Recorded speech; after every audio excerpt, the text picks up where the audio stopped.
Chapter 1, May 2nd, 1998, a date forever etched in the annals of wizarding history. On this day, Voldemort met his demise, vanquished in a fateful confrontation with the savior, Harry Potter. For an extended period, Voldemort's ominous presence had cast a long shadow over the entire wizarding world.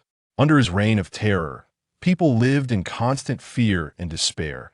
Countless families were shattered, and loved ones were torn apart. Yet on this day, all of that came to an end. With Voldemort's death, his dark forces crumbled, and the Death Eaters scattered, no longer able to pose a threat. In Diagon Alley, joy and excitement radiated from the faces of the gathered crowd, who came together to celebrate. People raised their goblets high, shouting victorious cheers.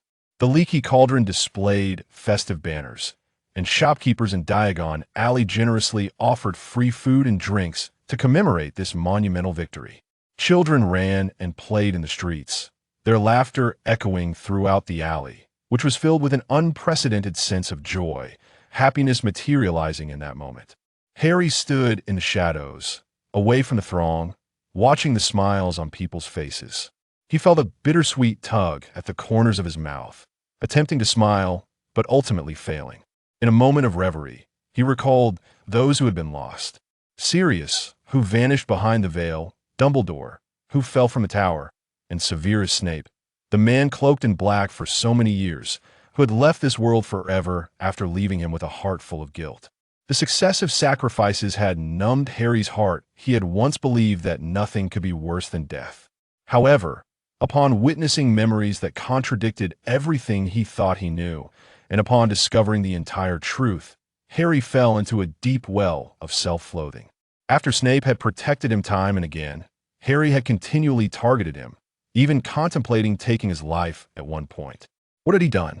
He had called him a coward, attacked him with his own unique spell, and had gazed at him with loathing through his own eyes. Harry could not fathom what emotions had driven him to act in such a manner. Had he remained oblivious to these truths until the end, Snape would have died, bearing all the blame and injustice, with no one to vindicate him. Yet now, even if he sought to clear Snape's name, what good would it do? The pain he endured in life would not diminish by a single iota. But this was the only thing he could offer to that man now. "Harry, what are you doing hiding here?" Ron's voice broke through his thoughts, and he turned to see his friends approaching him. "Ron, Hermione, I just needed some fresh air. Did you need me for something?" Harry replied, clearly unsatisfactory to his friends. "Harry, what's been going on with you lately? You keep disappearing without a word." Ron expressed his dissatisfaction. "Hermione and I have to search everywhere for you. Our missing person." Hermione pinched Ron's arm, signaling him to cease speaking. "Harry, Ron isn't blaming you, we're just worried about you. You haven't been yourself lately," Hermione said, her eyes filled with concern.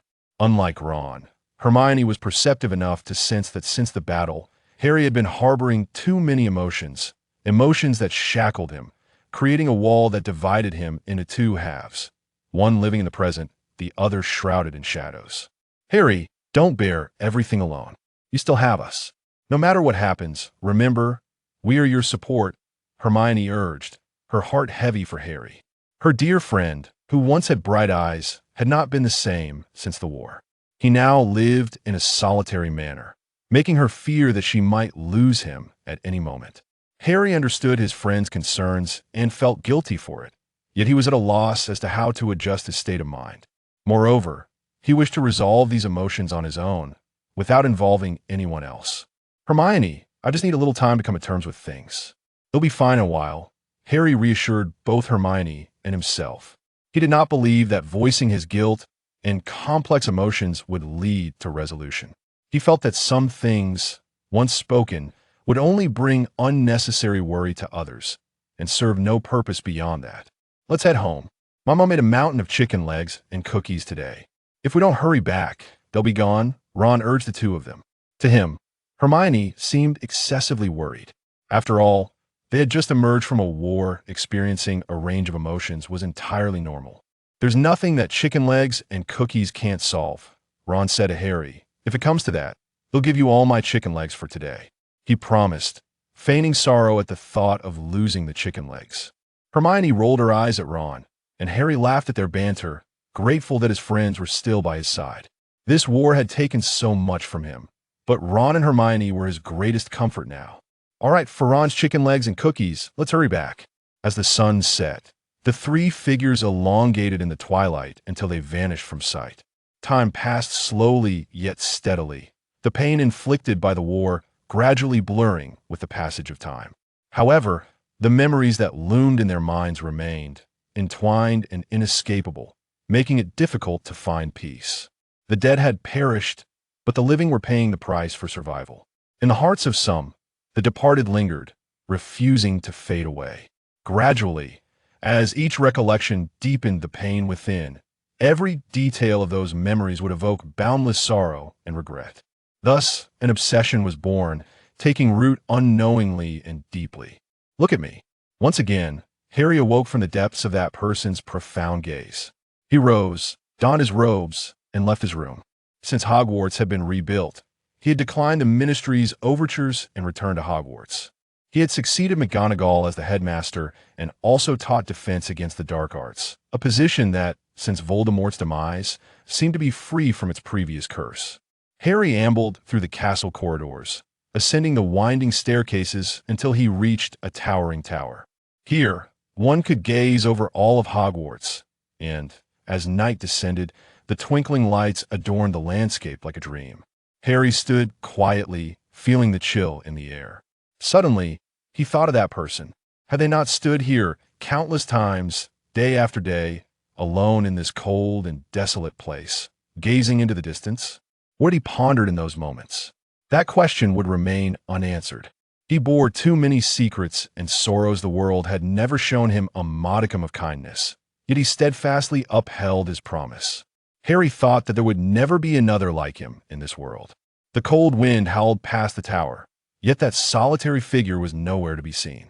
"Harry, are you truly considering this?" Dumbledore's voice emanated from the portrait, heavy with gravity. Time is the most uncontrollable of elements. No one has ever dared to take such risks or attempt such endeavors, which means that, whether in success or failure, no one knows what may happen. The office was as tranquil as ever. Harry, engrossed in studying a book about time magic that he had retrieved from the Chamber of Secrets, set it down upon hearing Dumbledore's voice.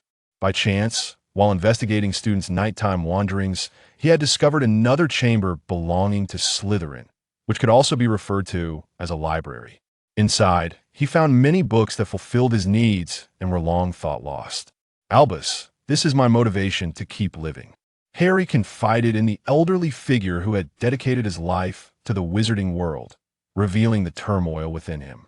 "Those memories and the guilt tormented me incessantly.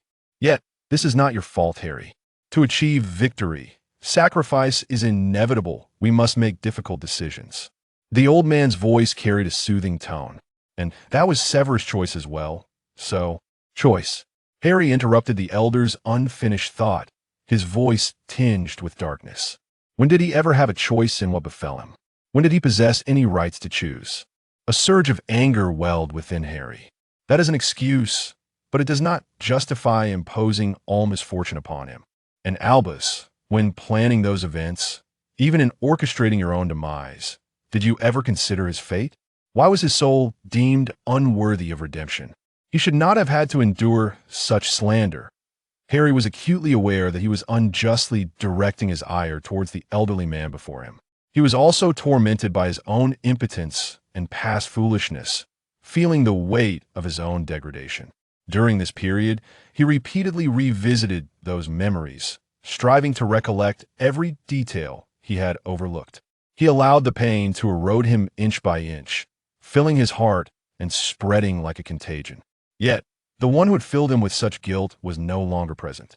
However, deep down, Harry understood that mere remorse could not alter the past, nor could it grant him a second chance. What had been lost was irretrievable, an eternity away from redemption.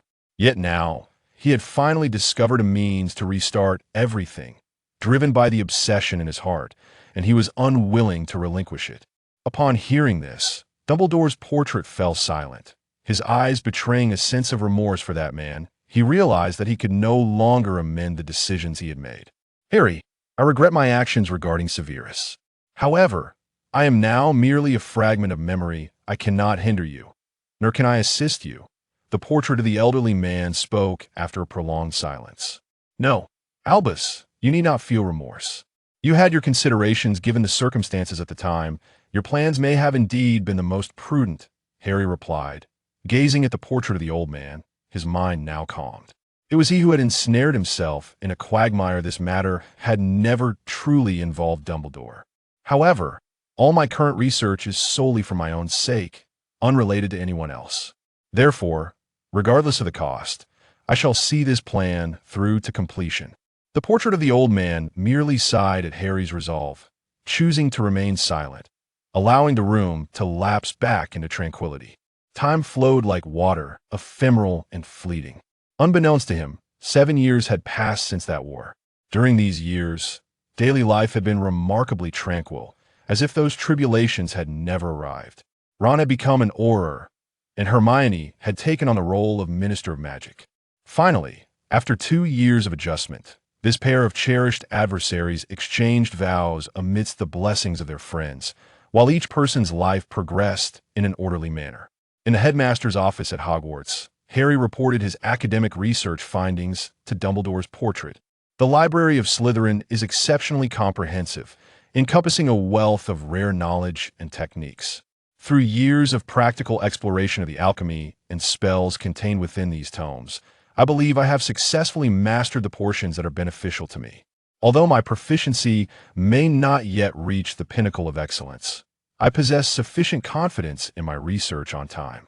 The old man, listening intently to Harry's articulate discourse, said nothing but simply absorbed his words. He understood that what Harry required at this moment was merely a listener. Having become engrossed in his studies, Harry had become increasingly isolated, leading to numerous arguments with Ginny. After several breakups and reconciliations, they ultimately chose to grant each other the freedom they needed. Harry recognized that, given his current circumstances, he could not provide the happiness that the girl desired. He could only let her go. This realization weighed heavily on him, casting a shadow of melancholy over his heart. Yet what could he do? If his plan were to succeed, how would he allow her to choose then? Perhaps it was better to let go now. She deserved a life of greater happiness, rather than enduring a tumultuous existence alongside him. Standing in the tower, Harry gazed down at Hogwarts, now shrouded in darkness, and for a moment, his own heart felt devoid of color. The darkness is deepest just before dawn. Subsequently, he devoted every available moment to the study of alchemy and spells related to time. Harry engaged in frenzied experimentation daily, seeking a method to merge alchemy and spells. As there were no precedents to guide him, his initial attempts were fraught with difficulty, often resulting in failure due to energy imbalances at critical moments. Through repeated trials and adjustments, he conceived a new idea. Perhaps fusion was not the only path. Perhaps his attempts had been misguided from the outset. These were not inherently compatible systems. So how could they merge? Instead, he should allow them to support one another to achieve his objectives. Abandoning the notion of fusion, he swiftly identified a new direction for research and practice. He theorized that he could first replicate spells onto alchemical items and later apply additional enchantments. This insight opened an entirely new door for him. However, it also implied that all his previous efforts had been misguided and rendered null and void. But what did that matter? Harry mused. For what he lacked most at present was time. He could take things slowly, confident that success would eventually come. He referred to the principles behind the time turner, but based on his current progress, he had merely scratched the surface, with countless unknown challenges still ahead of him.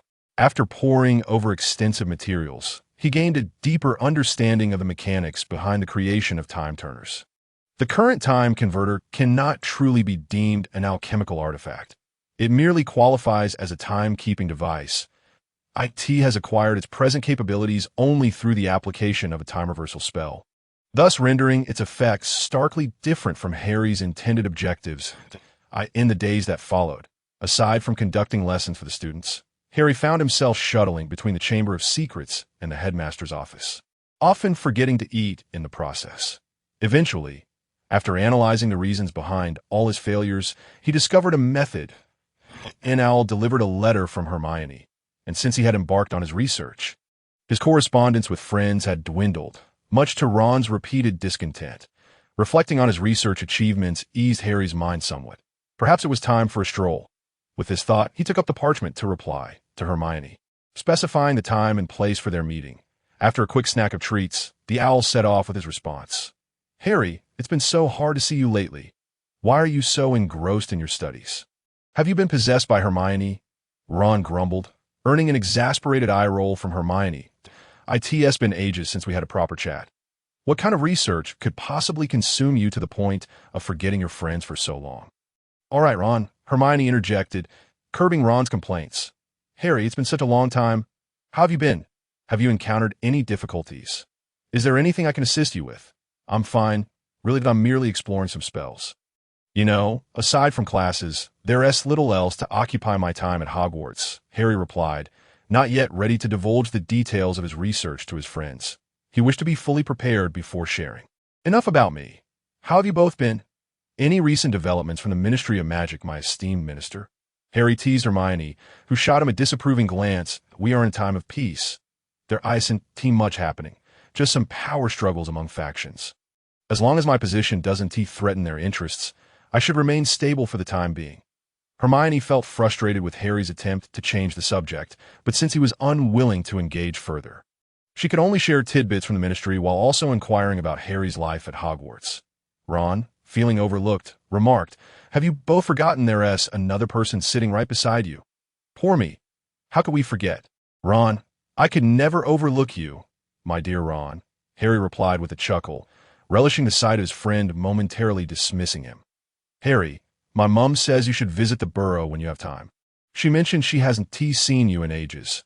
Ron conveyed his mother's concern, and despite Harry and Ginny having parted ways, Mrs. Weasley still regarded Harry as one of her own. All right, once I finish up with my current tasks, I shall go I'll let you know when I'm on my way, Harry assured. After spending an entire day with his friends, he returned to the Chamber of Secrets to immerse himself in his research. With a recalibrated focus, his subsequent efforts finally fell into a productive rhythm, and he felt an intense premonition that success was within his grasp. One ordinary afternoon, within the Slytherin chamber, as he beheld the radiant glow emanating from the alchemical array, Harry contained his excitement. He had finally succeeded. The time-controlling alchemical array formed a closed loop with the hourglass clock, and the time reversal spell was flawlessly affixed to it. His new time converter was complete. Albus, I have finally succeeded. I can go back. Harry rushed into the headmaster's office, exclaiming his joy to the portrait of the elderly man, who looked on with concern as Harry reveled in elation. The old man's steady voice reached Harry's ears. Harry, while I do not endorse your intentions, I cannot help but feel happiness for your success. The portrait's gaze, filled with sorrow, reflected his worries for the young man. Since becoming a portrait, he had watched this child ensnared in memories, gradually sinking deeper into despair, feeling utterly powerless. Now, as this child seemed poised to fulfill his desires, he hoped that in the years to come, Harry would find joy akin to that of this moment. Albus, I understand your concerns, but for years I have yearned for this success. Eagerly anticipating this moment, Harry acknowledged he was aware of the old man's apprehensions. Yet he felt compelled to pursue this course of action. Otherwise, his life would remain unsettled. It was time to see his friends, Harry thought, feeling it necessary to bid them farewell. Perhaps a visit to the Burrow was in order. Mrs. Weasley had mentioned him earlier. He intended to wrap things up swiftly, so he could focus entirely on his preparations. Subsequently, Harry sent a letter via owl to Hermione and the others, informing them that he had completed his recent tasks and suggesting they arrange a time to gather at the Burrow. After attending to these matters, Harry left the headmaster's office and ascended to the tower, quietly gazing out at the entirety of Hogwarts, allowing his mind to drift. In this moment, he felt an exhilarating sense of relief. What a splendid day, Harry mused at the Burrow. Mrs. Weasley busied herself in the kitchen, preparing a meal for everyone, as Harry had not visited in quite some time, and she aimed to craft a sumptuous feast. Upon Harry's arrival via apparition, he spotted Ron and Hermione peering out the door. Hey, Harry, you're here, Ron exclaimed, sprinting towards him. He embraced Harry tightly, nearly rendering him breathless. "Ron, are you trying to suffocate Harry?" Hermione quickly intervened, pulling Ron away. "Merlin, what a relief," Harry expressed gratefully to Hermione, while Ron, under her scrutiny, dared not resist. Mrs. Weasley emerged upon hearing the commotion. "Oh dear, you look a bit worse for wear. How have Hogwarts house elves been caring for you?" "You've lost so much weight," she exclaimed with concern, ushering him inside. "Arthur will be back soon. I made your favorite pumpkin pasties." As everyone settled at the table, Arthur Weasley's voice echoed through the room. "Oh, Harry, you've come. I even bought some butterbeer today. It's been ages. We must enjoy a drink together." After handing his coat to Molly, he made his way to the dining table. Arthur placed the butterbeer on the table and remarked, "Merlin, the weather has been dreadful lately. So dreary that I haven't seen the sun in ages." He lamented about the weather before sharing some of his work-related frustrations, prompting Ron to join in with his own complaints about the Ministry of Magic, causing the burrow to buzz with lively conversation as everyone exchanged recent updates. At the dining table, Ron gleefully gnawed on a chicken leg, already reaching for another before finishing the first. Hermione rolled her eyes at his antics, admonishing him not to embarrass himself. However, Ron, undeterred, countered her remark and plopped another chicken leg onto her plate, prompting Hermione to exasperatedly ignore him. Harry chuckled at their banter before taking a sip of the butterbeer. Yet, as he contemplated the revelation he would soon share with his friends, the butterbeer suddenly tasted bitter. He needed to carefully consider his words. How could he convey his plans to Hermione and Ron in a way that they would accept? Harry pondered quietly. After dinner, he lingered at the burrow until evening, bidding farewell to Arthur and Molly before departing with Hermione and Ron. The trio headed to number 12 Grimmauld Place, as Harry had not visited the Black family home in quite some time. Nowhere else could he imagine revealing his plans to his friends. Once inside, Ron and Hermione settled onto the couch, utterly stunned after hearing Harry express his desire to use the time converter he had crafted to reverse time and return to the past. "Harry, you mean to say you intend to gamble your life on this unknown device, all for the sake of that so-called plan?" Merlin's beard. "This is utterly insane." Ron suddenly leapt up, gazing incredulously at Harry. He was beside himself with disbelief, questioning Harry. "What do you mean there's only one chance? What happens if you fail? Have you even thought about it?" He could hardly believe his ears. How could Harry speak so nonchalantly about such a perilous undertaking? He could not accept this revelation, especially since they had been blissfully unaware until now, making Ron feel utterly deceived. "Harry, may I know what you were thinking? You've already made your decision, haven't you?" In stark contrast to Ron's agitation, Hermione appeared far more composed. Although she found it difficult to grasp the situation, she understood that once Harry had informed them, there would be no stopping him. Yes, it was indeed an announcement. Hermione discerned the unwavering conviction in Harry's tone. She had always known that since the war's conclusion, Harry had been burdened by an insurmountable obstacle in his heart. She had hoped that, with the passage of time, he would gradually heal. But it now seemed she was mistaken, that a wave of self-reproach washed over her. She had been acutely aware of Harry's inner turmoil, yet had allowed herself to become preoccupied with other matters, neglecting his plight. This regret engulfed Hermione, leaving her feeling somewhat defeated. Of course, Harry said to them, "I've spent the last 7 years researching this. Night after night, I have lain awake, tormented by guilt and uncertainty. I cannot continue living like this. It would drive me mad." But what if he failed? Ron was unwilling to hear another word from Harry. He could not bear to watch his friend recklessly jeopardize his life. No one had ever attempted this before. Who could say if it would succeed? And what did success even look like? How was this any different from courting death? How could you conceal such a dangerous endeavor from us? Do you even consider us friends? Ron's expression was one of agitation. No one could calmly accept such shocking news. "Ron, this is my fault, but I don't want my selfish thoughts to involve you," Harry replied, lowering his gaze to avoid meeting Ron's eyes. He understood Ron's concerns, yet he believed he would succeed. He had to succeed. Even if failure loomed, he would not waver. Harry wished to be transparent with his friends. "Of course, I cannot guarantee 100% success. There's a possibility of failure. However, regardless of the outcome, I will proceed with this, even at the cost of your life, even at the cost of my life." At this point, Ron fell silent, Unsure how to dissuade Harry from his resolve, with reddened eyes, he turned helplessly towards Hermione. Hermione sighed softly. She had extricated herself from her sudden emotional turmoil. Since you have made your decision, I will refrain from saying anything futile. However, I know I cannot stop you. But, Harry, before Hermione could finish her thought, tears began to stream down her face uncontrollably. Choking on her words, she found herself unable to express the rest, uncertain of what to say next. Indeed, she could not prevent him. But this was Harry, the dear friend with whom she had shared so much since entering Hogwarts, facing countless trials together. How could she remain indifferent to his actions, which were tantamount to self-destruction? While she could empathize with him, understanding alone could not alleviate her sorrow. And no one knew whether his plan would succeed, but she was painfully aware that regardless of the outcome, she would no longer see Harry in the days to come. Just contemplating this sent a chill through her heart.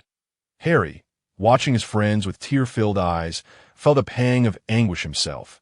Yet, if he were to abandon this opportunity, he believed he would never forgive himself. If his remaining days were to be spent in torment, he would rather seek a new path for himself, even if the road ahead was shrouded in uncertainty.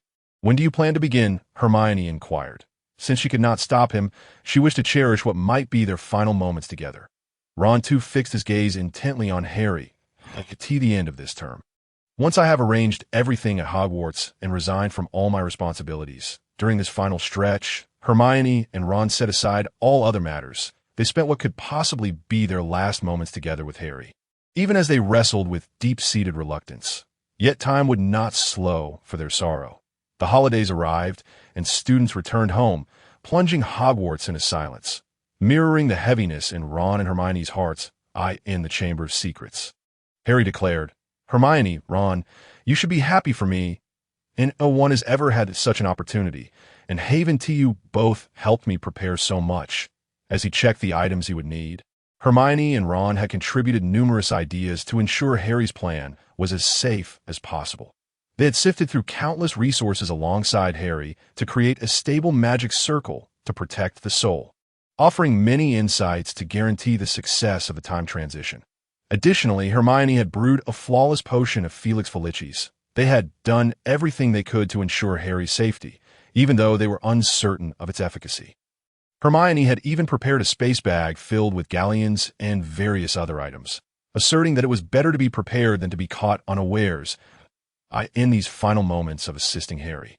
Ron and Hermione gradually came to accept the reality of the situation. Ron even remarked one day at dinner, "When we return, you can't treat that Ron better than you treat me." Upon hearing this, Harry burst into laughter, while Hermione contemplated prying open his head to see what thoughts were swirling within. After Harry reassured Ron multiple times, he finally relented as Harry ingested the Felix Felicis and activated the time turner. He flashed a radiant smile at Ron and Hermione before vanishing from sight. Despite their preparations, Ron and Hermione felt a profound sadness. Ron enveloped the weeping Hermione in an embrace, comforting her, "Don't cry." Didn't we agree on this?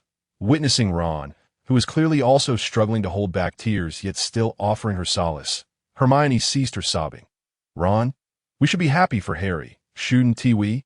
Unbeknownst to anyone, a transmutation rune on the time turner miraculously fused with the attached spell, resulting in subtle alterations. Whether these changes were for better or worse, the outcome remained uncertain. After bidding farewell to his friends, a burst of white light compelled Harry to shut his eyes, and he felt as though he had entered a wondrous realm. When he opened his eyes, he saw an elderly man with a white beard standing before him, his attire reminiscent of Dumbledore. The man smiled upon seeing him, saying, "Hello, young one, though I do not know how you arrived here, the aura surrounding your soul has revealed your purpose to me. Therefore, I must offer you some advice. The journey through time is fraught with peril. Once you successfully reverse time, you must not disclose your true identity to anyone, nor reveal any details about the future." As the old man spoke, he extended a finger towards Harry, gesturing in his direction, "To safeguard the secrecy of time, I have implemented certain measures to prevent others from accessing your memories. Consider it a parting gift. Furthermore," he added, "there may be unforeseen changes during your journey, but perhaps this is the best arrangement, or rather, a gift from Merlin." After finishing his words, the old man waved goodbye to Harry, saying, "Farewell, young one," as Harry's vision momentarily faded to black. He found himself, upon reopening his eyes, at the entrance of Diagon Alley. Recalling the recent events, he silently committed the old man's words to memory. He pondered the meaning of the elder's final statement. But after fruitless contemplation, he waved his wand, and the date materialized before him. August 1, 1971. Up by Merlin's beard, he had returned to 1971. Shouldn't it have been 1991? Confused by the turn of events, Harry felt momentarily adrift. Completely out of his depth. What should he do now? He began to deliberate on his current predicament. Perhaps it would be prudent to find a place to stay before deciding on his next course of action. He tapped the wall with his wand, and the cacophony of Diagon Alley filled his ears. Observing the alley, which appeared slightly different from his memories, Harry felt a wave of nostalgia wash over him. Suddenly, a thought struck him, and an uncontrollable smile spread across his face. 1971. He could finally meet his parents. Thank you, Merlin. Nothing could be more wonderful than this. Then a realization dawned upon him. Could this be the situation the old man alluded to in his final words? Remembering the elder's mention of Merlin's gift, Harry expressed his gratitude once more, and he then sought refuge at the leaky cauldron, grateful for Hermione's space bag and the galleons he possessed. Otherwise, he might have been left to sleep rough. Sitting quietly on the bed, he gazed at the time-turner in his hands and noticed something amiss. There was a magical rune that had inexplicably fused with a spell. How had he overlooked it before? Despite having attempted numerous methods to achieve this fusion, he had inadvertently accomplished the very concept he had initially envisioned. As Harry scrutinized this anomaly, he soon realized that he could not unravel this fusion, indicating that he was now unable to return to his rightful timeline. With no immediate solution at hand, he could only contemplate his forthcoming arrangements. Years of dedicated study had bolstered Harry's abilities, but simultaneously narrowed his social circle, leaving him uncertain of what he could do. Perhaps he should return to his old pursuits? In a moment of impulsive Gryffindor fervor, he pinned a job application to Dumbledore. However, upon completing the letter, he recognized a significant issue. He lacked an identity. Indeed, he had appeared out of thin air, without a trace of his past, which would undoubtedly draw Dumbledore's attention. This problem needed addressing first. Eventually, he managed to navigate a few connections and, after parting with a sum of galleons, became known as the heir to a French noble. Alison Howard, a graduate of Durmstrang, an adept in spellcasting, he found himself the last remnant of a once illustrious lineage. Now living alone in England, using a combination of spells and alchemical items, Harry rendered the scar upon his forehead invisible, embarking on his job-seeking journey. After all, that mark was too conspicuous. He could not afford to leave such a liability. Once he dispatched an owl with his letter to Dumbledore, Harry awaited the headmaster's arrival at the leaky cauldron. The old man's silhouette emerged with the sunlight, and as Harry beheld the younger version of the headmaster from his memories, a swell of emotion surged within him. Dumbledore, gazing at the unfamiliar young man, smiled and inquired, "Are you Mr. Howard? Having read your letter, I believe it is necessary to delve deeper into your circumstances. Of course. Headmaster Dumbledore, may I ask which aspect you wish to explore?" Harry replied, maintaining his composure. "Mr. Howard, you graduated from Durmstrang. What prompted your desire to teach at Hogwarts?" "You see, my mother was a Hogwarts alumna, and she always hoped I would attend. Unfortunately, circumstances prevented it, and now that she has passed, I wish to visit the place where she grew up." As thoughts of his never-before-seen mother crossed his mind, Harry felt a sudden sting in his eyes. "Oh, my child, do not be sorrowful. I have perused your letter, and your insights regarding spells are indeed exceptional compared to the average individual. I am confident you will excel in this role. There is no need for concern." Dumbledore reassured him with a warm smile. "Thank you, Headmaster Dumbledore. I shall strive to fulfill my duties diligently," Harry promised the elder. "Certainly, Mr. Howard. Until we meet again at Hogwarts," the headmaster replied, and after discussing the time and place for signing the contract, he departed. In the Hogwarts headmaster's office, Harry gazed at the oddly familiar, yet foreign furnishings, reflecting on his return. Albeit the timing felt slightly off. "Mr. Howard, in light of your vast knowledge and remarkable spellcasting prowess, Hogwarts wholeheartedly welcomes you." Dumbledore acknowledged Harry's abilities, surprised by the young man's depth of understanding. Subsequently, Dumbledore assigned Harry an office and introduced him to the other professors at the school as he greeted the familiar, yet unfamiliar faces. He thought to himself how Professor McGonagall had always been so stern even in her youth that, as the start of term approached, Harry proactively requested the role of welcoming new students from Dumbledore. Having begun his preparations days prior, upon seeing the names Severus Snape and Lily Evans, he could hardly contain his excitement. He spent the previous day mentally preparing himself, reminding himself not to become overly enthusiastic, lest he inadvertently reveal anything amiss that could lead to complications later. In Spinner's End, early that morning, Tobias Snape began to unravel, having vented his frustrations on Severus and his mother once more. Before storming out with the wages Aaron had recently received, Severus curled up in a corner, numb to the pain coursing through him. Upon arriving at Spinner's End, Harry witnessed this distressing scene, his heart swelling with indignation. How could this scoundrel treat Snape in such a manner? And what of his mother? Was she not a witch? How could she stand idly by as her child endured such brutality? He yearned to confront the vile man and deliver a thorough reprimand. Yet he could only remain quietly at the corner, waiting for Severus to rise slowly, for Aaron to tidy the chaos, and for everything to settle before approaching the door, feigning that he had just arrived. "Good day. Is this the residence of Mr. Severus Snape?" he inquired as the two occupants turned their gazes toward him. "I am Professor Allison Howard, the Defense Against the Dark Arts instructor at Hogwarts. You may call me Professor Howard or simply Professor. I trust you have received your acceptance letter. I am here to escort Mr. Snape to Diagon Alley for preparations before the term begins." Observing Aaron's anxious demeanor, Harry sighed inwardly, his thoughts still troubled by the earlier scene, but he could not fathom why a witch would allow herself and her child to be treated so poorly by a muggle. He dismissed Severus, wishing to speak with Aaron. "Mrs. Snape, there is another student I must collect shortly. Please, go to your room and gather your belongings. We can depart once you are ready." As Severus retreated to his room, Harry addressed Aaron. "Madam, while I do not know what circumstances have led you to this situation, how could you, as a witch, especially as a mother, allow someone to inflict such harm upon your child?" Harry expressed his anger and confusion at Aaron's passivity toward Tobias's abuse of Severus, unable to believe that a witch could feel powerless against a muggle. Yet Aaron merely observed Severus's plight in silence. Waiting to clean up the aftermath once it was all over, she offered no response to Harry's reproach, instead lost in her own world. When Harry reiterated Severus's safety concerns, she simply maintained that Tobias would improve. Then, realizing she lacked sufficient funds to purchase school supplies for Severus, a heavy silence enveloped them once more. "Oh, madam, you need not worry about that. Hogwarts provides additional assistance for every impoverished family. However, I sincerely hope that when Mr.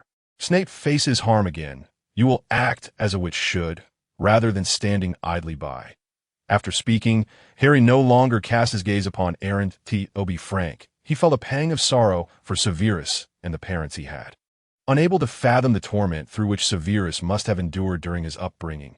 Moreover, the thought that Severus, having experienced such a childhood, would grow to lead a life fraught with anguish left Harry momentarily breathless. He silently vowed to alter the course of all this. Soon, Severus emerged from the room, lacking any extra garments to change into.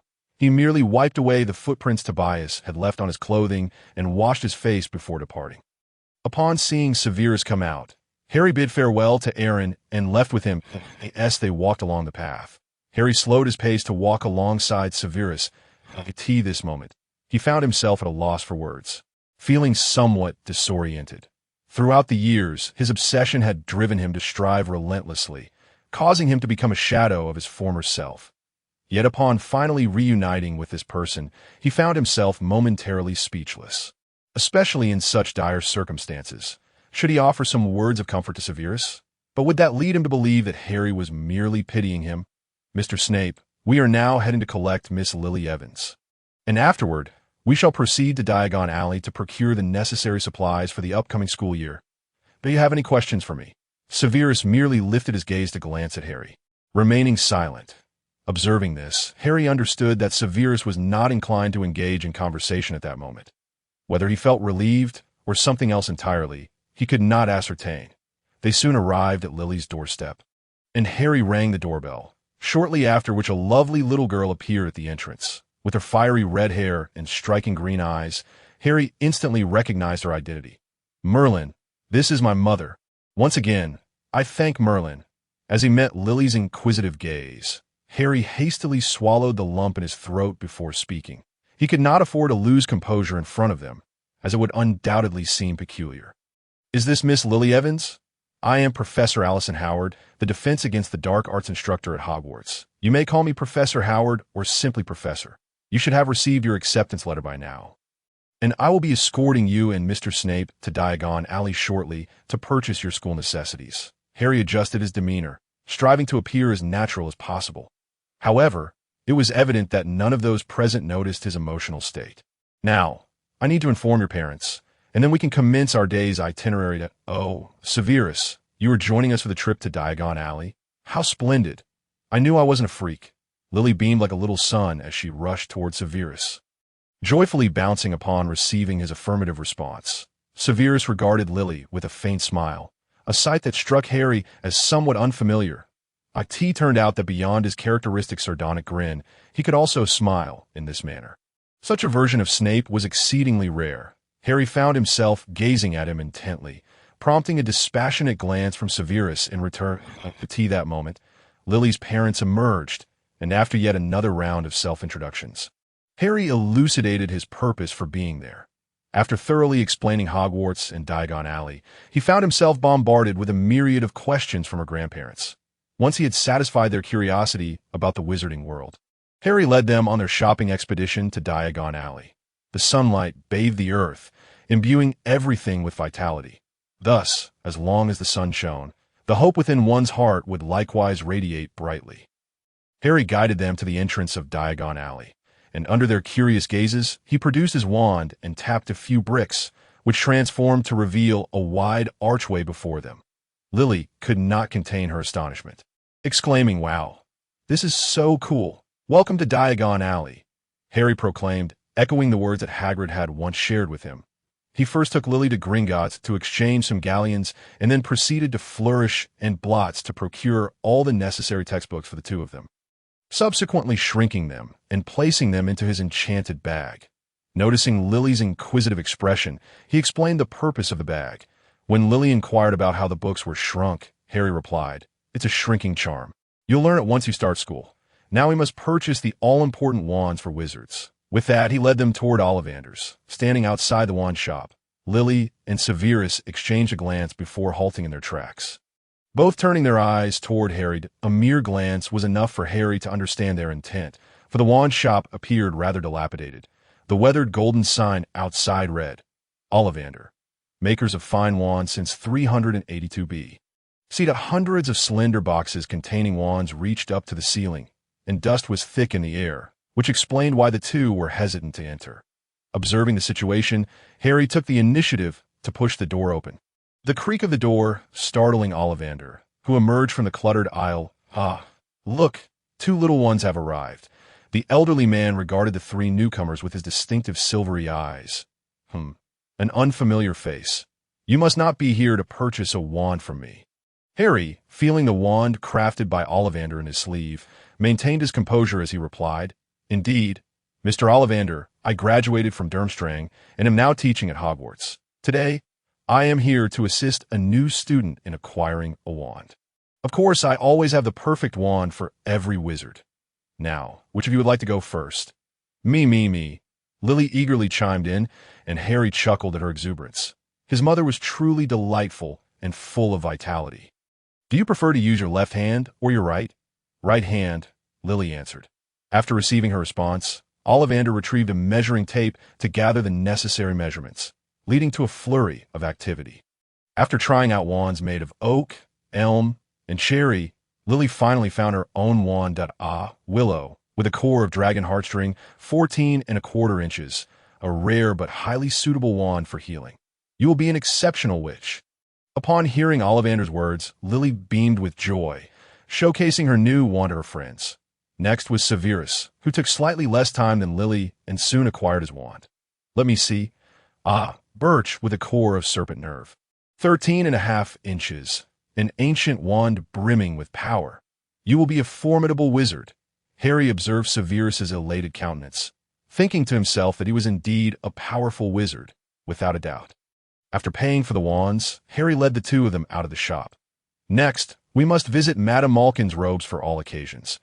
Noticing Severus clad in garments that were clearly ill-fitting, Harry refrained from commenting, silently increasing the budget for clothing in his mind.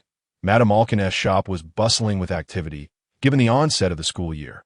After Harry expressed his requirements, Madame Malkin appeared quite surprised. "Are you certain you wish to place such a large order?" Harry realized she had misunderstood his intentions. "Madam, what I mean is, please reserve all the robes they will require for this year, and I will settle the payment in one go. Afterward, you need only provide seasonal robes according to their needs." Harry offered her a generous budget. "Professor, in that case, I may not have enough money with me." Lily interjected shyly, tugging at Harry's sleeve. Witnessing such a display from his mother melted Harry's heart. "Miss Evans, do not fret about that. Consider this a welcome gift for you and Mr. Snape." Harry smiled at Lily. "Because I hold both of you in high regard, there is no need for you to decline. In truth, he was merely concerned that Severus might misconstrue his intentions, hence he concocted a rather clumsy excuse. Nevertheless, he did not wish to witness Snape donning ill-fitting garments to Hogwarts, especially since he was to join Slytherin. The thought of that group of individuals, coupled with the possibility of Severus facing unnecessary ridicule due to his attire, compelled Harry to prevent such an eventuality. Having arrived at this juncture, he resolved to do everything within his power to enhance Severus's life, even if just slightly. As Harry continued to ponder the actions he could undertake, it became apparent that such a gift was somewhat extravagant for both of them. Despite Lily's repeated refusals, she ultimately acquiesced to Harry's insistence. For the first time that day, Severus scrutinized the professor before him, only to notice the striking resemblance between the professor's eyes and Lily's. "Do they fancy us?" Severus thought dismissively. Perhaps he was merely an afterthought. This professor likely felt too embarrassed to purchase solely for Lily. Hence the inclusion of himself. After all, who would truly care for him? Yet, this was undeniably something he required, especially when he considered the solitary, oversized maternity garment remaining in his wardrobe. With a heavy heart, Severus swallowed the words of rejection that threatened to escape his lips. Oblivious to Severus's inner turmoil, Harry proceeded to pay a sufficient amount of galleons and communicated with Madame Malkin on their behalf before continuing with their day's itinerary. Once outside, he informed them that he had taken care of the cost of their robes for the year, and they merely needed to contact Madame Malkin via owl. He then guided them in acquiring the remaining necessary items. Time swiftly passed, and Harry turned to them, stating, "Now that we have procured all we need, we must address an important matter." Both individuals gazed at Harry, puzzled as to what remained to be done since all the items listed in their enrollment notice had been purchased. "At present, I require your company for lunch, my dear friends, so please share with me your culinary preferences." However, it was evident that neither of them was inclined to respond. "Very well, then, we shall proceed according to my plans," he declared, leading them to a restaurant. After ensuring they had ample food, he indulged in a mug of butterbeer, relishing the moment of solitude. Today had been utterly enchanting, a memory he would cherish forever, and he expressed his gratitude to Merlin for affording him such experiences. After their meal, Harry inquired if they needed to procure an owl. Although Hogwarts boasted communal owls, having a personal one would undoubtedly be convenient. Upon Severus's refusal, Lily selected an exceptionally cute owl, naming it Fatty due to its plump appearance, which was a rationale. Finally, after concluding their errands, Harry escorted them home, first dropping Lily off, after reiterating the enrollment date and location to her grandparents. He accompanied Severus to Spinnersy Indy at this juncture. Harry produced a bag of galleons and said to Severus, "Mr. Snape, this is the remainder of the allowance after our shopping today." He placed it into Severus's hands. Of course, the amount was not as substantial as it seemed. Harry had discreetly supplemented it. However, as long as no one divulged the truth, Severus would remain none the wiser. Holding the heavy pouch, Severus felt a sense of unease. Was the Hogwarts allowance truly this generous? Yet he could not pinpoint what felt amiss, so he merely accepted it in silence. Suddenly, a thought struck Severus. And he asked Harry, "Professor, could you possibly hold onto a portion for me? I fear I might misplace it." Of course, Harry replied, the weight of Severus's home life pressing heavily upon his heart. He realized he must take action. He could not idly stand by while Severus endured such mistreatment. After Severus retained a small portion of the galleons, Harry escorted him home. Before long, the start of term arrived, and Harry, along with the other professors, awaited the students' arrival at Hogwarts. Meanwhile, aboard the Hogwarts Express, Severus and Lily encountered James Potter and Sirius Black shortly after boarding.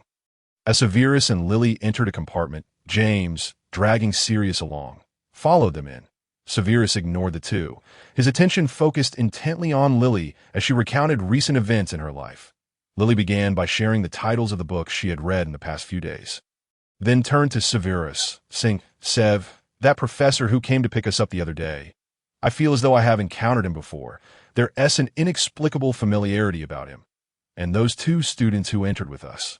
One bears a striking resemblance to the professor. Could they be related?" Upon hearing Lily's words, Severus glanced at James, contemplated for a moment, and replied, "They do share a resemblance. However, he mentioned at the wand shop that he graduated from Durmstrang. So it seems unlikely. Yet, he mused, what did that have to do with them?" After listening to Severus's reasoning, Lily found it plausible and chose to drop the subject. James, noticing Lily's gaze upon him, seized the opportunity to introduce himself. "Hello, I am James Potter, and this is my good friend, Sirius Black. Beautiful lady. May I inquire your name?" Sirius, observing the situation, could only follow suit and greet Lily. Lily, responding to his query, said, "Hello, I am Lily Evans, and this is my dear friend, Severus Snape." James promptly engaged Lily in conversation, while Sirius, witnessing his friend's blatant disregard for their friendship, face-bombed in exasperation. He was beyond saving. Meanwhile, Severus and Lily discussed the sorting process, with Lily expressing her curiosity about all things related to wizards. "I heard from my father that we might have to battle a troll," James eagerly shared, revealing what he knew. Upon hearing this, Lily's complexion paled. Severus shot a fierce glare at James, who hastily reassured Lily. "Do not heed his nonsense. Hogwarts would never place young witches and wizards in such peril. That's what my father told me." James, unwilling to concede, retorted, "It's a truth, you know.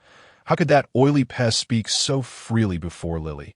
Sirius, sensing the tension shifting towards him, quickly claimed ignorance and redirected the conversation. "So, what houses do you all wish to join? Do share. I am certain I will be sorted into Gryffindor. My entire family has been." He boasted, "But, Sirius, your family is Slytherin. Will you not follow suit?" Before he could finish, Sirius interjected, "I would never join Slytherin. I'm going to Gryffindor." While Sirius and James argued, Lily turned to Severus for his thoughts on the matter. Lacking familiarity with the subject, she sought his insight. Severus recalled what his mother had conveyed and told Lily, "I will be sorted into Slytherin, for my mother was a Slytherin. You would do well to join as well." James, overhearing this, mockingly retorted, "Slytherins are all devious and cunning. You certainly fit the mold, resembling those serpents, clearly not a good person. How dare you speak of Severus in such a manner? You are truly uncouth." Lily exclaimed, her frustration directed at James. Seeing Lily's ire, James unjustly attributed it to Severus, blaming that oily pest for inciting her anger. In an instant, both exchanged glances filled with disdain. Severus, regarding the man who had vexed Lily, could no longer contain his irritation. This arrogant gentleman. If my eyesight serves me correctly, there is nothing invading your brain, prompting such nonsensical slander against someone with whom you have no association. Having spoken his piece, Severus turned away from the two, leaving Lily seething in silence. The atmosphere remained tense until they disembarked from the train. James, feeling regretful, tugged at Sirius, trailing behind the toot brother. Did I err? Yet that oily pest was never a good sort. Sirius gazed at James and remarked, "It's all right. We can deal with that fellow another time. For now, focus on your footing and be cautious not to trip." Hagrid called out to all the first-year students, "Newcomers, gather around and follow closely behind me. Do not stray away." The first years stumbled along in his wake, making their way forward. They followed the narrow path until it culminated in a vast black lake. across which loomed an ancient castle. Along the way, Lily's eyes sparkled with curiosity and excitement as she absorbed the sights before her. "Oh, Severus, this is simply enchanting. I feel as though I'm in a dream." Severus smiled at Lily's exuberance, all the while navigating the uneven ground and scattered stones, occasionally reminding her to watch her step. Next, they were to board boats, but each vessel could only accommodate 4 individuals. James observed as Lily and Severus climbed into one small boat alongside another person, and with quick reflexes, he seized the last available spot. Faced with his brother's betrayal, Sirius reluctantly boarded a different boat. On board, James racked his brain for a way to appease Lily, but before he could devise a plan, the boat had already come to a halt. Dejectedly, he trailed behind Lily and Severus as they continued onward. Upon catching up with James, Sirius couldn't help but chuckle at his disheartened demeanor. "Really, James, your descent into despair is remarkably swift." James merely glanced at Sirius, who was teasing him, unwilling to engage in conversation. How could he possibly comprehend his feelings? The newcomers followed Hagrid to the castle's entrance, where he knocked on the heavy door. As it swung open, they beheld a stern-looking witch standing at the threshold. Hagrid introduced her, saying, "This is Professor McGonagall." Professor McGonagall extended a warm welcome to the newcomers and proceeded to explain the forthcoming arrangements. She introduced the 4 houses, Gryffindor, Hufflepuff, Ravenclaw, and Slytherin, and announced that the sorting ceremony was about to commence. Subsequently, they followed McGonagall as she led them forward, the first years gasping in awe at the enchanting magic displayed upon the ceiling. That moment, Lily noticed Harry at the staff table and couldn't resist waving at him. Harry, who had been watching them intently, smiled and waved back, having spotted the individuals he had been eagerly anticipating. The first years all took note of this exchange, and upon seeing Harry, Sirius couldn't help but ask James, "Hey James, could that professor be a relative of yours? He looks just like you." James, too, felt a flicker of curiosity regarding Harry at the staff table. Though he had no recollection of this individual, he was inexplicably drawn to him. Perhaps it was due to their resemblance. He resolved to inquire with his family upon returning home to see if anyone recognized the professor. Perhaps there was indeed a familial connection. Harry reflected on the bond shared between his father and godfather, realizing how close they had been in those days. Contemplating the events that lay ahead, Harry's determination to protect their lives solidified. No one would be permitted to disrupt their existence. Yet, unbeknownst to Harry, the whims of fate often unfold contrary to one's desires. Some matters are destined to transpire, and even Merlin cannot dictate the course of events at will. After Dumbledore had addressed the first years with the school's regulations, McGonagall stepped forward with a long parchment in hand. Beside her on a high stool rested an old, tattered hat, which the students regarded with curiosity. To their astonishment, the hat began to sing. "You may think me unappealing, but do not judge by appearances. Come, place me upon your head. Fear not. There is no need for alarm. You are perfectly safe with me, for I am a thinking sorting hat." Once the song concluded, McGonagall picked up the list of first years and commenced calling out names one by one. The students obediently seated themselves upon the high stool and donned the sorting hat. As McGonagall called out each name, it wasn't long before she reached the name James had been eagerly anticipating. James Potter. As the hat was placed upon James's head, it declared with enthusiasm, "Gryffindor!" The Gryffindor table erupted with applause. Next came Sirius Black. However, it was evident that Sirius's experience would not be as smooth as James's. When the sorting hat was placed upon his head, it indicated a preference for Slytherin. This met with Sirius's vehement resistance, and after much insistence, the hat reluctantly proclaimed Gryffindor. At that moment, a wave of unrest rippled through the Slytherin table, as all eyes turned toward Narcissa Black. Despite her inner turmoil, Narcissa maintained her composure, unwilling to lose her poise in front of others. After all, she was a Black. Nonetheless, a conversation with Sirius was in order at some point, regardless of the thoughts swirling in their minds. The sorting continued. Severus Snape a half-blood with ambition, a complex individual. "Let me ponder. Where should you go?" Slytherin. The sorting hat took its time before rendering its verdict. Lily clapped enthusiastically for her friend amidst the crowd, drawing the attention of those nearby. The Slytherin table, upon hearing the obviously Muggle surname, Severus was scrutinized by his peers, yet none extended a warm welcome at the staff table. Harry smiled and applauded in Severus's direction. And after a moment's contemplation, Lucius Malfoy joined in the applause, prompting others to follow suit. Severus paid no mind to the attention. He simply settled into a seat at the far end of the table. As Harry observed the unfolding events at the Slytherin table, a thought began to take shape in his mind. He needed to seriously consider the feasibility of this idea. Soon, it was Lily's turn. Lily Evans, a passionate and intelligent girl. This was evident. Gryffindor. The applause from the Gryffindor table was particularly pronounced, while Severus sighed, his feelings complicated as he watched Lily walk toward the Gryffindor table. He did not wish to force her into Slytherin. But why must she align herself with that insufferable, arrogant fool? The prospect of them becoming friends in the same house filled Severus with disdain for James and a sense of melancholy at Lily's choice of Gryffindor. Harry, observing Severus's expression, was reminded of the relationships shared by his father and godfather, and a dull ache began to form in his head. Dumbledore, noticing Harry's demeanor, inquired if he was unwell, to which Harry replied he was merely anxious about the upcoming classes. Given his lack of experience, Dumbledore and the surrounding professors reassured Harry to relax, and he smiled in gratitude for their concern. The sorting soon concluded, and the final first year found their seat, allowing McGonagall to return to the staff table. She tapped her cup, producing a clear, ringing sound, prompting the raucous crowd to fall silent.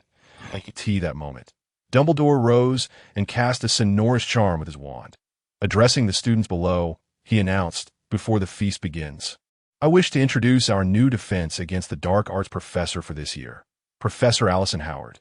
Let's extend a warm welcome to him." Harry immediately stood to acknowledge the entire staff and student body.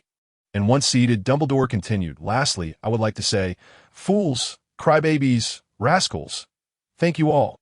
As soon as Dumbledore's voice faded, an array of delectable dishes materialized upon the table, prompting the students to eagerly satiate their long-standing hunger. Just as the young wizards were reveling in their feast, a host of ghosts suddenly appeared, startling many into dropping their food. Various apparitions floated beside the long tables of the four houses. Nearly headless Nick lingered near Gryffindor. The fat friar hovered by Hufflepuff, the gray lady drifted by Ravenclaw, and Bloody Baron flitted beside Slytherin. Some ghosts passed through the students' bodies, while others emerged unexpectedly from the center of the dining table, subjecting the newcomers to considerable distress. Amidst the ensuing chaos, the students eventually finished their meals. Dumbledore tapped his cup, amplifying his voice once more as he proclaimed, "All right, the sorting ceremony is nearing its conclusion. Before we wrap up, let us partake in our final activity of the day. Let us sing the school song together." With those words, the great hall of Hogwarts was soon filled with a cacophony of discordant melodies, each voice singing in its own tune. Prior to the commencement, Harry had equipped himself with earplugs, and now, upon witnessing the pained expressions of the first years, he felt a surge of delight. Once the song concluded, the first years were led out of the hall in a daze by their house prefects, who introduced them to the various staircases of Hogwarts, guiding them back to the common room, in the Gryffindor common room. Lily became roommates with another girl of Muggle descent, while James naturally paired with Sirius. Meanwhile, in the Slytherin quarters, Severus stood quietly at the back of the crowd after entering tea that moment. The prefect leading them addressed the newcomers.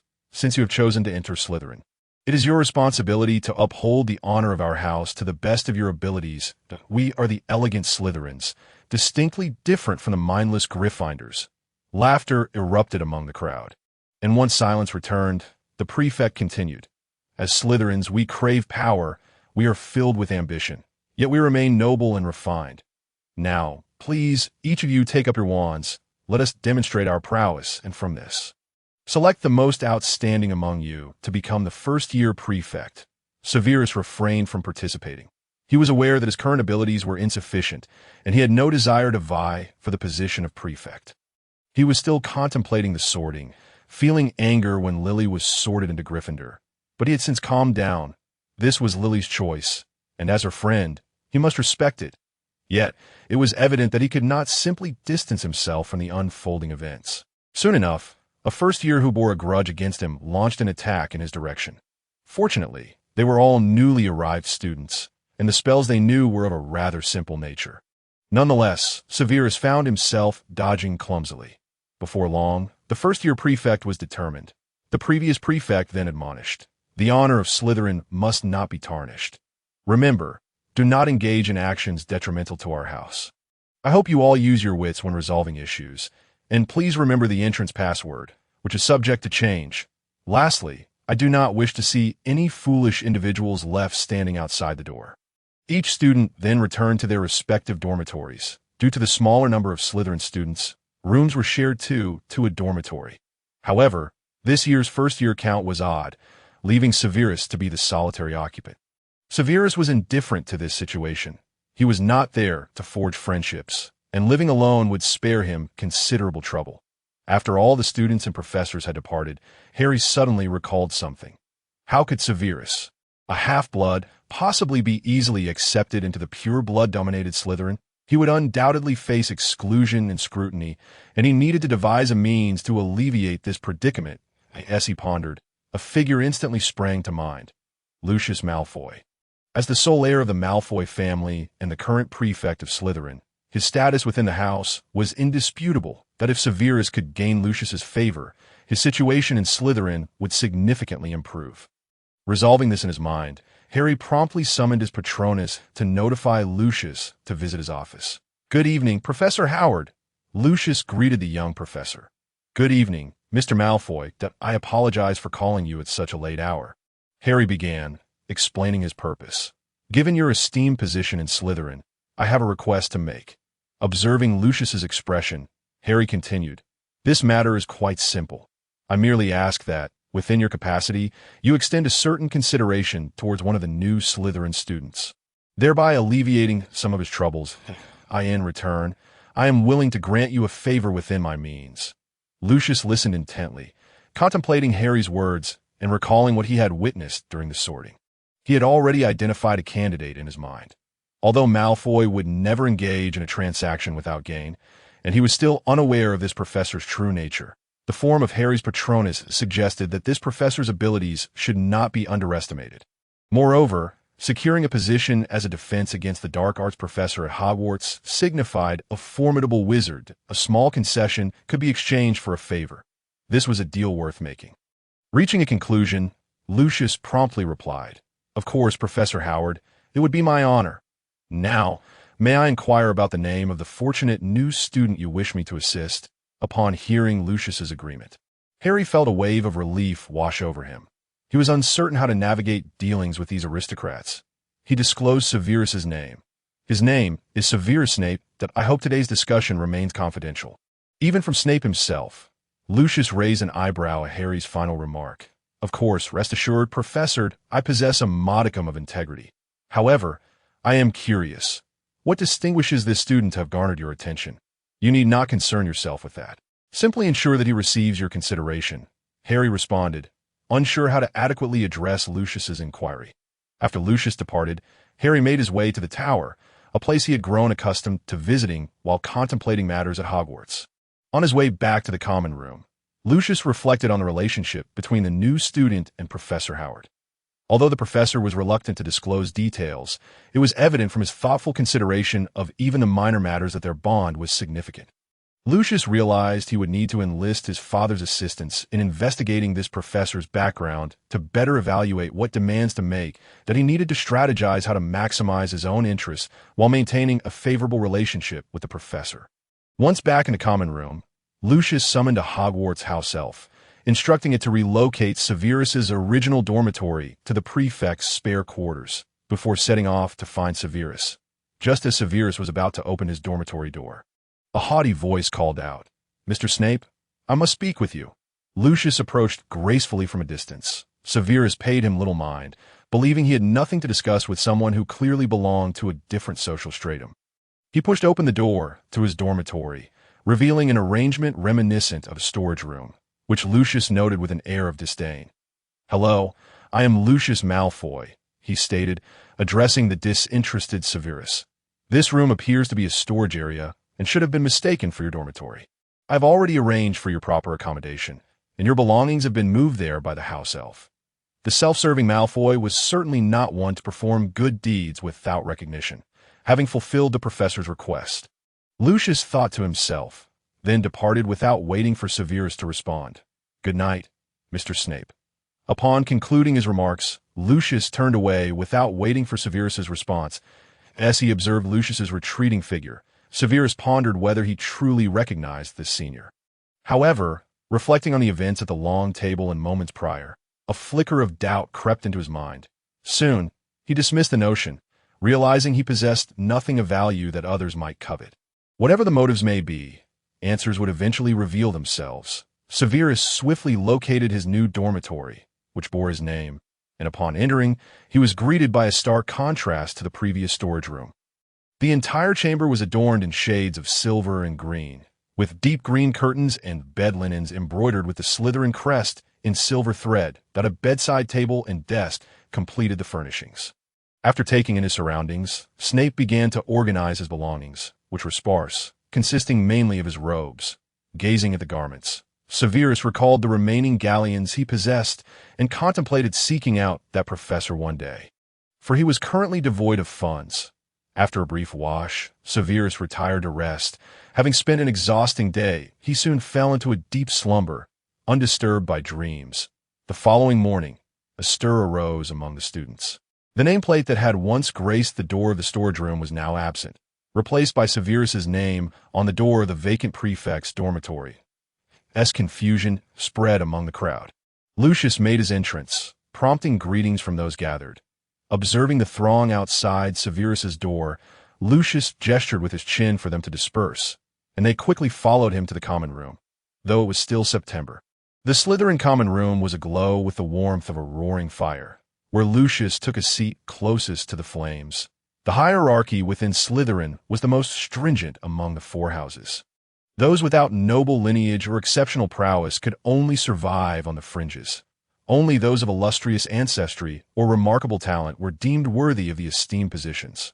Once Lucius settled into his seat, the remaining students took their places.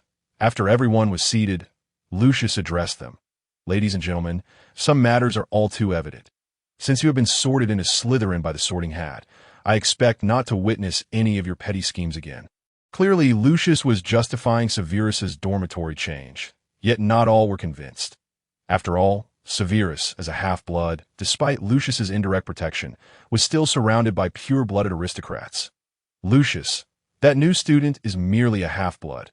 What right does he have to receive such preferential treatment?" Spoke Rabastin Lestrange, a fervent supporter of pure-blood supremacy. He could not tolerate a half-blood enjoying such privileges within Slytherin, seeing it as an affront to their lineage. Moreover, he felt unfazed by the Malfoy family. "Though he may be a half-blood, he is not someone you can provoke. I have said my piece." Lucius had fulfilled his obligation to inform them. After all, he had merely promised Professor Howard to make his stance clear, leaving the remainder, including how Severus would navigate the situation, beyond his concern.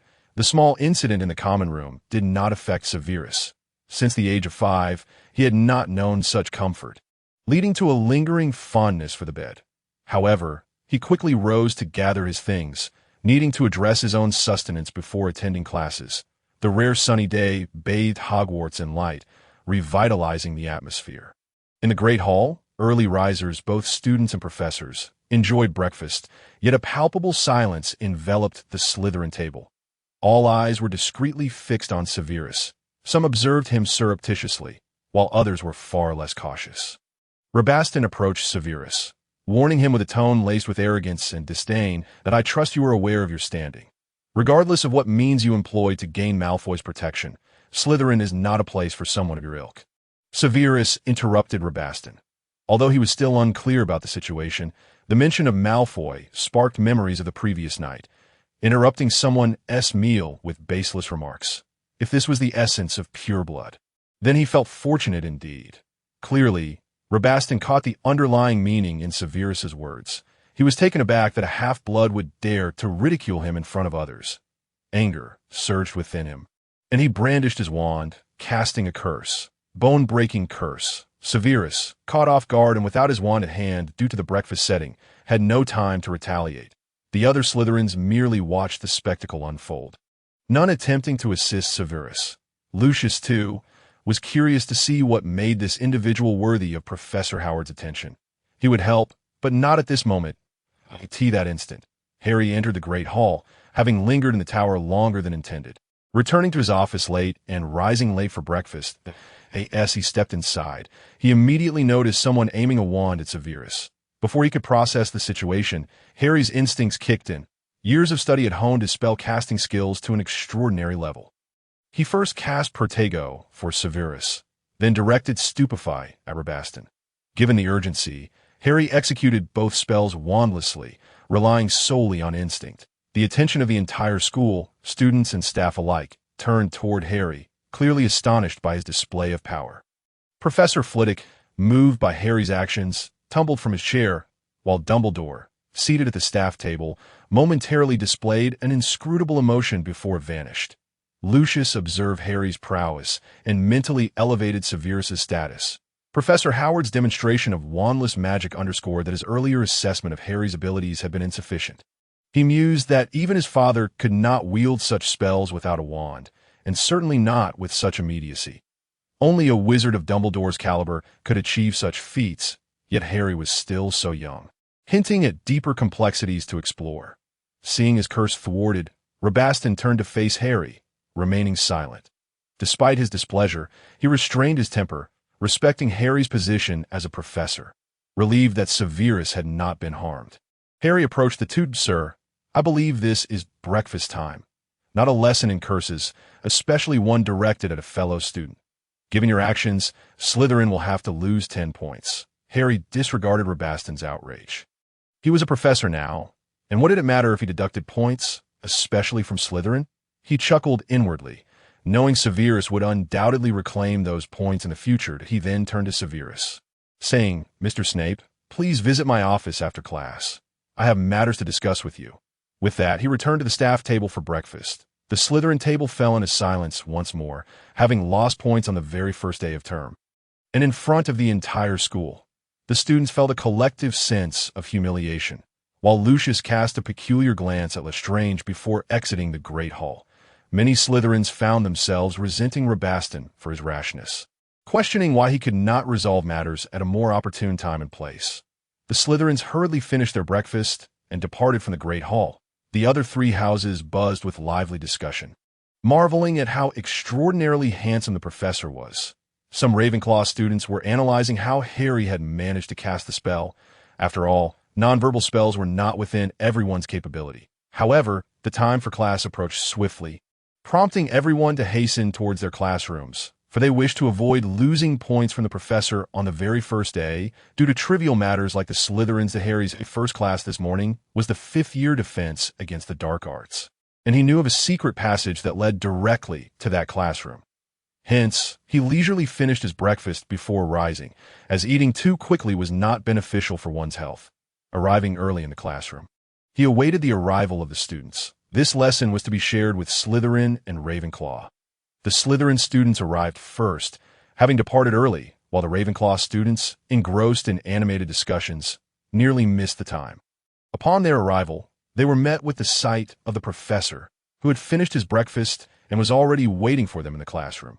Following the morning's incident with the spell, the Ravenclaw students had yet another topic to discuss: how Professor Howard had managed to arrive at the classroom so swiftly that, in truth, the Slytherin students shared the same curiosity, albeit their inquisitiveness was less overt than that of their Ravenclaw counterparts.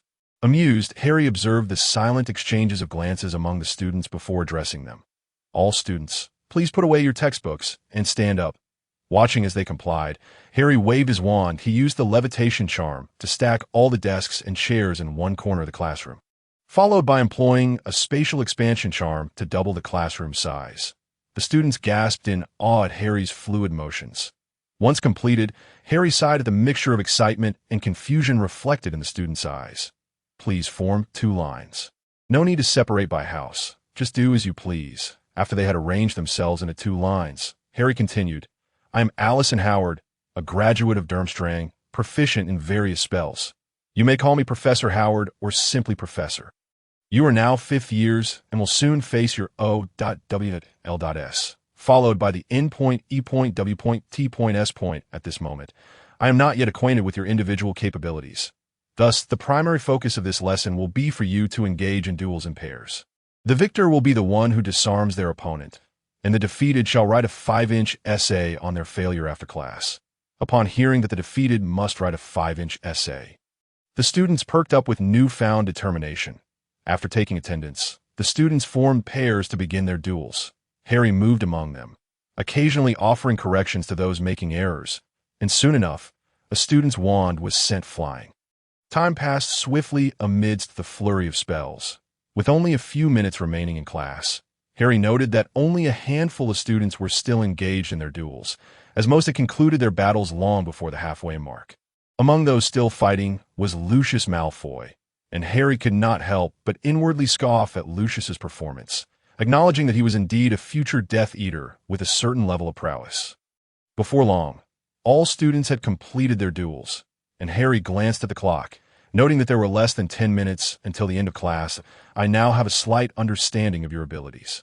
You must realize that the foremost objective of defense against the dark arts is to learn how to defend oneself, ensuring that your opponent's spells do not harm you.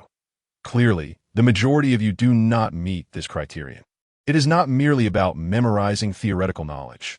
This course places greater emphasis on practical application, your mastery of spells, your adaptability in response, and understanding which spells to employ in counterattacks. After addressing the various shortcomings observed among the students and recording the names of those who would need to write essays, class time concluded.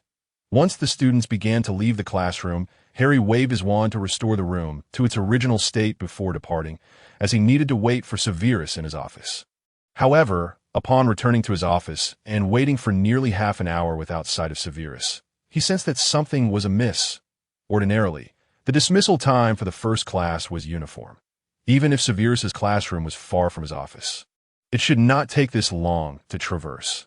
Harry promptly checked the schedule and discovered that Severus's first class was potions. He then proceeded to Professor Slughorn's office to ascertain the situation, only to be met with rather unfortunate news that it turned out that Severus's first class was potions with Gryffindor, and due to the morning incident, the Slytherin students had arrived early, while the Gryffindor students rushed in just as Slughorn leisurely entered the classroom and closed the door. As the Gryffindors entered, Severus caught sight of Lily, but due to Lestrange's sudden provocation that morning, he had not had the chance to focus on Lily's presence that moment. Lily also noticed Severus and waved cheerfully at him, to which Severus smiled in response. This scene was painfully glaring in James's eyes. He glared at Severus, the greasy and detestable Slytherin, vowing to make him pay for it someday. Sirius, observing the expression on his brother's face, knew immediately what had transpired and helplessly pulled James aside, reminding him that they were in class and that any issues could be addressed afterward. Before we begin, let me introduce myself. I am Horace Slughorn, and I will be your potions instructor from now on. First, let us take attendance so that everyone can get to know one another, and then we can commence today's lesson. Professor Slughorn began calling out the names of the new students. When he reached Severus's name, James mockingly shouted, "How can anyone be named Snivellus? It's absolutely hilarious." His words were met with uproarious laughter from the Gryffindors. Severus, naturally, heard this and shot an angry glare at James, while Lily reproached him, "How could you say that about Severus? You're truly insufferable." Having said that, she turned her back on James at that moment. James, disregarding his vendetta against Severus, hurried to appease Lily, fearing she might truly ignore him. Professor Slughorn quickly regained control of the slightly chaotic situation and continued with attendance. After taking attendance, he proceeded to begin the day's lesson. Observing his students, he seemed to be contemplating something. He then displayed on the blackboard the topic for the day: brewing the scabious potion. To concoct the potion for treating scabies, we will need dried nettles, crushed snake fangs, boiled slug tentacles, and quills from a porcupine. That he first explained the necessary potion ingredients before detailing the brewing process. After outlining the procedure, Slughorn emphasized to the students, under no circumstances should you add the porcupine quills while the cauldron is still boiling. You must wait until after it has been removed from the heat. Otherwise, it will result in a corrosive potion. He continued, should the potion splatter from the cauldron, It will cause the affected areas of your body to swell and become painfully sore. So please be mindful of safety. He had witnessed many students erring on this point. Despite his repeated warnings, some students' minds remained woefully empty, and such incidents were quite troublesome to manage. Not only could they injure themselves, but they also jeopardized the safety of their classmates and, more importantly, disrupted the progress of his lesson.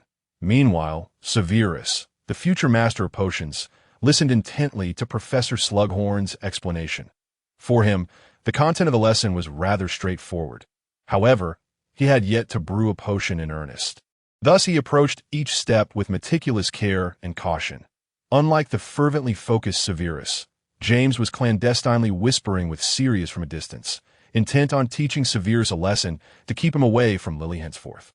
Soon, Sirius devised a plan. He glanced at the porcupine quills in his hand and began discussing the professor's emphasized points with James, after which the two stealthily approached Severus. Severus was engrossed in his cauldron, meticulously calculating the brewing time when, out of nowhere, some unidentified objects were hurled into his potion.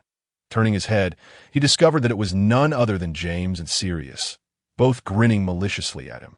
Realizing something was amiss, Severus quickly peered into his cauldron, only to see that the very porcupine quills James and his accomplice had recklessly thrown and were precisely those that Professor Slughorn had cautioned against adding indiscriminately. However, it was too late for realization, as the excessive quills triggered a violent reaction, causing the cauldron to erupt in a burst of corrosive potion. By the time Professor Slughorn arrived, Severus was already drenched in the splattered potion from the explosion. Instantly, a wave of pain surged through Severus, and, as the agony intensified, his body's self-preservation instinct took over, causing him to faint, much to the astonishment of the surrounding students, due to his mixed heritage. No one from Slytherin had partnered with Severus. Lily had initially wished to team up with him, but considering the current hostility from the others in Slytherin, Severus feared that Lily might become a target as well, leading him to ultimately decline her offer. Thus, it was only Severus who suffered the consequences. In the fleeting moment before losing consciousness, Severus felt a sense of relief for having turned down Lily's partnership. For otherwise, she too might have been harmed. James and Sirius, witnessing Severus's fainting, were taken aback. They had not anticipated such dire repercussions. James was now genuinely alarmed. His intent had merely been to teach Severus a lesson, not to endanger his life. Professor Slughorn quickly notified Madame Pomfrey and transferred Severus to the hospital wing. Upon seeing Severus's wretched state, Madame Pomfrey gasped in horror. Severus's garments were in tatters, corroded by the potion, and beneath the rags lay swollen, inflamed wounds inflicted by the caustic liquid. However, the most grievous injury was to his face, marred not only by the potion's burns, but also by cuts from flying shards of the cauldron, which were now bleeding profusely, blood mingled with sweat from the pain, causing even in unconsciousness Severus to tremble in distress. Madame Pomfrey sighed for the unfortunate young wizard as she surveyed his condition. After casting a diagnostic charm, Madame Pomfrey exhaled in relief. Though his injuries appeared severe, it was merely superficial damage, and with the right potion and a few days of rest, he would recover. Unfortunately, the necessary potion had just been depleted, necessitating a trip for Professor Slughorn to retrieve more from his office. As Harry arrived at the door of Professor Slughorn's office, he collided with the hurried professor returning for the potion. Noticing Harry standing there, Slughorn inquired what he needed. Just as Harry was about to ask if the potion class had concluded, Professor Slughorn remarked, "Those two children from the Potter and Black families are quite the troublemakers. Not long in a class today, they managed to injure a Slytherin student that I'm off to fetch some potions for Madame Pomfrey." Upon hearing Slughorn's words, an ominous premonition washed over Harry. "What is the name of that Slytherin student?" he asked anxiously, already suspecting the answer but eager to hear Slughorn as confirmation. That student. Let me think, I believe it's Severus Snape," Slughorn began, but Harry interrupted. "What potions are needed? I can take them to the hospital wing." Professor Slughorn, relieved by Harry's offer, quickly gathered the required potions from his cabinet, thus sparing himself another trip. Once he received the potions, Harry hurried toward the hospital wing. Harry was uncertain of his own feelings. While he had known of the fraught relationship between his father and Severus, The severity of the incident made him realize their animosity ran deeper than mere differences. It was a fierce rivalry. As he rushed, he pondered how he might reconcile their opposing stances, though it seemed a futile endeavor. Upon entering the hospital wing, Harry was startled to see Severus lying unconscious upon the bed, the gravity of his injuries striking him profoundly. Examining Severus's wounds more closely, a wave of remorse enveloped him. He had not anticipated such cruelty from his father and godfather. This was no mere prank. At that moment, Madame Pomfrey entered. Professor Howard, what brings you here? She asked, seeing Harry at Severus's bedside, assuming he had come for some other matter. Madam, I'm delivering potions from Professor Slughorn and also inquiring about Mr. Snape's condition. How is he faring? Severus's appearance had improved since his initial arrival at the hospital wing. Madame Pomfrey had already treated his facial lacerations and administered other potions, but she still awaited Slughorn's contribution. After handing over the potions, Harry engaged in conversation with Madame Pomfrey regarding Severus's condition, standing in silence for a moment as he contemplated how to prevent further conflict between his father and Severus. However, no matter how he pondered, it seemed that avoiding their discord was impossible. The animosity between their two houses was palpable, and even the legacy of his mother further complicated their perceptions of one another. Watching Madame Pomfrey administer the potion to Severus, Harry felt a sense of relief as Severus's complexion began to improve. Although Madame Pomfrey had reassured him that Severus would be fine, Harry remained uneasy until he witnessed tangible signs of recovery. Then a thought struck him. If he couldn't avert the conflict, perhaps he could empower Severus with means of self-defense. Recalling something he had seen in the Slytherin common room, he felt a surge of determination. He inquired of Madame Pomfrey when Severus might awaken and learned that his slumber was due to the effects of the draught of living death, which could last for some time, possibly until evening. With that, Harry bid Madame Pomfrey farewell, intending to utilize the afternoon to prepare something for Severus. Just as he was about to leave, he spotted Lily hurrying toward the hospital wing. He halted, for even though both his parents were at Hogwarts, their time together was regrettably limited. Upon reaching the entrance, Lily noticed Harry. "Good afternoon, Professor Howard. Are you visiting Severus as well? I just brought him some food from the Great Hall." "Is he awake yet?" Potter and Black are simply insufferable. How could they do such a thing? Seeing the professor who had come to escort her and Severus before the term began filled Lily with joy. She held great affection for him. Yet, in light of Severus's plight, her heart was consumed with ire toward James and Sirius. It was their prank that had left her dear friend in such a precarious state. "Miss Evans, good afternoon." Harry had not anticipated encountering his mother, but it made sense. As she was currently Severus's only friend at school, he observed with concern as Lily expressed her worry for Severus, silently mourning his father's actions. Realizing this would not be easy to resolve, there's no need for such worry. Madame Pomfrey has administered the draught of living death to Mr. Snape to aid in his recovery. He is merely unconscious due to the potion's effects. He has already received the potions I brought, and I believe he will soon return to his former self. Harry gazed at Lily's worried expression and could only offer her words of comfort, recounting the information he had gathered from Madame Pomfrey. Upon hearing Harry's reassurances, Lily breathed a sigh of relief, grateful that the situation was not dire, especially considering Severus had not been in the best state when he left the classroom. Observing Lily's demeanor, Harry accompanied her to check on Severus. However, upon Madame Pomfrey's insistence that Severus required rest, the two departed the hospital wing together. They agreed to return after dinner.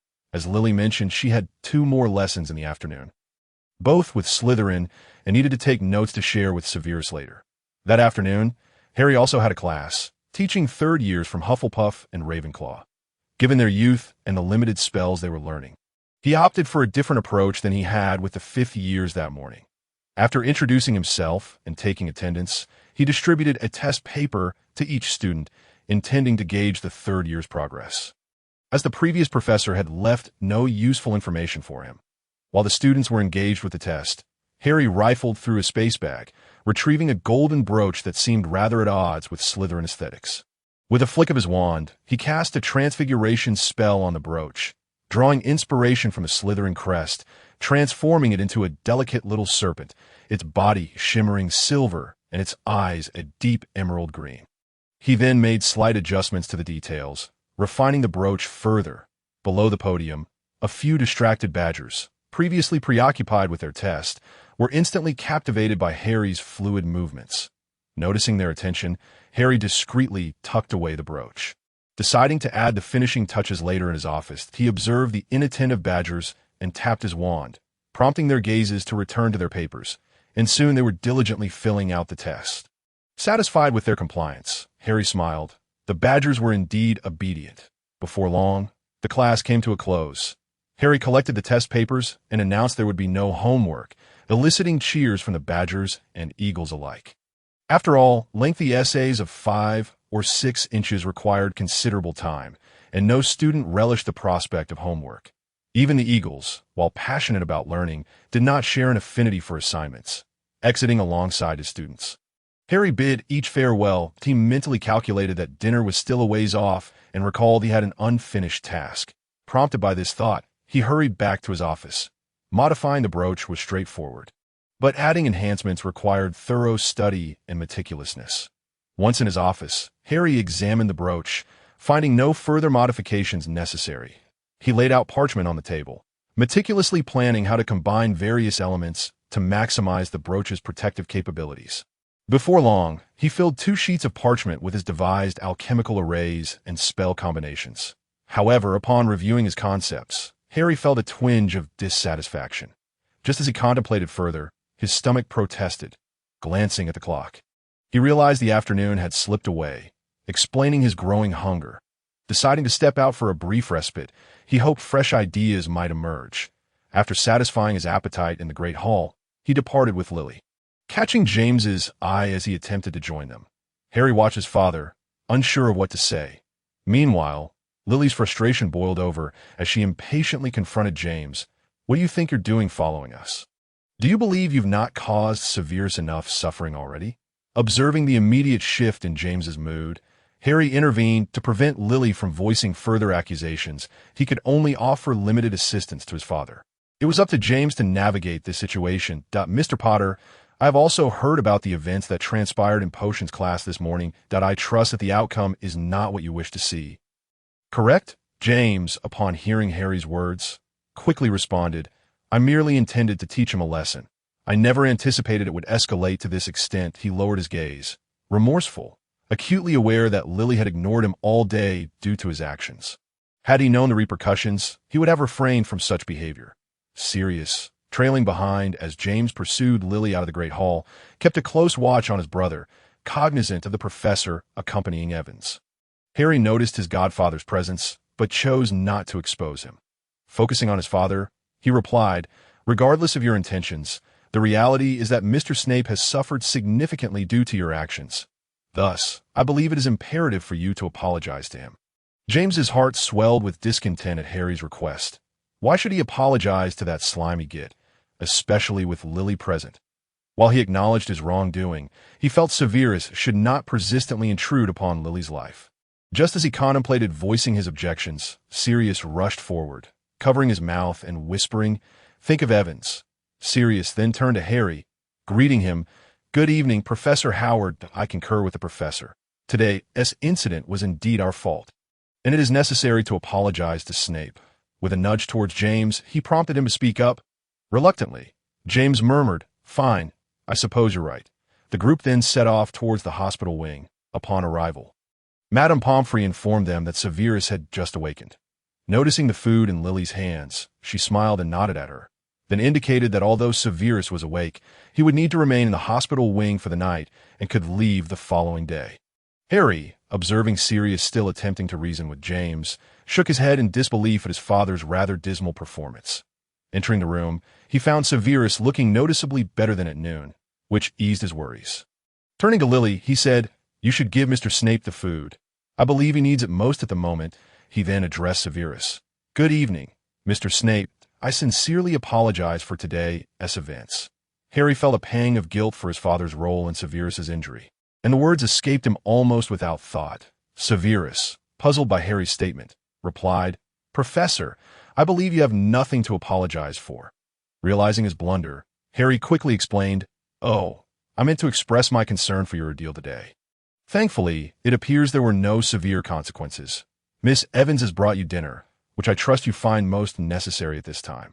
Lily, hearing Harry's words, quickly added, Severus, you truly frightened me today. Please eat something first, and we can talk afterward.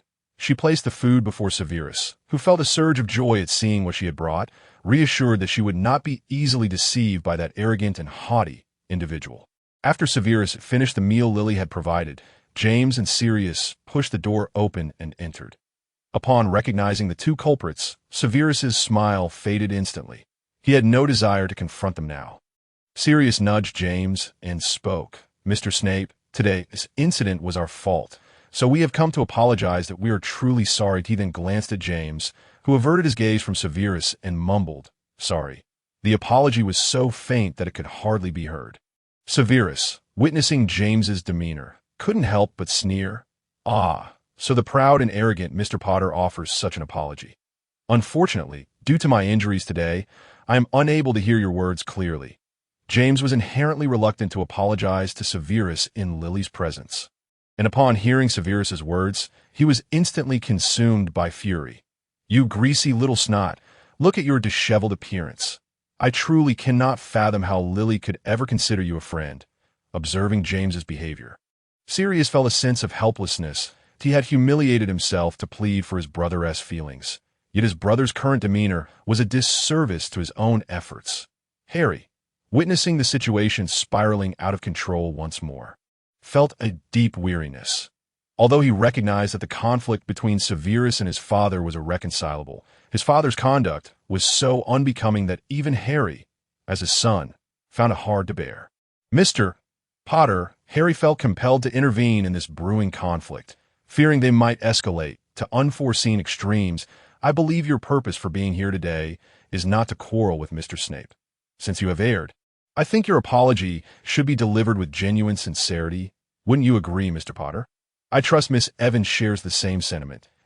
In an effort to prevent his father from further embarrassing Severus, Harry invoked his mother's name. Indeed, upon hearing Harry mention Lily, Mr. Potter's mind seemed to clear. After all, he was attempting to salvage his image in Lily's eyes and could not allow himself to be led around by this snot. Reminded of Sirius's earlier words, James quietly admonished himself to endure for Lily's sake. He then turned to Severus and said, I apologize. Today's events were my fault. After uttering this, James felt all his patience drain away. He had never endured such indignities throughout his life and vowed he would reclaim his dignity in the future.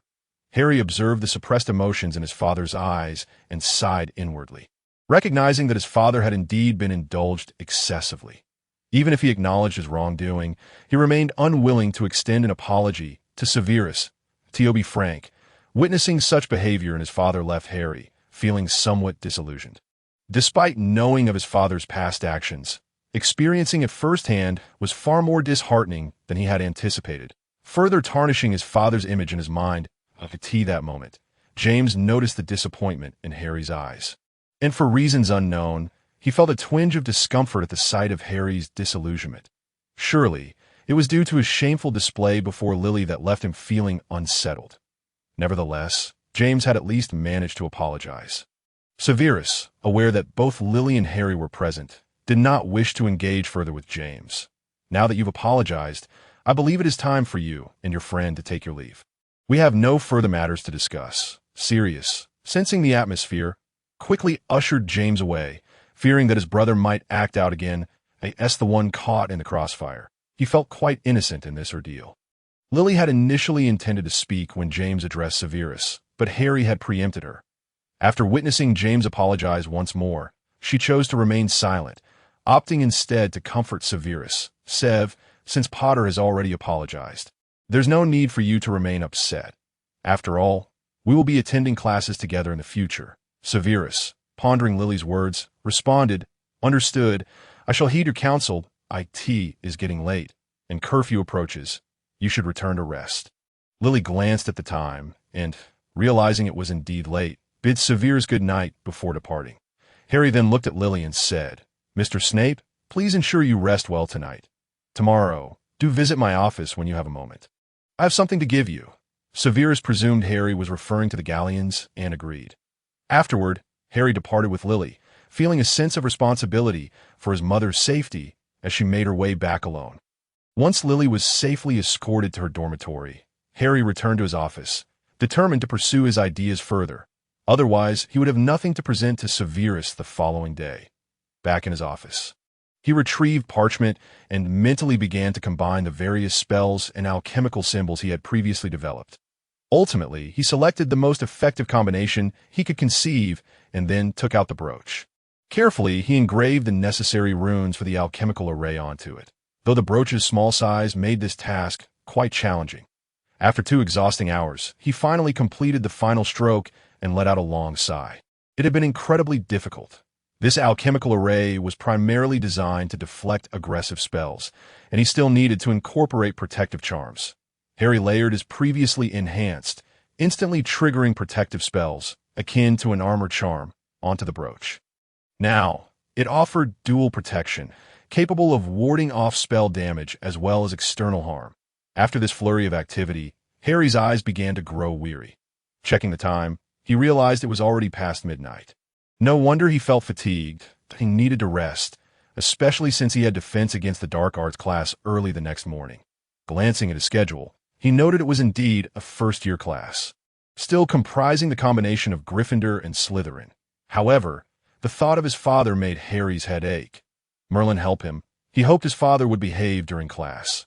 With a multitude of thoughts swirling in his mind, Harry forced himself to sleep, resulting in a night filled with dreams in his dream, his father and Severus fought throughout the night while Harry attempted to mediate. Consequently, before dawn broke, Harry awoke, pondering what sort of misdeeds he must have committed to dream such a thing. Exhaling deeply, he realized sleep would be impossible now. It was simply too comical to consider. As Harry glanced at the time, he deemed it still too early to rise, opting instead to lie in bed and empty his mind. After about 10 minutes of this, he reluctantly convinced himself to get up, as he was beginning to feel hungry. Arriving at the Great Hall early, he found it nearly empty, with most students still lost in slumber. After greeting Professor McGonagall, who had also arrived early, Harry surveyed the breakfast options. Pumpkin pasties, his favorite. This sight suddenly reminded him of Ron and Hermione, and he wondered how they were faring since his departure. As these thoughts crossed his mind, the impending defense against the dark arts class only served to further sour his mood. Harry hastily finished his breakfast and left, wandering alone to the edge of the Black Lake. Gazing at the tranquil waters, he felt his agitation begin to dissipate. Perhaps it was best to let things unfold naturally. After all, these conflicts would arise regardless, and worrying would not change that. After spending some time by the lake, he checked the time and realized it was nearly time for class. Rising, he brushed off his robes and gradually made his way to the classroom. Standing at the podium, he watched as students trickled in. Then he spotted Severus entering alone and called out to him. "How are you feeling?" Looking at Harry standing at the podium, Severus felt a wave of gratitude, despite their lack of a close relationship.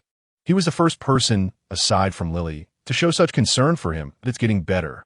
Madame Pomfrey mentioned there are no significant issues.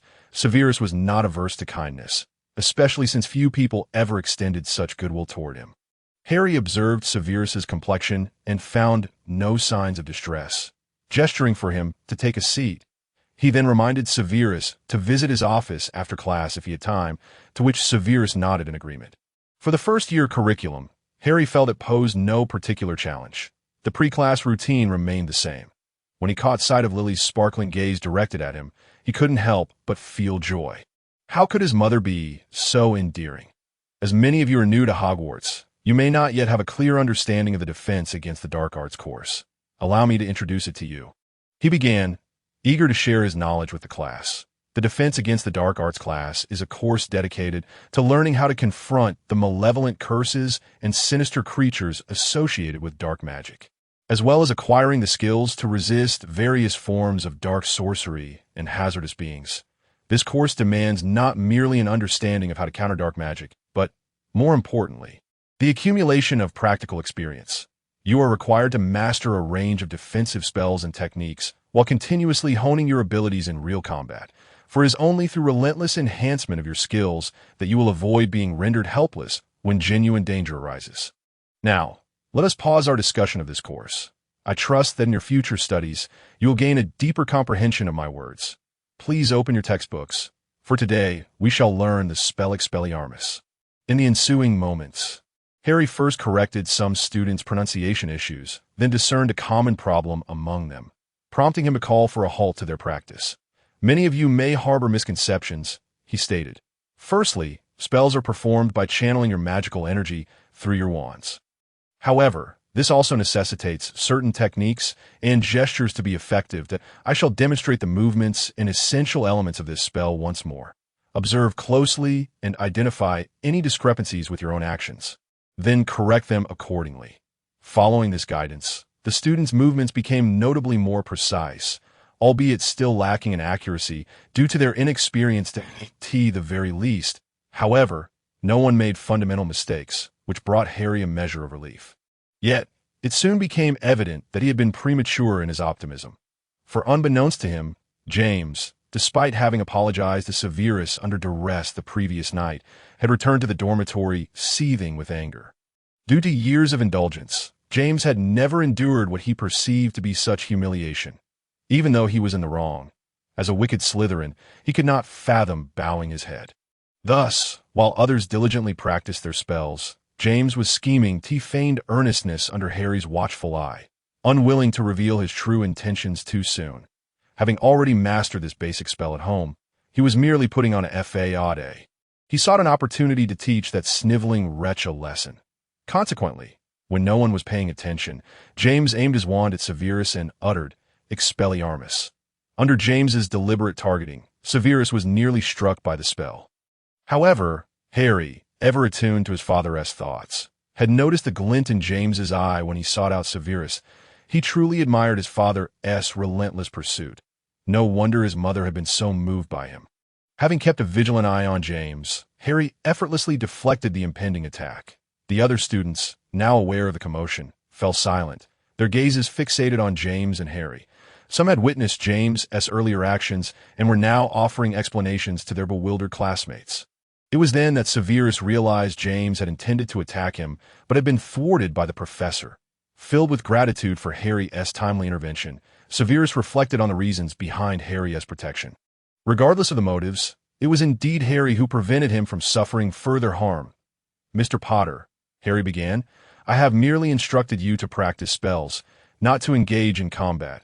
As for your attempt to assault a fellow student, I am compelled to announce that for the next 3 days, you must report to my office. Harry wished to avoid deducting points, which would incite ire among Gryffindor's ranks. Yet he also did not want James to believe he could bully Severus without consequence. Thus, he resorted to confinement. James was indignant at Harry's decision, irritated by the professor, yet inexplicably drawn to him in a manner unlike anyone else. However, after inquiring with his father, he had been explicitly informed that there was no relative named Allison Howard. Regardless, James refrained from countering Harry's words. After all, it was merely detention, and no points were deducted. Observing James's nonchalant demeanor, Harry felt a dull ache in his concealed scar, torn between his father and those to whom he owed a debt. Harry found himself in a most difficult position. Soon, class concluded, and after arranging a time for Severus to visit his office, Harry stepped outside, needing a moment to clear his mind or risk succumbing to frustration. After Harry departed, James glared at Severus with malice, declaring, Just wait, you sniveling wretch. You won't always be so fortunate. We'll see. Potter, it was your fault to begin with, yet you dare threaten Severus. You are utterly insufferable. Come on, Severus. Let us ignore him. Lily tugged at Severus, leading him away, wholly disregarding James's explanations. Sirius, witnessing this, clapped a hand on his brother's shoulder, advising, Come on, don't be so obvious, be clever. There will be plenty of opportunities to teach that sniveling wretch a lesson. Now, we should leave. James, sulking as Sirius nudged him out of the classroom, mentally noted Severus for future retribution. In his mind, he was convinced that Severus was to blame. Otherwise, Lily wouldn't be angry with him. Just wait. There will be plenty of chances ahead.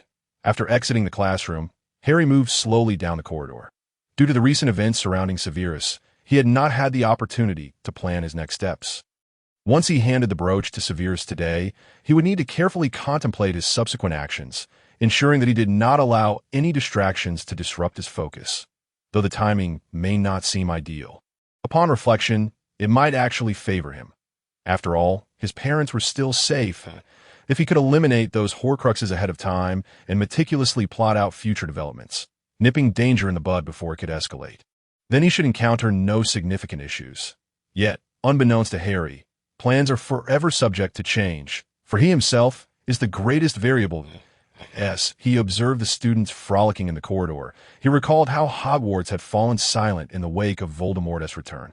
He fervently hoped to prevent any unnecessary sacrifices, ensuring that history would not repeat itself. There was still time to avert tragedy. After dining in the Great Hall, Harry returned to his office, checking the time to find Severus should be arriving soon. Just as this thought crossed his mind, a knock resounded at the door. Harry immediately recognized the visitor and opened it without hesitation. "Good afternoon, Professor Howard. May I inquire as to the purpose of your summons?" Severus inquired upon entering, speculating that Harry might wish to return the remaining galleons to him. Yet, what if that were not the case? If it were not, would bringing it up now lead Harry to believe he lacked trust in him? Having previously entrusted the gold to him, a whirlwind of thoughts tangled in Severus' mind. "Oh, not be anxious, Mr. Snape. I merely wish to present you with something." Observing Severus's demeanor, Harry recalled the perpetually somber expression that often graced his face and felt a twinge of amusement. It was a novelty to see Severus so visibly apprehensive. With a mischievous thought, Harry considered documenting this moment. He gestured for Severus to take a seat in the chair before his desk, then retrieved the brooch that had consumed much of his energy. Severus regarded Harry with confusion, realizing that this was not the pouch of galleons. He wondered what this brooch could signify. Sensing Severus' bewilderment, Harry explained, "In light of your recent experiences, I believe this brooch can greatly assist in ensuring your safety. I have imbued it with a few charms to prevent you from being harmed again due to targeted actions in class." Severus did not reach for the brooch, recognizing its considerable worth and feeling that he had no justification to accept such a generous gift. "This gift is far too valuable. I believe I have no reason to accept it." He expressed his thoughts candidly. However, Harry could not disclose the truth, for the one who had caused Severus harm was none other than his own father. His desire to protect Severus stemmed from guilt and concern for his safety, a notion that seemed utterly implausible. "It is because I promised your mother that I would look after you while at school." Harry moved out of Aaron without any psychological burden, for Severus would never think to inquire about his mother at this time. "Given the events that had transpired lately, I believe you might require this brooch to ensure your safety. Moreover, I recall expressing my fondness for you and Lily before the semester commenced, so consider this an elder's concern for a younger generation, especially since I no longer have anyone at home whom I can care for." At the moment he uttered these words, Harry inexplicably felt a twinge of guilt for taking advantage of Severus. Yet he could hardly suppress a burgeoning happiness. Just as he was struggling to contain the smile that threatened to break forth, Severus misinterpreted Harry's peculiar expression as one of sorrow, believing he had been reminded of his own family. Having recently learned that the professor had lost all his family, Severus felt a pang of regret for inadvertently bringing such sorrow to his mind. It must be difficult for him. Reflecting on his earlier refusal, Severus cast a remorseful glance at Harry. Seizing this fleeting moment of regret, Harry urged Severus to accept the brooch, thinking to himself that he now had an excellent excuse to offer Severus gifts in the future. With this thought, a radiant smile blossomed on Harry's face. Observing Harry's previous sadness, which was a gross misconception, now transformed into joy merely because he had accepted the gift, Severus began to reconsider his earlier actions as somewhat inappropriate. Harry, aware of Severus's misunderstanding, realized that he had already achieved his objective by having him accept the brooch. The remaining details were of lesser importance. "You must carry this brooch with you every day, as it will at least ensure your safety. Additionally, I have infused it with a tracking charm. Should any danger arise, I'll be able to reach you at the earliest opportunity."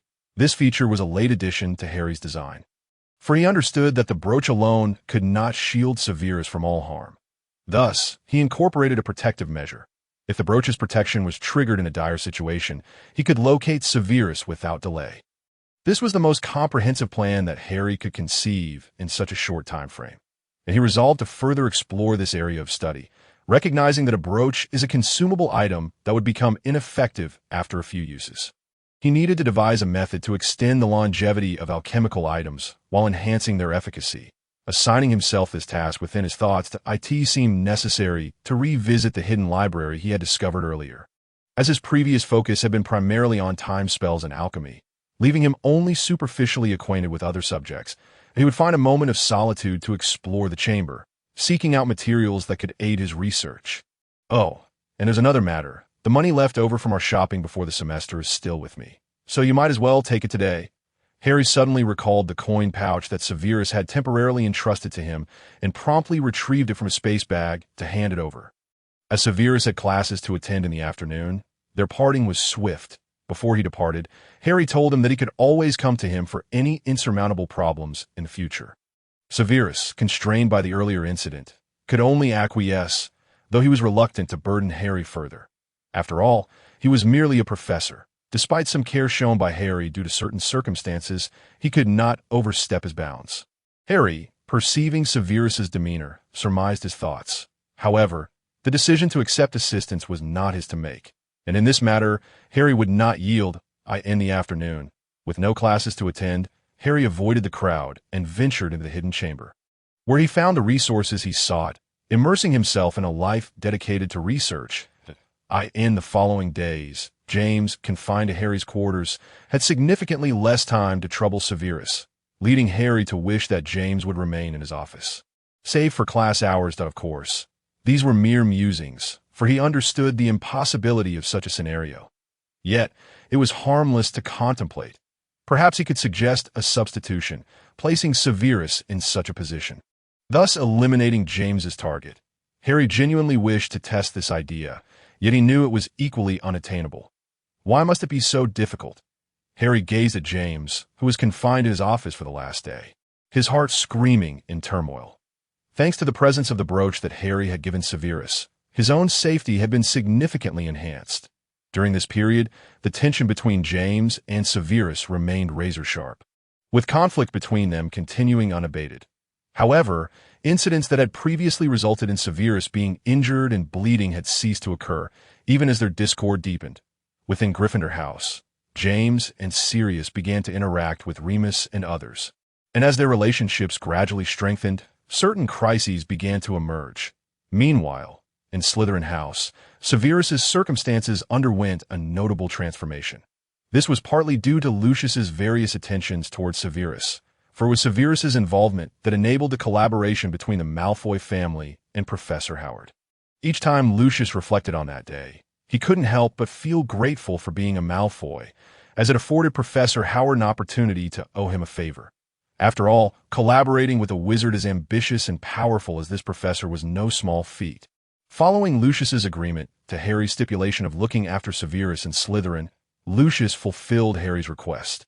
Not only did he elevate Severus's quality of life, but he also introduced him to several prominent pure-blood aristocrats within Slytherin. Though Severus had little interest in such socializing, he had to admit that it made his life in Slytherin considerably easier. Harry was quite pleased with this arrangement, and before Lucius could formulate any demands, Harry preemptively approached him to discuss matters of collaboration with the Malfoy family. Leveraging his extensive knowledge from the Slytherin Chamber of Secrets, Harry provided Lucius with some long-lost alchemical insights. This not only brought a steady influx of galleons to the Malfoy family, but also fostered collaborations with other aristocrats, earning Harry considerable praise from Lucius's father. Consequently, the profit-driven Lucius's attitude towards Severus improved day by day. Aside from Harry's influence, Lucius also recognized Severus's inherent strength.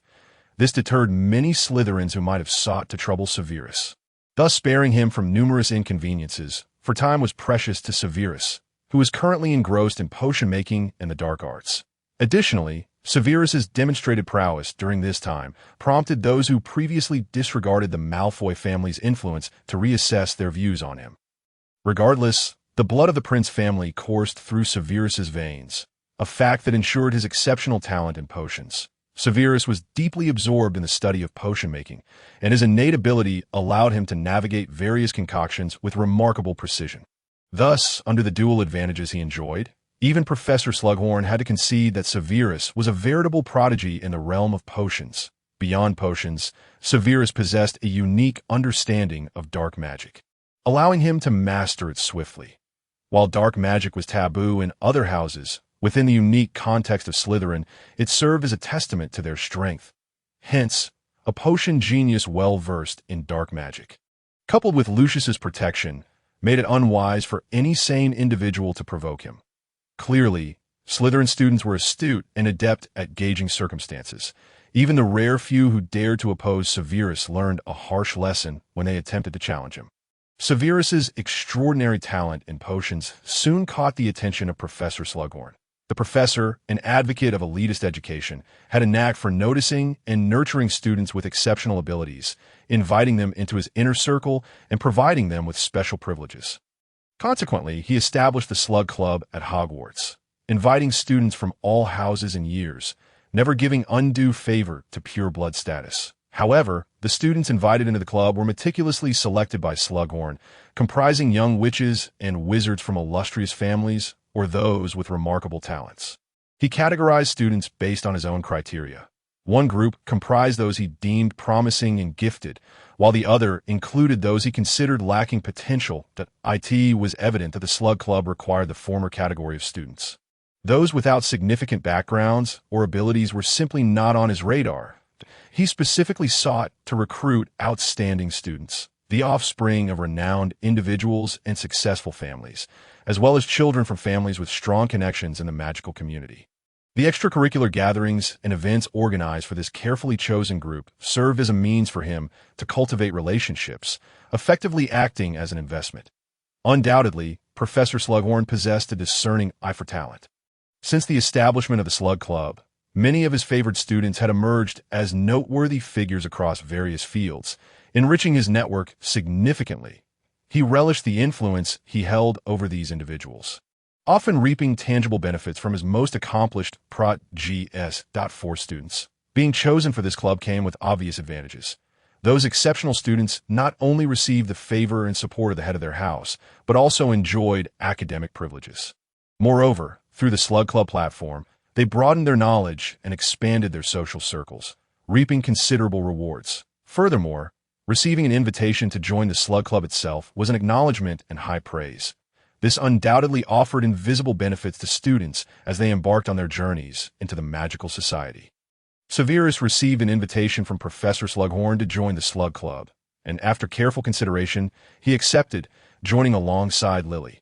Indeed, this clever which had also caught Slughorn's attention due to her own talents. When Severus learned that Lily was also part of the club, he felt an immense joy, as it meant he would have more time to spend with her, free from the interference of that insufferable Potter. However, to his surprise, James had also received an invitation, a fact Severus discovered later upon seeing him in the club. Thus, the flames of their rivalry extended into the Slug Club, yet Professor Slughorn remained neutral, adhering to his principle of not offending anyone. Regardless of how much they clashed, as long as their conflicts did not escalate too severely, Harry chose not to intervene, for he had his own matters to attend to. He felt that if he were to spend all his time resolving their minor disputes, it would render his own efforts meaningless. Moreover, he realized that it was not beneficial for Severus to remain in a perpetual state of protection due to his presence. Such an arrangement would not aid Severus in his future endeavors. As Harry gradually shed his initial anxiety, he recognized that he had previously been overly zealous. He could not continuously cloak his actions under the guise of wanting what was best for Severus, while simultaneously stifling his growth. That would be a profound disrespect to Severus. Harry adjusted his mindset in a timely manner, understanding that his guilt over the years had made him averse to witnessing Severus endure any suffering. Yet, the journey of growth was inherently fraught with pain, especially given Severus's circumstances. Now, as he resided within Slytherin, he could not allow his selfishness to rob him of the opportunity to become stronger. What one must do is merely to silently accompany him in his growth, rather than incessantly intervening in it. Thus, during this period, Harry has afforded Severus the opportunity to develop independently, while also granting himself the time to recalibrate his own mental state. Moreover, he has more pressing matters to contemplate. He must consider all factors that could influence his plans, for he cannot allow a moment's carelessness to lead to failure. Each day, Harry remains vigilant regarding the time turner, uncertain of when he might return to his own timeline, compelling him to expedite the execution of his plans. The intricate magical runes fused upon the time turner show no signs of separation, leading Harry to speculate that they may remain bound until he achieves a certain objective. He reassures himself that time is still on his side, provided he acts swiftly. Everything will ultimately differ from what it is now. Time passes imperceptibly amidst the students' diligent studies and playful antics, with Christmas fast approaching. During this interval, aside from his research, Harry has ventured into the Slytherin chamber located within the girls' lavatory, driven by a desire to locate the basilisk, for he requires its venom to destroy the Horcruxes. However, for reasons unknown, he has made several attempts without success, leaving him perplexed as to whether the basilisk has clandestinely escaped the chamber. After repeated fruitless searches, Harry has begun to entertain doubts and suspicions. Could it be that the timing is simply not right? Consequently, he reluctantly abandons his quest for the basilisk, realizing that the only Horcrux accessible to him at Hogwarts is the diadem. Thus, he proceeds to the room of requirement on the 8th floor. Within this room, after expending considerable effort over several days, Harry finally uncovers the diadem. Its discovery brings him a modicum of solace, allowing him to exhale with relief as he convinces himself that the basilisk's absence was merely due to its current unavailability in the chamber. Yet, when he reaches out to touch the diadem, he finds himself inexplicably transported outside the room of requirement. This occurrence cannot simply be dismissed as coincidence. Harry muses that there must be factors at play that he has overlooked, resulting in such an outcome. Thus, he embarks on a series of experiments within the room of requirement concerning the diadem. But regardless of his methods, the results remain unchanged, standing once more at the entrance of the room. As if he had never entered, Harry feels disheartened. The relentless failures breed frustration within him. If there is nothing he can accomplish, what purpose does his presence in this time frame serve? Feeling defeated, Harry grapples with the burden of his solitude, for he cannot seek assistance from anyone, nor divulge his predicaments to another soul. Nevertheless, he refuses to surrender, believing that there must be a reason for all of this. At the very least, he has located the diadem, and surely a means to destroy it will present itself. While Harry remains ensnared in his emotions, Dumbledore finds him, having come to discuss Professor Flitwick's request for Harry's assistance in preparing the Great Hall for the Christmas feast. It suddenly dawns on Harry that Christmas is imminent, and he has made no progress whatsoever, leading to a palpable sense of dejection. Dumbledore, perceiving Harry's distracted demeanor, inquires gently about any troubles weighing upon him. For Harry, Dumbledore embodies the ideal educator. He is not only kind to his students, but also possesses great power tempered by humility, ensuring that none who have attended his classes harbor ill will towards him. Harry cannot divulge his troubles to Dumbledore, yet the concern reflected in the elder's gaze stirs feelings of melancholy within him. Thus, he poses a question: if there is something one has long wished to change, only to find oneself on the cusp of success, yet thwarted by various obstacles, do the efforts expended still hold significance? Dumbledore gazes into Harry's eyes, filled with confusion and sorrow, while he is unaware of the specifics of Harry's plight. His own age and experiences grant him insight. Dumbledore, drawing upon his understanding, imparts wisdom to Harry. Despair breeds disappointment. Disappointment breeds uncertainty, and uncertainty breeds failure. However, regardless of the outcome, one must not dismiss their efforts. When faced with unavoidable setbacks, one ought to look forward, for life is replete with disappointments. One cannot confine oneself to a singular issue. You are still quite young. If this path proves unyielding, consider alternative routes rather than lingering at a crossroads. Losing your sense of direction. Dumbledore, lacking clarity on the particulars, can only offer such comfort, for youth often behaves this way. They pour their fervor into endeavors, only to question their choices when faced with adversity. Dumbledore recalls someone from his past, but refrains from renouncing his own decisions. Thus, he advises Harry not to deny himself, for doing so would be tantamount to negating all that he has previously accomplished.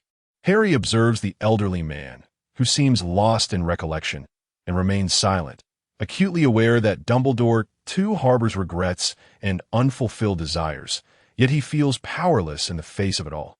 After a moment, Dumbledore emerges from his reverie, and Harry bids him farewell with a smile, and they part ways. As Harry walks away, he resolutely reassures himself that the previous methods must have been flawed or that some detail was overlooked. With time and persistence, he is certain he will achieve his objectives. Harry ascends the tower, and as he takes his position, he spots two familiar figures in the distance, Severus and Lily. They appear to be engaged in a heated debate, yet it seems to yield no resolution, culminating in their reluctant separation. Puzzled, Harry wonders if they have had a falling out. Before he can ponder further, he observes his father and godfather closing in on Severus, leading to a fierce confrontation. Sensing the gravity of the situation, Harry hastens toward them. A apparition is forbidden within Hogwarts. He resorts to running to quicken his pace, only to arrive to find the altercation in full swing. Despite Severus's formidable prowess, James and Sirius are relentlessly attacking him. And even though Remus and Peter are merely spectators, Severus remains vulnerable, affording James an opportunity. He fixates on Severus, waiting for a moment of weakness before casting a leglocker curse in his direction. Thanks to the pin Harry gifted Severus, which has thwarted numerous curses, it finally succumbs to a disarming spell from Sirius, completing its protective mission. Thus, James's malevolent curse strikes Severus, rendering his legs immobile and severely hindering his movement. Observing the effectiveness of his spell, James beams with delight, eagerly aiming his wand at Severus once more, eager to exact his revenge. This insufferable sniveler, having acquired the pin from an unknown source, has thwarted his every attempt at ambush. Today, he finally has the chance to make him pay. Just as Harry approaches the scuffle, he witnesses Severus being hit by James's curse, followed closely by another incantation, conflagration. Harry intervenes to halt the assault. Should it succeed, Severus would undoubtedly find himself in the hospital wing once again. With a protective charm and a barrage of spells erupting from Harry's wand, he effectively halts the conflict. Gentlemen, any form of fighting within the school is strictly forbidden. Is it not? Harry marvels at the determination of these individuals. For the safety of your fellow students, and to instill a sense of accountability, each of you will lose 5 points, and furthermore, you will each serve 3 days of detention, beginning this evening. Be sure to report to my office in due time. Severus remains silent, staring intently at the shattered pin in his hand, lost in thought. Among the remaining 4, James exhibits the most dissent, but he cannot comprehend why. Whenever he targets the loathsome sniveler, this professor always appears to intervene, yet he feels no animosity towards him. What a conundrum! Moreover, it only deepened James's frustration to feel that Harry was consistently aiding Severus. He simply could not comprehend what merits the sniveling toad possessed that warranted such protection. The treacherous and cunning Slytherin, who delighted in the study of dark magic, perpetually wore a grim and greasy demeanor. Now even Lily had begun to disdain him. It was clear that James, having witnessed the conflict between Lily and Severus, sought to trouble Severus in the aftermath. Although he was oblivious to the specifics of their quarrel, it was nonetheless a fortuitous circumstance for him. However, before he could properly reprimand Severus, Harry intervened and brought an end to the matter. James was filled with pent-up frustration. He disapproved of Harry's unwavering support for Severus. Harry, observing the expressions of those around him, slowly spoke. I understand that there may be some discord between you, but that does not justify inflicting harm upon one another. Initially, he had no intention of meddling in their affairs, yet he could not bear to witness Severus suffering in his presence. That moment, Severus turned to Harry and said, Professor Howard, I apologize for damaging the gift you bestowed upon me. Severus was genuinely concerned, as this was one of the few gifts he had received over the years. It was then that James realized the brooch had been a present from Harry to Severus. Harry, noting Severus's distress, reassured him, It's quite all right. The reason for giving you a gift was to protect you. Its usage was inherently limited, and I shall present you with something even better next time. Hearing Harry's nonchalant words, Severus felt a weight lift from his heart. He had previously hesitated to wear the brooch, but under Harry's persistent encouragement, he had begun to don it daily. Yet today, it had been ruined by those insufferable miscreants. filling Severus with malice towards them, that Harry's kindness towards Severus was devoid of any ulterior motives, as such genuine kindness was a rare treasure in Severus's life, making him cherish the gift all the more. However, the more one values something, the greater the hatred felt towards those who destroy it. Regardless of what others were contemplating, after arranging for a few individuals to be confined in his office, Harry departed. With Christmas approaching, he needed to swiftly prepare gifts. Failing to do so would be quite unfortunate. He first needed to compile a list of recipients and the corresponding gifts, a considerable undertaking that made Harry feel overwhelmed with upcoming tasks. After dinner, Harry awaited the arrival of the individuals in his office, anxious that they might engage in further conflict on their way to detention. Thankfully, they seemed to understand the purpose of their summons and did not create the scene Harry had envisioned. Much to his relief, amused by his own paternalistic anxieties, Harry chuckled inwardly at himself. Fixating his gaze on Peter for a prolonged moment, Harry contemplated whether to deal with the traitor preemptively. However, the uncertainties were too many, prompting him to abandon that notion. Peter, feeling the intensity of Harry's gaze, grew increasingly nervous, as he was not particularly well-liked among students and could not fathom why Harry was scrutinizing him, sensing an underlying malice in that stare. The others were equally perplexed, standing in silence, awaiting Harry's directives while he remained fixated on Peter. James, however, remained unconcerned, having been confined before. He knew it would be but a brief interlude. Snapping back to reality, Harry ceased his scrutiny of Peter and turned to address the group. Regardless of the discord among you, Christmas is fast approaching, that I hope that no further incidents akin to today's transpire during this time. Noticing James's indifference, Harry added, "Surely, you wouldn't want your parents summoned before Christmas arrives, would you?"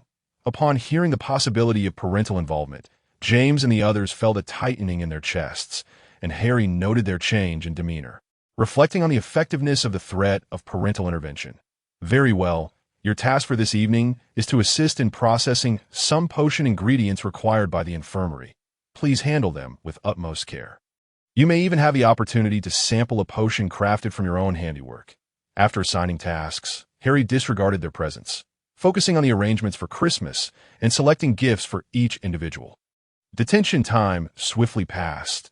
In the following days, Harry had them spend their confinement processing potion ingredients, ensuring that no labor went to waste. That he soon finalized his gift arrangements, a beautifully crafted headband for Lily, as girls often appreciated such adornments. For Severus, he prepared a newly developed modified brooch capable of resisting dark curses, offering enhanced protection compared to its predecessor. Given the time constraints, this was the best he could manage. James received a set of Quidditch models, which would spring to life with a touch of magic. Sirius was gifted premium materials for wand care, while Dumbledore received woolen socks and a bag of Honeyduke's licorice wands. As for the gifts for other professors, he tailored them to their preferences, mindful of the importance of maintaining good relations with colleagues, internally commending himself for his cleverness. Before long, Christmas arrived. Severus expressed little interest in returning home and opted to remain at school, while Lily chose to go home, eager to celebrate the holiday with her parents. Lucius had initially intended to invite Severus to Malfoy Manor for Christmas, but Severus declined, engrossed in concocting new potions and disinterested in mingling with the aristocracy. Harry also chose to stay at Hogwarts, as he had nowhere else to go, though he realized he needed to find a place to live soon. Otherwise, he would be stuck in a hotel during the summer break. On Christmas Eve, Harry assisted Professor Flitwick in decorating the Great Hall, where they prepared several Christmas trees adorned with numerous colorful eggs. Inside these eggs, Flitwick had hidden small gifts, and Harry added a few prank toys, eagerly anticipating which unfortunate soul would receive them. Flitwick, bemused by Harry's antics, questioned how a professor could engage in mischief. Yet, he soon became animated, providing Harry with suggestions on how to increase the student's chances of finding the eggs he had prepared. So, who was it that initially said professors shouldn't engage in pranks? Harry silently scoffed at Flitwick's enthusiasm, which seemed to exceed his OW. As Hogwarts was blanketed in a wintry embrace overnight, the Great Hall was equally filled with swirling snow, and students joyfully awaited the arrival of the holiday, for to them, the holiday signified freedom. As the Hogwarts Express departed, an immediate silence enveloped the school. The ordinarily bustling corridors felt eerily quiet, leaving Harry somewhat disoriented. He distributed the carefully prepared gifts one by one, and once everything was in place, the Christmas feast commenced. Among the four houses, several students chose to remain at school, with the upperclassmen being the most numerous. In stark contrast to the lively atmosphere at the long tables of other houses, the Slytherin table appeared remarkably desolate. Regardless of their backgrounds, Slytherins were expected to return home for social engagements during Christmas, resulting in only Severus occupying the entire table. Fortunately, Severus was indifferent to this solitude. To him, today was no different from any other day, as he had no friends in Slytherin with whom to share a meal. Sitting at the professor's table, Harry's heart sank as he observed the solitary figure of Severus. He understood the reasons behind Severus's decision to stay. Truthfully, Harry felt there was little merit in returning to such a home. Nevertheless, Harry couldn't help but feel a pang of sorrow for Severus, as other students had chosen to remain at school to enjoy time with friends. Reflecting on his own years, although he too had opted to stay to avoid returning to his aunt's house, he had the company of Ron and Hermione, making his situation far more favorable than that of Severus. However, as he watched Severus finish his meal and turn to leave, Harry did nothing but ponder the possibility of establishing a residence near Spinner's End. This way, during the summer, he could provide an excuse for Severus to seek him out in times of distress, thereby sparing him from unnecessary hardships. Always one for action, Harry promptly noted this task in his to-do list, contemplating whether to arrange it during the upcoming holiday, lest he find it too late to act until the next long break. Upon returning to his dormitory, Severus discovered several gifts resting atop his bedside table, leaving him astounded. Aside from Lily, he could hardly conceive of anyone else who would send him gifts during Christmas. Perhaps there was one more person, he mused, as Harry's visage surfaced in his mind, only to be swiftly dismissed. The previous brooch had been a token of his mother's wishes. Surely, the professor had no further reason to bestow gifts upon him. With this thought, Severus felt a twinge of anxiety. Uncertain whether the gift he had prepared for the professor would be of any use, it was thanks to that bag of gold galleons, imbued with Harry's personal intentions, that Severus's life had seen considerable improvement, at least alleviating the dire straits depicted in Harry's memories. Additionally, with Lucius's support, Severus had forged a collaboration with the Malfoy family, who supplied potion ingredients and recipes, while Severus was responsible for crafting the potions. Although he was merely a first-year student, the quality of Severus's potions was undeniable, and Lucius would not let such an opportunity slip by. This arrangement also served to protect Severus, allowing Lucius to privately commend his own cleverness. He needed to draw Severus into his sphere of collaboration before anyone else noticed, for once Severus matured into a master potion maker, it would be far more challenging to secure his cooperation. Consequently, thanks to the Malfoy's orders, Severus had amassed a considerable sum of galleons, and the potions he had prepared for Harry were designed to alleviate fatigue. Recently, he had observed a persistent weariness in Harry during class. Uncertain whether it stemmed from lack of rest or some other disturbance, taking Harry's situation into account, Severus prepared several vials of potion, accompanied by instructions urging Harry to keep them on hand for emergencies. As Severus approached his bed, his gaze was immediately drawn to an exquisitely wrapped gift. The style was unmistakable, and upon unwrapping it, he confirmed his suspicion. The card bore Lucius's name inscribed in elegant calligraphy. The gift from Lucius was a pair of cufflinks, perfectly aligned with the Malfoy aesthetic, glimmering in a manner that assured Severus they would never adorn his attire. With a hint of disdain, he tucked the cufflinks away deep inside his drawer. Next, he uncovered a black scarf from Lily, which appeared remarkably warm. He found himself thinking fondly of it even before it was in his hands. There were also several gifts stemming from the customary social exchanges within Slytherin. As he continued to unwrap the presents, Severus stumbled upon Harry's gift, likely buried beneath the others due to its early arrival. He quickly retrieved it, noting the card attached, which contained Harry's holiday wishes. May the beauty and joy of Christmas be with you, Allison Howard. Gazing at the brooch in his hands, Severus also noticed Harry's explanation of its purpose enclosed within the box, mentioning that due to time constraints, its modified effects were not yet ideal, and suggesting that Severus worked temporarily. Severus' mind darted back to Harry's fatigue during classes. Could it be that Harry had exerted himself to prepare this gift? The very thought brought a subtle joy to Severus' heart. He clasped the brooch tightly, recognizing that it was the first time someone had gone to such lengths to present him with a gift. In that moment, a warm ray of sunlight, which had never penetrated the shadows of the Slytherin dormitory, quietly found its way into Severus's heart, settling in an inconspicuous corner, destined to illuminate every recess of his soul one day. Upon returning to his office, Harry discovered the potion Severus had prepared for him, and a sense of happiness washed over him. At the very least, his efforts had borne some fruit, aside from Severus. Lily had also gifted Harry a green scarf, reminiscent of the color of his eyes, which brought a broad smile to his face. The remaining presents were from other professors, and Harry unwrapped them in succession, placing them all together. The Christmas holiday swiftly passed, and during this time, Harry spent 3 full days searching for a house, eventually settling on a quaint property not far from Spinner's End and in close proximity to Lily's former home. The owner, eager to sell due to work commitments and relocate to a new city, fortuitously crossed paths with Harry during his house hunting. After a swift agreement on the price, Harry visited Gringotts to exchange for pounds. Paying the full amount up front, the owner, pleased with Harry's promptness, left all the furnishings behind, encouraging Harry to keep what he liked and dispose of the rest before departing.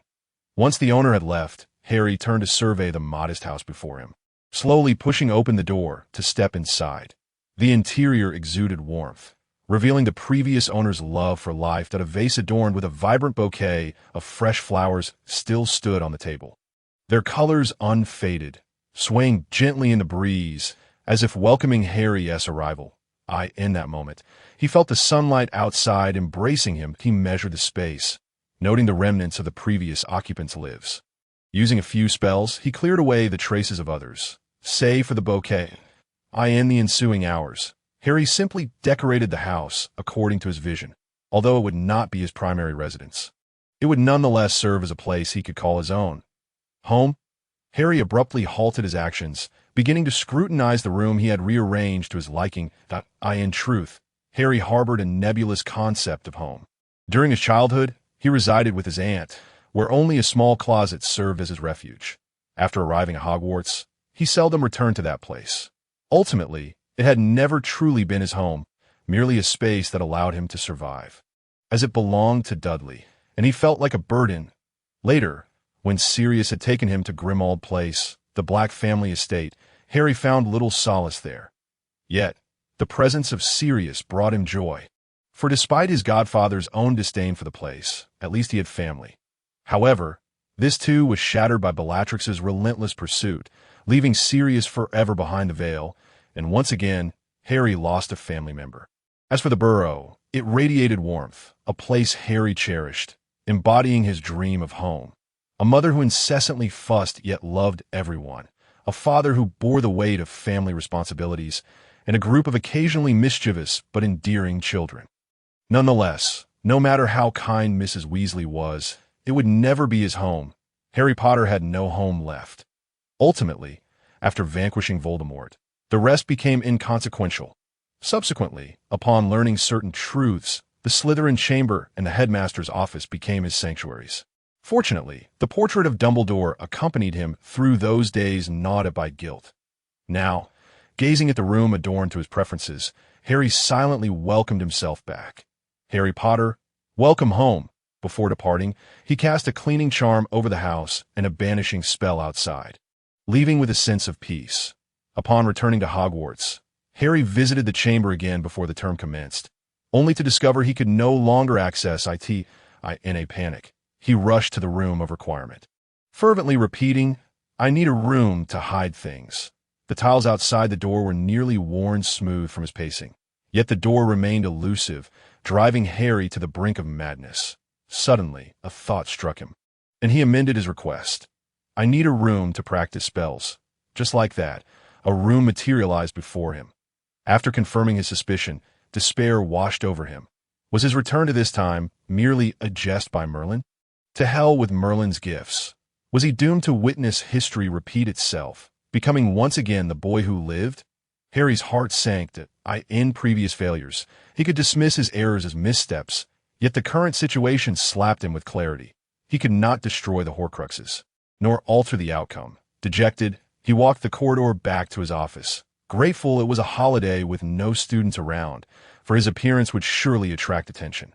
Unbeknownst to him, his disillusionment charm faltered under the weight of his emotions, revealing the lightning-shaped scar on his forehead.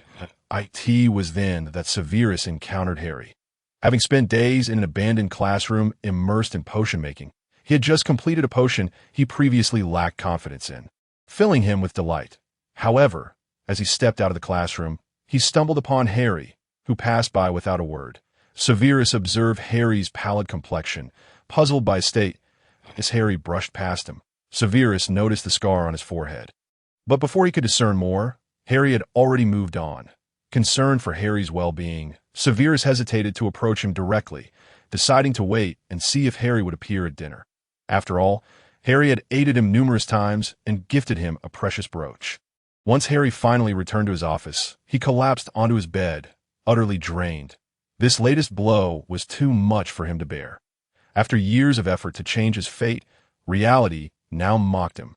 Rendering his struggles a mere jest, he drifted into a dreamlike state. He once again saw the elderly man with a white beard, who regarded him with pity. "Have you so quickly worn your soul to tatters?" he lamented, confused. Harry listened as the elder continued. "Pray tell, young one, what has brought you to the brink of despair?" It dawned on Harry that the old man was referring to his soul's unraveling. Was he on the verge of death? He blurted out the thought. "Well, it's not quite that dire, but you are nearing the edge," the elder replied, stroking his beard and smiling. "If you have any last words, now is the time. Otherwise, it may be too late." Harry, taking in the elder's words, remained silent. What could he possibly say? His hopes had crumbled, and he thought that dying might not be so bad. At least it would spare him from witnessing the scenes he dreaded. The elder, observing Harry's despondence, exclaimed, "Oh dear, you child, you are far from death's door. Your purpose remains unfulfilled. Would you truly abandon it now?" As Harry absorbed the elder's words, a flicker of hope ignited within him. "But I can change nothing. I cannot unlock the chamber, nor destroy the Horcruxes. How can I achieve my goals? Some events are simply not meant to occur at the wrong time, and Merlin's gifts are not omnipotent. Even Merlin himself has limits." The elder, noticing Harry's burgeoning curiosity, continued, "Who says you cannot change anything? Are you not the greatest change of all? Young man, do not narrow your path. If certain goals elude you, can you not approach them from a different angle? Your mind should be sharper than that of an old man like me. Contemplate it, and I shall assist you once more." With that, the elder waved goodbye, and Harry found himself once again lying on his office bed, the position unchanged. Although he did not know the elder's identity, he felt a vague suspicion. The crucial matter now lay in the elder's words. As Harry sat up and reflected, he finally grasped the significance of the phrase, "You are the greatest change." Indeed, Hogwarts had not originally included Professor Howard, so even if he could not destroy the Horcruxes, he could still alter the outcomes he wished to avoid, right? With Merlin as his witness, after the elder's prompting, Harry emerged from his previous despair, extricating himself from hopelessness that he needed to devise a new plan. Surrendering was not an option. He had to believe in his own capabilities. With the path to destroying the Horcruxes obstructed, he began to consider alternative strategies that if he could not obliterate them, he would find a way to bolster his chances, seeking methods to counter Voldemort. Even if he ultimately failed, he would accept it. But he could not abandon hope without first attempting. He recalled Dumbledore's words from before Christmas. He must maintain a steadfast heart. After all, nothing had yet transpired. Harry continually reinforced his resolve, believing that time was still on his side, that there was still hope. Time seemed to stretch indefinitely, but at last, Harry had successfully completed his self-reprogramming. He rose and made his way to his personal lavatory, splashing water on his face to awaken his senses. Gazing into the mirror, Harry felt a momentary pang of panic before reassuring himself. It appeared he had not encountered anyone on his way back, to his dismay. However, he noticed the scar on his forehead had re-emerged. Reflecting carefully, he recalled feeling somewhat dazed during that moment, yet he should not have come into contact with anyone. Hastily, Harry cast a charm to conceal the scar. He resolved to be more cautious in the future, ensuring no flaws would betray him. Regardless of whether he could alter the original course of events, his foremost priority was to safeguard his identity, for he harbored an unsettling sense that any slip could lead to significant trouble. After washing his face, Harry's stomach began to protest, but a glance at the clock revealed that dinner time was approaching.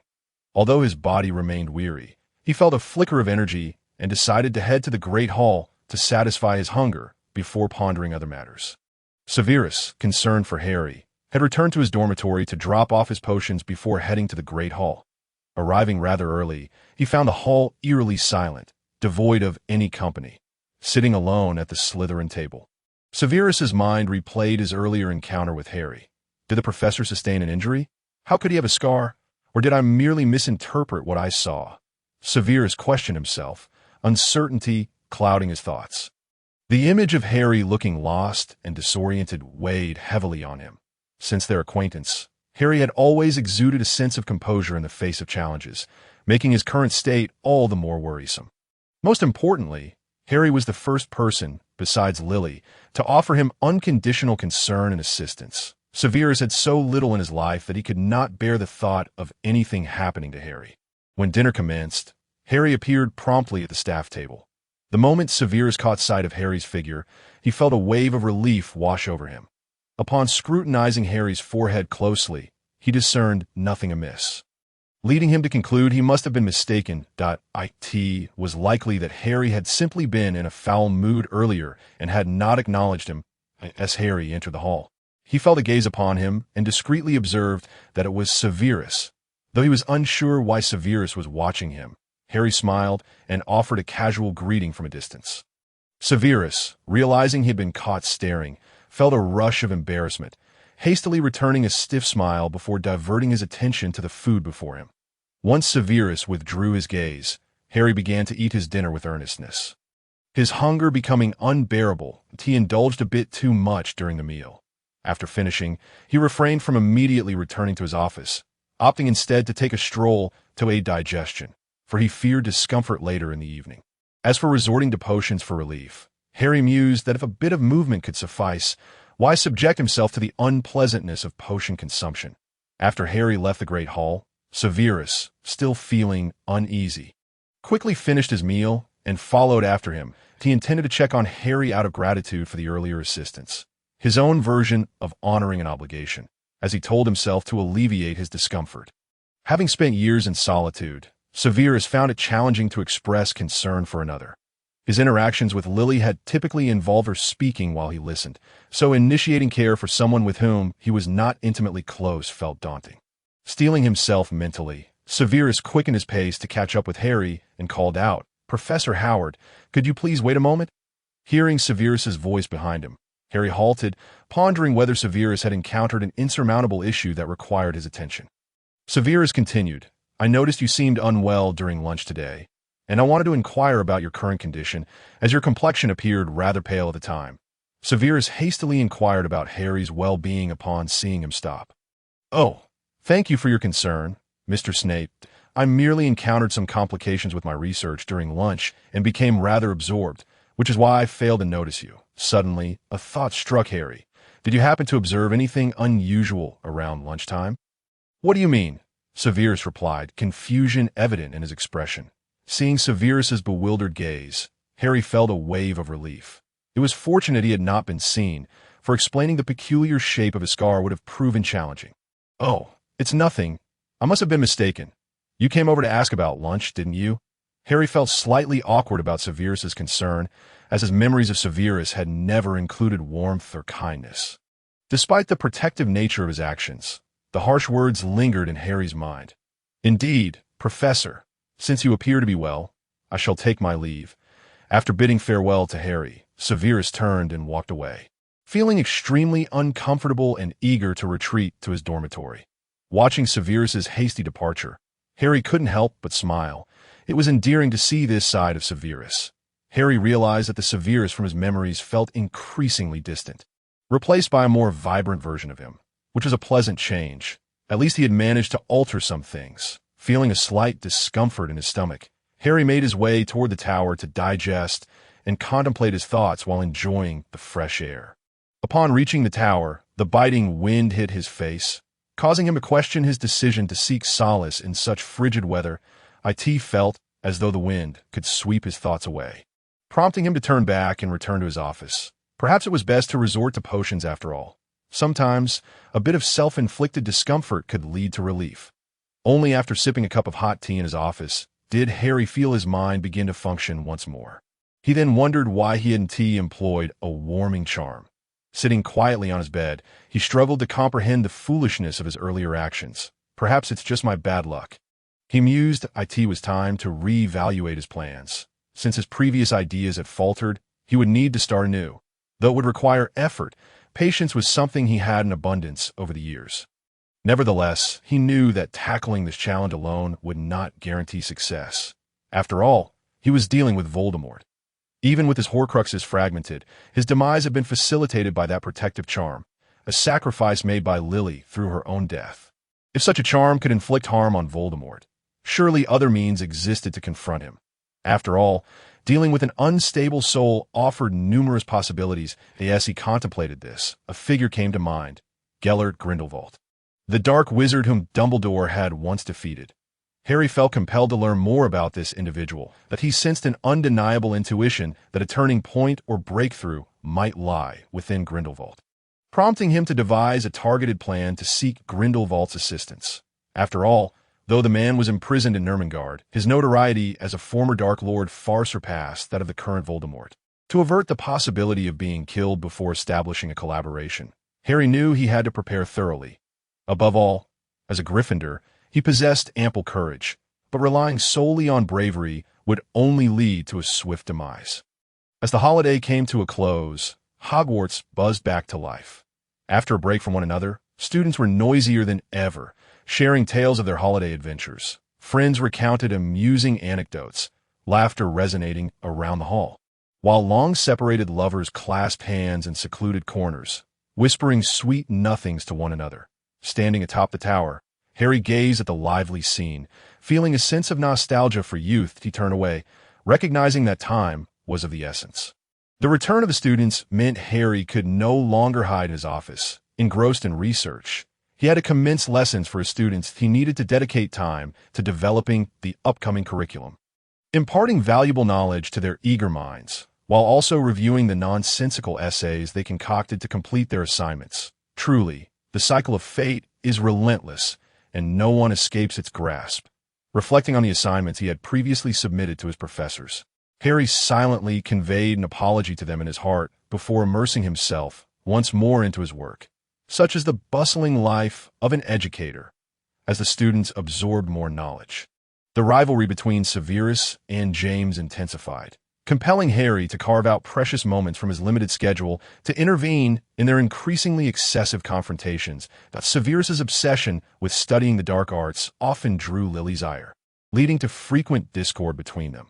However, Severus remained undeterred by Lily's disapproval, choosing to refrain from discussing dark magic only in her presence. Yet some matters cannot simply be overlooked. Lily struggled to comprehend Severus's fixation on the study of the dark arts, perceiving it as a symbol of malevolence. Although Severus had been sorted into Slytherin, Lily harbored hopes that he would not succumb to the path of a dark wizard. Conversely, Severus could not fathom Lily's aversion to the dark arts. In his view, such knowledge could empower him, providing a sense of security through strength. The ideological rift between them became a latent peril, a ticking time bomb that could erupt into devastation at any moment. Yet, neither of them recognized this. One stubbornly believed he could change the other, while the other remained confident that understanding would eventually prevail. Alas, the passage of time is often the most formidable adversary. Meanwhile, James continually targeted Severus's fascination with dark magic, prompting Harry to devise ways to minimize their private encounters, although he found himself in a quandary over how to achieve this at last, while rummaging through his materials. Harry stumbled upon a somewhat tattered tome containing ancient potion recipes, likely from a bygone era. Inspired by Severus's impending birthday, Harry conceived a plan that would serve both as a gift for him and a means to curtail his clandestine meetings with James. Entrusting this significant mission to the book, Harry resolved to act. On January 9th, Harry anticipated that Lily would celebrate Severus's birthday, so he instructed Severus to visit his office before curfew. and he prepared a birthday cake for him. After all, a birthday warrants a sense of ceremony. Otherwise, what distinguishes it from an ordinary day? Due to classes, Lily could only present Severus with a modest gift, and their time together was cut short by James's arrival. After dinner, Severus made his way to Harry's office, uncertain of the purpose behind Harry's summons. Reflecting on the day's significance, a flicker of unacknowledged anticipation stirred within him. Upon reaching the door, he realized his nerves had escalated. But he soon heard Harry's voice inviting him inside.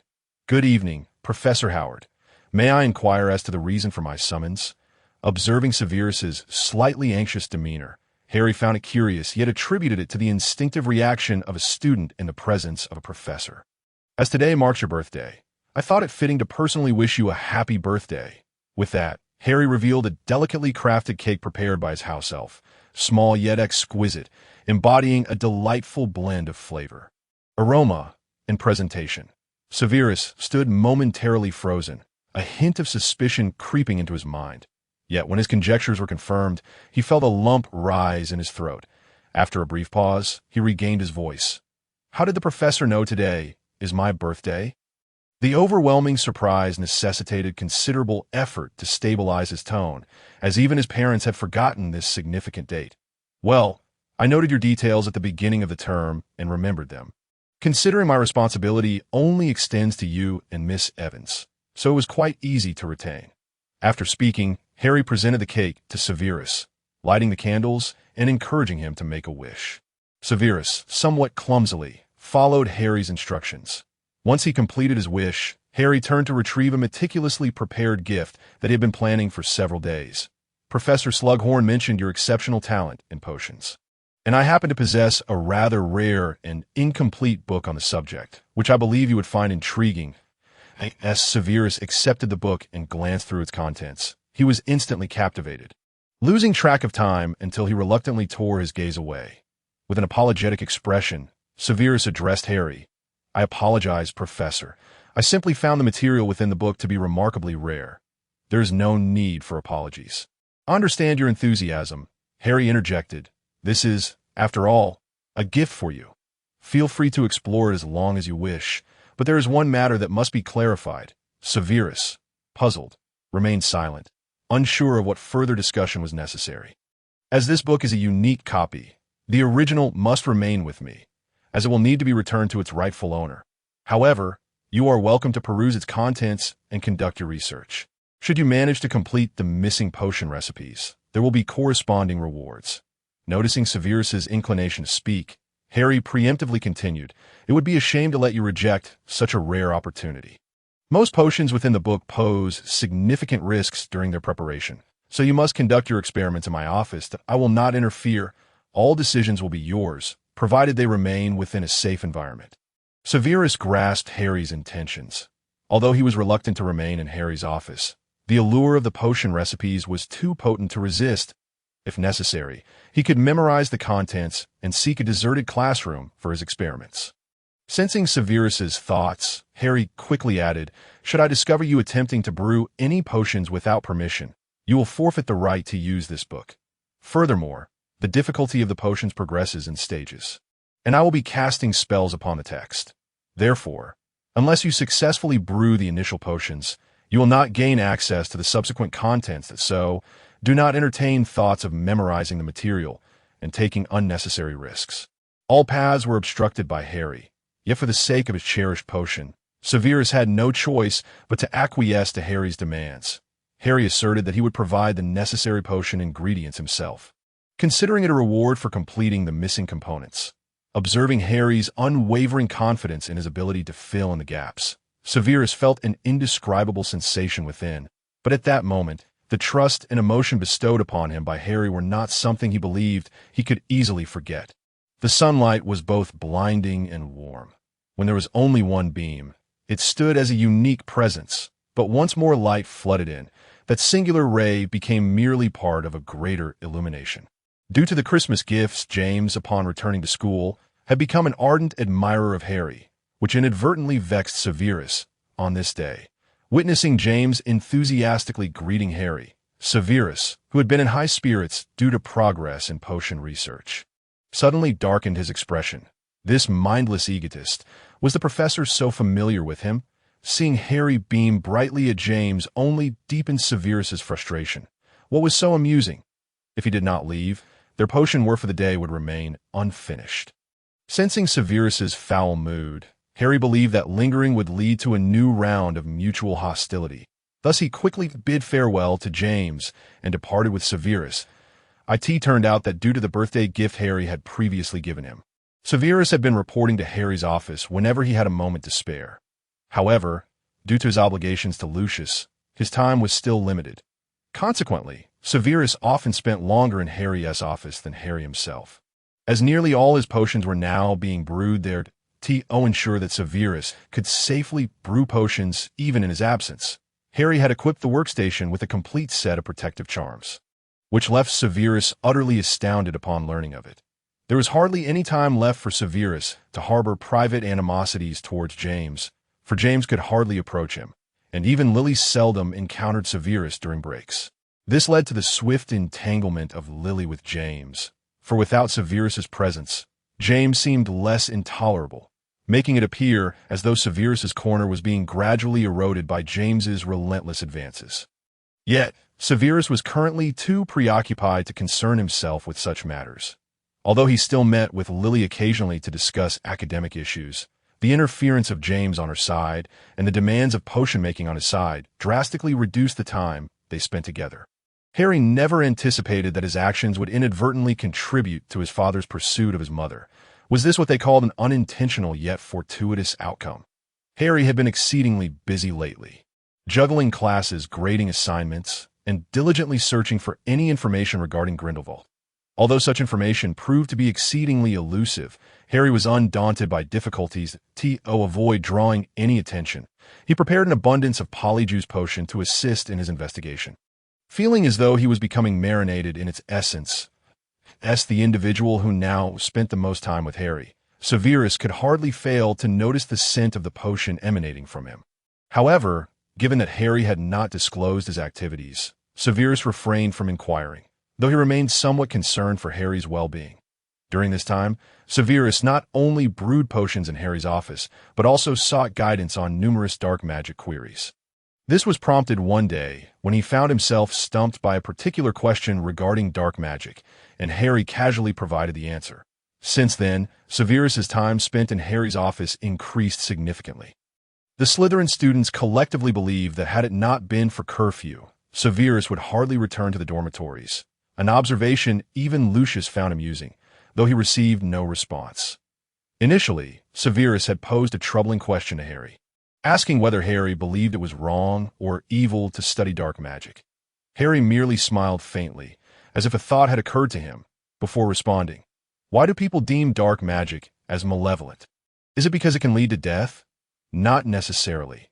A sufficiently powerful spell can achieve that with an ordinary attack. Furthermore, if faced with someone who could threaten your life, would you forego the opportunity to employ dark magic to defeat them simply because it is considered evil? I believe no one would do so. How is evil defined? It is often merely because many spells in dark magic are excessively cruel and bloody, exploited by individuals to satiate their own desires. Thus, I contend that spells cannot be categorized as evil or just. They are merely methods of causing harm, often wielded by those with ulterior motives at inappropriate times. Remember, magic knows no dichotomy of good and evil. Dark magic is simply a classification within it. Our task is to comprehend these forms and learn how to counter them. However, if you wield them recklessly to trample upon the lives of others, then it becomes evil in your hands." As Harry articulated this profound explanation, which transcended contemporary understanding, Severus observed the light in Harry's eyes grow ever brighter. He was the first person who did not regard Severus as an outlier for his fascination with dark magic. Severus pondered how he could be so fortunate as to encounter such a remarkable individual. Perhaps his previous strokes of luck had merely been waiting for this person to arrive. A profound sense of fulfillment surged within Severus. Following this, Harry also noticed a change in Severus. Although he still maintained his customary stoicism, there were at least some discernible emotional shifts when addressing Harry. This filled Harry with great relief, for it seemed that his actions had indeed altered Severus's state of being. It was not entirely without reward. With this thought in mind, Harry felt a renewed sense of confidence. Another day of encouragement awaited. Before long, summer vacation arrived, and Harry had yet to disclose to Severus that he had purchased a house near his home, intending to surprise him later, along with Lily. Reflecting on Lily, Harry could not help but notice her increasingly close association with James. Had he inadvertently expedited Severus's exit from the picture, Harry felt no remorse. For regardless of the outcome, he was still destined to come into being. How delightful. Summer vacation differed from Christmas. Students were not permitted to remain at school. Severus reluctantly departed the castle, yet the anticipation of a surprise from Harry lingered in his heart. However, upon returning to the doorstep of the home he had inhabited for over a decade, Severus felt an unfamiliarity with a place that had once been so familiar. The comforts of school life had allowed him to forget the painful memories tied to this location. Eileen merely glanced up as Severus entered, her spirit dulled by the weight of suffering that had rendered this once promising witch numb. In him, Severus did not need to specify who he referred to. Both were acutely aware. Just go inside quickly. Otherwise, he'll return and beat you again. Eileen's words stirred the scars that had begun to heal during his time at Hogwarts. He did not rush inside, but instead approached Eileen, handing her a bag containing coins he had exchanged with Harry at Gringotts. He was no longer that penniless wretch. Eileen gazed at the transformed boy before her, momentarily mesmerized. His once tattered, oversized garments had been replaced with well-tailored robes, and his emaciated face, once gaunt from hunger, now bore a healthy glow due to the ample food at Hogwarts. Yet, the most significant change lay in Severus's eyes. Before attending Hogwarts, they had been devoid of life, only flickering with a glimmer when he faced Lily. Now, although Severus's gaze remained cold, it lacked the profound despair that had once been buried deep within. A flicker of clarity crossed Eileen's mind, and she suddenly felt a twinge of guilt towards this child. Yet, her tumultuous feelings of love and fear towards Tobias had drained her of all emotional resources, rendering her guilt insufficient to compel her to leave Tobias for Severus's sake. Severus remained indifferent to her emotions. After all these years, he knew his mother all too well. Nonetheless, he cautioned her, "Inside is the money I earned at school. Hide it well, and do not let him find out." Having expressed all he wished to convey, he understood that, despite the possibility of Eileen still giving in to Tobias, he secretly hoped she could heed his words. There was little more he could do. Students were prohibited from using spells off campus, lest they face expulsion.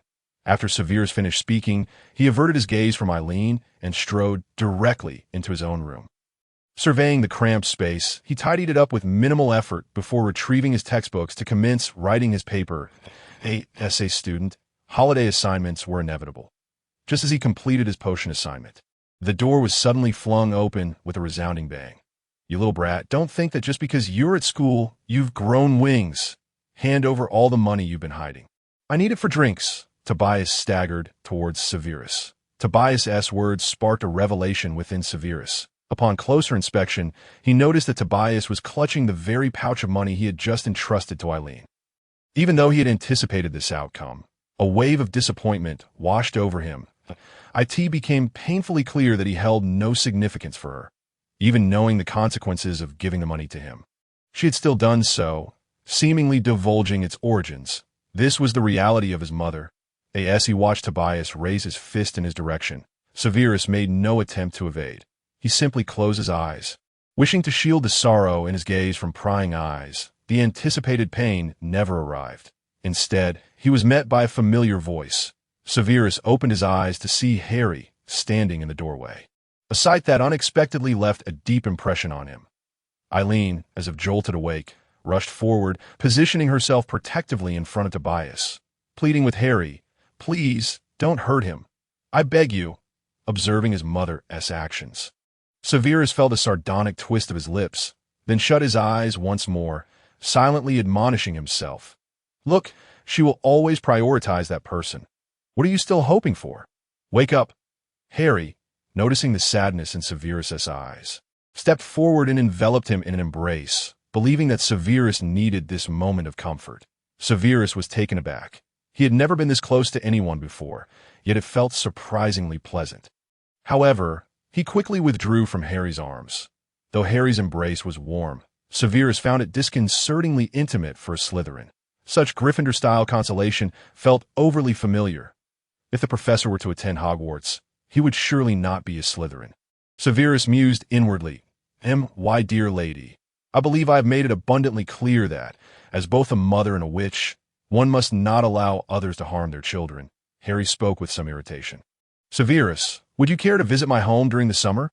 I have recently purchased a house not far from Spinner's End, and you would be my very first guest, so, for the sake of civility, would you accept? Harry extended the invitation, initially intending to merely inform Severus of his new residence for potential holiday visits. However, given the recent events, he believed his home might be the best sanctuary for Severus during the break. Uncertain whether Severus would agree, Harry felt a twinge of anxiety until he heard Severus respond, "Certainly, it would be my honor, Professor Howard." Harry exhaled a sigh of relief, although Severus had been reluctant to impose. His last words prompted an agreement. Reflecting on Harry's earlier comment about being alone in his home, Severus felt that declining Harry's invitation might bring him sorrow, akin to their previous encounter. Witnessing Harry's delight at his acquiescence, Severus couldn't help but display a knowing expression, leaving Harry bemused. Nevertheless, it was time to assist Severus in packing his belongings, just as Severus was about to open his suitcase. Tobias interrupted him. With little else to pack, Severus merely organized his completed assignments and indicated to Harry that he was ready. Harry also sought Eileen's consent, although he would take Severus away regardless of a response.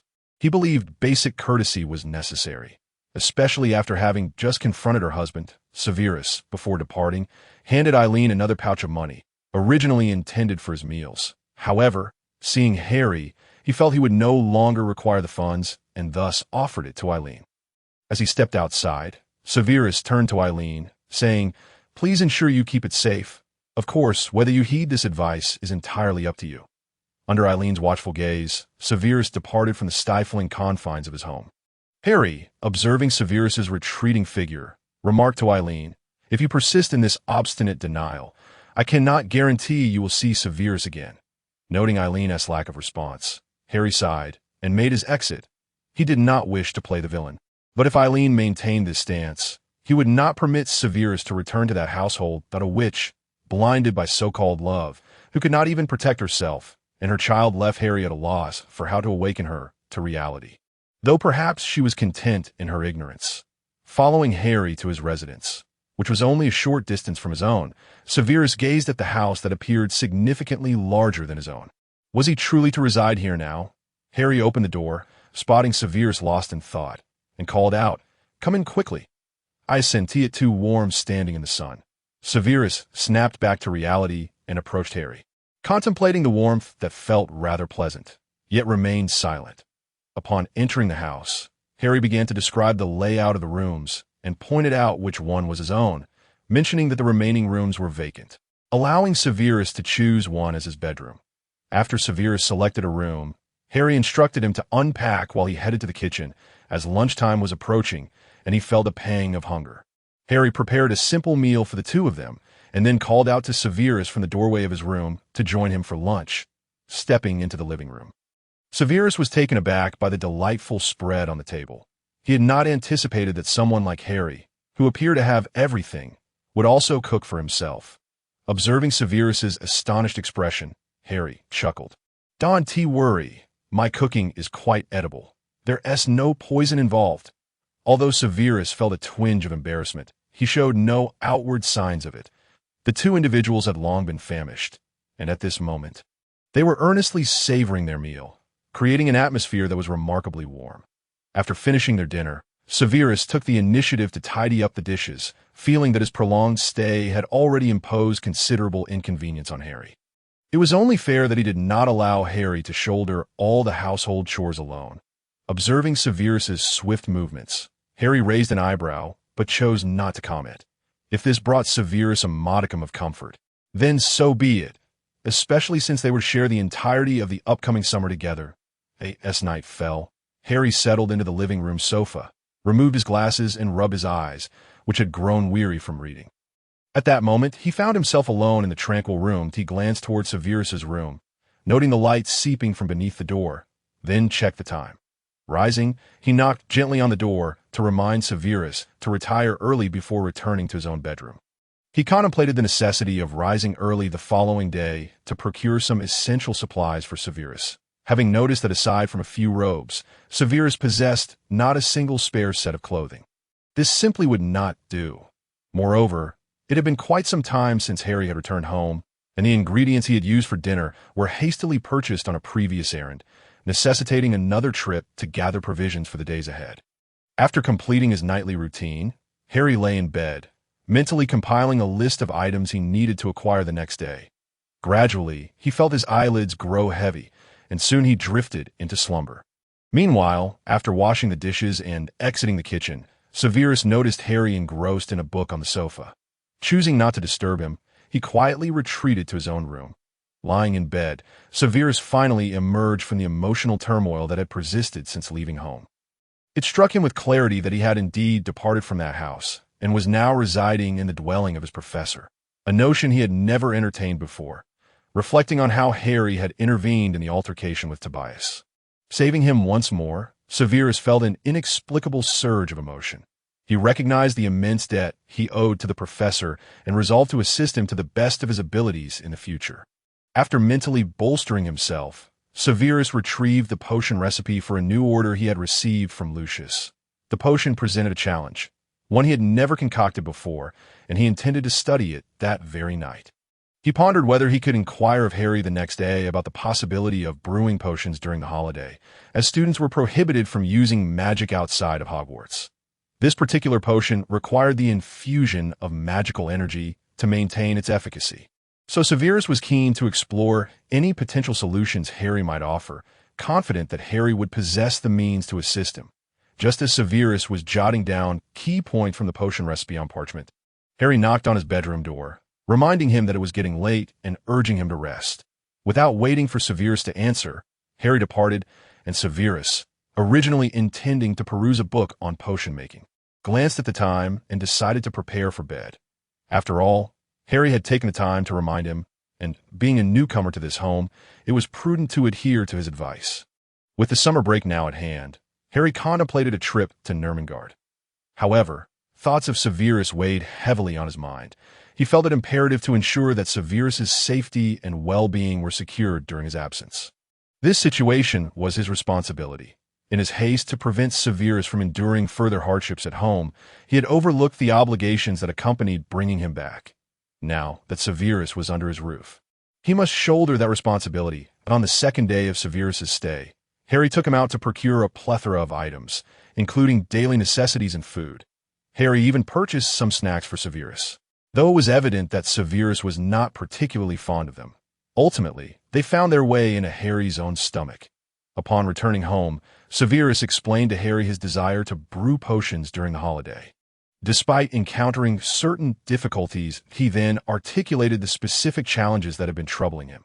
After listening to Severus's concerns, Harry assured him that it was a simple matter, recalling his previous experiences at the Black Residence and the insights he had gained during his escapades with Sirius. He proceeded to cast several enchantments around the house and arranged various alchemical items, explaining to Severus that as long as he remained within the confines of his room, the ministry would be unable to detect his magical presence, allowing him to utilize his wand freely. Thus, Severus's predicament was resolved with surprising ease, leading him to reflect on the disparity between himself and Harry. He silently set a modest goal for himself, aspiring to cultivate his abilities to the point where he, too, could navigate challenges with the same ease as Harry. Consequently, in the days that followed, Severus dedicated himself to an even greater effort, voraciously absorbing all knowledge within his reach, demonstrating a visible growth that even Lucius began to notice, though that was a tale for another time. Now, Severus found himself facing a dilemma. Harry informed him of his need to step out for a while and expressed his regret for not considering this matter before bringing Severus back. Therefore, for the time being, Severus would be left alone in the house. Harry reassured him that meals would be provided by a house elf from Hogwarts, and all he needed to focus on was his own safety. Thus, during Harry's absence, Severus was instructed not to brew any dangerous potions or practice hazardous spells on his own, Severus promised Harry that he would refrain from engaging in perilous activities, and then inquired whether it would be permissible for him to visit Lily. Harry, of course, did not object. In fact, he encouraged Severus to invite Lily over, stating that he had no objections. Upon hearing this, Severus's eyes brightened. The location where he and Lily often spent time had been plagued by her sister's incessant presence, which was quite bothersome, that if he could invite Lily to his home, they could practice spells together in peace. After reiterating his concerns for Severus's safety, Harry departed from England, determined to address this matter swiftly.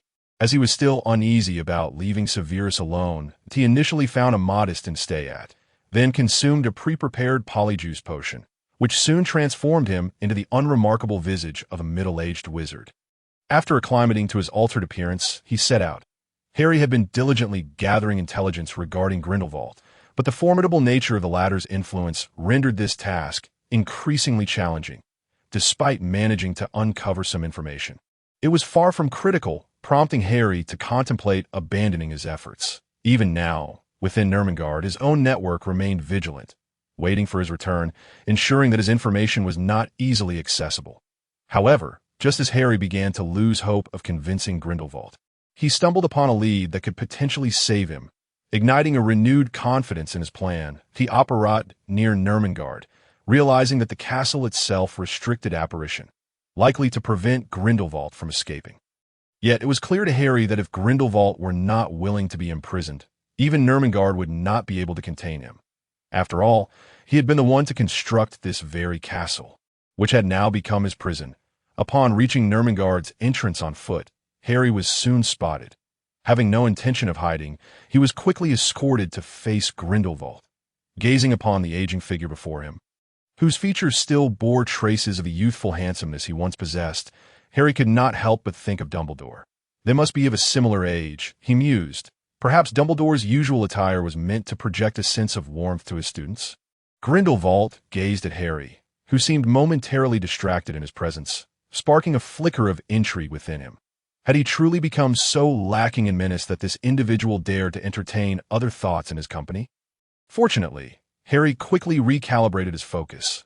After all, this was a matter of life and death for him. Concentrate, Harry Potter, he admonished himself inwardly, for before him stood the first Dark Lord, and he must tread carefully. Esteemed Mr. Grindelwald, you may call me Aaron. I wish to discuss a potential collaboration with you, if you would permit it. With that, Harry gestured for Grindelwald to allow the others to leave, observing Harry, who posed no significant threat. Grindelwald found the situation rather amusing. His life had become monotonous since arriving here, and it had been ages since someone as vibrant as Harry had crossed his path. With nothing pressing to occupy his time, he decided to see what Harry intended. After a moment's contemplation, Grindelwald waved his hand, and the others promptly exited the room. In that single act, Harry became convinced that Grindelwald was indeed a willing captive of this place. Speak, then. Show me what terms might persuade me to collaborate with you. Grindelwald relaxed against the wall, the room's furnishings starkly minimal, containing only a bed. Harry found it hard to believe that someone of Grindelwald's stature resided in such simplicity. But that was not a matter for him to dictate. I have learned through various channels that you are a seer. Coincidentally, I possess some fragmented glimpses that I believe would pique your interest. He continued, observing Grindelwald's indifferent demeanor. These fragments pertain to Dumbledore. Upon hearing that name, Grindelwald instantly straightened, having not encountered anything related to it in a long time. Harry was pleased with Grindelwald's reaction, as it assured him of the success of his plan. Naturally, he would withhold any further information about the future or reveal his true identity. Yet he could use Dumbledore as bait, knowing Grindelwald would be tempted. You know something? Do not attempt to deceive me. Otherwise, you shall discover that death is the true mercy to not be so tense. I stumbled upon this knowledge by chance. After all, I have no desire for this situation to unfold, which is precisely why I seek your collaboration and assistance. What specifically pertains to Dumbledore? Grindelwald inquired, his interest piqued. Concerning Dumbledore's demise, those words. Grindelwald's gaze turned dangerously intense, as if he might snuff out Harry's life in an instant. Harry, however, remained unfazed. He was not afraid of death, and certainly not intimidated by mere threatening glances. After a prolonged silence, Grindelwald finally averted his gaze and spoke slowly. But what assistance can I offer you in my current state? After all, I cannot even leave this doorway. Grindelwald resumed his air of indifference. Whether you cannot or simply choose not to leave, you are well aware, as a gesture of goodwill, I shall share all I know regarding Dumbledore with you. Harry did not believe for a moment that Grindelwald was truly unconcerned.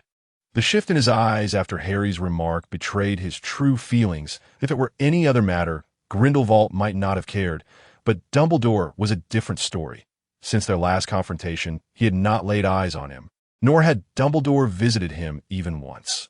Due to various circumstances, he had only learned of Dumbledore's affairs through newspapers, making Harry's proposition exceedingly tempting for Grindelwald. I ask that all. What do you desire in return? I must assess whether this collaboration is feasible. Grindelwald raised an eyebrow at Harry. That I wish to leverage the power of the Saints to accomplish certain tasks and retrieve specific items. Harry articulated his ultimate objective. Indeed, this was the only course he could conceive. He could not seek Dumbledore's aid, as he knew him too well and feared revealing his identity. Thus, the most daring yet prudent strategy was to partner with Grindelwald, allowing him to achieve his goals while minimizing exposure. And why? Pray tell, would you assume that I would agree to collaborate with you based solely on your vague assertions? Because of Dumbledore, do you not yearn to see him again? Do you not wish to alter the outcome of his death? Upon hearing Harry's words, Grindelwald's expression remained neutral, yet the change in his breath revealed that Harry's bait had struck a chord. Feeling a pang of guilt for invoking Dumbledore, Harry turned to Grindelwald and said, If we collaborate, I will disclose everything I know and work alongside you to find a solution to It seems that today, this collaboration is one I cannot refuse, Grindelwald observed with a hint of amusement at Harry's earnest expression. You are free to refuse, but what transpires thereafter is beyond my control. Grindelwald found Harry's demeanor intriguing. Was he truly being threatened? Did he not fear that Grindelwald might simply cast him aside with a swift Avada Kedavra? Very well, I shall mull over your request. Now, perhaps it is time for you to make a proper introduction. As the effects of the Polyjuice potion began to fade, Harry started to reveal his true appearance. Yet, with the prospect of collaboration looming, he momentarily set aside his defenses, knowing he would have to introduce himself sooner or later.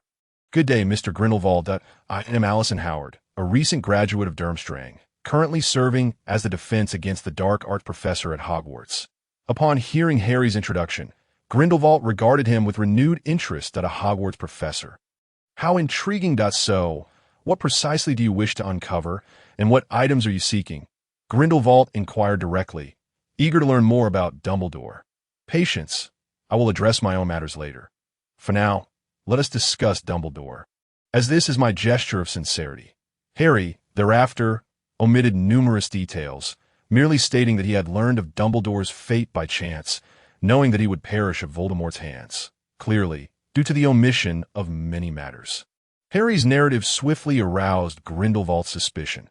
After all, certain aspects of Harry's account were rather vague, while the details surrounding Dumbledore's demise were articulated with unsettling clarity, making it difficult not to harbor doubts. Harry was acutely aware that his account might lead to misunderstandings, yet he could not disclose his true identity nor reveal too much about future events. Thus he could only convey the limited knowledge he possessed. Regarding the other nebulous matters, Harry indicated that he had stumbled upon them by chance as well, confessing his lack of prophetic talent. Seer. Grindelwald evidently possessed his own abilities, and upon hearing Harry's revelations, he appeared to seek validation, the outcome of which remained unknown. However, judging by his demeanor, Harry sensed that this time there should be no issues. When asked why he sought Grindelwald as assistance, Harry explained that upon learning of Dumbledore's impending death at Voldemort's hands, he believed that no one other than Grindelwald could stand against Voldemort. When Grindelwald inquired why he did not approach Dumbledore directly, Harry expressed his fear that Dumbledore might not believe him. And moreover, being part of the British wizarding community, any overt actions by Dumbledore could alert Voldemort, thus compromising their plans. After hearing Harry's explanation, Grindelwald begrudgingly deemed him trustworthy, well aware that Harry would not lie. Given that these events had yet to transpire, any misstep could potentially result in Harry's demise at his own hands. Furthermore, Reflecting on his earlier vague perceptions, he subtly felt that Harry's words were indeed truthful, igniting his curiosity about the source of Harry's information. When a person risks their life to accomplish a task, it signifies that the goal they seek to achieve far outweighs their own existence. Thus, Grindelwald found himself increasingly intrigued by Harry's true intentions. Following Harry's exposition of the key points he had gathered, Grindelwald informed him that if Harry adhered to certain conditions, he would ensure that his acolytes would fully support Harry's endeavors. Without hesitation, Harry acquiesced. His purpose in seeking assistance was clear, and he understood that such aid would come at a price. Observing Harry's resolute agreement, Grindelwald raised an eyebrow, but refrained from further comment. As Harry was currently a professor at Hogwarts, and thus he requested regular updates on Dumbledore's affairs. Upon hearing Grindelwald's request, Harry hesitated momentarily before promptly agreeing, feeling no remorse for the imminent betrayal of Dumbledore. After all, he was striving for the peace of the British wizarding world. Even if Dumbledore were to find out, he could not fault Harry, who internally justified his actions. Grindelwald did not specify the nature of the information he sought. And as a professor, Harry could not be expected to monitor Dumbledore incessantly. Hence, the intelligence he could provide would be limited. He conveyed his situation to Grindelwald, who showed no concern. He was not seeking to have Harry spy on Dumbledore, but merely wished to know about his daily activities, as the only information available to him thus far had been from official reports in the newspapers. Once both parties had secured what they desired, Harry remained in Nurmengard for nearly 2 weeks before returning to Britain. During his time there, he and Grindelwald made numerous arrangements. Initially, both were cautious, testing each other. However, as Grindelwald learned more about Harry's extensive knowledge and formidable power, he found himself increasingly astonished, reflecting that he had possessed no such insight at Harry's age. Consequently, Grindelwald's regard for Harry elevated further. Initially driven by a desire to uncover details about Dumbledore, he now marveled at Harry's strength, recognizing that such a formidable ally was far preferable to an adversary, all while remaining unaware of how Harry had acquired this knowledge. While Grindelwald could pursue his own means of verification, such probing would provoke a severe backlash, and given his current physical condition, he might face dire consequences before attaining any answers as time progressed. Harry continually reshaped Grindelwald's perception of him, and in turn, Grindelwald offered Harry fresh perspectives, rendering previously perplexing issues significantly simpler. Harry found himself marveling at Grindelwald's brilliance, acknowledging that such a remarkable individual could stand alongside Dumbledore in their time, which only deepened Harry's understanding of why Grindelwald had become Dumbledore's lament. Grindelwald provided Harry with certain privileges, enabling him to command the acolytes to assist him. Yet, even someone as powerful as Grindelwald faced dissent within the ranks during his prolonged self-imposed isolation. Seizing the opportunity presented by Harry's situation, Grindelwald addressed the discord among the acolytes, making it known that their master would soon return, thus igniting renewed activity among the acolytes from within and without. This maneuver was executed with such precision that, for a time, no one noticed the subtle shifts occurring in Nurmengard. Meanwhile, Harry took the opportunity to persuade Grindelwald to cease his self-punishment. After all, there were conditions under which he could lead a fulfilling life. Crucially, Harry did not wish for his plans to falter before they even commenced, only to lose his partner prematurely. Grindelwald absorbed part of Harry's counsel, acknowledging that following his rift with Dumbledore, he had been uncertain how to proceed, leading him to adopt a self-destructive lifestyle. Harry further advised Grindelwald that to alter Dumbledore's fate, he must first amass sufficient strength to confront Voldemort. Thus, he could no longer afford to languish in a state of passive existence. Harry understood precisely why Voldemort had so easily vanquished Grindelwald in the past, and he was determined to prompt Grindelwald to abandon his former resignation to death. Finding Harry's assertion that death is merely another grand adventure difficult to accept, he conveyed that, in his view, death was a choice made by the weak, while the strong must forge their own opportunities for survival. After all, once one opts for death, they can change nothing and protect no one. Grindelwald grasped Harry's sentiment. Thus he heeded Harry's advice, first transforming his environment into one more suitable for habitation, followed by a series of health assessments.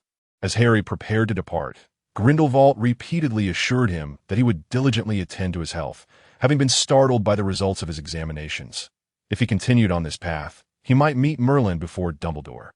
With these matters resolved, the burden that had weighed heavily on Harry's heart began to lift, allowing him to feel a sense of relief as positive developments finally emerged. Harry encouraged himself, recognizing that the most challenging issue had been addressed, and now he could focus on the remaining arrangements. Upon finally returning home, all Harry desired was a moment of respite. Though outwardly tranquil, his nerves had been taut, fearing the slightest misstep might arouse suspicion. Now, he felt liberated. After all, he was dealing with Grindelwald. Despite the latter's diminished vigor compared to his youth, Harry did not believe that the demeanor he displayed was his true self. As Harry stepped outside, he was greeted by the sound of Lily's laughter emanating from within. Unconsciously, a smile spread across his face as he listened, glancing up at the sky, which seemed to bask in an unusually warm sunlight. Warming the heart, Severus swiftly noticed Harry's return, and Lily, having spotted him entering, joyfully called out to him, "Good afternoon, Professor Howard. You have finally returned. I was beginning to doubt what Severus had said about this being your home. Have you had lunch yet?" Upon receiving Lily's warm greetings, Harry accepted them with great delight. He smiled at the two and explained that he had merely stepped out to attend to some matters, and along the way he had brought back a few gifts for them to see if they would like. When Lily heard that there was a gift for her, she was utterly thrilled, never expecting Harry to have thought to buy her something.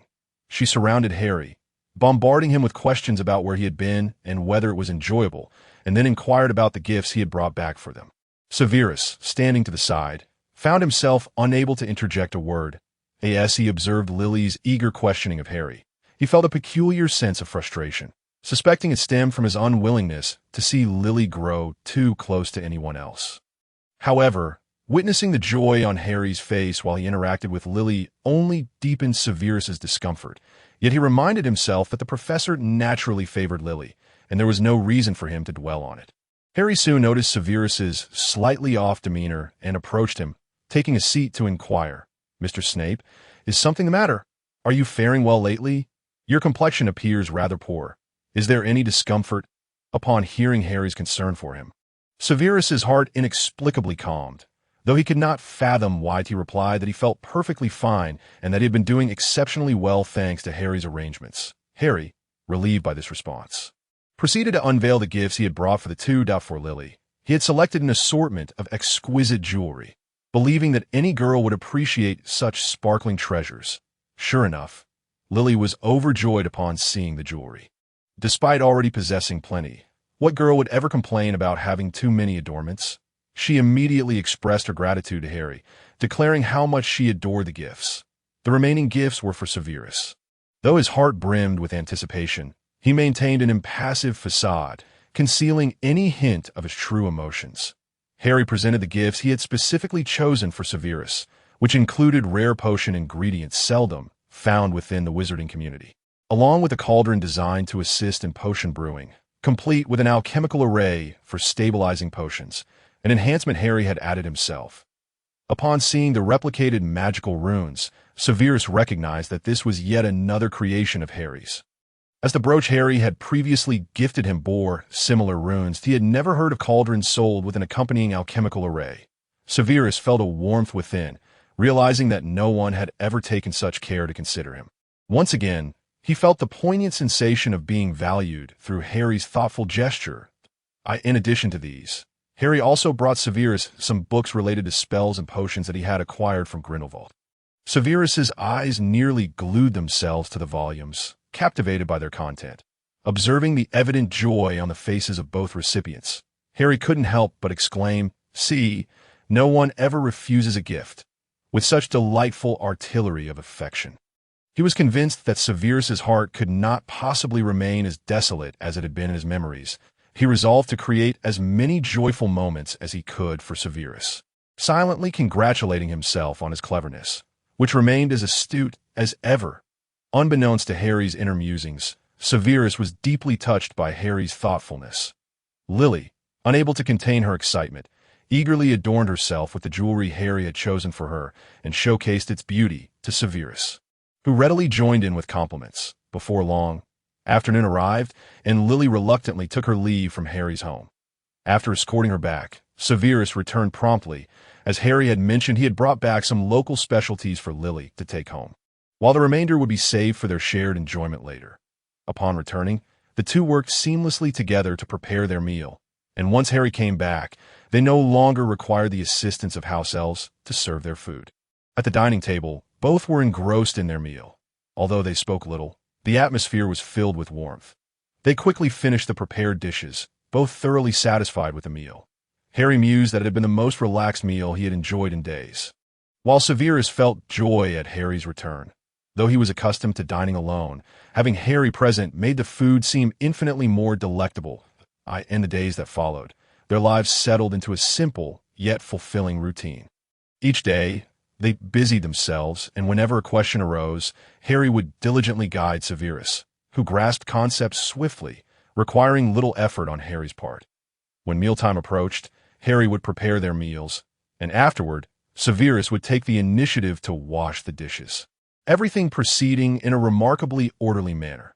Lily would occasionally visit Harry's home, and while Harry sometimes took the two out for leisurely strolls, they often remained indoors to read and study, as both Lily and Severus had assignments to complete. This harmonious existence continued until the summer break concluded, and upon returning to school, both felt a peculiar sense of unfamiliarity, particularly Severus, who often felt the absence of a certain presence during meals. Meanwhile, Harry was frequently seeking out Dumbledore, as he needed to fulfill Grindelwald's prior requests. Fortunately, Harry had long been in the habit of consulting Dumbledore with questions, so his increased visits did not seem out of place. Within Nurmengard, the disciples, following Grindelwald's directives, had commenced some activities, although they remained somewhat scattered and discreet, thus failing to attract the attention of various factions to obscure his true intentions. Harry had not solely requested Grindelwald to assist him in locating protective spells, but also various healing ones, encompassing all matters related to the soul. Consequently, the disciples were now in search of ancient magic. Recently, some long-established noble families received numerous invitations to banquets, including those who had fallen on hard times, yet still had descendants. This served as an unspoken signal, as those with keen observational skills had quietly begun to pay attention to this matter.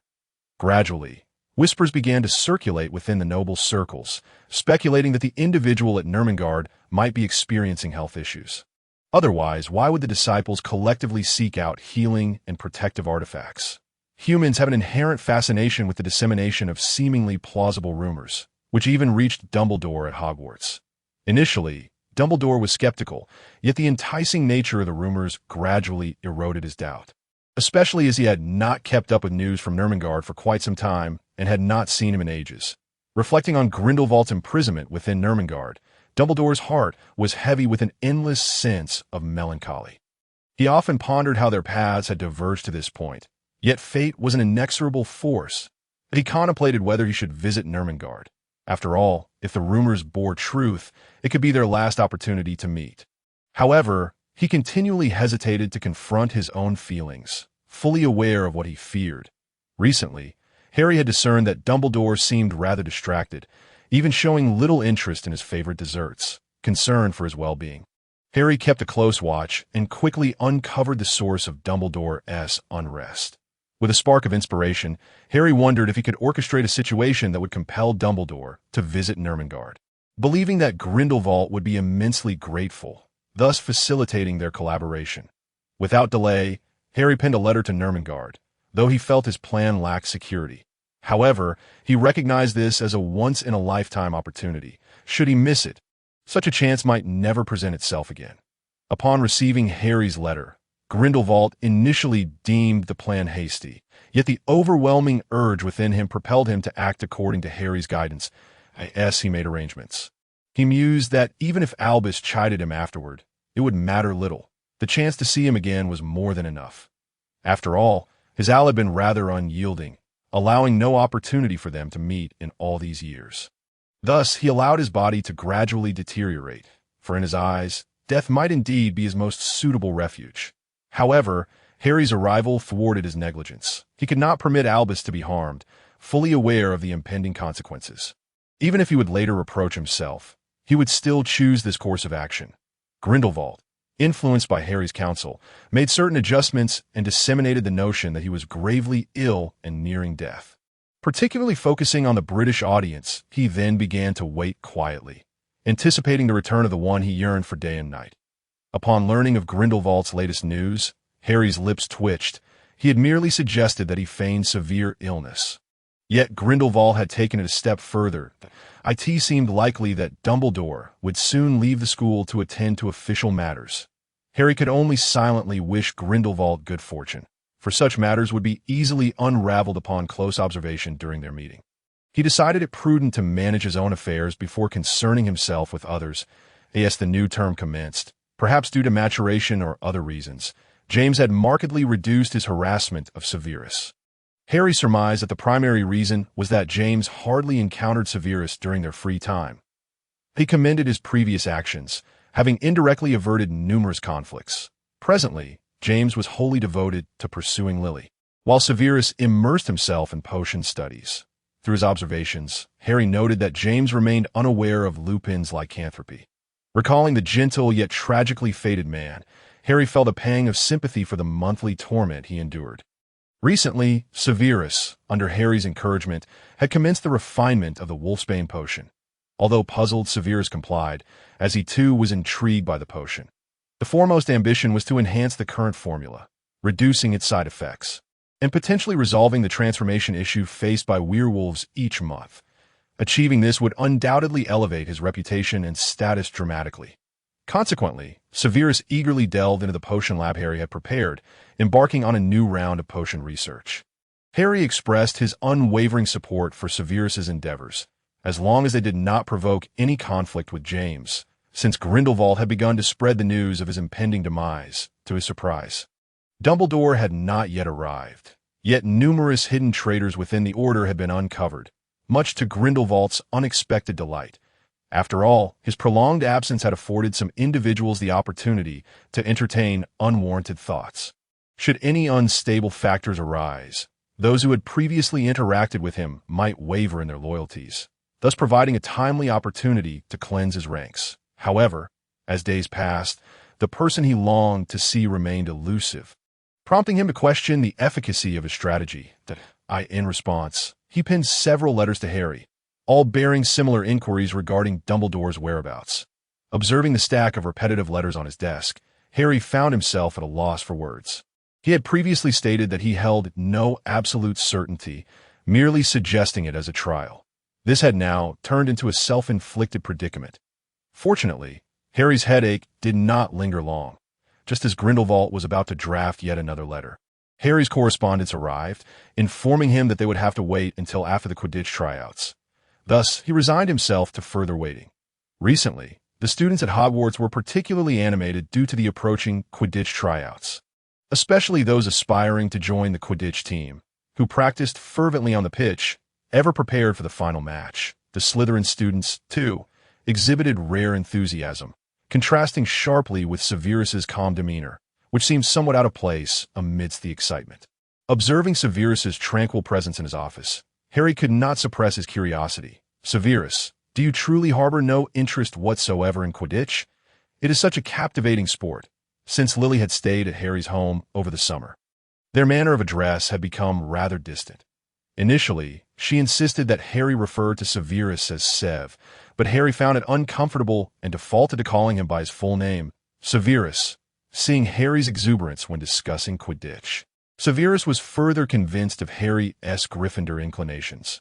"Allow me to remind you, Professor, if I had the time to fly around on that wretched stick, my potions would have been perfected long ago. Furthermore, that foolish sport, aside from sending those brainless fools scurrying to the hospital wing, I can think of no other merits it possesses." Witnessing such a young individual display the sharp tongue reminiscent of someone from his memories, Harry couldn't help but feel a twinge of sympathy for Severus's future students, perhaps including himself, for not everyone could face the venom of the basilisk with ease. Yet, hearing Severus unwittingly include him in the critique left Harry with a peculiar sentiment, as he indeed found himself frequently visiting the hospital wing for the most bizarre reasons following Quidditch matches. Once Severus finished his remarks, he realized that Harry was also a fervent Quidditch enthusiast, and a hint of embarrassment flickered in his eyes. Coupled with a sense of indignation, he wasn't entirely incorrect. In his view, Such a time-wasting and life-threatening sport ought never to have been conceived. Observing Severus in this state, Harry decided to abandon the topic that had made him somewhat uncomfortable and instead posed an unrelated question. Have you made any progress on the wolfsbane potion I asked you to research? I recall you mentioned having some insights. Noticing Harry's abrupt change of subject, Severus chose to feign ignorance. After all, he could not keep his professor in an awkward position indefinitely. Yes, I have examined the current wolfsbane potion formula and discovered that some ingredients can be substituted with others that possess stronger effects. However, I'm still uncertain about the precise proportions for their addition. Moreover, since some of the ingredients carry slight toxicity, I am unsure whether they might provoke adverse reactions. It would be ideal if we could capture a werewolf for experimentation. Then I would have ample data to adjust the ratios accordingly. Harry felt a shiver upon hearing Severus's proposal of capturing a werewolf. Given Severus's slender frame, he likely would not fare well against a werewolf's claws. The thought was simply terrifying. Should he inquire about Lupin? However, such a direct approach might unsettle him. Perhaps it would be wiser to consult Dumbledore first, as Lupin was permitted to attend the school under his approval, which might yield more favorable results. Unfortunately, when Harry sought out Dumbledore, he found the headmaster informing Professor McGonagall of his impending departure and advising her to notify him of any urgent matters, assuring her he would return swiftly. Upon receiving this news, Harry's mind began to formulate hypotheses, though he could not ascertain the truth, as he was uncertain whether Dumbledore had a legitimate reason for his absence. Considering the matter he wished to discuss, he decided it would be best to wait until Dumbledore's return, as there was no rush. Little did he know that this very thought would soon lead Severus into a perilous situation. Meanwhile, in Nurmengard, just as Grindelwald was on the verge of relinquishing hope, a figure he had long yearned for suddenly appeared before him. In an instant, Grindelwald felt as though he had lost all capacity for speech. Everything around him seemed to dissolve into nothingness. Although he had imagined countless scenarios of this person appearing by his side, the reality of the moment left him momentarily at a loss. Staring blankly at Dumbledore, sensing Grindelwald's emotional turmoil, Dumbledore suppressed his own complex feelings and spoke. "Gellert, it has been far too long." With a mere utterance, Grindelwald was jolted back to reality. He appeared uncertain whether he had truly witnessed this individual or heard those words. "It has been a long time, Al," he replied cautiously, a newfound wariness enveloping him. How much time had passed, he could no longer recall. Yet ultimately, I found myself face to face with him once more. Although I now bear the identity of a captive, the mere fact that he is willing to visit me fills my heart with contentment. Dumbledore gazed at the frail Grindelwald before him with a complex expression, momentarily failing to recognize the man standing in front of him. After exchanging pleasantries, he found himself at a loss for words. The radiant golden hair that had once characterized this man now lay scattered behind him like withered grass, and his handsome visage had lost its former luster, appearing somewhat gaunt. Even the once proud stature seemed to have succumbed to a slight stoop. Dumbledore's heart brimmed with disbelief. How could such a transformation occur in so short a span of time? Observing the sparse furnishings of the room, which contained only a bed, his emotions were undeniably tumultuous. Meanwhile, Grindelwald, watching Dumbledore survey the surroundings, felt a surge of relief. Fortunately, the room that had recently become comfortable due to Harry's influence had reverted to its original state because of their recent conspiracies. Had Dumbledore arrived a day later, witnessing my current state of existence, he might have chosen to depart immediately. Yet now, I still have a glimmer of hope. Unbeknownst to Dumbledore, the seemingly solemn Grindelwald was already calculating his next moves. Lost in his own world, he had previously been presented with numerous opportunities to visit Nurmengard, yet each time he approached the entrance, his inner cowardice prevailed, causing him to retreat. If only he had come sooner. Perhaps such a predicament would not have arisen so early. Dumbledore, still in the dark, believed that Grindelwald was gravely ill, feeling an overwhelming sense of guilt. Regardless of their past estrangements, Dumbledore now felt that such matters were of little consequence. For Grindelwald was on the brink of death. This realization gripped Dumbledore's heart like a vice, rendering his breath shallow. Grindelwald, observing Dumbledore's reaction, felt a pang of sorrow. However, revealing that he was not as unwell as he appeared might very well result in this being their final encounter. For the sake of ultimate victory, Grindelwald reminded himself to remain composed, planning to send a letter to that young man, Allison, later tonight to inquire about his next steps. He was determined not to let his cleverness lead to his own downfall. The potential consequences were not what he desired. "You have finally come to see me. I feared I would never see you again in this lifetime, that I acknowledge that my past actions were misguided. Yet could you accompany me during this final stretch, if only to fulfill my wish?" As he beheld the once vibrant Grindelwald reduced to his current state, Dumbledore recognized that a significant portion of the blame lay with him. Thus, after a moment's hesitation upon hearing Grindelwald's request, he acquiesced. Grindelwald, feigning impending demise, secretly reveled in his cunning. He understood that had Dumbledore not believed him to be on the verge of death, such a situation would never have unfolded between them. Consequently, in the following days, Grindelwald diligently portrayed the role of a frail, dying man, while Dumbledore, perhaps distracted by concern or some other reason, failed to see through his facade. After decades of silence, Nermengard seemed to awaken, exhibiting a hint of vitality. Not to mention, Hogwarts had also enjoyed a period of tranquility. Aside from minor squabbles among students, significant incidents were scarce.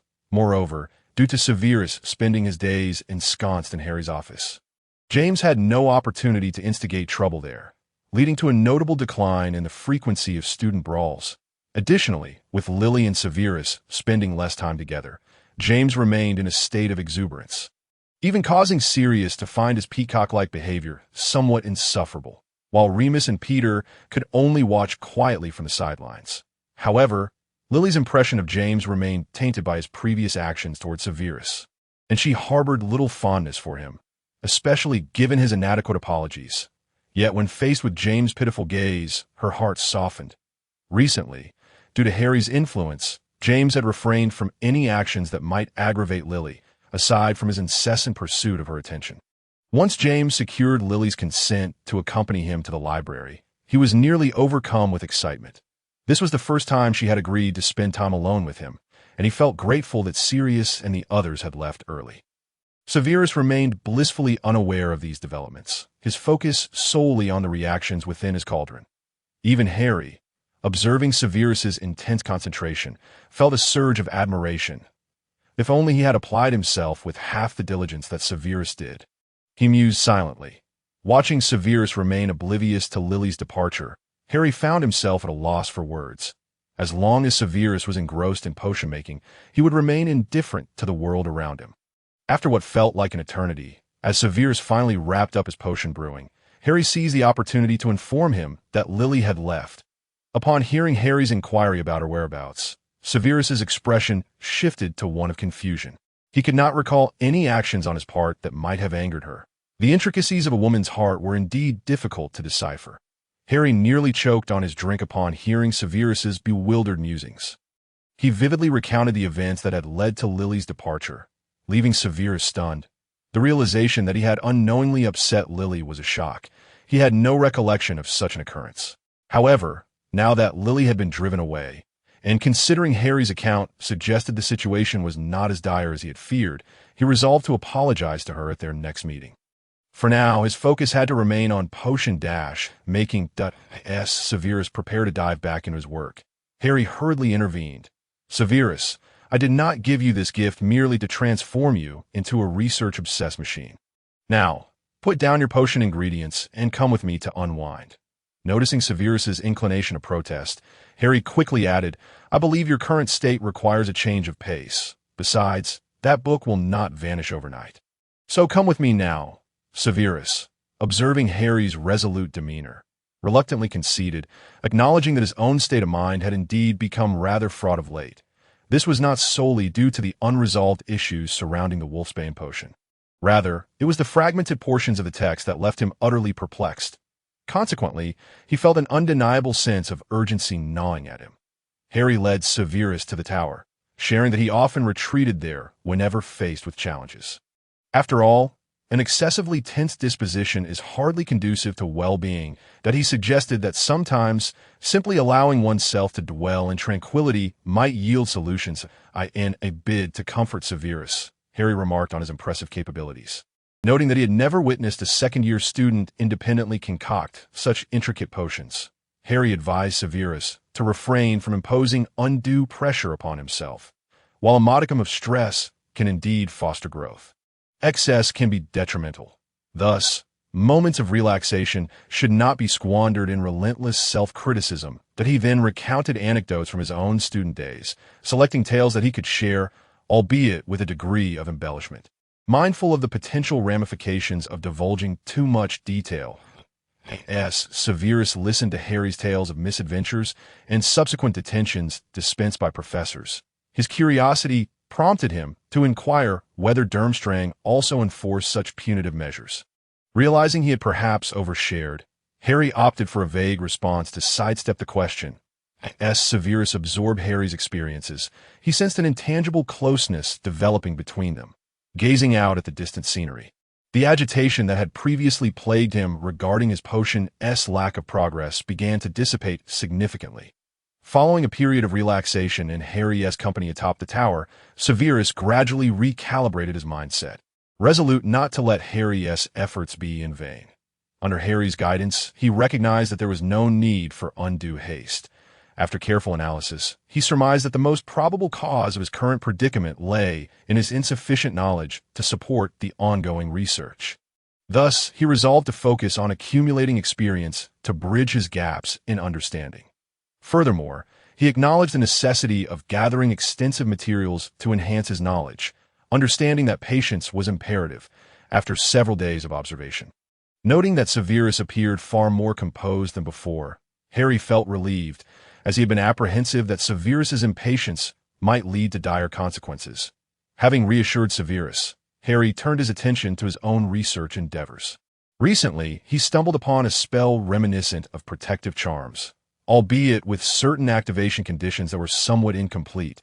This deficiency stemmed from the passage of time. The parchment on which it was recorded had deteriorated significantly, rendering much of its content obscured. Harry found himself at an impasse and, consequently, sought assistance from Grindelwald.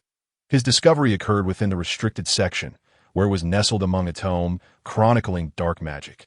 Initially, Harry was repulsed by the book's sanguinary aura, but after inadvertently touching it, the volume fell open, revealing a spell of potential utility. Such serendipity initially led Harry to suspect some nefarious plot. However, after consulting with other professors, he ascertained the veracity of the book's content, though the missing fragments remained shrouded in mystery. In the current environment of Nurmengard, even Grindelwald, upon receiving Harry's correspondence, found himself at a loss upon reviewing its contents, as he had never encountered such a spell.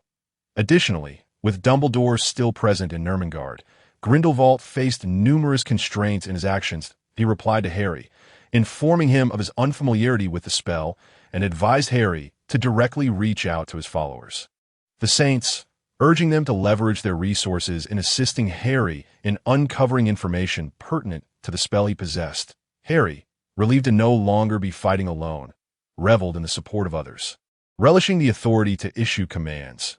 No wonder so many aspired to be Dark Lords. Given Severus's sluggish progress in potion-making, he had recently redirected his focus toward the study of dark magic, a pursuit he had previously concealed from Lily, who had opposed his engagement with such practices. However, no matter how meticulous one is, oversights inevitably occur. After Lily discovered his endeavors once more, it predictably sparked another quarrel between them. Severus sought Harry's counsel, yet Harry found himself powerless to intervene. From Lily's perspective, dark magic epitomized the essence of dark wizards, and all practitioners of such arts were inherently malevolent. Any interaction with dark magic would inevitably lead to one's moral decay.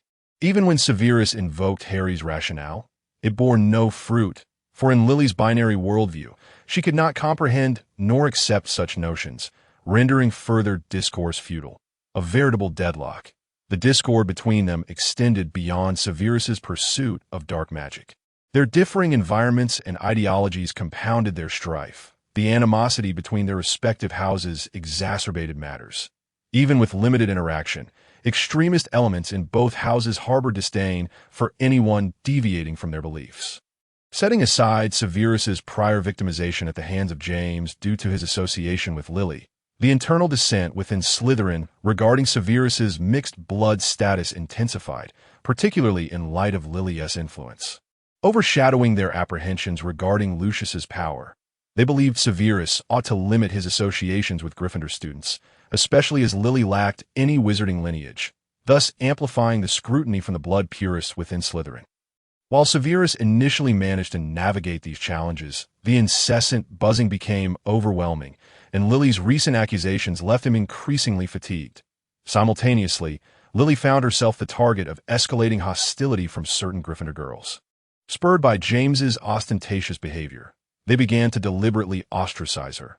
Given James's admirable lineage and appearance, he remained popular, and Lily's connection with Severus became a convenient pretext for their attacks, leaving her feeling somewhat overwhelmed.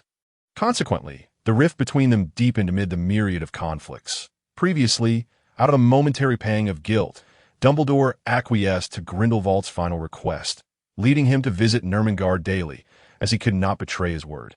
On his first day, Dumbledore rearranged the dismal living quarters that had made him uncomfortable, replacing the inadequately warm bed and adding some furniture to ensure he could converse with Grindelwald without being confined to the bed.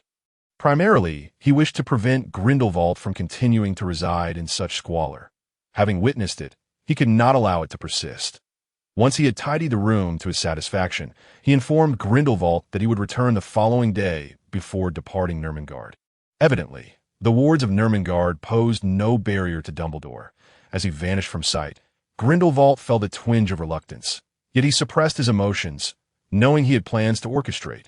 Grindelwald penned a letter to Harry, informing him of Dumbledore's arrival in Nurmengard and discussing various strategies for the future, recognizing that no matter how elaborate the deception, a lie could never transform into truth, nor could he feasibly meet Merlin in a short span of time.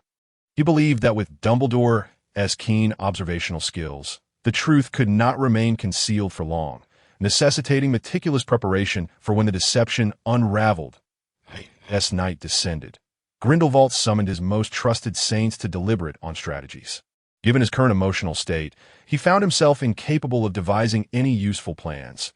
Observing Grindelwald's distress, the saints were somewhat perplexed by the underlying reasons, yet, as devoted subordinates, they felt compelled to alleviate their master's burdens. Throughout the night, they scarcely rested, but due to the disparity in information, their suggestions seemed more detrimental than honest disclosure to Grindelwald. Thus, despite the considerable time spent, no truly beneficial advice materialized, resulting in a sleepless night for them all. The following day, Dumbledore arrived punctually to find Grindelwald, visibly weary from lack of rest, lying despondently in bed. This sight somewhat assuaged Dumbledore's initial suspicions that in truth, he had been swayed by rumors and, compounded by feelings of guilt, had momentarily been deceived by appearances. However, upon further reflection, he began to sense something amiss. Though he had seldom focused on news from Nurmengard, he had not been entirely unprepared. He had been acutely aware that the saints were perpetually yearning for their leader's return. Despite Grindelwald's prolonged confinement within Nurmengard, his prior actions had not entirely reassured Dumbledore. After a prolonged period of observation, he had relaxed his vigilance over Nurmengard, yet the affairs of the British wizarding community demanded his attention, leading him to neglect the situation there during the subsequent years of relative calm. Nevertheless, this did not signify a complete abatement of caution. He had still arranged for surveillance of Nurmengard. However, the absence of relevant information relayed to him kept Dumbledore in a state of suspicion. Initially, he had entertained some belief in the rumors surrounding Grindelwald's condition, but a persistent feeling of unease lingered within him. He sensed a profound incongruity surrounding Grindelwald, which he could not quite articulate. After contemplating for an extended period, Dumbledore suddenly realized the source of his discomfort. Despite Grindelwald's apparent frailty, he perceived no signs of magical depletion emanating from him. While his state was undeniably weak, it seemed merely superficial, devoid of the decay typical of a dying individual. After pondering for a while, Dumbledore surrendered to fatigue, his emotional turmoil combined with the exertion of apparition necessitating rest, regardless of Grindelwald's ulterior motives. He was certain that the truth would eventually surface. However, witnessing Grindelwald's further deterioration in just one night left Dumbledore perplexed. Was he being overly suspicious, or had Grindelwald simply mastered the art of deception? Unaware that his unwitting scrutiny had inadvertently alleviated some suspicion, Grindelwald felt an acute sense of anxiety. He hoped Dumbledore would exhibit less perceptiveness, allowing him more time to strategize. More importantly, he yearned to see him. The culmination of years of longing, verging on obsession, reached its zenith with Dumbledore's arrival, compelling Grindelwald to resolve to retain him at all costs. Regardless of the sacrifice required, Dumbledore's presence did not quell Grindelwald's yearning. Instead, it unleashed the pent-up emotions he had long suppressed, which clamored to break free from the confines of his heart. Overwhelmed by his feelings, Grindelwald found himself struggling to breathe, his state of being growing increasingly fragile and melancholic. As though he were shrouded in shadows, Dumbledore observed him silently, noting the contrast between Grindelwald's outward smile and the unspoken turmoil etched across his brow, which stirred a gust of emotion within Dumbledore's own heart. Emotions have a way of silently infiltrating the cracks in one's heart, taking root and blossoming before one even realizes it. Abruptly, Dumbledore found himself disinclined to harbor suspicions. The truth of the matter became inconsequential. He instinctively understood Grindelwald's motivations, which were likely few and simple. Now that he had arrived, he resolved to observe Grindelwald's intentions. Unaware that Dumbledore had shifted his perspective, Grindelwald labored to maintain his composure, unable to feign indifference in Dumbledore's presence. Yet as he recognized that he could only mask his true self, an overwhelming sadness surged within him, for he had never been so acutely aware of his past missteps. Dumbledore's sensitivity was profound. However, even as he detected Grindelwald's sorrow, he could not alter the course of events. Some occurrences, once set in motion, offer no possibility of reversal. Dumbledore understood that their relationship, now and in the future, could only be adversarial. Regardless of the circumstances, their paths were not meant to intertwine again. Yet, compelled by a flicker of compassion, he had chosen to come here. He recognized that life would not always unfold as one desires. Despite possessing many things beyond the reach of ordinary individuals, he had lost far more, including the very person before him. From the moment Ariana perished, their relationship had reached its terminus. Dumbledore merely sought to bid farewell to the past, liberating his heart from torment. Once Grindelwald had gathered his emotions, he looked at Dumbledore and spoke the first words exchanged between them that day. "Albus, I am truly glad you have come." Thus, this single utterance had exhausted Grindelwald's patience entirely. He found himself at a loss for words, yet he genuinely felt a surge of joy at Dumbledore's arrival. Upon hearing Grindelwald's words, Dumbledore did not respond immediately, for he too was uncertain of what to say. Between them lay not only the passage of time, but also myriad unspoken sentiments, leaving Dumbledore unsure of the appropriate reaction. Once, they had been intimately connected. Now, they could only gaze at one another in silence, each harboring a wealth of unexpressed thoughts, yet neither knew how to bridge the chasm. They could only quietly regard one another, as if in a moment of mutual understanding. At that instant, Grindelwald seemed to decipher the emotions reflected in Dumbledore's eyes, and he relinquished his facade that "I apologize, I should not have deceived you. Yet, I truly desire to see you, I have waited for so long. Unable to summon you to my side, that I am at a loss as to how I might persuade you to grace me with your presence once more." Gazing into Dumbledore's calm eyes, Grindelwald was suddenly overwhelmed with an urgent need to convey the depth of his longing for him over the years. The previous rumors were not my doing. Initially, they stemmed from some health issues. However, the gossip made me realize that if I were to perish without seeing you again, I would die with unfulfilled longing. Thou, we are no longer young, that I do not wish to depart this life with regrets. So I resorted to some underhanded tactics. Fortuitously, I seized this opportunity. Otherwise, I fear you would never have looked my way again in this lifetime. Listening to Grindelwald's words, Dumbledore did not deny the truth of them. Indeed, had it not been for this twist of fate, he likely would never have encountered him again. Gellert, time cannot erase certain truths. It only sharpens their clarity in my mind. It is not that I wish to avoid seeing you. Rather, I am unable to forgive myself. Grindelwald gazed at Dumbledore, he suddenly realized that Dumbledore's suffering surpassed his own. For all these years, he had remained imprisoned in his own heart, while his owl had similarly shackled himself with burdens of guilt. In that moment, Grindelwald harbored an intense loathing for his past self, questioning why he had chosen to inflict such pain upon Dumbledore. Yet he understood that even if given the chance to relive those moments, he would likely repeat his mistakes, for he had been too arrogant then. Now, he clearly recognized that he had lost the most precious thing in his life, an irretrievable loss that filled him with despair. Dumbledore could deeply empathize with Grindelwald's anguish, yet it was precisely this empathy that made it difficult for him to remain indifferent to Grindelwald's plight. Dumbledore believed he had let go of certain matters, but upon seeing Grindelwald again, he realized that he had merely been deceiving himself, for his emotional defenses were not as steadfast as he had imagined. The years of suffering had left Dumbledore's heart riddled with wounds, yet he bore the weight of many responsibilities, preventing him from allowing these futile emotions to affect or control him. Thus, before others, Albus Dumbledore appeared wise and extraordinarily gifted, exuding calmness and mastery over any situation, always prepared to face the challenges that arose. However, the true Dumbledore, following that fateful battle, had become a true solitary figure. Ariana had departed from his life. Aberforth vowed never to forgive him, and even his former lover was confined in Ermengarde. In that moment, he had lost everything.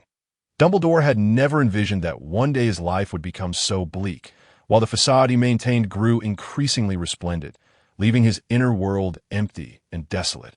As if all hope had vanished, he often pondered whether what he possessed now was truly what he desired.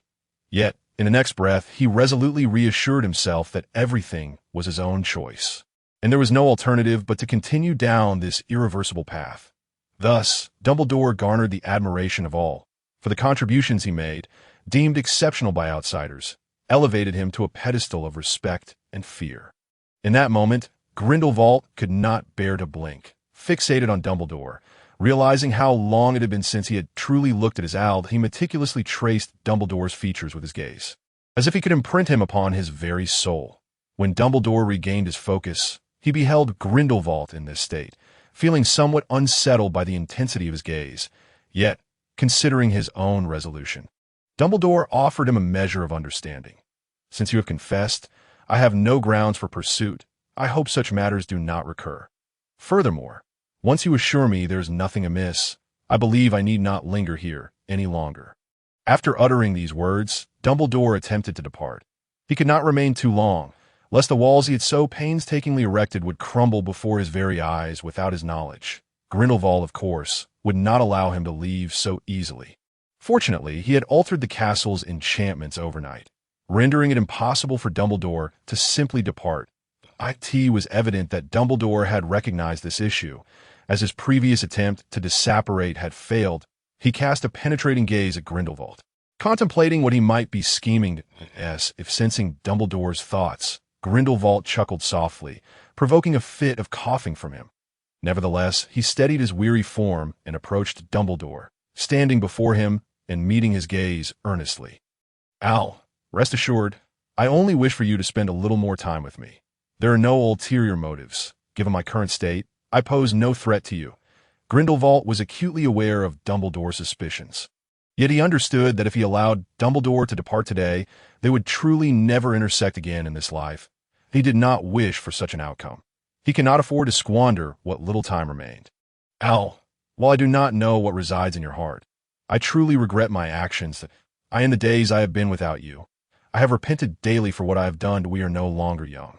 I do not wish for us to miss out again due to past mistakes at Al. Please do not torment yourself further. Let us forgive one another and, in turn, forgive ourselves. The past is immutable, but you cannot deny me the chance to amend my errors." Dumbledore listened to his words, and a surge of anger erupted within him. He found Grindelwald's assertions utterly ludicrous and was eager to witness how he intended to rectify matters. "Why, what right do you presume to amend your actions? After I have lost everything and endured countless torments, you now proclaim your desire to make amends. How dare you utter such words so lightly?" Grindelwald was acutely aware that no matter how he attempted to atone for his actions, they could never be truly rectified. Yet he clung to a glimmer of hope, thinking, what if? Furthermore, now that he sought to achieve his heart's desire, he had no choice but to take a gamble. He was wagering on Dumbledore's lingering compassion for him, hoping that there remained a place for him in Dumbledore's heart, that he acknowledged that this was a despicable gamble. Yet for the sake of their potential future, he felt compelled to take the risk. However, upon hearing Dumbledore's incredulous doubt, Grindelwald's heart fluttered with trepidation. This was not the scenario he had envisioned. Things were not meant to unfold in this manner, and at that moment, he disregarded all else. Al, it was not deliberate.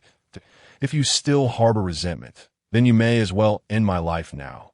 Otherwise, I shall not allow you to leave my side again. Are you so certain I will not kill you? Dumbledore harbored a profound disdain for their mutual understanding, akin to the way he was acutely aware of his own concealed thoughts. Similarly, Grindelwald was keenly cognizant of the innermost workings of his heart. Al, I do not seek to absolve myself. Yet this event has engendered an array of concerns that I have never before entertained. I have always believed that time stretched out before us, granting me ample opportunities to await your forgiveness. However, I had never contemplated the possibility of unforeseen calamities. Perhaps on an ordinary morning or evening, I might find myself unable to open my eyes ever again. The mere thought of such a possibility instigates a sense of panic within me, compelling me to feel as though I can no longer afford to wait. In that moment, my sole fervent desire is simply to see you. Yet, human nature is insatiable. Prior to our meeting, I merely yearned for a glimpse of you. But once I beheld you, I realized that a mere encounter would never suffice. I longed to see you at every moment for the remainder of my days. Grindelwald could no longer recall any of his previous strategies. Instinct alone propelled him to convey his yearning to Dumbledore. In that instant, he resembled a gambler awaiting the return of fortune, anticipating a redemption that belonged solely to him. Dumbledore remained silent, for his mind was a cacophony of conflicting thoughts, one side clamoring for his absolute refusal to forgive, while the other urged him to release the burdens of the past. His resolve dissipated in the face of these opposing voices. Nevertheless, Dumbledore, having weathered many storms, soon found clarity amid the tumult. Indeed, Grindelwald spoke a truth. They were no longer youthful, and the future held unpredictable moments in store for them. At that moment, Dumbledore cast aside all constraints, yearning to heed the whispers of his own heart. Perhaps it was time to let go. The departed could not be reclaimed, and he would forever cherish their memory. Yet he must also live his own life. Gale, perhaps some of your perspectives hold merit. We are in the twilight of our years. Time may be forgiving, yet it can also be merciless. Perhaps we should no longer be shackled by the past. I believe it is time for us to endeavor to move forward. Grindelwald, taken aback by Dumbledore's words, stared in disbelief, suspecting he was hallucinating. How could he hear such familiar, yet foreign phrases emanating from A.L.'s lips? Gazing at Grindelwald's dazed expression, Dumbledore felt an unexpected sense of relief wash over him. He acknowledged that these years had been fraught with pain, yet he recognized that Grindelwald's heart had not fared any better. Life in Nurmengard was devoid of hope and shrouded in darkness, and Grindelwald had spent countless days within its confines. Their grievances had become so entangled that it seemed futile to pursue clarity. Sometimes it was unnecessary to seek a definitive resolution for every matter. I, too, no longer wished to dwell on the past. Perhaps in the time that remained, I should opt for a more tranquil way of living. Al, is what you say truly genuine? I haven't misheard, have I? Does this mean you have forgiven me? Can I expect to see you often? Observing Grindelwald's eager demeanor, Dumbledore couldn't help but smile. He had never witnessed Grindelwald in such a light. Perhaps he had indeed missed far too much, yet fortunately, it was not too late. Not understanding the source of Dumbledore's sudden laughter, Grindelwald could only mirror his expression, his bemused smile prompting Dumbledore to abandon any pretense of restraint.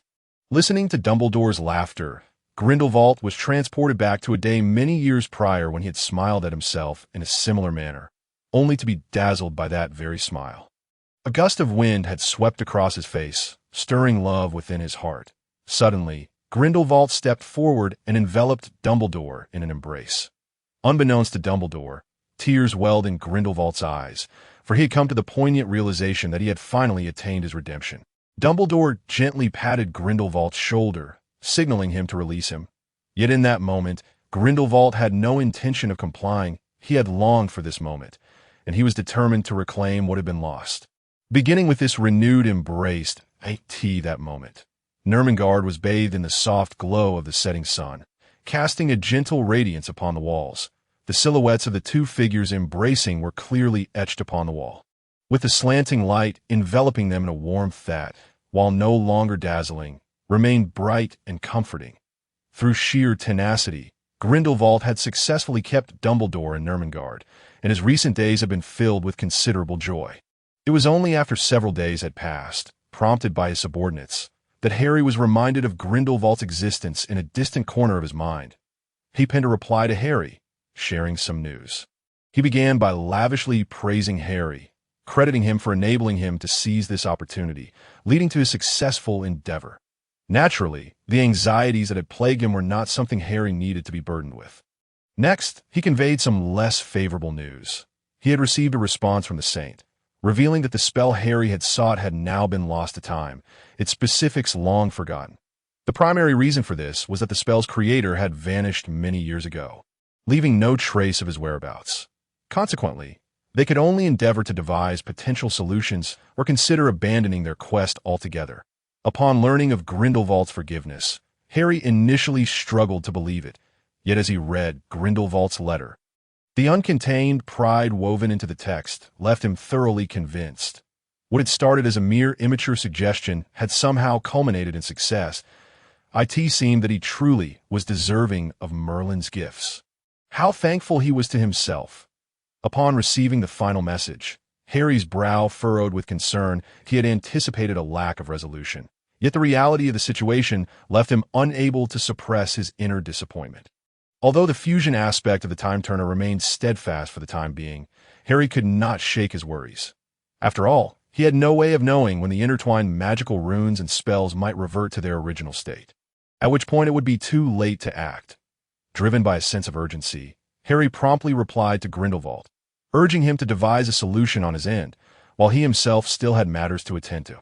He assured Grindelwald that he would visit Ermengarde when time permitted for a more detailed discussion. With the immediate concern temporarily cast aside, Harry mentally mapped out the timeline. Currently, Severus was in his second year, and Voldemort had yet to make any significant moves. First and foremost, Harry needed to prevent Severus from joining the Death Eaters, a task of utmost importance. He believed that any association with Voldemort would undoubtedly lead to peril, especially since Voldemort was destined to fall. Thus, it was imperative to keep Severus from facing the risk of imprisonment in Azkaban. Furthermore, regarding the prophecy, Harry reasoned that as long as he ensured no one overheard it on that fateful day, Voldemort would remain oblivious to his existence. Should the information inadvertently leak, then the secret keeper could not be switched to Peter. This time, he would not allow Peter the opportunity to betray James and Lily. Indeed, if history were to repeat itself, he would take preemptive measures to eliminate this threat. However, if the direst scenario unfolded and his parents had to confront Voldemort, he would exhaust all means to find a way for them to escape the killing curse. After briefly outlining his tasks, Harry concluded that his immediate priority was to discover a means to save his parents, for this was the most daunting and pivotal step. Despite scouring the library and the Chamber of Secrets, he found no suitable solutions. The previously discovered incomplete spell had been a stroke of luck, yet its fragmented nature rendered it ineffective. Thus, all that Harry could do was to meticulously search the library once more for any overlooked clues or potentially useful information.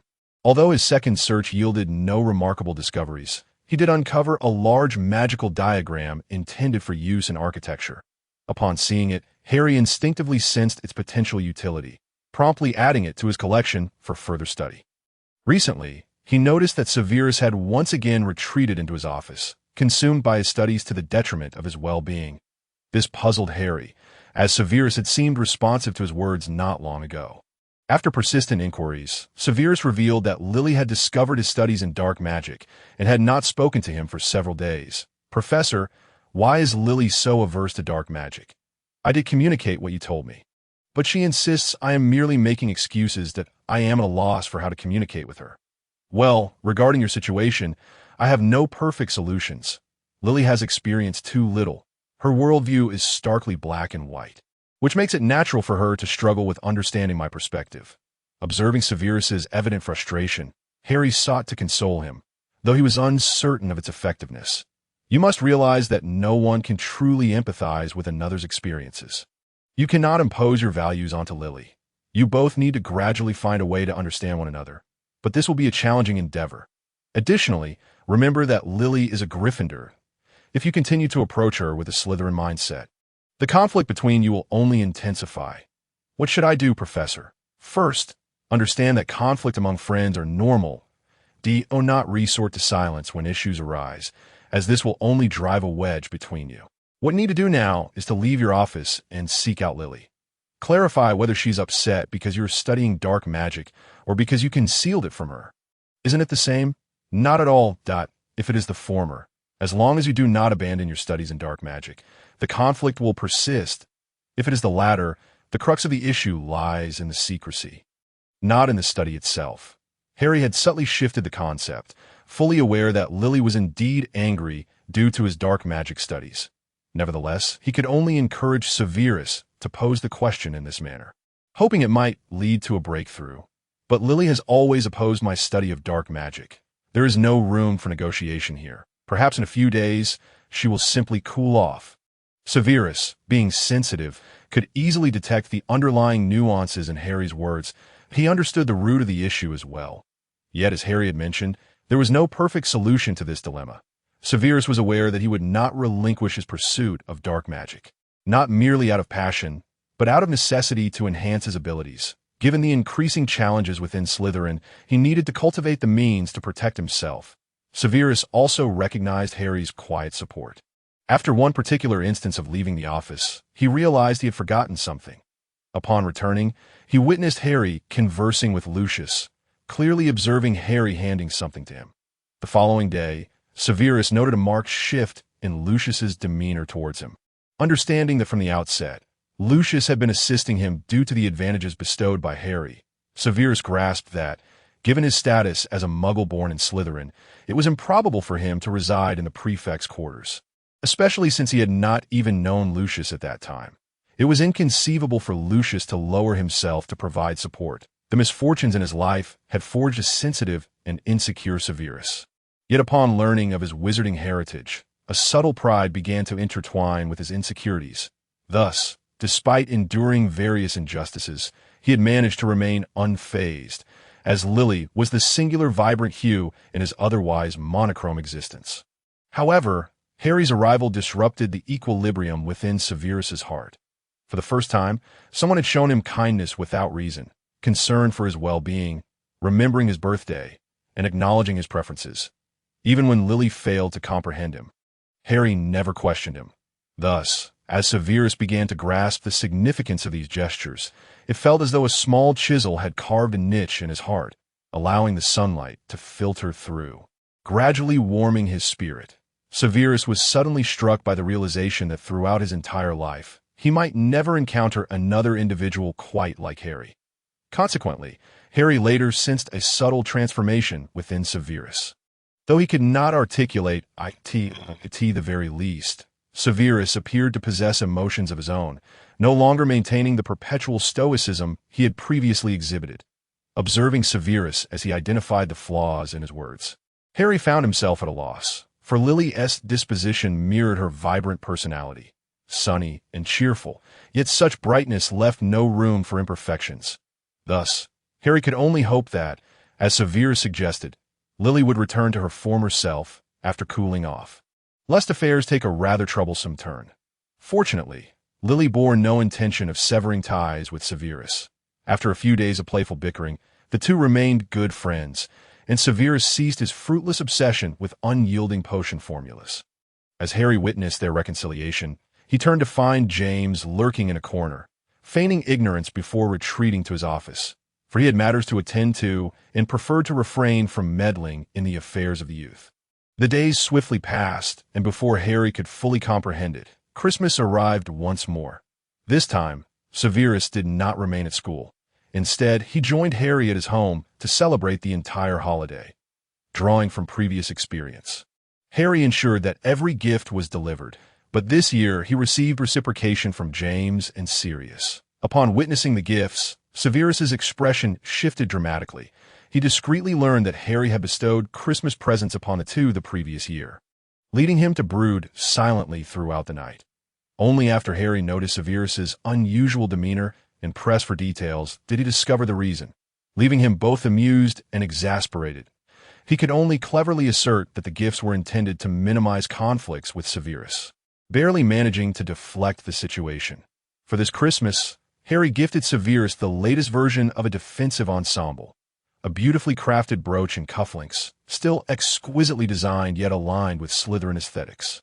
Severus felt that ever since meeting Harry, his life had taken a turn for the better, surpassing even his own expectations. Before drifting off to sleep, he made a wish.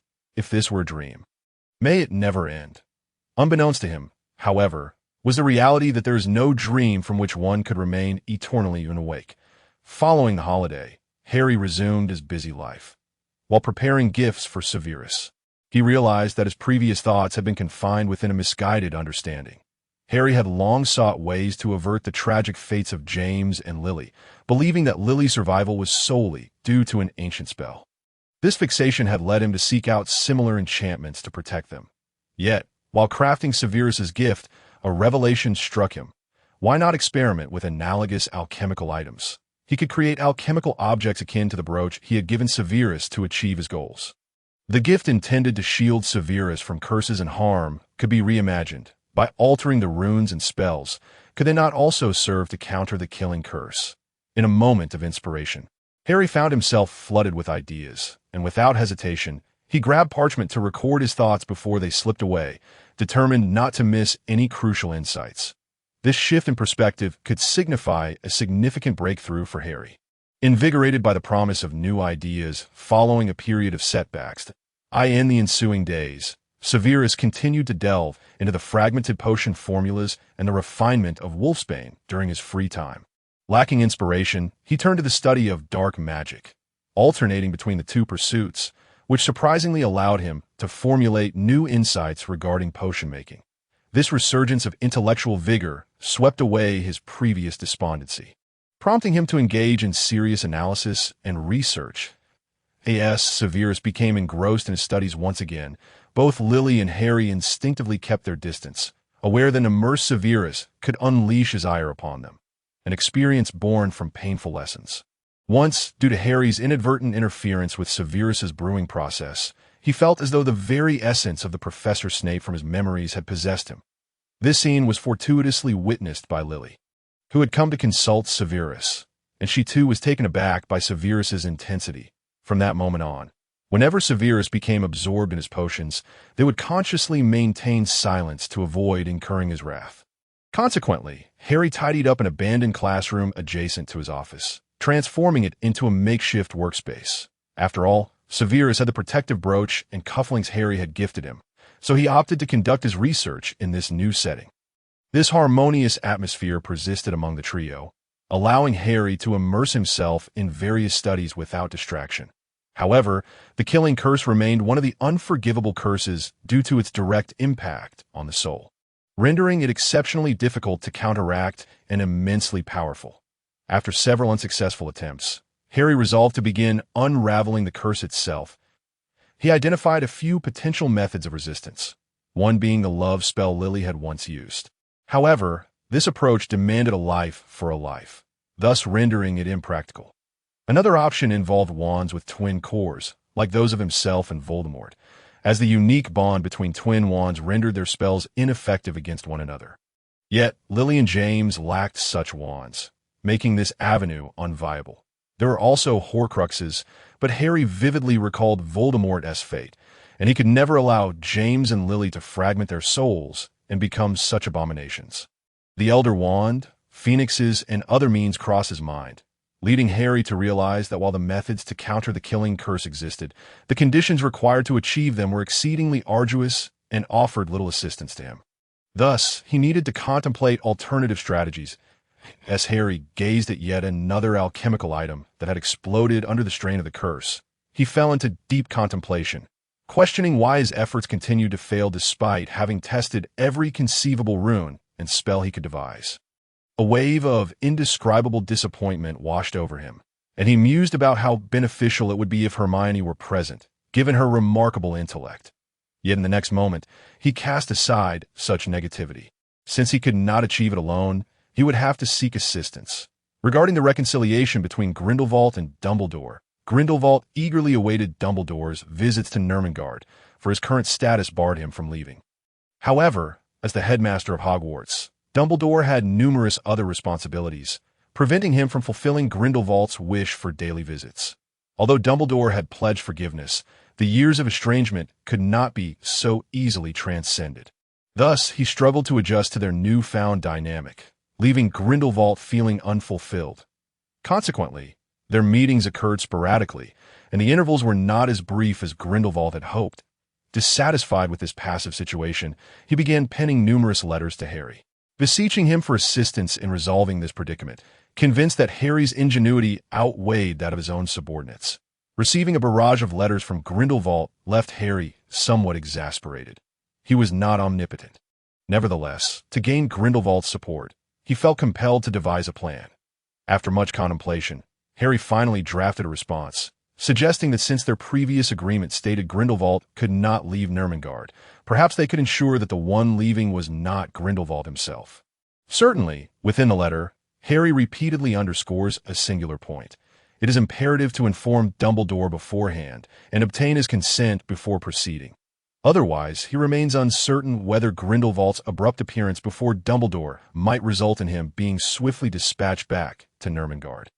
Harry has already devised a plan for Grindelwald, leaving the execution to him, as Harry intends to carefully strategize and determine precisely how Grindelwald might assist him. The previous enchantment remains stagnant, hindered by its antiquity, and given the recent turmoil within the wizarding community, many traditions have been severed, rendering the task even more formidable. Harry can only allow them to gradually explore and study the matter, observing Harry's furrowed brow. Severus inquires about his troubles, expressing his willingness to assist if he can, as he currently lacks pressing obligations. Clearly, Severus has learned from Lily about the life-preserving code she and Harry share, although he finds their arrangement rather absurd, particularly Harry's childishness for a professor. He nonetheless informs Harry that he is in a position to help. Harry, perceiving the subtext of Severus's words, remains unfazed by Lily's betrayal. For even as a professor, he harbors a legitimate fear of Severus's acerbic wit. When Severus poses his question, Harry's instinct is to decline. But he soon recalls Severus's area of expertise, igniting a new thought in his mind. Could a potion achieve his objective? He then poses the inquiry, Severus, do you believe there exists a potion that, when consumed, could allow one to evade the killing curse? Upon hearing Harry's words, Severus regards him with a peculiar expression, bewildered by the thoughts that seem to pervade Harry's mind. It is merely a potion. How could he possibly expect it to counteract the killing curse? In truth, as soon as the words left his mouth, Harry recognized his folly. He had nearly become obsessed with magic and had unwittingly uttered such a foolish question. Witnessing Severus's patronizing gaze, Harry resolved to remain silent. Nevertheless, Severus gleaned from Harry's inquiry the conundrum he faced. Was the professor seeking a means to mitigate the harm inflicted by the killing curse? Indeed, but it now appeared rather fanciful. After all, he had conducted numerous experiments previously, none of which had succeeded. How could one expect a mere potion to resolve such a dire issue? Severus struggled to comprehend Harry's pursuit, as in his view, the killing curse seemed far removed from their current existence. Could it be that the professor harbors an enemy? Would that individual cast such a spell upon him? At times, Harry found himself admiring Severus's keen insight. It was no wonder he could serve as a double agent without revealing himself to Voldemort. This extraordinary perceptiveness seemed an innate gift. While contemplating, Harry deftly sidestepped Severus's probing question. For he could hardly disclose that it was intended for Voldemort. Of course not. It is merely that I have a penchant for peculiar studies. This was simply a fleeting idea that sprang to mind. And with time on my hands, I thought, why not explore it? What if it succeeds? Severus, observing Harry, discerned that he was not being entirely forthright. If it were truly just a whimsical notion, Harry would not appear so troubled as he had been of late. Severus silently resolved that since Harry wished to pursue this inquiry, he would assist him in achieving his goal. Thus, Severus commenced his study of the killing curse, even seeking out Lucius to borrow some of his rare tomes. As Severus's actions were conducted discreetly, Harry remained oblivious to this development, and thus both worked diligently toward a common objective. Naturally, Lucius readily acquiesced to Severus's request, given Harry and Severus's aptitude for potions. And the fact that Severus's proposal posed no threat to the Malfoy family's interests, he saw no reason to refuse. With graduation approaching, Lucius found himself quite occupied. However, he still made time to assist Severus, promptly contacting his father to procure the relevant books Severus desired. Holding the tomes in his hands, Severus presented Lucius with his personally refined concoction of a sweetened potion, having noted Lucius's previous complaints regarding potion flavors. Since Lucius had rendered him a favor, Severus felt compelled to reciprocate, dedicating time to brew this special potion, informing Lucius that this would be a one-time occurrence. After all, in Severus's view, expending considerable effort merely to enhance the taste of a potion seemed hardly worthwhile. This time, it would serve as a gift, and he would not replicate the endeavor in the future. However, rules are often meant to be broken, and in the days that followed, Severus found himself regretting the decision to offer the potion. He often wished to return to that day to destroy the potions, thus avoiding Lucius's relentless demands for further improved flavors. Yet, in this world, the phrase "if only I had known" is frequently uttered. While the reality of foresight remains elusive, Harry felt as though time flew by in his research-induced fervor. It seemed he had accomplished little, and suddenly, summer break quietly approached as scheduled. Regarding the matter of holiday arrangements, Harry and Severus had long since reached an understanding. They would both return to Harry's home during the break, while Severus would take the opportunity to visit Spinner's and to see Eileen, discreetly providing her with some money when Tobias was absent. Even though she invariably handed the money over to Tobias for various reasons, Severus had long ceased to concern himself with it. His actions stemmed from a sense of responsibility, as he wished for her to live a better life through his support. If she was unwilling to accept it, Severus felt it was not his place to insist. However, observing Eileen's frail appearance stirred a sense of compassion within him. Despite her shortcomings in certain respects, she remained his mother, and if possible, he wished to spare her from enduring such suffering. You wish to leave? If you desire, I can assist you in departing from him, allowing you to seek a new life elsewhere. Yet, Eileen remained silent in response to Severus's words, and he recognized her refusal. Severus. It seemed absurd that she would allow her notion of love to dictate the course of her life. Perhaps she simply could not accept reality. Regardless of the reason, Eileen resolutely clung to the belief that Tobias would return to her. Tobias has merely lost his way. I cannot abandon him. He is all I have left. And I believe that as long as I remain by his side, he will come back. He truly will. Hearing Eileen's self-deceiving assertions, Severus understood that their conversation had reached its conclusion, and he could now take his leave. Walking along the path, Severus found his own actions laughable. What had he been thinking? He had known the likely outcome, yet still posed such a foolish question. However, he had merely wanted to test the waters, to see if perhaps she still held some concern for him. Yet reality had brutally shattered that hope. Upon returning home, Severus appeared particularly despondent. Harry, aware of his recent whereabouts, refrained from questioning him further, simply accompanying him in silence on the sofa until hunger prompted Harry to break the stillness. In truth, Severus had already banished all other emotions during his journey home, yet upon witnessing Harry's concerned expression, an inexplicable sense of grievance surged within him. Catching even Severus off guard, Tio concealed this sudden emotion from Harry. He resolved to maintain his silence, grateful that Harry asked nothing further and simply kept him company. The living room fell into a tranquil hush, punctuated only by the rhythmic ticking of the clock. Gradually, Severus's heart began to find solace in this cadence, and he suddenly came to a realization. Every individual possesses the right to their own choices. Since his mother had chosen Tobias, he would respect her decision. Sensing that Severus's mood had shifted from its previous gloom, Harry finally ventured to ask, "Is there anything you would like to eat? I could prepare something for you." Severus was acutely aware that Harry was indulging him due to the recent events, Yet he truly had no particular craving for food. After all, he had always been rather indifferent when it came to culinary choices.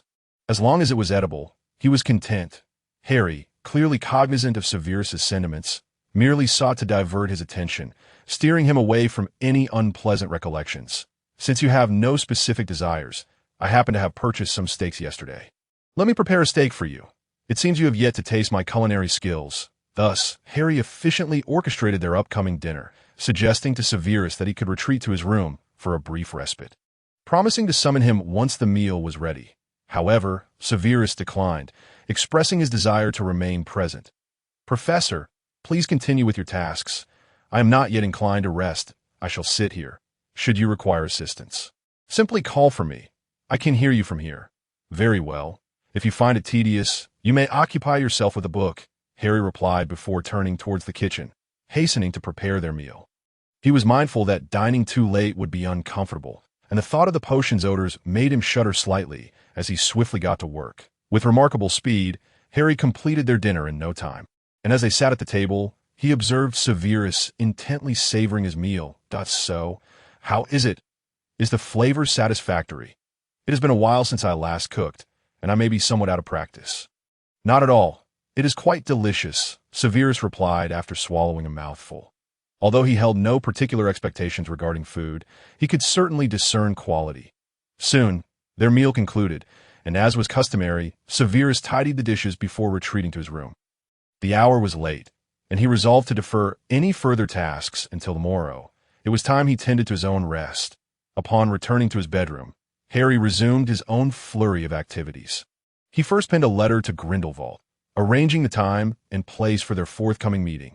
While awaiting a response, he delved into the materials he had been studying recently. Previously, in his reply to Grindelwald, Harry had mentioned an idea that prompted Grindelwald to promptly inquire about it with Dumbledore.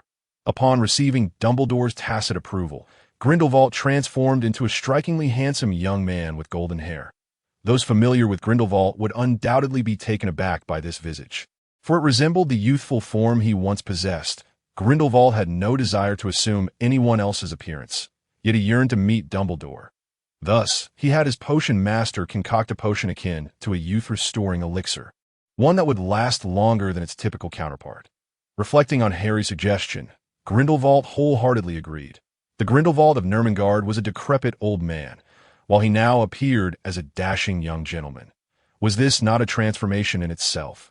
When he presented himself before Dumbledore in this guise, he caught a fleeting smile at the corner of Dumbledore's mouth. Though it quickly vanished, the young man, ever observant, did not miss this fleeting expression. With a hint of dismay, he remarked, "So, Albus, you still prefer the youthful version of me. Had I known, I would not have allowed myself to deteriorate so. I have long since lost my handsome features. Do you find me repugnant now?" Dumbledore, feeling a mix of exasperation and amusement, refrained from clarifying that his smile was due solely to Grindelwald's arrival. Instead, he gazed tenderly at the young man. "Gellert, what prompted you to write to me so suddenly? Devising such a scheme? Surely it was the same person who provided you with this idea." Dumbledore had long suspected that someone was advising Grindelwald. Otherwise, given Grindelwald's nature, he might never have conceived such a notion. Dumbledore pondered the reality of their previous trajectory, where they had died without ever seeing each other again. Al upset. Grindelwald felt a twinge of anxiety. He was acutely aware of his past misdeeds, which rendered him uncertain in Dumbledore's presence. Observing Grindelwald's demeanor, Dumbledore sighed. "Gellert, you need not test me in this manner. As I've already stated, I forgive you, and I do not regret it. You know my heart. You need not alter yourself to please me." Upon hearing Dumbledore's words, Grindelwald's eyes flickered with emotion, though he remained silent. In truth, he was being deliberate. If his display of vulnerability could maintain their current dynamic, he found it entirely acceptable. He had long since outgrown the need for rivalry. The years in Nurmengard had rendered his spirit remarkably tranquil yet desolate.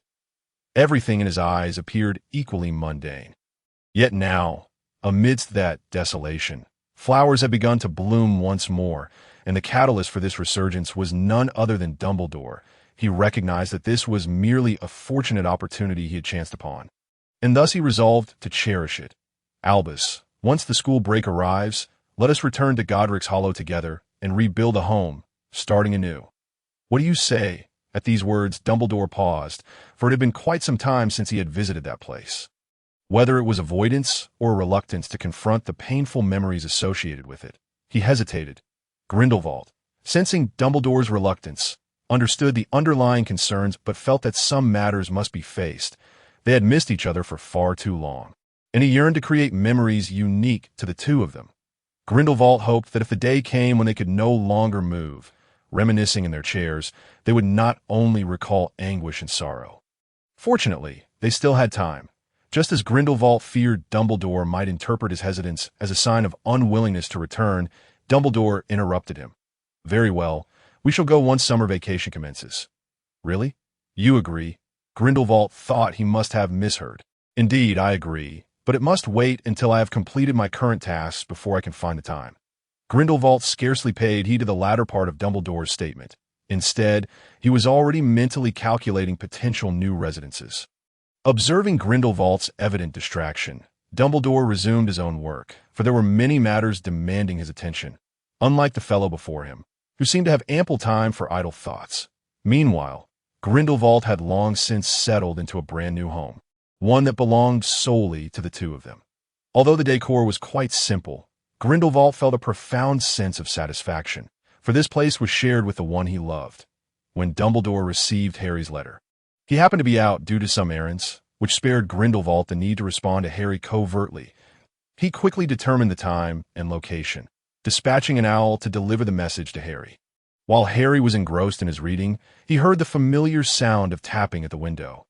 Upon glancing up, he saw an owl bearing a letter. Hastily, he opened the window, mindful of the strong wind that could scatter the parchment on his desk, and promptly closed it again. Observing the owl, which appeared quite irked at being confined outside, Harry chuckled, having affectionately named it Shallway. Although this owl bore a resemblance to Hedwig, it was not her. Yet Harry lavished it with care, as he quickly retrieved the premium owl treats he had prepared for Shallway, and upon witnessing its voracious appetite, he felt the expenditure was well worth it. After perusing the letter, noting the time and place Grindelwald had provided, Harry proceeded to freshen up, realizing that time was of the essence. He needed to rise early the following day to procure essential supplies and provisions.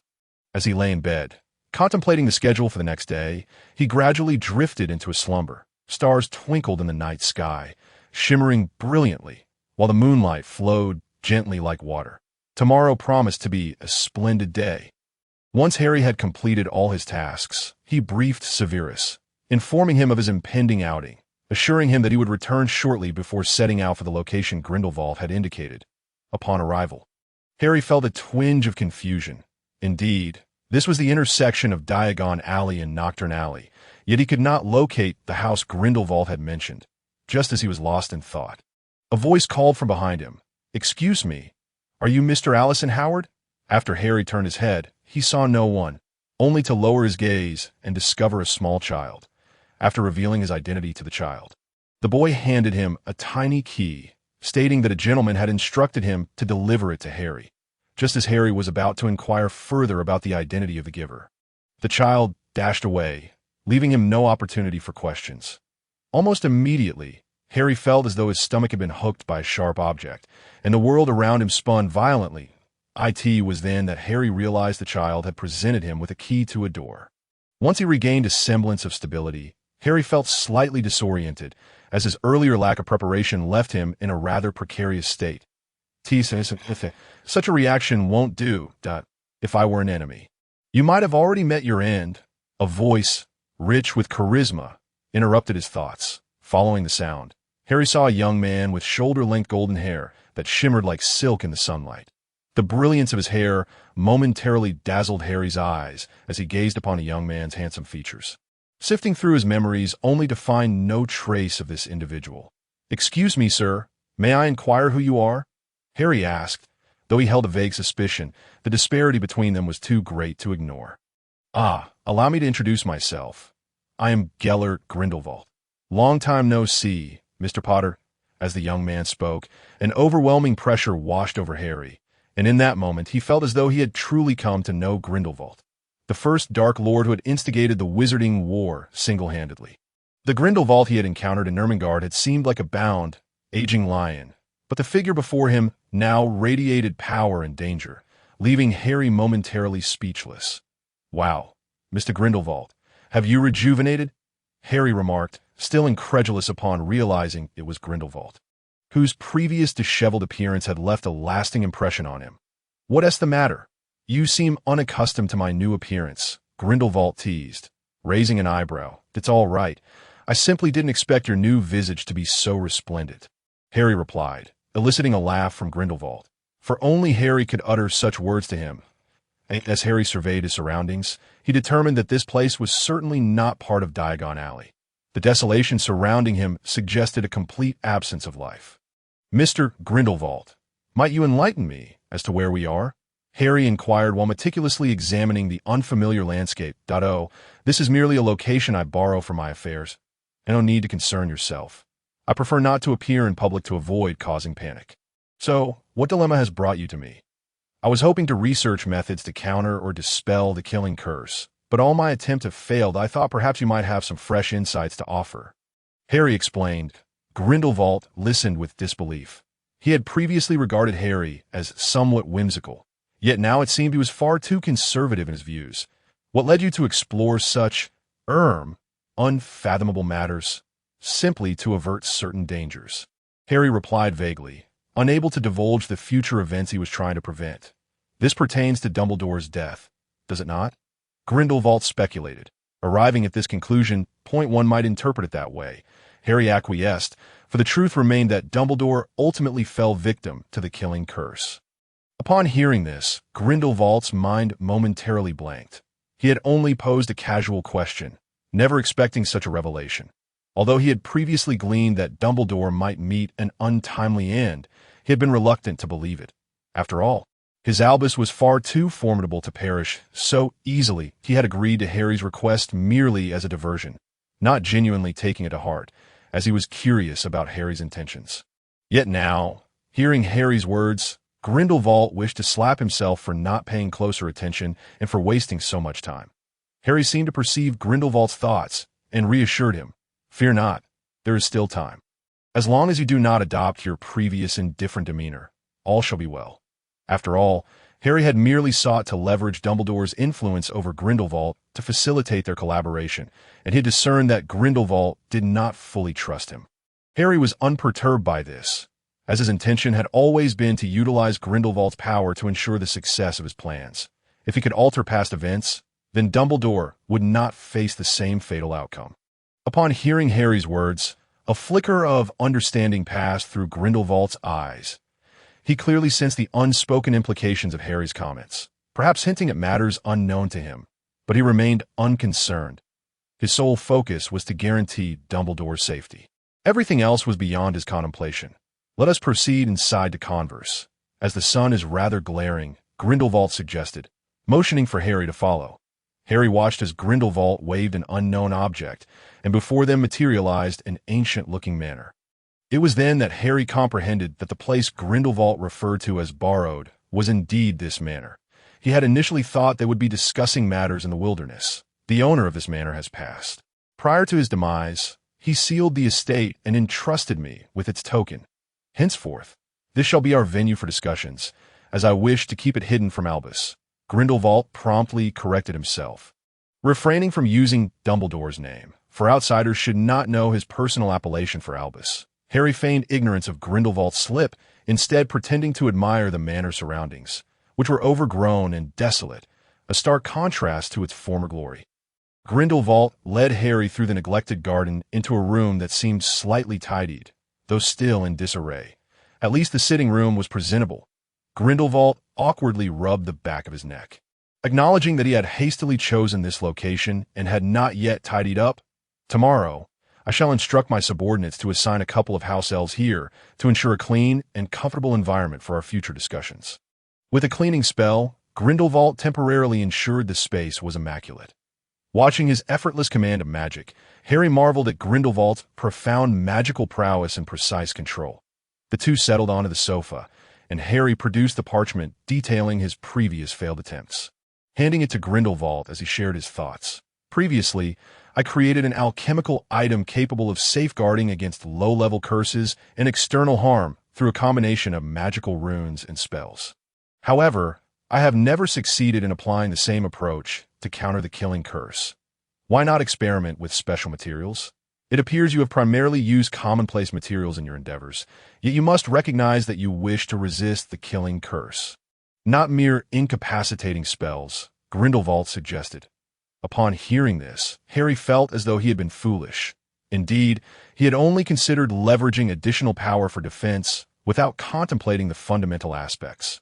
With this newfound perspective, Harry was quite pleased with his choice of collaborator. As expected, Grindelwald's insight was impeccable, and with just a single remark, he had reignited Harry's fervor for the task at hand. What special materials might be available? "I am rather uninformed in this regard," Harry admitted, having never considered such options before. "There are many. You could explore the use of inherently defensive magical materials, such as hollywood, or even those with offensive properties, like laurel wood. When you return, I shall compile relevant information for you. Just keep an eye on your owl in the coming days." As Harry heard the mention of holly, he instinctively touched his wand, increasingly sensing that all events seemed interconnected, as if he were the one tasked with dismantling these rings. "Have you attempted any other methods?" Grindelwald inquired of Harry. "I contemplated using an ancient protective charm, but as you are aware, the status of that charm I was seeking is quite precarious. Apart from that, I have no other ideas at present." Harry confided in Grindelwald regarding his endeavors. "Very well. I understand. Upon my return, I shall organize a dedicated team to address this matter. A solution will inevitably present itself." That Grindelwald's words seemed to serve as both reassurance to Harry and a comfort to himself. Harry nodded in agreement. For now, this gradual experimentation was the only course available. He resolved to thoroughly review his efforts upon returning home, pondering what might have slipped his mind or been overlooked. After discussing the matter, Grindelwald informed Harry that someone would reach out to him shortly. He mentioned that he was currently residing with Dumbledore in Godric's Hollow, which rendered communication somewhat inconvenient. Harry, upon hearing this, refrained from comment, suspecting that Grindelwald was boasting, though his tone suggested otherwise. That he shrugged, dismissing the concern.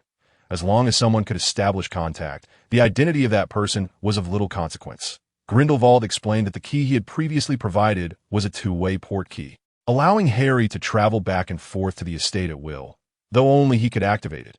Upon learning this, Harry found the prospect of using it to return home rather appealing and thus sought Grindelwald's guidance on its creation. Grindelwald cautioned him that, while the port key was indeed convenient, its crafting was fraught with difficulty. He warned Harry that any misstep in the process could result in the port key functioning erratically, posing a potential danger to the user's life. After hearing this, Harry dismissed the notion of utilizing it for his return journey, recognizing he lacked the time to undertake its creation. After addressing some subsequent matters, Grindelwald informed Harry of his departure, citing Dumbledore's anticipation of his return home for dinner. Harry rolled his eyes in playful defiance, retorting as if to say that he too was awaited by Severus. Thus, the two childish souls parted ways, each with someone awaiting their return. The following day, Harry received a package of documents delivered by an owl that he couldn't help but marvel at Grindelwald's efficiency. After all, he was indeed the Dark Lord. Upon establishing contact with the individual assigned by Grindelwald, Harry embarked on a busy summer filled with responsibilities. Apart from an initial outing with Lily and Severus, he found little leisure to indulge in further excursions. Severus appeared even busier than Harry himself, and despite his inquiries, Harry could not ascertain what occupied Severus's time. After several fruitless attempts, he resolved to respect Severus's privacy, acknowledging that if he chose not to share, it was for his own reasons. Lily, after her first visit with Severus, ceased her visits, choosing not to intrude upon their evident busyness. The considerable factor in her absence was James unexpectedly coming to her home to spend time together. Accompanied by Sirius, whose unwilling demeanor suggested he was coerced by James. Thus, the summer unfolded in a flurry of activity, culminating in a substantial collection of parchment for Harry, an abundance of potion vials filling Severus's cabinets, and Lily's entanglement with James, which ceased to evoke the same irritation as before.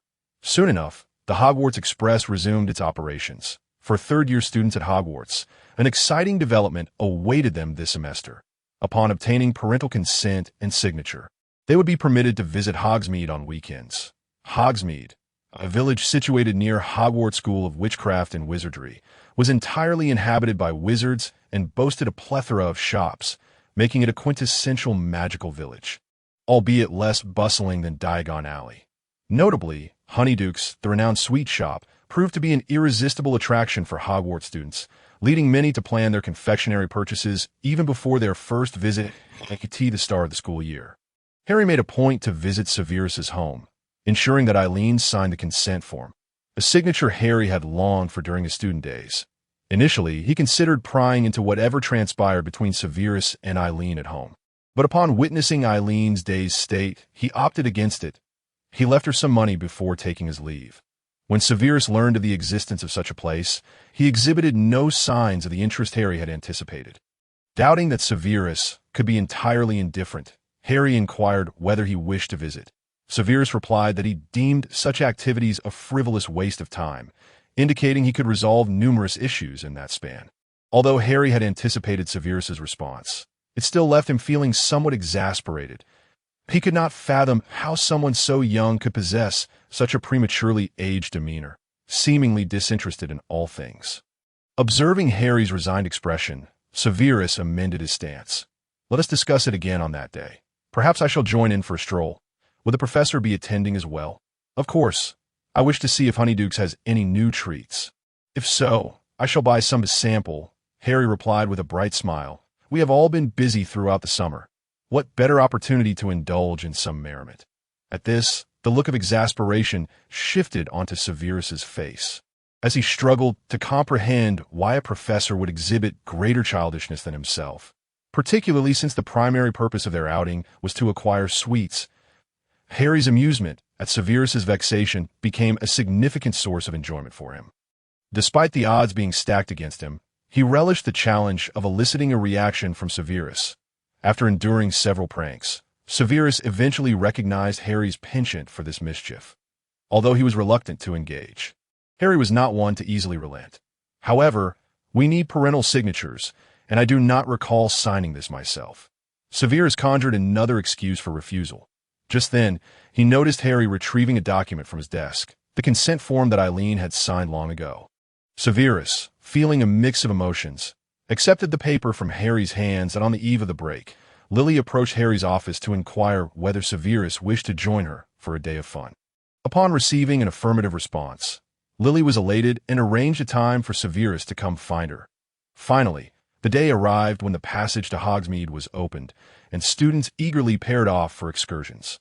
After bidding farewell to Harry, Severus set off to find Lily, determined not to be late. As he neared her, he spotted James, that infuriatingly persistent individual, standing beside her. A dark cloud loomed over Severus's thoughts. Why could that insufferable boy not simply vanish? In that moment, Severus completely overlooked the fact that Lily and James were from the same house, fixating instead on the notion that James's mere presence was a source of misfortune, as if he were intentionally exacerbating Severus's day. Simultaneously, James caught sight of Severus in the crowd, smirking provocatively before whispering something to Lily. Though she appeared reluctant, she nonetheless followed James away from her original spot. Witnessing this, Severus immediately dashed after them, but the throngs of students slowed his pace, forcing him to watch their figures recede from view until they were completely gone. Once Severus realized he could no longer pursue them, he halted, suddenly devoid of any desire to visit Hogsmeade. He chastised himself for not arriving sooner, but upon glancing at the time, he noted that he had yet to reach the agreed-upon hour with Lily. It was all James's fault. If he hadn't so hastily dragged Lily away, Severus would have certainly caught up to her. Yet, what truly troubled Severus was the fact that Lily had chosen to accompany James. Had she not realized that the time was not yet right? Yet he still attributed all the blame to James. Severus's inner turmoil was unbeknownst to James. Upon catching sight of Severus, he immediately grasped Lily's hand, eager to depart, despite her reluctance and insistence that Severus had not yet arrived. Naturally, James did not wish for Severus to accompany them, for that would ruin his plan to have Lily all to himself. After much persistence during the holidays, he had finally managed to elicit a semblance of goodwill from her, and he could not allow it to slip away. He justified his request to leave by claiming their other friends were waiting ahead and suggested that they could seek out Severus in Hogsmeade instead. Reluctantly, Lily acquiesced, and as James departed, he cast a provocative glance at Severus. Severus stood there, dazed and lost in thought, feeling utterly out of place amidst the bustling crowd. He could see that moment. Harry quietly approached Severus's side, observing the barely concealed disappointment etched on his face. Though he could not fathom the reasons behind it, he surmised it had something to do with Lily. "Severus, have you not yet seen Lily?" Harry's words pierced through Severus's thoughts, aggravating his already fragile mood. Upon hearing Harry's inquiry, Severus's expression darkened further. "She has already left with that arrogant fool, yet I was not late." The hint of grievance in Severus's voice tugged at Harry's heart. He wished to shield Severus from distress. Everything Harry did was aimed at ensuring Severus's happiness. Understanding that James was the principal cause of Severus's discontent, Harry sought to divert the conversation, pondering his options. Did he intend to confront James physically? "How about you accompany me to Honeyduke's? We could peruse their wares and perhaps purchase some sweets to enjoy later. I've heard they've released new confections. I wonder if they are as delightful as rumored." Severus observed Harry's enthusiastic demeanor and, despite his own discontent, found himself unable to outright decline the offer. Thus, he was unwittingly led by Harry to Honeyduke's. As they entered, the cacophony of voices engulfed them, and Severus immediately regretted his acquiescence. Indeed, one must pay the price for their own leniency. He lamented that he should have returned to brew potions or delve into his studies instead of standing there, compelled to endure the raucous chatter of patrons clamoring for sweets. The noise threatened to overwhelm him. Harry quickly sensed Severus's impatience and felt a pang of helplessness. "You truly lack patience," he thought. He hastily purchased his desired treats and tugged Severus away. Just as Severus was about to inquire where they were heading next, a group approaching them reignited his irritation. James trailed behind Lily, chattering incessantly, flanked by Sirius and a few Gryffindor girls, all making their way toward Honeyduke's. Lily was the first to notice Severus and Harry. With a cheerful wave, she sprinted towards them. "Good morning, Professor." After greeting Harry, she turned her attention to Severus. "Severus, why did you not come to find me this morning? I waited for you for quite some time." Faced with Lily's inquiry, Severus fell silent. How could he explain that he had indeed arrived, only to see her depart with that detestable individual? Did he not have any pride? Observing his silence, Lily's frustration mounted. She did not intend to reproach him, merely seeking to understand his absence. Harry, sensing the tension, quickly intervened. "Lily, Severus was occupied with matters in my office. He was not late. By the time he arrived, you had already left." Upon hearing Harry's explanation, Lily realized her misunderstanding and shot a glance at Severus, asking, "Did you truly come to find me?" Severus nodded quietly, and Lily's anger dissipated. She simply desired clarity, and now that it was provided, there was no reason to remain upset, amused by her haughty demeanor. Severus suppressed a smile, maintaining his usual stoic expression. Had it not been for Lily's familiarity with his disposition, she might have thought him incensed. However, James was not as well acquainted with Severus, and upon witnessing his impassive countenance, he felt compelled to defend Lily. "You repugnant slug, Lily did not intend to upset you. If it weren't for my urging, you would have made her wait indefinitely. Are you truly blaming her?" Hearing James's insulting remark, Lily swiftly chastised him. "Do not speak of Severus in such a manner. He is not angry with me. This situation has nothing to do with you. Please, step aside."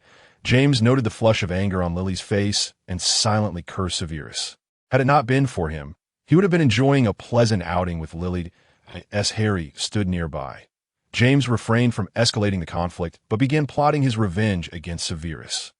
If your brain had even a modicum of capacity, you would realize that such behavior is only befitting a rabid dog. Now, kindly remove your loathsome visage from my sight. Severus was no longer the timid newcomer he once was, and he had never shied away from confronting James. With Harry present, he felt emboldened not to yield to James's scorn. Harry, sensing the brewing confrontation, felt a headache approaching and intervened before the verbal clash could escalate further. Enough, gentlemen, such a splendid day should not be squandered on trivial bickering that I insist you each go your separate ways and attend to your own matters. Immediately. Hearing Harry's command, both James and Severus hesitated. But the dangerous glint in Harry's eyes compelled them to comply. Seizing the moment while others were distracted, James disregarded Lily's protests and whisked her away, vanishing from view. Professor, Lily, and I shall take our leave. Until we meet again at school. Severus was on the brink of exasperation with James's audacity. He resolved that from this day forth, he would confront that wretched individual at every opportunity, ensuring he would not have an easy time of it. As for Harry, he could only contend with the fallout left by James's departure. After dismissing the others, he took Severus to the Three Broomsticks, ordering himself a butterbeer. Observing Severus's still fuming demeanor, he chuckled lightly. Come now, Severus, do not remain upset. Since we are out, let us enjoy ourselves. Try this new treat I procured from Honeydukes, and see if it pleases your palate. Harry promptly shoved the candies into Severus's hands, who, momentarily forgetting his irritation, found himself at a loss. How could anyone enjoy such cloyingly sweet confections? Noticing Severus's expression of distaste, Harry playfully forced a sour lollipop into his mouth, eliciting a comical grimace that sent Harry into fits of laughter, attracting the attention of onlookers.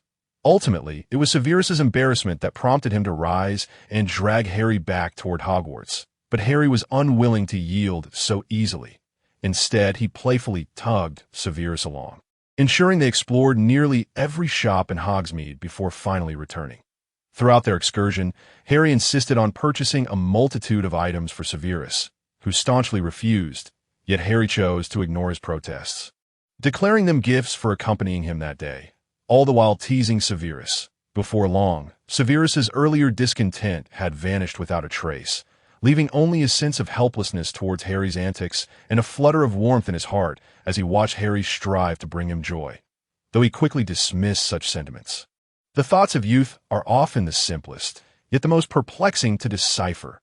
Following Harry back to the office, Severus gazed at the disarray of miscellaneous items strewn across the desk before raising his eyes to meet the beaming grin of Harry, who was flashing him a toothy smile. He raised a hand to his forehead, momentarily plagued by doubts about how the professor had managed to reach such an advanced age unscathed. Severus had long been perplexed. Was it merely due to the welcoming gesture at the beginning of the school year and his mother's exhortations that Harry felt compelled to care for him so attentively, even though he himself could offer nothing in return? Professor, why do you treat me with such kindness? Severus finally voiced his lingering question. Why? Harry replied, puzzled.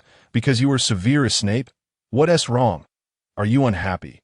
It's not a big deal. Severus was taken aback by Harry's response, which starkly contrasted with his previous assumptions. It was not out of a sense of obligation for his mother, nor due to Harry's loss of family, but simply because of him, Severus Snape, the man himself. The sound of his own heart racing filled Severus's ears, and in that moment, he felt as if he had lost the ability to think, fixated instead on the movement of Harry's lips, entirely oblivious to the words that followed.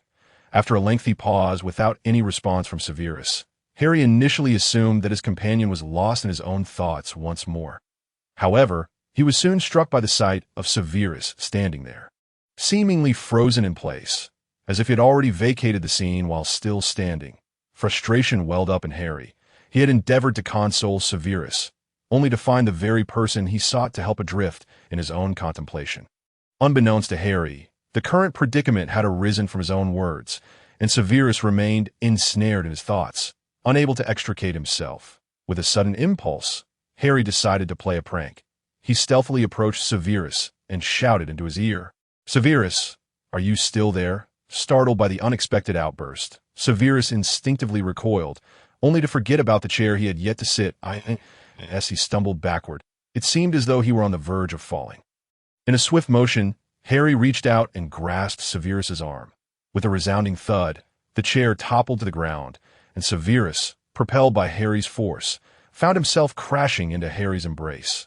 The unexpected closeness, combined with his earlier musings, caused Severus's cheeks to flush a deep crimson. Initially reveling in the success of his prank, Harry then noticed Severus teetering dangerously close to the floor and acted without hesitation. seizing Severus's wrist to prevent him from falling. However, in his eagerness, Harry's grip was too strong, and rather than merely stabilizing Severus, he inadvertently pulled him into a tight embrace, causing a sharp pain to flare in Harry's chest. His first thought was that Severus's head was quite solid, and he suspected he might have sustained a bruise. Then he considered how fortunate he was to be of sturdy build. Otherwise, he would have suffered considerable embarrassment from such a collision, just as Harry was about to speak. Intending to mention the items he had purchased for Severus, the latter abruptly sprang from his hold and hurriedly bid farewell, happy by the time Harry processed what had transpired and wished to inform him about the gifts. Severus was already striding out of the office, leaving Harry to catch a glimpse of his flushed ears. Standing there in a state of bewilderment, scratching his head in confusion, Harry pondered why Severus had departed so swiftly. And without even taking the items with him, was it possible that his words had been unwelcome? Surely not.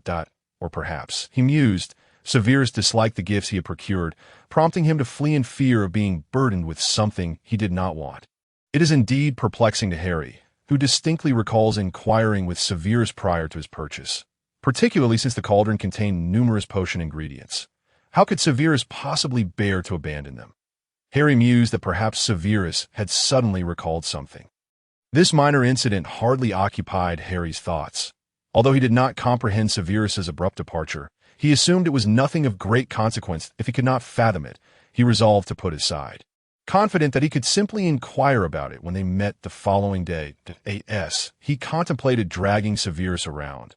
While also remaining vigilant about his moods, Harry found the day's exertions to be far more taxing than grading those nonsensical essays. Consequently, he retired early, fully aware that he had other matters to attend to the next day. In stark contrast, Severus, upon leaving the office, was far from composed, the moment he inadvertently stumbled into Harry's embrace. An inexplicable sensation began to stir within him. Particularly, Harry's breath against his ear further entangled his already tumultuous thoughts. In truth, he could not fathom why he suddenly felt hesitant to gaze upon Harry's face. This unfamiliar emotion rendered Severus somewhat bewildered, and as it grew increasingly peculiar, he felt compelled to depart hastily. Upon returning to his dormitory, Severus lay on his bed, gradually calming his thoughts. He felt as though he were ailing, yet had never experienced such symptoms before, leaving him utterly confounded. While Severus recognized that his departure was not strictly necessary, the atmosphere had unexpectedly induced a sense of anxiety within him, as if something intangible had shifted. After much contemplation, he arrived at no conclusions. As he ruminated, he abruptly sat up in bed, recalling Harry's words, "Because you are Severus." This phrase began to echo in his mind, causing his heart to race uncontrollably once more. Severus endeavored to soothe his racing heart, but after much deliberation, he concluded that his peculiar feelings were indeed a consequence of Harry's remark. He surmised that it was merely Harry's words that had brought him joy, leading him to feel excessively elated. He had heard that individuals often behave uncontrollably when overwhelmed with happiness. He believed he was experiencing such a state, upon discerning the cause of his feelings. A wave of clarity washed over him that he realized that his previous unease had stemmed from his own overactive imagination, and as long as he was not unwell, he could find solace in that. Contemplating Harry's kindness towards him, yet feeling incapable of reciprocating, Severus's thoughts drifted to his research from the holiday. He recalled Harry's inquiry about devising a countermeasure against the killing curse, though the idea seemed wildly ambitious. He had nevertheless attempted to pursue it throughout the break. Regrettably, he had not made any progress and had even fallen behind in his prior studies. Severus attributed this to his own insufficient knowledge, aware that he had far too much to learn. Thus, he set new goals for himself and embarked on renewed efforts. Just as Severus believed he had finally sorted through his thoughts, a wave of fatigue swept over him. Having spent the day accompanying Harry, he had certainly exceeded his physical limits. As he relaxed, exhaustion enveloped him. Severus concluded that his current state was ill-suited for further study and decided to postpone any remaining tasks until the following day. After tending to his nightly routine, he quickly succumbed to slumber. This incident, seemingly ordinary, soon transformed into a mere glimmer within Severus's memory, yet a subtle ripple within his heart suggested that it was anything but commonplace. Though the wind may leave no trace, the seeds it disperses take root and eventually sprout, growing into towering trees. Despite Severus's self-reassurance, upon encountering Harry the next day, he felt a lingering awkwardness. However, as he immersed himself in potion brewing, all discomfort was swiftly cast aside. When Harry inquired about his sudden departure, Severus offered a vague excuse, grateful that Harry was merely making casual conversation and had no intention of probing further. Consequently, the matter was quickly laid to rest. Recently, Severus encountered some difficulties within Slytherin, as Lucius had graduated, emboldening some foolish individuals who mistakenly believed they could challenge him. Little did they realize, the Severus of today was not someone they could provoke. Setting aside Severus's formidable abilities, Harry often gifted him experimental trinkets, rendering any minor skirmishes utterly inconsequential, and at times, allowing Severus to turn the tables on his adversaries. Furthermore, thanks to Harry's guidance, Severus made remarkable strides in his studies of dark arts, acquiring knowledge that even many adult wizards lacked, let alone those who had not graduated from Hogwarts. Typically, those who sought to trouble Severus were disillusioned nobility, clinging to the last vestiges of their family's prestige while desperately grasping at anything that could affirm their noble status, such as blood purity or the exclusion of half-bloods. Yet, the bloodlines they so revered failed to provide them with any substantial worth. They were preoccupied with parading their lineage, but any discerning observer could see through their facade. After all, one tends to value what they lack the most. After addressing yet another wave of provocateurs, the other Slytherins gradually quieted down. They had no choice, for they had just experienced a unilateral thrashing from Severus, only to be subsequently confined by Harry under various pretexts, resulting in point deductions. Those who had faced Harry's disciplinary measures returned chastened, unwilling to speak of the ordeal, simply admitting their prior misjudgments. Severus himself was quite intrigued by this, as Harry never disclosed the nature of their punishments. Over time, the matter faded into obscurity, for those involved were tight-lipped, and their actions bore little relevance to him. In truth, Harry had done little more than confiscate their wands before subjecting them to face a boggart unarmed, while casting a silencing charm around his office, ensuring that their cries went unheard. Even if Harry were to intervene later, nothing would transpire. No one wished to repeatedly confront their fears without any means of resolution. It was a truly harrowing experience. Harry repeatedly admonished them not to divulge the details to others or to provoke Severus further, warning that should they do so, they would find the boggart to be far less endearing. At the mention of Harry's words, a collective shiver ran through them, and they promptly fell into line. The students of Slytherin now shared a common understanding. Provoking Harry was preferable to antagonizing Severus. The worst that could happen with Harry was point deductions, but crossing Severus could lead to both point loss and the uncertainty of disciplinary action. At least until Severus graduated, it seemed unlikely that any foolhardy student would dare to stir trouble, and even if such thoughts crossed their minds, their peers would swiftly intervene. Consequently, the atmosphere within Slytherin became notably more harmonious. While Severus was touched by Harry's actions, his emotions grew increasingly complex. Especially when faced with Harry, he felt compelled to intervene in his own feelings, and for an extended period, Severus refrained from visiting Harry's office. When Harry inquired about his absence, Severus merely cited a lack of time as an excuse, only returning to normalcy once he had subdued his peculiar sentiments. Time passed amid Severus's strange oscillations, and while Harry initially found it curious, he eventually grew accustomed to it, concluding that Severus was merely experiencing a rebellious phase. However, Harry harbored no concerns. After all, while other students might express their defiance through neglecting assignments or challenging teachers, Severus's rebellion simply manifested as fewer visits to the office. Harry took it in stride, believing that as long as he was present, Severus would remain safe. Before long, Severus entered his 5th year, experiencing a growth spurt that nearly brought him to Harry's height. For the first time, Harry felt a twinge of dissatisfaction regarding his own stature, realizing that soon he would find himself looking up at Severus. Severus, however, paid no heed to Harry's grievances, having grown accustomed to them. Ever since his height began to approach Harry's, Harry had complained periodically. Harry, indignant, proclaimed that as a professor, it was rather humiliating to be shorter than a student, In response, Severus suggested that Harry consult Professor Flitwick for advice, prompting Harry to fall silent. However, secretly, he began to scour for methods to increase his height. Upon discovering Harry's intentions, Severus could not help but chuckle for quite some time, ultimately having to inform Harry that such methods were non-existent. Even if they were effective, the results would likely be temporary, possibly accompanied by side effects, leading Harry to abandon his quest. During this elapsed time, Harry's research progressed at a glacial pace, as regardless of the materials or spells they employed, the outcomes remained devastatingly disappointing. Harry felt on the brink of madness, having amassed a collection of bizarre and seemingly useless alchemical items without any meaningful advancement. This provided ample fodder for Grindelwald's teasing, which Harry had learned to brush off with indifference. Since his escape from Nurmengard, Grindelwald had not returned, as it was filled with his supporters.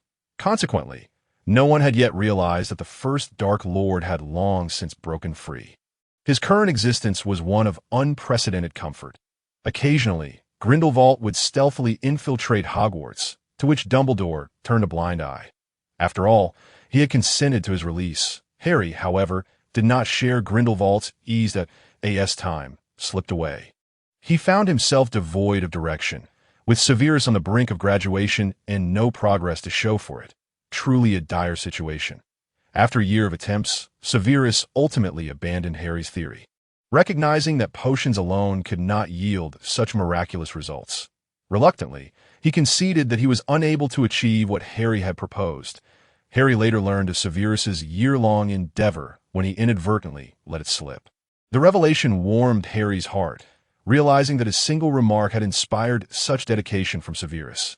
Harry reassured him that potions were not omnipotent, urging him to shed any burdensome feelings, especially as his primary focus should be on studying for the impending Harry hoped that Severus would remain undistracted. In truth, Harry's concerns were unfounded. While Severus's grades were not exceptional, they were more than sufficient for the exams, as he had devoted all his time to studying. Harry was puzzled by Severus's gradual withdrawal from socializing with Lily after his initial visit to Hogsmeade. First, Harry did not notice, but as Severus began to spend all his time in Harry's office, it became evident. Harry tentatively probed Severus, inquiring whether he was upset with Lily, but Severus denied it, explaining that he was simply engrossed in his research and did not wish to be distracted. He also noted that Lily had her own friends and that he could not always seek her out. Harry found this somewhat incredulous, as he had always believed Lily to be of great significance to Severus. He suspected that a rift had developed between them. However, after observing their interactions, it appeared that no discord existed, prompting Harry to dismiss the matter. Ultimately, it was Severus's life to lead, provided it did not endanger his safety. Due to Severus's semi-absent state, James's advances intensified, nearly becoming a blur. The results were evident, as Lily began to accept his invitations, no longer harboring such strong aversion to him. Even Sirius was taken aback by James's persistence, often teasing him that had he channeled his efforts into his studies, he would undoubtedly be the top student in their year, though James's current grades were hardly lacking. Time meandered forward, seemingly tranquil. Yet who could guarantee that beneath the surface, tumultuous currents did not rage? Recently, Hogwarts enjoyed an atmosphere that all professors longed for. Slytherin's internal strife had subsided significantly, and the overall ambience of the school shifted accordingly. The Gryffindor quartet had also been remarkably less troublesome, while Ravenclaw and Hufflepuff remained their usual quiet selves on a sunny weekend. Harry seized Severus's arm. Pulling him from the office, he felt that if Severus did not bask in the sunlight soon, he would soon begin to mildew. "Severus, on such a splendid day, we must venture outside. How many days has it been since you last stepped out?" "Professor, I find myself with nothing pressing to attend to. Why must I venture out? Moreover, the potion I am currently concocting is at a critical juncture. If only I could ascertain the conflicting properties of the two potions, success would be within my grasp." Severus felt a deep dissatisfaction with Harry's insistence on his presence. After all, was it not for the sake of completing that tome? Could he not wait until success was achieved before stepping outside? Just as Severus was about to retreat to his office, Harry vehemently objected. He had gone to great lengths to coax Severus out, and he could not allow him to return now that if you dared go back today, I shall hide your disordered potions. Look at your current pallor. I dare say even a corpse appears more lively than you." Observing Harry's escalating agitation, Severus let out a resigned sigh. He increasingly found himself at a loss with Harry. He recognized that Harry was merely concerned for his well-being, though he believed his pallor was not as dire as Harry implied. Nevertheless, Severus understood that returning to his office today was out of the question. It would be wiser to acquiesce to Harry's wishes to avoid further sulking. "Very well, since the professor insists, let us venture out today." Upon hearing Severus's acquiescence, Harry's face lit up with joy as the sunlight bathed him in a golden glow, and the gentle breeze tousled his hair with a carefree abandon. Severus found himself momentarily entranced. Seeing Severus standing there in a stupor amused Harry. "Why do you appear so dazed upon stepping outside? Think quickly about what we shall do today, as it is a day of rest. Shall we visit Hogsmeade?" Severus was suddenly jolted back to reality by Harry's words.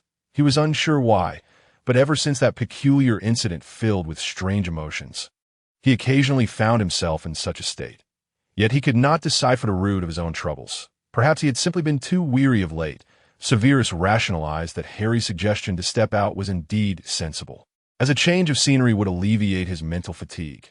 Just as he was about to voice his thoughts, Severus's peripheral vision caught sight of familiar figures approaching. He turned to see Lily and James walking toward them, laughing and chatting. The sight of James induced a wave of discomfort in Severus. Perhaps his gaze was too intense, for James immediately sensed it. He looked around, seeking the source of the unsettling stare, only to find Severus. Instinctively, James felt a surge of wariness. He believed Severus was lying in wait for Lily, and thus he could not allow Severus to succeed. He promptly tugged Lily in the opposite direction. However, in his focus on guarding against Severus, James inadvertently gripped Lily's hand too tightly, causing her to wince in pain and pull away. This scene did not escape Severus's notice, as he had been observing them from a distance. Severus rushed forward to separate them, already mentally chastising James for causing Lily discomfort. Today, he would teach this arrogant fool a lesson, who was unaware of the unsavory thoughts festering in his mind. James, incensed by Severus's action of shielding Lily behind him, became increasingly furious. "You repugnant toad, did you not see that Lily and I are together? Do not presume I am ignorant of your thoughts. A vile Slytherin like you ought to remain hidden from view, rather than emerge to disrupt others' outings. You foolish imbecile. It seems your head is filled with nothing but water. Have the sun's rays been too harsh today, evaporating whatever little sense you possessed?" James's ire only intensified with Severus's words, and he resolved to teach Severus a lesson. Promptly drawing his wand, in an instant, Severus noticed James's movement and prepared to retaliate. "Protego, expelliarmus, reducto, tarantaligra, shatter, stupefy." The two wands erupted in a kaleidoscope of colors, yet their spells deftly evaded one another, leading to a tense standoff. Harry observed the unfolding conflict, choosing not to intervene, considering it a means for Severus to expend some energy. However, it was evident that Harry underestimated the depth of animosity between the two. Stupefy. As the chaotic skirmish continued, Harry heard Severus inadvertently utter a spell that sent a jolt of alarm through him. He knew the spell's potency. Should James be struck by it, the consequences could be dire, prompting Harry to act swiftly. "Protego, stupefy, expelliarmus." The duel abruptly ceased, but as Severus gazed at the wand that rightfully belonged to him in Harry's grasp, a more profound anger surged within him, mingled with a barely perceptible sense of grievance. "Professor, you dare assist that foolish brat against me. Very well, mark my words. Next time, I shall not let you evade." The last remark was clearly directed at James. With that, Severus turned on his heel, leaving without reclaiming his wand from Harry. Seeing Severus's retreating form, Harry felt an uneasy foreboding. Yet he could not simply stand by and watch James come to harm. Should James be struck by Severus's spell, the repercussions would be significant. Setting aside the fact that Severus's stupefy was a form of dark magic, it was not comparable to ordinary curses. Furthermore, the Potter family, being an old noble lineage, would surely cause Severus considerable trouble if James were injured. Reflecting on Severus's expression as he departed, Harry felt an inexplicable pang of guilt, though he had not intentionally sided with James. Yet he understood that any explanation now would be too late. After hastily bidding farewell to Lily and James, Harry hurried after Severus. However, to his astonishment, Severus moved with unexpected swiftness, disappearing around a corner just as Harry finished saying goodbye. Thus, Harry found himself at a loss, holding Severus's wand in his hand, feeling despondent. Had he foreseen this outcome, perhaps intervening himself would have yielded better results. Now he had lost both Severus and the wand. After searching fruitlessly for Severus, Harry was left dumbfounded.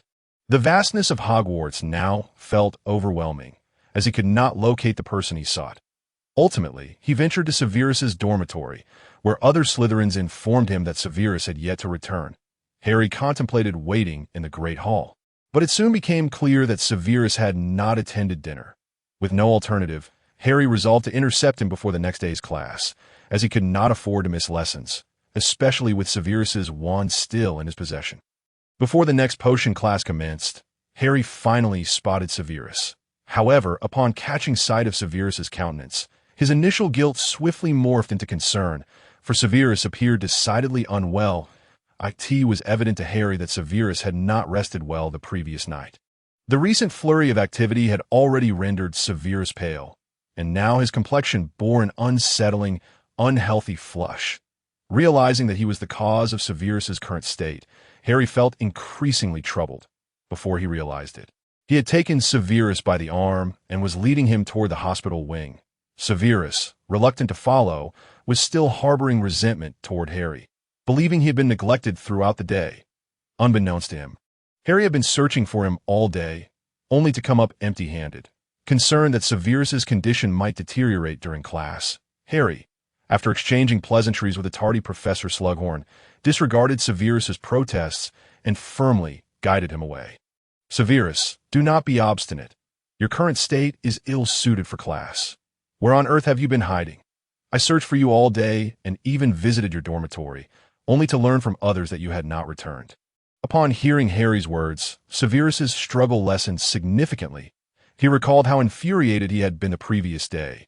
In an effort to evade detection, he had deliberately sought a secluded spot to remain for the entire afternoon, only returning just before curfew. "I merely found a place to occupy myself, and my affairs are not your concern. Professor, you should attend to that fool instead." Upon hearing Severus's remarks, Harry understood that the man was still sulking, so he resolved to placate him before addressing other matters. "All right, Severus, do not be angry that I wasn't assisting James against you yesterday, but have you considered the spell you employed? What would have transpired had that spell truly struck James?" Severus abruptly halted his forward motion, gazing silently at Harry, who was pulling him along, his expression darkening further. Harry was startled by Severus's sudden stop. When he turned to face him, Severus's face remained pale. Yet his slightly reddened eyes betrayed his true emotions. Harry's intention was to caution Severus that if James were to be harmed, his own situation would become precarious. However, his words were misinterpreted by Severus, who believed Harry was reproaching him for using dark magic against James. The mention of James reignited Severus's previously subdued anger. In his view, the fault lay squarely with James for causing Lily pain. Yet he felt Harry was attributing all blame to him. What pained Severus most was that Harry had used his wand against him. Irrespective of the reasons, he perceived this as an act of betrayal, especially on account of that foolish James. The more Severus pondered, the more fatigued he felt, the pressure around him diminishing, his complexion paling. Suddenly, darkness engulfed him, and he succumbed to an overwhelming void. Harry, initially intending to say something upon noticing the slight flush in Severus's eyes, found himself at a loss for words as he watched Severus begin to sway before ultimately collapsing backward. Rushing forward, Harry caught the now unconscious Severus, anxiously carrying him toward the hospital wing while attempting to rouse him. However, even after gently placing him on the bed in the hospital wing, there were no signs of awakening. Panic seized Harry. He was bewildered by Severus's fainting, feeling at a loss until Madame Pomfrey arrived just in time, allowing him to breathe a sigh of relief. Madame Pomfrey cast a diagnostic spell on Severus, observing the wand emanating a red light, her brow furrowing in concern. Witnessing her reaction, Harry's heart sank. How could Severus have gotten into such a state? Sleep-deprived, severely drained, and now running a fever. Merlin, he was even experiencing unstable magic, which could potentially lead to a magical backlash. Upon hearing Madame Pomfrey's assessment, Harry was taken aback. He had not realized Severus's condition was so dire. Had he known, he would have sought him out in his dormitory the previous night. But it was too late to lament now. Was he in danger? Harry appeared deeply troubled. Not at present, but if he does not awaken after the potion reduces his fever. I cannot guarantee what may ensue, she replied. Harry gasped. How could there be a possibility of him remaining unconscious? What had he done? Regret enveloped him. If only he had intervened sooner, Severus would not be in this predicament. Madame Pomfrey, perceiving Harry's distress, clarified. What I mean is that there is a slight chance of prolonged unconsciousness, but it is quite rare, so there is no need for alarm. Harry shot her a reproachful glance. Yet she paid him no mind, instructing him to ensure Severus consumed the potion and to return once he awoke. With that, she gracefully exited. Watching Severus's pallid face, Harry hastily administered the potion left by Madame Pomfrey. Gradually, Severus's complexion began to regain its color, and Harry felt a wave of relief wash over him. Madame Pomfrey's initial words had been quite alarming. Harry continued to gaze intently at Severus's face, noting the diminishing resemblance between the man in the hospital bed and the Professor Snape of his memories, that he felt a surge of happiness at this change, as it affirmed that his efforts had borne fruit. The person for his memories had always been solitary, akin to an eternal snow-capped mountain. Cold and unyielding, he had never witnessed the unguarded expression on Severus's brow, which seemed perpetually powerful yet lonely. Although Severus now often wore a neutral expression, Harry could perceive the nuances of his emotions through his eyes, and on occasion, Severus displayed minor irritability, an improvement, albeit small, from his former self, suddenly overwhelmed with empathy. Harry realized that his involvement over the years had spared Severus from the tragic experiences etched in his memories. It had been a long time since he had witnessed Severus in a state of vulnerability. Harry felt a profound ache in his heart, recognizing that yesterday's events had been thoughtless on his part.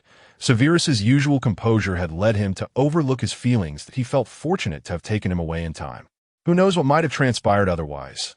As Harry's thoughts spiraled, Severus opened his eyes and, upon seeing Harry's worried expression, felt a warmth spread within him. However, the warmth quickly dissipated as a troubling thought crossed his mind. Harry immediately noticed Severus had awakened, and without a moment's hesitation, he jumped up to find Madame Pomfrey. It was only after she assured him that Severus was out of danger and merely needed rest that Harry felt a sense of relief. By the time Harry rushed to find Madame Pomfrey, Severus had calmed down considerably. He recognized Harry's concern for him, yet his heart remained troubled by thoughts of James. Once Madame Pomfrey had finished her instructions and left the room, Harry embraced Severus, who was still grappling with his conflicting emotions. I'm sorry, Severus. This is all my fault. I failed to consider your feelings, but please let me explain. Severus was taken aback by Harry's gesture, and after Harry finished speaking, he shyly pushed him away. Professor, if we're to converse, kindly release me first. Noticing the faint blush on Severus's face, Harry realized the implications of his actions. Previously unbothered, he now felt a sudden embarrassment. Quickly letting go of Severus and scratching his head, I was wrong yesterday. But if James were to be harmed, the Potter family would not easily forgive you, and considering you used dark magic, the situation could escalate further. Of course, Harry would never truly allow harm to befall James, but he needed a trustworthy reasoning, and much of what he stated was indeed true. Upon hearing Harry's words, Severus understood that Harry was merely worried about his predicament and had no intention of blaming him. He realized he had misinterpreted the situation. With this understanding, Severus's gaze began to falter. Harry, recognizing Severus's reaction, simply patted him on the head and smiled, saying nothing further before returning Severus's wand to him. Well, since the misunderstanding has been cleared, you must now focus on resting. Did you not sleep well last night? Severus, upon hearing Harry's inquiry, pursed his lips and chose not to respond. Harry, unfazed by the silence, checked Severus's forehead for warmth. Finding it to be normal, he then inquired if Severus had any cravings for food, considering that he too had not eaten properly in a day. Although Severus lacked appetite, he mentioned a few dishes he usually enjoyed. Harry suggested that Severus rest while he went to the kitchen to fetch something to eat. After tucking Severus in with a warm blanket, Harry made his way to the kitchen, where he encountered Lily, who was also visiting Severus. He encouraged her to go to the infirmary to keep Severus company, promising to join them after he gathered some food. As Harry arrived at the infirmary with the prepared meal, he overheard Lily's lively voice from within, seemingly recounting events from the previous day. Not catching every word, he pushed the door open and stepped inside. The conversation abruptly ceased, and both individuals turned in unison to gaze at Harry, whose heart melted at their synchronized movement. "All right, let us eat first. Afterward, you may continue your conversation. Lily, are you hungry? I brought extra for you to share," he offered warmly. Grateful for the invitation, Lily readily accepted. Once they all finished their meal, Harry turned to Severus and asked, "Severus, how are you feeling now? Is there any discomfort remaining?" Lily, too, looked on with concern. Upon learning that Severus felt well, Harry refrained from further questioning, thinking it prudent to consult Madame Pomfrey later regarding any additional precautions. Noticing that Lily seemed to have more to discuss with Severus, Harry took his leave. He reminded Severus to rest well, mentioning that he had classes to attend in the afternoon and would return in the evening. Severus opened his mouth as if to say something, but ultimately remained silent, merely nodding in acknowledgement. After stepping outside, Harry sought out Madame Pomfrey, and upon confirming that there were no significant issues, he returned to his office to attend to some pending matters. Worrying about Severus's condition, Harry found it difficult to concentrate during his afternoon classes. Despite knowing there was no grave concern, he remained uneasy about Severus being alone in the infirmary. Finally, when the lesson concluded, Harry hurried out of the classroom and made his way to the infirmary. On his way, he decided to stop by his office first to gather a few items for Severus before heading directly to the infirmary. Upon his arrival, Harry discovered that Severus was still asleep. After inquiring with Madame Pomfrey, he learned that Severus had experienced some discomfort again in the afternoon and had fallen into a deep slumber after taking a potion. Although worried, Madame Pomfrey reassured Harry that this was a normal reaction, attributing it to Severus having previously overexerted himself. She assured Harry that with another day of rest in the infirmary, Severus would be fit to return to classes by tomorrow. After confirming Severus's condition with Madame Pomfrey, Harry settled into a chair by Severus's bedside, quietly observing him as he slept. He pondered over the items he had brought for Severus, uncertain whether he would appreciate them.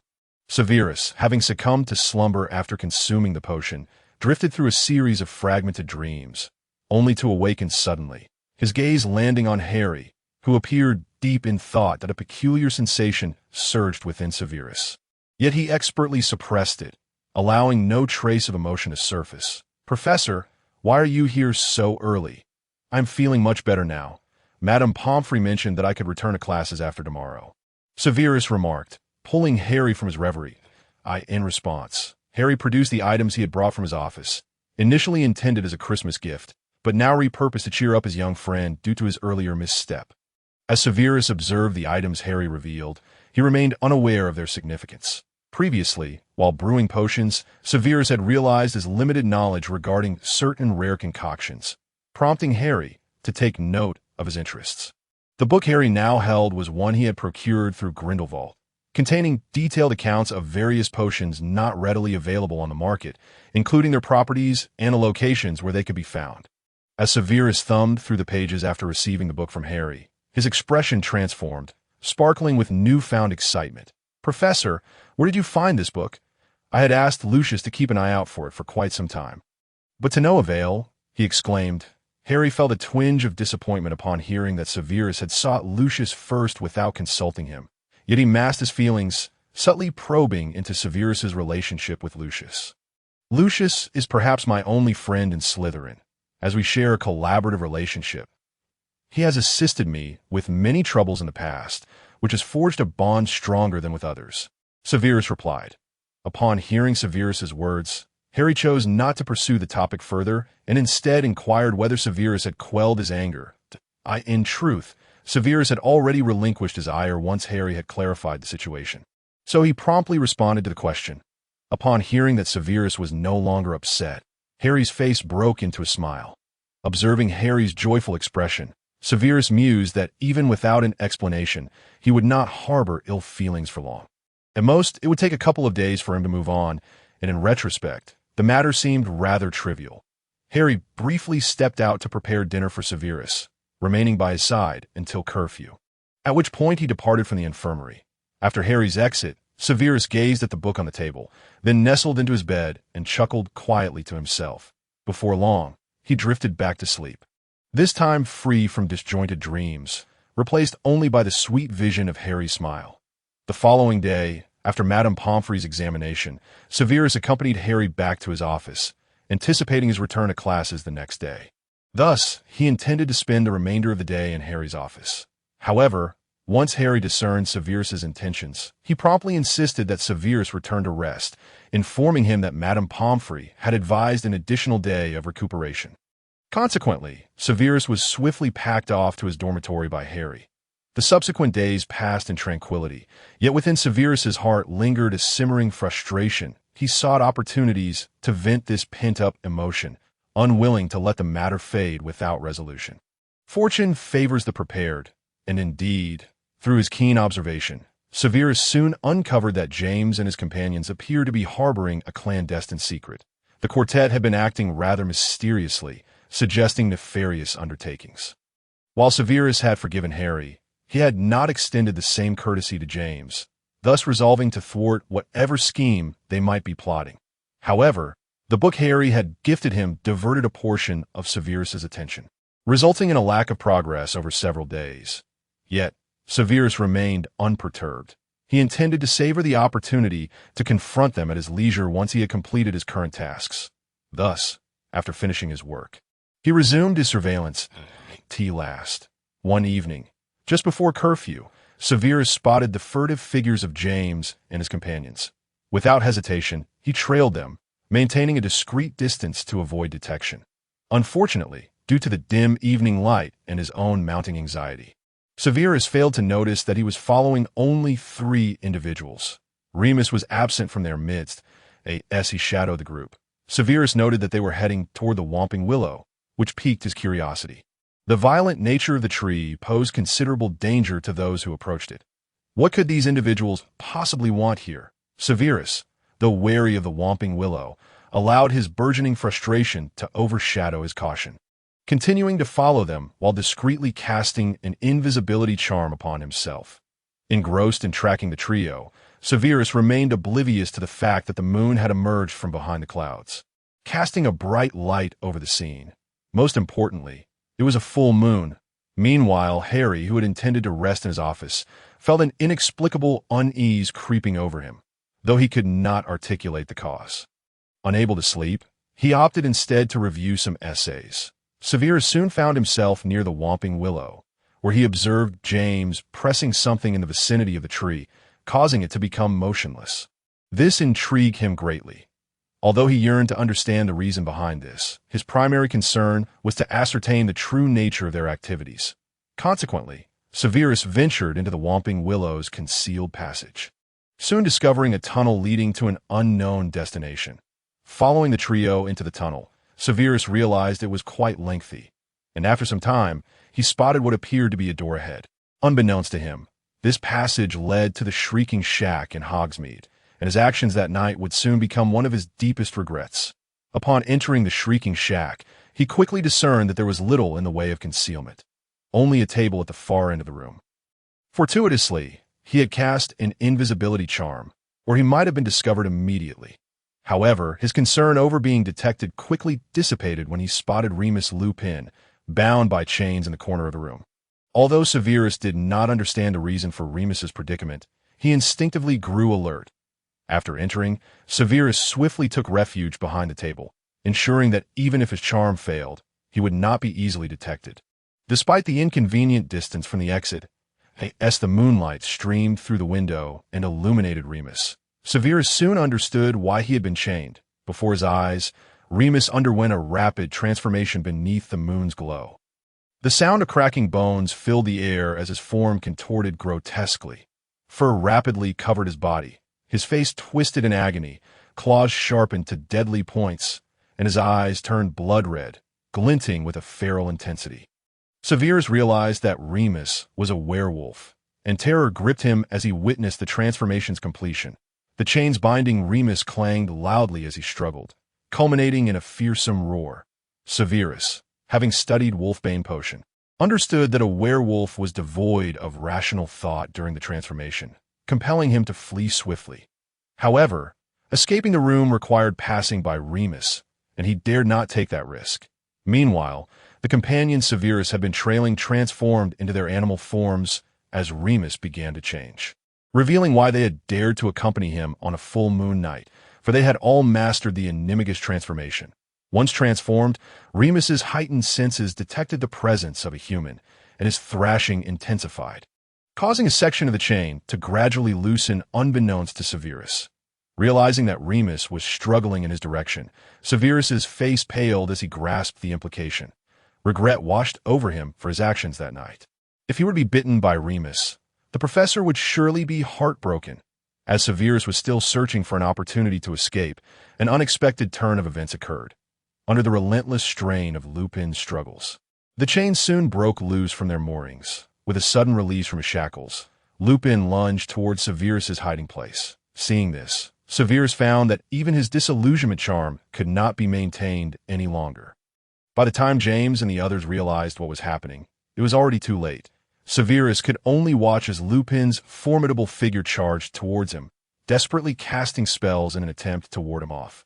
But to no avail. The physical strength of a werewolf in its transformed state rendered Severus's spells largely ineffective. The initial attacks had been deflected thanks to the brooch Harry had gifted him. But soon, the brooch, cufflinks, and everything else shattered under the onslaught. As Lupin lunged at him once more, despair enveloped Severus. He tightly shut his eyes, anticipating the pain that never came. Upon opening them, he discovered Harry, who should have been resting in the office, standing valiantly in front of him. A wave of warmth surged within Severus upon seeing Harry, yet he could scarcely afford to indulge in such feelings at that moment. His gaze was fixed intently on Harry's actions. Besides Harry, a large black dog and a stag were also entangled with Lupin, providing Severus and Harry with a brief respite. Recognizing the opportunity, Harry swiftly turned around, grasped Severus, and urged him toward the door. Just as they neared the exit, Lupin shook off the dog and the stag. Harry caught a glimpse of the werewolf barreling towards them from the corner of his eye. Without a moment to spare, he pushed Severus outside, turning to face Lupin's assault with his wand raised. However, Harry could not unleash the more severe spells upon Lupin, leaving him feeling somewhat restrained.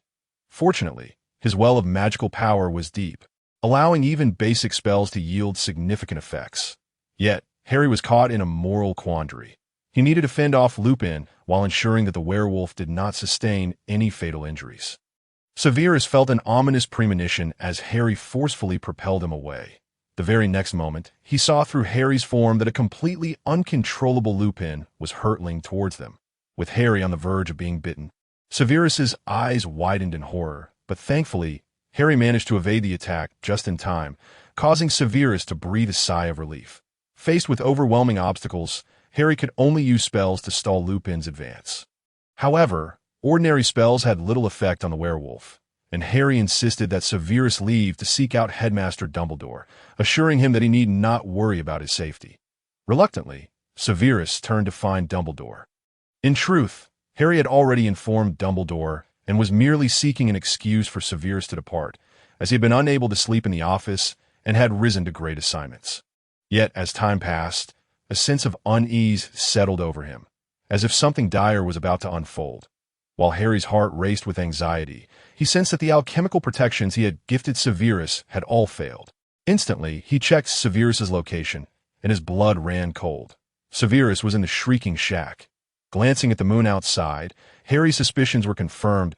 He was baffled as to how Severus had ended up there. But he knew he needed to reach him swiftly to avert disaster. Just as Harry prepared to dash out the door, a sudden thought struck him that he summoned his Patronus to notify Dumbledore, and then retrieved his broomstick from under the bed, a purchase made in a moment of whimsy.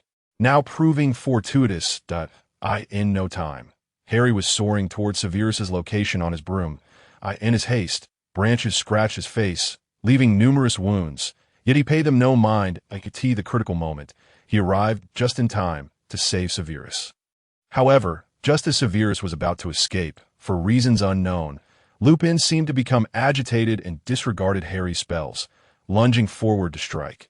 With no time to intervene, Harry threw himself in front of the attack. In an instant, blood gushed forth, staining Lupin's claws crimson, which only served to drive the werewolf into a more frenzied state.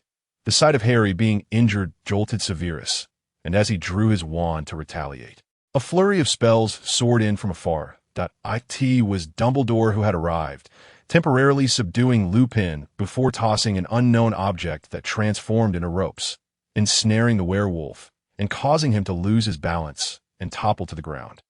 Severus's mind went blank. He forgot the instincts of a wizard and could only frantically press his hands against Harry's wounded chest. Though it was futile, as blood continued to pour forth, he looked helplessly at Dumbledore. Dumbledore, upon witnessing the scene, was taken aback. He quickly cast a spell to staunch Harry's bleeding. Although it was not a bite, he feared potential complications and promptly levitated Harry towards the hospital wing. Severus stumbled after Dumbledore, consumed by endless regret. He felt overwhelming guilt for Harry's injury, wishing he could go back in time and strangle his past self for following those others along the way to the hospital wing. Severus's heart raced in anxiety. He wondered if Harry would blame him. Although it was indeed his fault, the mere thought of Harry looking at him with disappointment made Severus's heart tremble, despite being weak from blood loss. Harry noticed Severus's distress. "Severus, do not worry. I am fine," he murmured. Seeing Harry in such a state, yet still attempting to comfort him, filled Severus with a tumult of emotions. He interrupted Harry, urging him to conserve his strength. "I understand, but do not speak any further. We are almost at the hospital wing, and you'll be all right." Madame Pomfrey had been notified by Dumbledore and was prepared. Once they arrived, she immediately administered potions to Harry and instructed Severus to apply a healing salve to his wounds. After a chaotic flurry of activity, Harry was carefully placed on a bed in the hospital wing. As Severus gazed at Harry, now deep in slumber, a wave of panic surged within him. He had nearly lost him due to his own blunders. Severus gently grasped Harry's cold hand, filled with self-loathing. Had he not been foolish enough to ignore his instincts and follow those others, none of this would have transpired. Tears streamed down Severus's face, their salty taste mirroring the bitterness in his heart. He dared not dwell on the events of the night. Had any part of it shifted even slightly, he could not fathom how he would bear the consequences. The more he pondered, the more fear enveloped him, and he clutched Harry's hand as if it were a lifeline.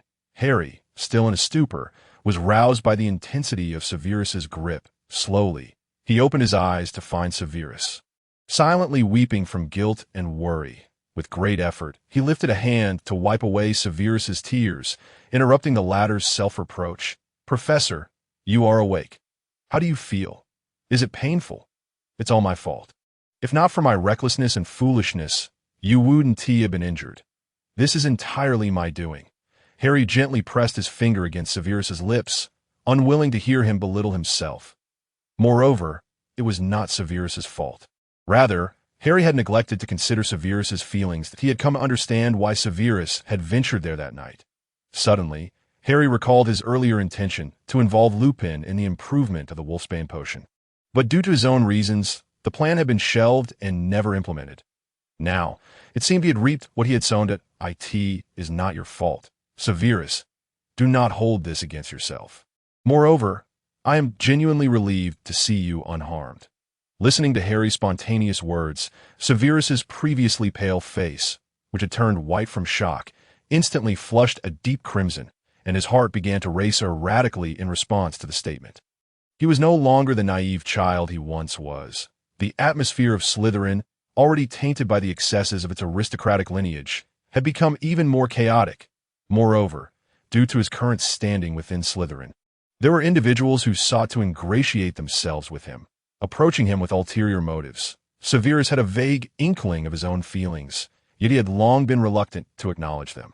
However, Harry's words struck a chord within him once more, compelling Severus to finally concede that his emotions toward Harry were indeed extraordinary. Harry's myriad expressions of concern and tenderness enveloped Severus like a spider's web. Now that the web had been spun, escape was no longer an option, or perhaps he had never intended to flee at all. Despite Harry's reassurances, Severus found it impossible to release himself from the self-recrimination that plagued his thoughts. He berated himself for following them without the necessary vigilance, believing that had he remained cautious, such an incident might have been averted. As Harry observed Severus's troubled demeanor, he felt at a loss for how to comfort him. In a moment of reflection, he recalled a similar event from his memories, which he had previously thought would not have occurred had he intervened. Thus he had not given it much thought. Now, however, he began to worry about other memories, fearing that they too might unfold in a manner he could not prevent, even with his involvement. Severus, watching Harry lost in contemplation with downcast eyes, felt a surge of anxiety. What could the professor be thinking? Is he reflecting on the earlier incident? Surely, he does not blame me? Severus's mind raced. Severus, listen to me. Such occurrences are beyond anyone's desire. Thankfully, nothing particularly grave has transpired, so do not dwell on this matter. I do not hold you accountable. On the contrary, I am genuinely relieved that you emerged unscathed. Upon hearing Harry's words, Severus's heart, which had just begun to settle, flared with turmoil once more. Yet he managed to suppress his emotions and, after regaining his composure, asked Harry, "Professor, how are you feeling now? Should we summon Madame Pomfrey?" Harry agreed, thinking it would be prudent to have Madame Pomfrey come by, as he could not shake the unease he felt regarding Severus's current state. Before long, Madame Pomfrey arrived, surprised at how quickly Harry had regained consciousness. She refrained from commenting, perhaps attributing it to youth and a swift recovery, as she waved her wand to conduct a thorough examination. "There is nothing majorly wrong. However, you have lost considerable blood and will need to consume a restorative potion shortly." What in the world happened? How could a werewolf be roaming the school grounds? Fortunately, you were not bitten. Otherwise, you would be on your way to St. Mungo's right now. Please ensure you rest adequately over the next few days and refrain from any strenuous activity to prevent further tearing of your chest wound. Also, you should take a calming potion shortly, lest you find yourself needing to lie down as well. After addressing Harry's condition, Madame Pomfrey turned to Severus with a word of caution. Until now, Harry had not paid close attention to Severus. But upon Madame Pomfrey's reminder, he noticed that Severus's complexion was indeed quite off. Once Madame Pomfrey fetched the potions for both of them, she departed, leaving Harry to gesture to Severus to take his potion. A silence enveloped them as Severus grappled with whether or not to broach a certain topic, but his thoughts were interrupted by the arrival of Dumbledore. "I sincerely apologize for the circumstances, and I assure you I will provide an explanation. I had to attend to some urgent matters." "How are you?" "Oh, I'm fine. Headmaster, I have sustained no significant injuries. However, Severus has been greatly startled by the recent incident." Upon hearing this, Dumbledore turned to Severus and immediately grasped Harry's implication. "Given that Mr. Snape has experienced a fright, we shall overlook your transgression of sneaking out during curfew." Harry looked at Dumbledore in surprise. "Is that it?" Dumbledore raised an eyebrow in response. "What more should we do? Should we commend him for breaking school rules?" Severus was puzzled by the unspoken exchange between them, but as he processed Dumbledore's words, he realized he had indeed violated school regulations by accompanying them outside during curfew. Now that Dumbledore had chosen not to pursue the matter, he exhaled slowly in relief. "Very well. Headmaster, please do not frighten Severus any further. I will need to take a leave of absence for the next few days, and I would appreciate your assistance in arranging my classes." Dumbledore readily agreed, yet he never mentioned the fact that Lupin was a werewolf. Harry, feeling awkward, chose not to bring it up either, opting to feign ignorance for the time being. Soon, Dumbledore departed, reminding Harry to visit him in his office once he had recovered, as he wished to discuss something with him. Harry surmised the topic and nodded in acknowledgement. Once Dumbledore had left, Severus turned to Harry and said, "That Gryffindor, Lupin, is a werewolf. He was the one who injured you yesterday. How could a werewolf be attending Hogwarts? This is extraordinarily perilous." Severus had been meaning to inform Harry of this since earlier, wishing to inquire if Harry was aware of the situation and why the school would admit a student like Lupin. "Severus, I am indeed aware of this matter, albeit not in great detail. That it was a lapse on my part, and I should have informed you beforehand that I hope you can forgive me. How could this possibly be your fault? Professor, moreover, it was your timely arrival that saved me this time." "Very well. Then we shall consider this matter settled. Let us not harbor any further self-recrimination. Additionally, I implore you to keep Lupin's identity as a werewolf confidential, as this situation is rather complex. Since you have requested it, I shall certainly keep it to myself, Severus replied, though he was reluctant to let Lupin off so easily. However, he recognized that pursuing the matter further might upset Harry. Now that we have come to an understanding, you should return to your dormitory and rest. You have endured quite a shock, and it is late. You ought to get some sleep. Professor, I wish to remain here in the infirmary with you. Otherwise, I cannot find peace of mind. Besides, there are places to rest in the infirmary. Observing Severus' unwavering demeanor, Harry found himself at a loss for words. It was late, and he felt uneasy about leaving him to return to his dormitory alone. Soon, the infirmary fell into a tranquil silence. Due to Harry's recent injury, Severus had not attended classes for several days. Even if he had, his mind would have been elsewhere. After all, he had already grasped much of the material from the textbooks, and his absence would not bear significant consequences, prompting him to take a leave of absence. Harry initially wished to encourage Severus to rest, but upon suggesting that he depart, Severus fell silent, as if internally chastising himself, compelling Harry to relent and allow him to remain in the infirmary.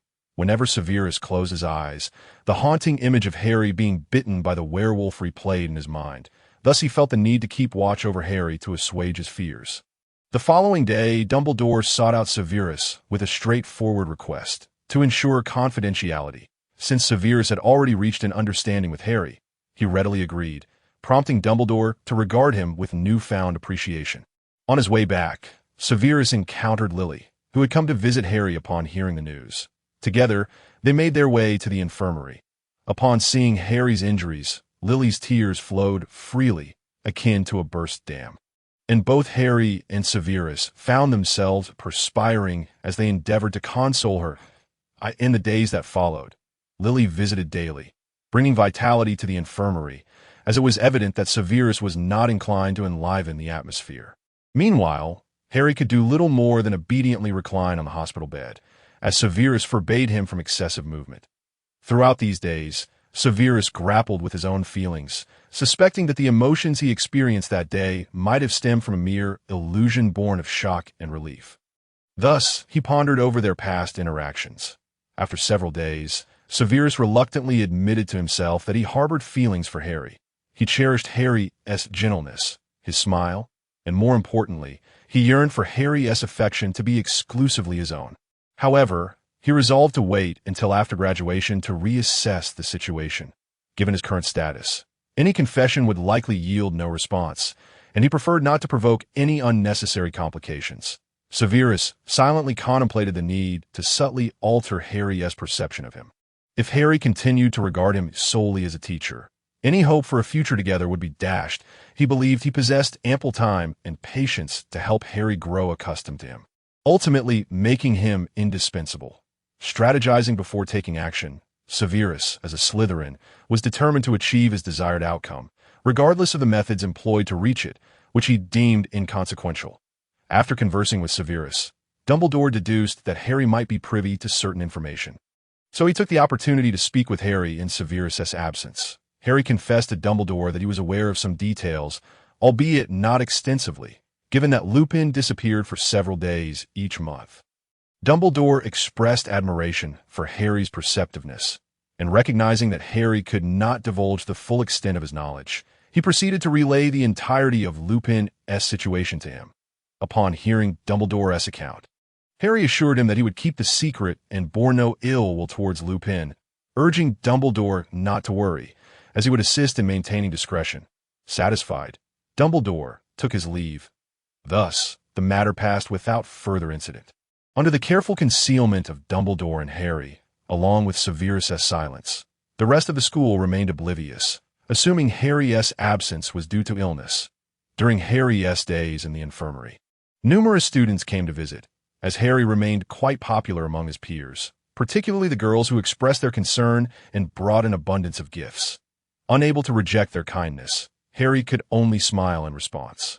While Severus' countenance darkened at the sight of these bothersome visitors, that it was only when Severus' patience waned that the students finally departed, and Harry noticed Severus' displeasure, assuming he was merely fatigued from the previous days. Harry suggested that Severus return to rest, as he was nearly recovered. Severus sighed inwardly at Harry's obliviousness, questioning his own actions and reminding himself to exercise patience. After all, these students had merely come to visit their professor, which was inconsequential. Severus consoled himself through gritted teeth. Acknowledging that his continued presence in the infirmary was unwise, he acquiesced to Harry's suggestion and returned to the dormitory. The Slytherin students were taken aback by Severus's frosty demeanor, whispering amongst themselves, uncertain of what had provoked him this time. And no sooner had Severus departed than James and his companions arrived with Lupin at the infirmary. Harry felt a wave of relief upon seeing them, grateful that he had sent Severus away to rest. Had they encountered one another, the outcome could have been unpredictable. Lupin appeared pale, clearly suffering from the physical toll of his transformation, prompting Harry to reflect that it might be time to resume research on the improved Wolf's Bane potion. As Lupin and the others entered the infirmary, he approached Harry with a palpable anxiety, unable to meet his gaze and instead lowering his head, overwhelmed by trepidation. "Professor, I am deeply sorry. This is all my fault. I never intended to harm you, and I cannot hope for your forgiveness, but I implore you not to disclose my situation, that I know this request may be selfish, but I genuinely wish to continue my studies at Hogwarts. I will agree to any form of compensation you deem necessary." Prior to this encounter, Dumbledore had informed Lupin that Harry would not hold him accountable and would keep his secret, yet this matter was too significant for Lupin. He felt compelled to seek Harry's understanding personally. While he recognized that this was a rather desperate act aimed at securing Harry's assurance, he understood the implications of his actions were rather ignoble. Nevertheless, he felt there was nowhere else for him to turn apart from Hogwarts. Harry, upon hearing Lupin's words, felt a pang of empathy. He understood the difficulty Lupin faced, even though he had indeed been harmed. Harry could not bring himself to reproach him, for it was not truly his fault. "Mr. Lupin, I regret having to learn of your situation in this manner. Headmaster Dumbledore has already spoken to me, and I have expressed my perspective on this matter. You are not at fault, and you need not carry any burden of guilt. As a professor, it is my responsibility to protect my students, and you are one of mine. Therefore, regardless of the circumstances, I will ensure that your concerns do not come to fruition. You have my word." After Harry finished speaking, Remus's eyes instantly filled with tears. It became evident that Harry was aware of the despicable thoughts lurking in his heart. Yet, Harry still offered him assurances, since he had become cognizant of the situation following his awakening. Remus had been tormented by guilt. What he did not anticipate was that Harry not only bore him no ill will, but also insisted that it was not his fault. Ever since Remus transformed into a werewolf, Harry had been one of the very few who, despite knowing his true identity, maintained a gentle demeanor towards him. Even after Remus had harmed him, Remus glanced at James and the others who had accompanied him, and then at Harry, who looked at him with concern. Tears finally streamed down his face. His heart was burdened with an overwhelming weight, too heavy for him to bear while living each day in trepidation. Since the day he was bitten by Fenrir Greyback in his childhood, Remus had not truly experienced joy. That he had no friends of his own, and his parents, due to his condition, were forced to withdraw from society. Despite their efforts, Remus ultimately became a werewolf. When he learned that he could still attend Hogwarts, his heart soared with elation, as if fireworks were igniting within him. However, due to his difference from others, he meticulously guarded his secret from being discovered. Upon entering Gryffindor, he finally made friends, and in a bid to keep them, he went to great lengths to conceal his identity from them. Although he was ultimately discovered, he was fortunate that his friends did not abandon him. Following much deliberation among his friends, they undertook the study of Animagus transformation specifically for him and succeeded. For a time, Remus reveled in his fortune. But the good times were short-lived, as calamity soon struck. Upon realizing what he had done, Remus was paralyzed with fear, convinced that he would certainly be expelled. Not only had his secret been exposed, but he had also harmed a professor. His only thought was that it was all over for him. However, Dumbledore urged him not to be so pessimistic. With the support of James and the others, Remus gradually calmed down, and Dumbledore assured him that everything would be all right, allowing him to relax. Dumbledore then informed him that Harry would not hold him accountable, yet Remus remained troubled. After all, he was the one who had hurt Harry. Thus, he mustered the courage to visit the hospital wing to apologize in person and seek forgiveness. Though he could have arrived 2 days earlier, his frail condition delayed him as soon as he was able to move independently. He sought out Harry, yearning to express his remorse like a tea that moment. A great weight lifted from Remus's heart, and the pent-up emotions of the past few days surged forth uncontrollably. The staff in the hospital wing looked on, their hearts heavy at the sight of Remus in tears. Eventually, it was Harry who comforted Remus, and after a glance at the time, he instructed the others to leave. Before they departed, Harry reassured Remus once more that his secret would remain safe. After expressing his gratitude to Harry, the group took their leave. Lying on his bed and gazing at the ceiling, Harry pondered that he needed to have a serious discussion with Severus, as the improvement of the wolfsbane potion depended on him. Finally, after receiving Madame Pomfrey's permission, Harry exited the hospital wing, feeling as though he had been languishing for days. Upon returning to his office, he immediately urged Severus to take a stroll with him. Basking in the sunlight for a while, Severus observed Harry's unusually bright demeanor in the sunlight, and his hidden emotions found a sense of satisfaction. He then firmly insisted that Harry return to rest, reminding him that he had just come from the hospital wing and should not overexert himself. Harry, faced with Severus's serious demeanor, found it difficult to respond. At times, he felt as though their roles had reversed. Yet, as Severus showed no objection, Harry refrained from voicing his thoughts. Back in his office, Harry deliberated on how to broach the subject that would persuade Severus to cooperate without inciting his ire. However, this task proved inherently challenging, as expected. The moment Harry proposed it, Severus regarded him with an incredulous expression. "Wow, my professor truly is a paragon of virtue. Can another soul like you be found in this world? Not only do you easily forgive those who harm you, but you also consider their concerns with utmost clarity." As Harry listened to Severus's sarcastic remarks, he nervously scratched his head, knowing that the conversation would not proceed smoothly.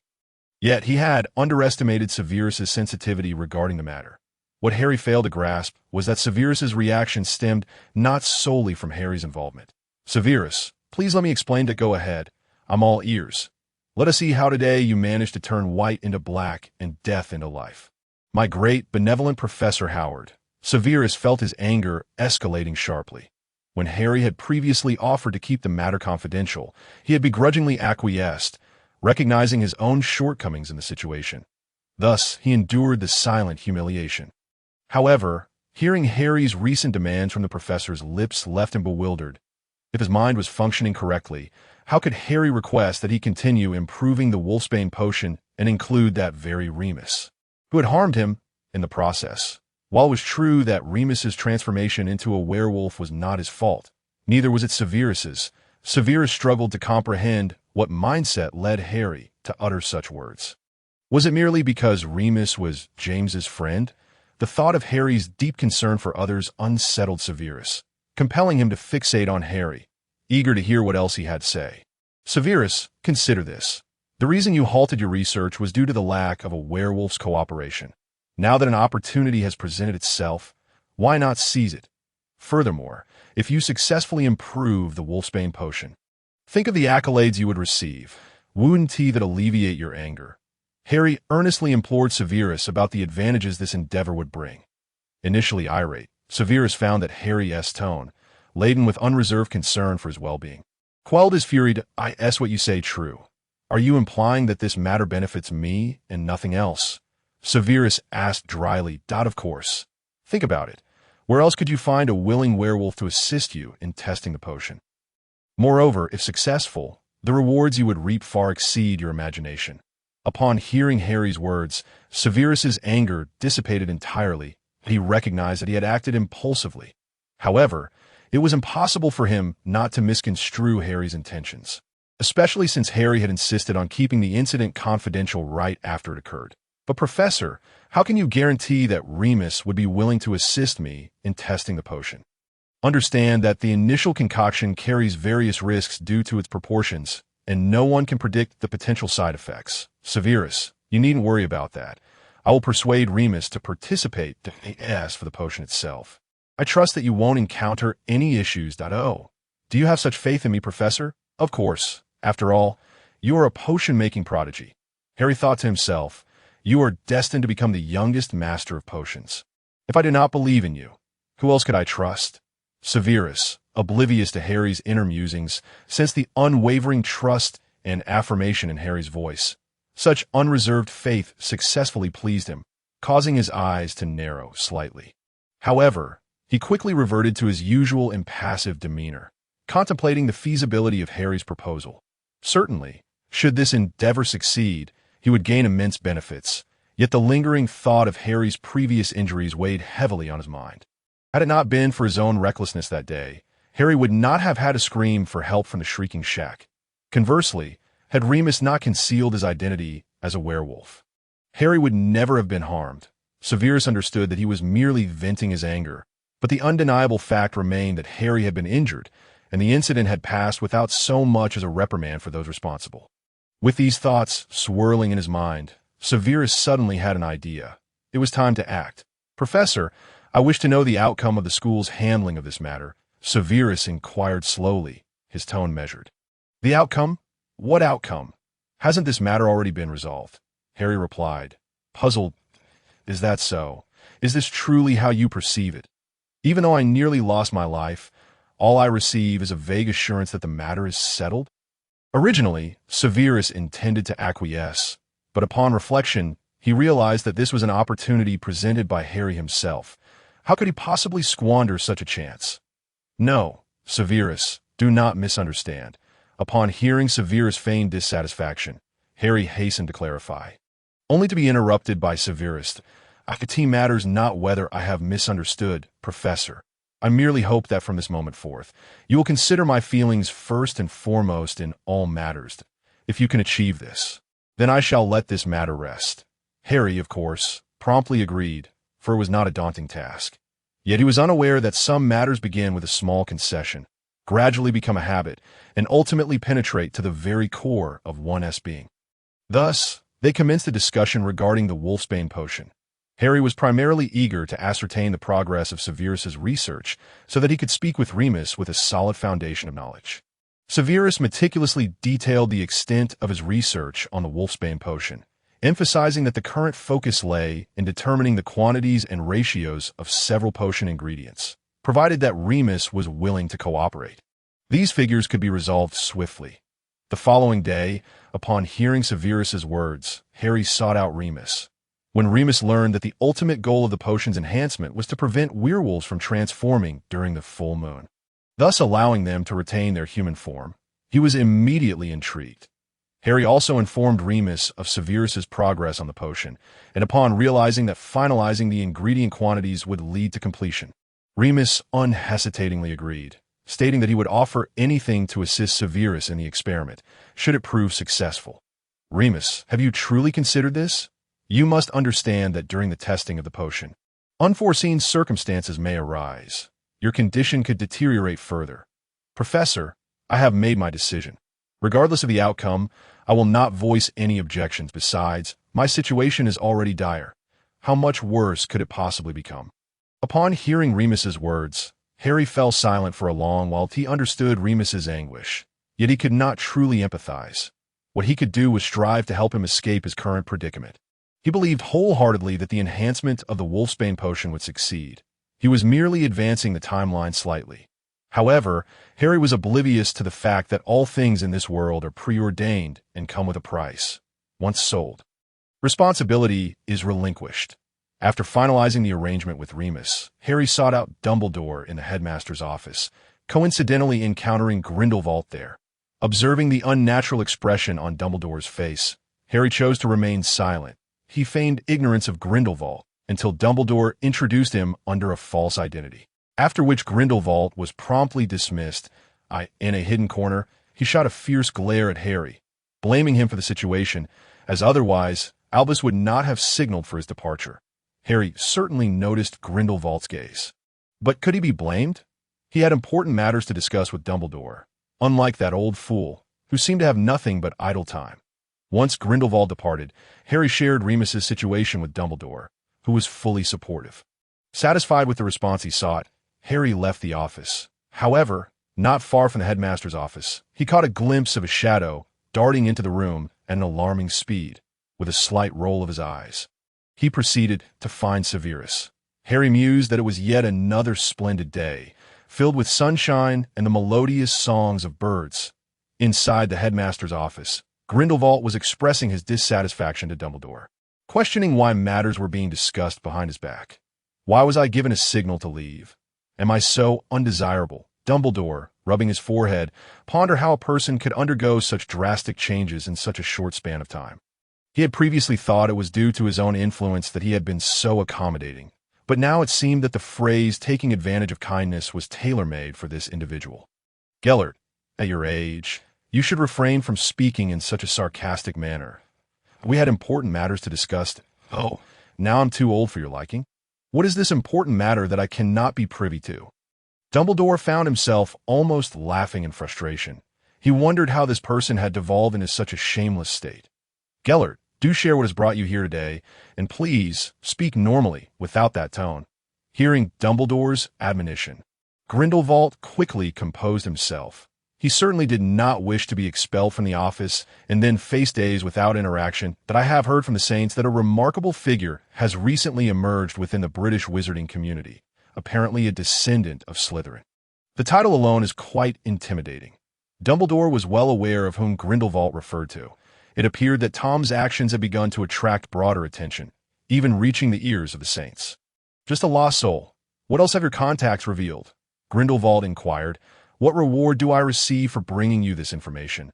Observing Grindelwald's demeanor, Dumbledore lowered his head and resumed perusing the documents in his hands.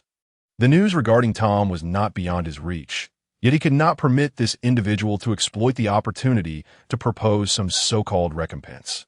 After all, this was within the confines of the school, and he could not afford to lose face. Contemplating the cabinet filled with specially crafted shrinking potions, Dumbledore felt an itch of annoyance. He began to question whether the Saints had disbanded, for how else could this rogue persistently flit before his eyes? Recognizing the precariousness of the situation, Grindelwald chose to withdraw, aware that provoking Dumbledore further could prove detrimental, and thus commenced recounting the information the Saints had uncovered. After conferring with Dumbledore, Harry returned to his office, awaiting Severus's arrival to relay the news, after which he could initiate his preparations. When Severus eventually arrived post-class, Harry broached the subject. Severus, upon hearing Harry's words, expressed no surprise but began to deliberate on the manner in which he would graciously host his werewolf friend. While he had consented to assist in the enhancement of the wolfsbane potion, the efficacy of the potion was his primary concern. The taste was of no consequence to someone engaged in potion-making. He merely needed to ensure that the potion was effective. Thus commenced Remus's arduous journey as a test subject, each sip leaving him feeling as though he had been struck by the potion itself. Its flavor was indeed intolerable. However, with each trial, he noticed gradual improvements, prompting his silence. Severus was acutely aware of the potion's unpleasantness, yet he found himself at an impasse. To enable the werewolf to maintain his human form during the full moon, he explored myriad methods, enduring numerous failures. Initially, it was Harry's persuasion that led Severus to engage with the wolfsbane potion, but as he delved deeper, he conceived his own ambitions. If he could successfully refine the potion, his status would surely ascend. Severus pondered how naive his professor could be. Did he truly believe he had agreed to enhance the potion solely for the sake of the accolades mentioned? That notion was merely a figment of his earlier thoughts. Upon recognizing his true intentions, Severus embarked on his own scheming, only to find that Harry unwittingly presented him with the opportunity before he could even initiate his plans. Severus chuckled inwardly at Harry's sense of indebtedness regarding this matter, curious whether his professor was adequately prepared, as he intended to gradually occupy a place within Harry's heart until his desires were fulfilled. Severus devoted considerable effort to this endeavor, with Harry frequently witnessing his relentless dedication to improving the wolfsbane potion. There was even an instance where Severus nearly succumbed to poisoning due to the toxic nature of a potion he was handling, requiring a visit to the hospital wing. Observing Severus's tireless efforts, fueled by Harry's request, Harry felt a profound sense of guilt, fully aware of the challenges inherent in enhancing the wolfsbane potion. Thus, during this period, Harry endeavored to cater to Severus's every need, believing he must contribute in some way. Otherwise, he would be left with an unsettling conscience. Moreover, after Severus once lost track of time due to his intense focus, Harry expanded his bedroom space, adding an extra bed to provide Severus with a place to rest.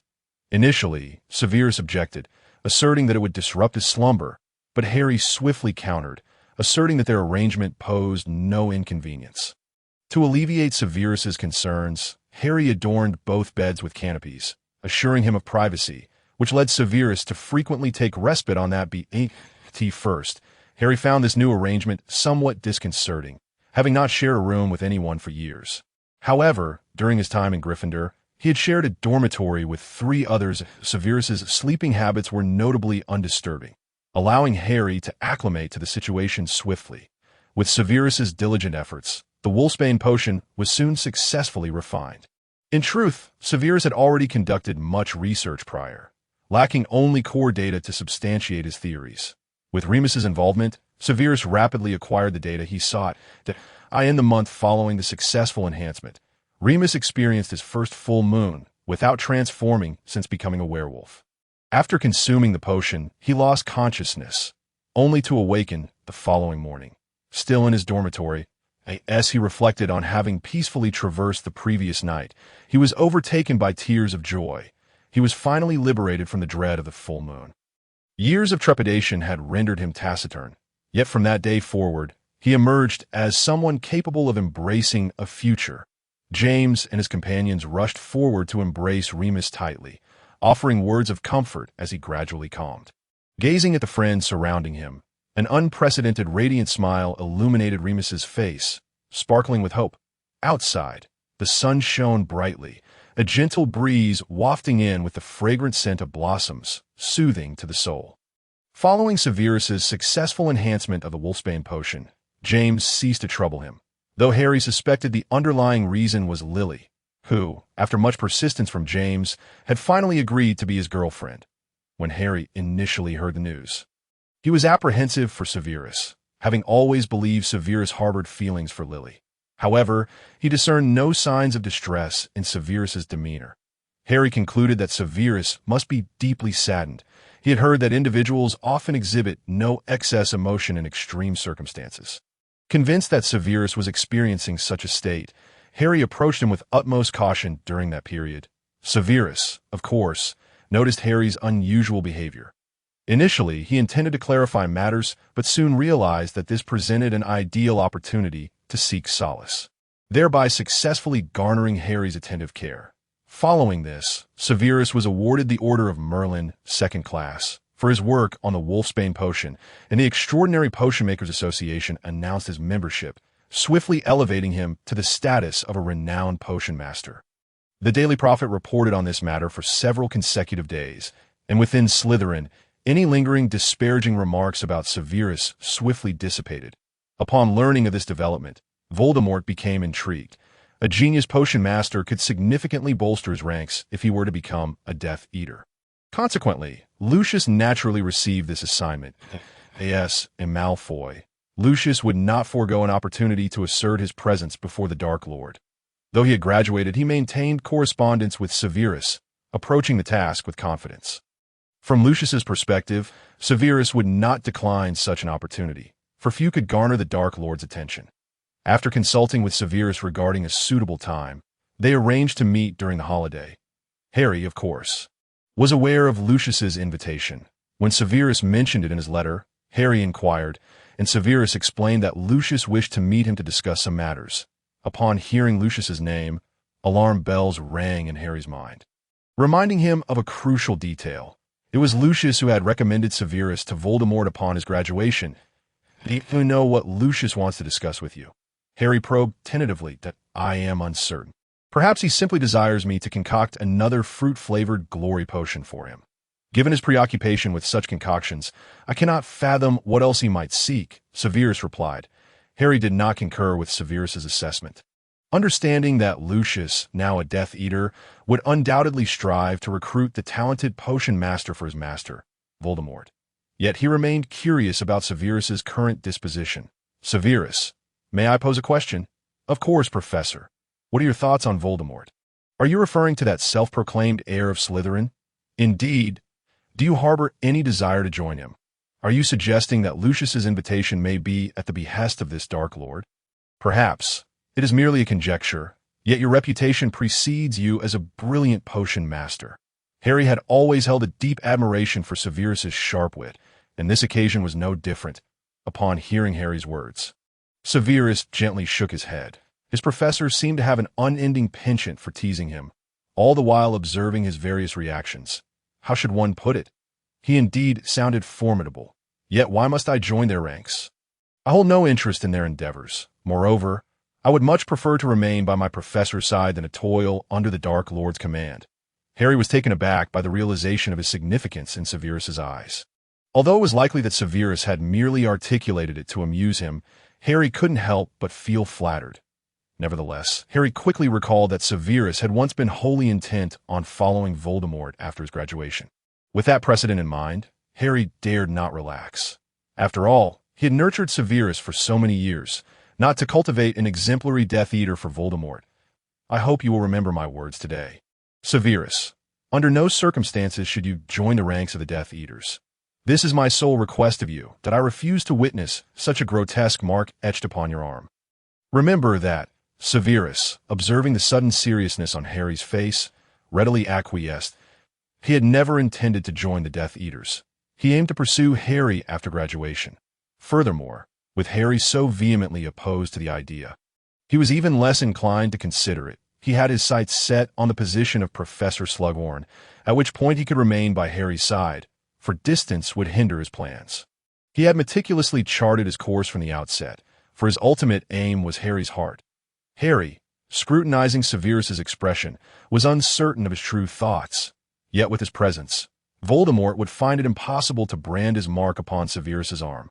He would keep a vigilant watch over Severus's movements, ensuring he would not stray from the right path. Before long, the appointed time for Lucius and Severus's meeting arrived.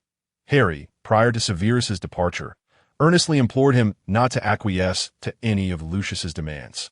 Severus, observing Harry's earnest demeanor, felt a sense of exasperation but could only nod in agreement. The midday sun cast a drowsy haze, and Lucius, seated by the window, spotted Severus approaching and immediately rose to greet him. After all, it had been quite some time since he had last seen his junior, and he had come bearing a task. Long time no see, Severus. How have you been? Same as always. Speak plainly, Lucius. You know I dislike beating around the bush. Well, you certainly haven't changed in your lack of deference. Lucius shrugged, unfazed by Severus's tone, having long been accustomed to his demeanor from their school days. I've come today primarily to extend an invitation for you to join us. Severus, the master holds you in high regard, and I trust you wouldn't decline such an honor. Would you? Severus was taken aback. Harry's prediction had indeed come to pass. However, today he could only ensure that Lucius left disappointed. As he was unwilling to be cast aside by Harry. Lucius, I don't believe I can accept it this time. After all, I've yet to graduate, and I need to contemplate my future plans. As for joining your ranks, that would have to wait until after my graduation. We can discuss related matters then. Lucius had not anticipated Severus's refusal, yet he perceived that there was still an opportunity. Believing that Severus might merely be trying to strengthen his bargaining position. After all, the more valuable he appeared, the more the master would regard him. Severus merely wished to avoid making an irrevocable statement. For offending the Dark Lord could lead to complications. Little did he know that Lucius had already concocted reasons in his mind. Very well, it is your choice, and I shall respect it, for you are indeed my friend.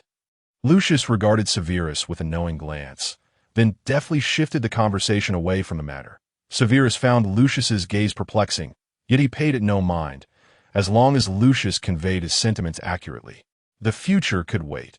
Although Lucius did not accomplish his goal, the conversation concluded splendidly. After all, a Malfoy would not risk offending a rising star in the field of potion-making for such trivial matters. And as for tasks, the Malfoys always had an excuse to extricate themselves. Thus, after reminiscing, the two parted ways, for Lucius had to return to report, while Severus needed to hurry back. He could not allow his professor to worry. Upon returning, Lucius reframed Severus's stance with his own words. and the version that reached Voldemort was that Severus believed his current abilities were insufficient to serve the Dark Lord, and that he would only be worthy of consideration after graduation. Upon hearing this, Voldemort was quite pleased, and Lucius felt a secret thrill at the Dark Lord's reaction. After all, this matter boiled down to Lucius's failure to fulfill his task, yet success was not solely defined by the completion of an assignment. Was not this outcome also rather perfect? Lucius was not fearful of his deception being uncovered, for he understood that Voldemort would not pursue the matter too deeply, as it was a task arranged on a whim. At the very least, he had conveyed Severus's admiration for him. Soon, this incident was cast aside by all, as it was not of great import to Severus. As for Voldemort, he had no shortage of talent under his command, and Lucius would certainly not bring it up repeatedly. Upon Severus's return, Harry anxiously scrutinized him from head to toe, genuinely fearful that Severus might return with the dark mark emblazoned on his arm. Proclaiming himself a proud Death Eater, only after inspecting both of Severus's arms did Harry breathe a sigh of relief. His fears had not materialized. He settled onto the sofa, exhaling deeply. Severus, observing Harry's reaction, felt a smile tugging at the corners of his lips, but restrained himself. Harry was undeniably charming in his concern. With a calm demeanor, Severus spoke, "Professor, I have declined Lucius's invitation. You can rest easy now. Can't you?" Harry felt a twinge of embarrassment upon hearing Severus' words, as if they insinuated a lack of trust in him. However, having already declined, Harry chose to remain silent.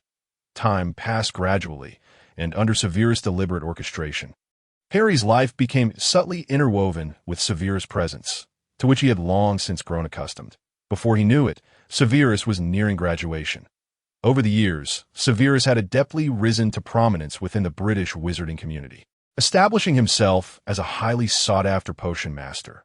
Leveraging his newfound fame, he partnered with Lucius to open a potion shop. Since Severus had turned down Voldemort's invitation, Lucius had begun formulating certain ideas. After all, Severus had previously collaborated with his family, and now he was merely bringing that partnership into the open. Initially non-committal regarding Lucius' proposal, Severus reasoned that he would merely provide potions while others managed the additional affairs. Ultimately incurring no loss that in contrast, Harry remained vigilant about the collaboration with Lucius, cautioning Severus to be careful. Naturally, Severus heeded Harry's advice. After all, if his professor urged caution, how could he easily acquiesce? Consequently, the next day, a once enthusiastic Lucius found himself faced with a multitude of terms from Severus that compelled him to relent, as the conditions proposed by Severus were precisely at the threshold Lucius could accept. It appeared that his junior had indeed matured significantly over the years.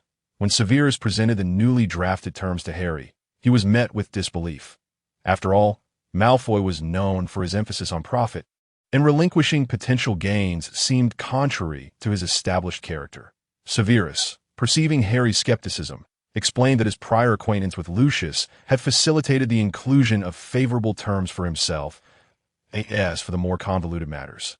Severus would not voluntarily disclose them, for Harry's knowledge was a double-edged sword. Soon enough, Severus successfully passed the T.S.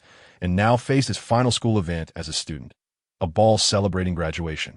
A week prior to the ball, certain individuals from Slytherin began to stir restlessly. Given Severus' current status, aligning with him promised a bright future for some waning noble families. After once again dispelling a love potion affixed to a gift, Severus sought refuge in Harry's office. Having no classes to attend, Harry found himself at a loss, for the gifts were sent anonymously, making accountability impossible, while Severus, as a master potion maker, was unlikely to fall victim. Harry agreed to Severus' request out of caution. With Severus establishing a designated resting place in Harry's office, the Slytherin dormitory had become little more than a backdrop. Severus had effectively transformed Harry's office into his own quarters. Despite Harry's repeated protests, Severus always had an excuse: late nights spent studying, encountering a creative block, or simply not wanting to be alone after a failed potion. Over the years, Harry observed Severus' stoic demeanor as he crafted various justifications to avoid returning to the dormitory. Initially, Harry teased Severus for becoming increasingly delicate, but eventually he ceased to engage. Severus, meanwhile, was quite pleased with Harry's yielding nature. As Harry gradually succumbed to this pattern, it would become a habitual memory, allowing Severus to slowly ensnare him like a frog in warm water, rendering escape impossible. Severus, hiding in my office indefinitely is not a sustainable solution. After all, you must invite a partner to the ball, lest you face ridicule for attending alone. Are you truly concerned about this matter? Professor, Severus countered, redirecting the inquiry towards Harry. Of course. I have watched you grow with great care. If I do not worry, who will? Then you need not fret, for I am no longer the Severus who could be easily bullied. As he spoke, Severus draped an arm over Harry's shoulder and reclined against him on the sofa, exuding a languid ease. Noticing the sharpness in Severus' tone, Harry raised his gaze to scrutinize the young man before him. Severus had long since shed the frail image from Harry's memories. Now he stood tall and slender, his limbs elongated, his skin pale from years of lacking sunlight. Harry's earlier concerns manifested. By 6th year, Severus had already reached a height comparable to his own and now towered over him. Although not particularly muscular, Severus' physique was well-proportioned, his broad shoulders exuding a sense of strength and security.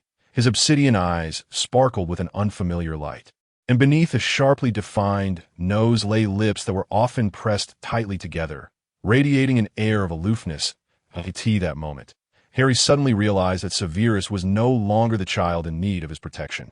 For the first time, he perceptively acknowledged Severus' transformation, having been oblivious to it while Severus remained by his side.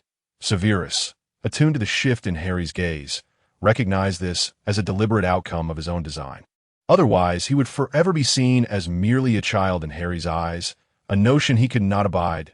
In that instant, Severus' appearance had significantly altered in Harry's perception, leaving Harry somewhat flustered by the newfound proximity between them. Observing the change in Harry's expression, Severus' eyes darkened. Though he had initially harbored doubts about his plan's efficacy, it seemed to be bearing fruit. Professor, I have a solution that would resolve this issue and allow me to remain here until the ball begins. Harry pondered Severus' words for a considerable time, failing to conceive of a resolution, wondering if Severus had already set his sights on a partner. Pushing aside his discomfort, he posed the question that plagued his mind. What kind of solution do you have? Pray, enlighten me. Severus did not miss the way Harry's gaze flickered away, reminding himself to take his time.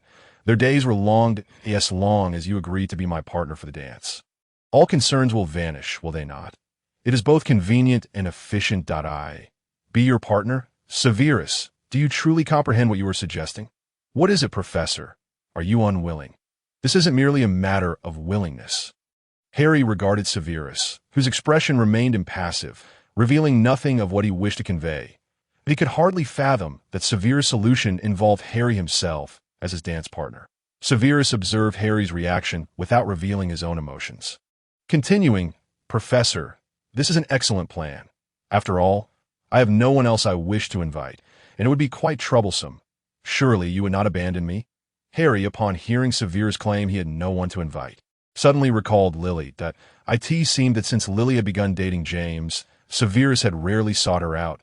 Was it possible he had been hurt, and had since closed himself off? Lost in these thoughts, Harry failed to respond, and Severus, noticing Harry's distracted demeanor, pinched his cheek. Professor, I am posing a question, and you appear to be lost in your own world. I am not. Stop making wild claims. And how many times must I repeat myself? Do not pinch my face. I am your professor, and you risk losing points.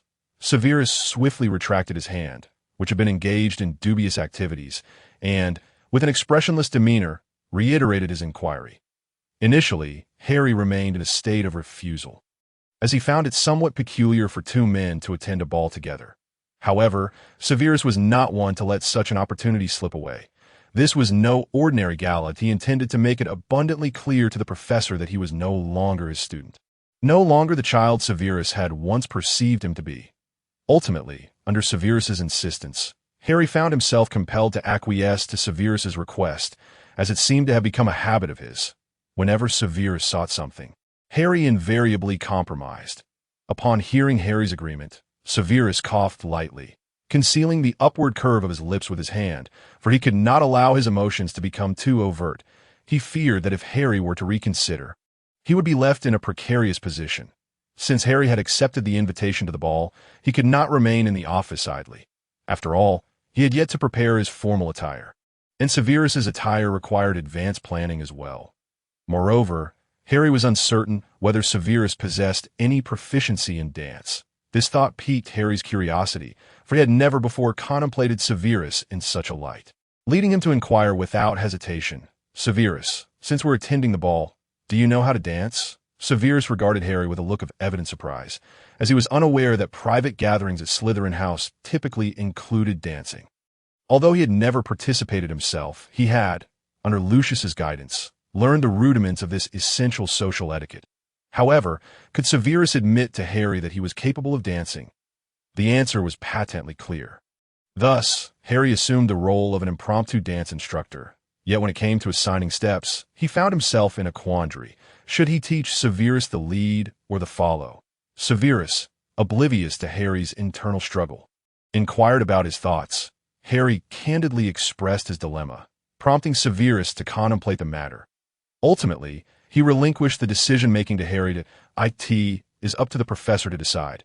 As long as I am with the professor, I am amenable to anything, so there is no need for concern."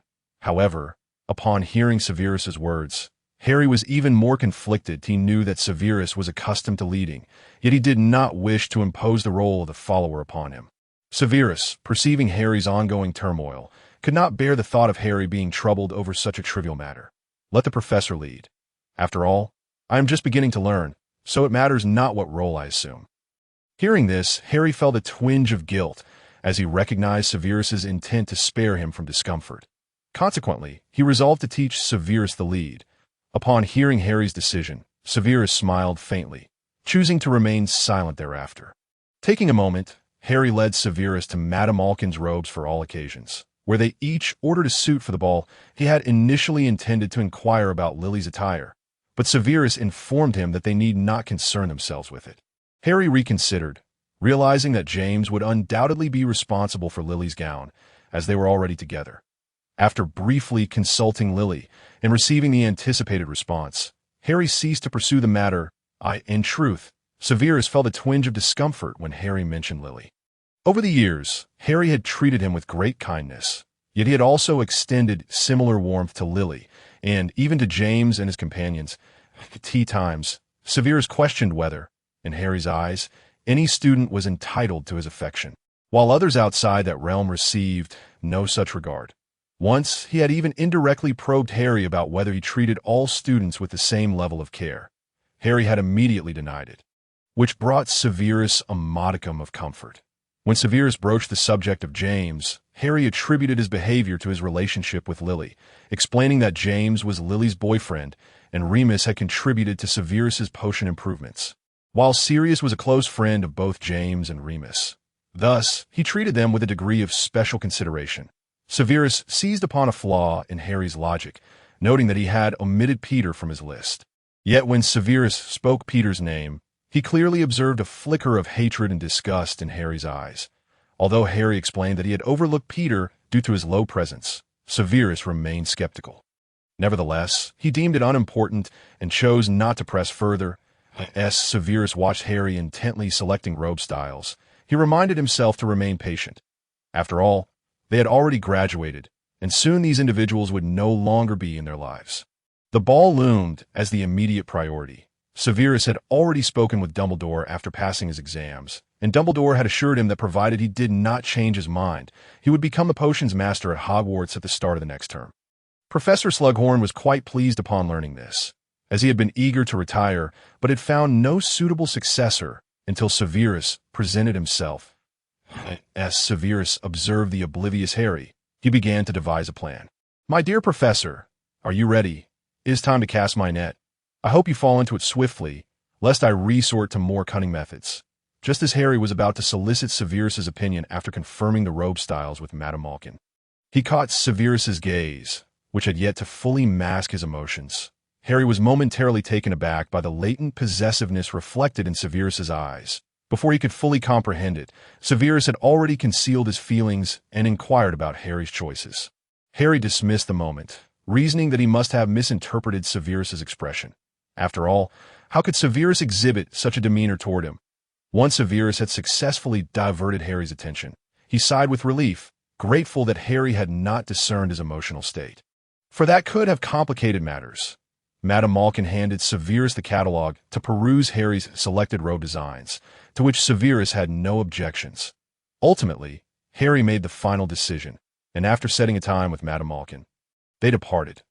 Upon exiting the shop, Harry suddenly recalled Severus's demeanor when he had escorted them to Diagon Alley during their first year, and remarked, "Back then, when I first took you and Lily, you were so indifferent to me.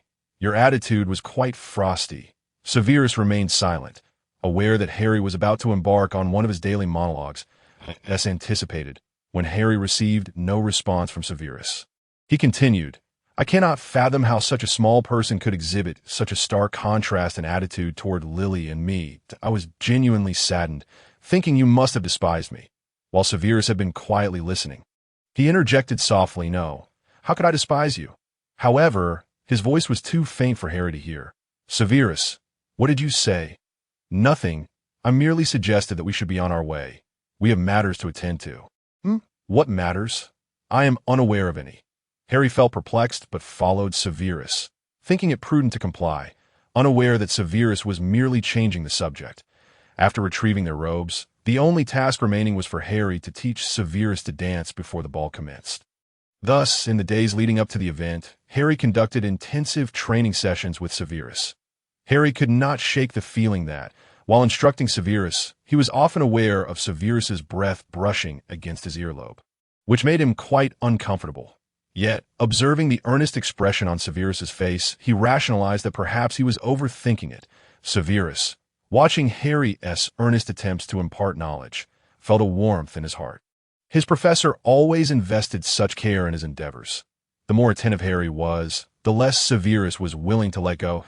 As Harry continued to explain the nuances of the dance, he suddenly felt an intense gaze fixed upon him.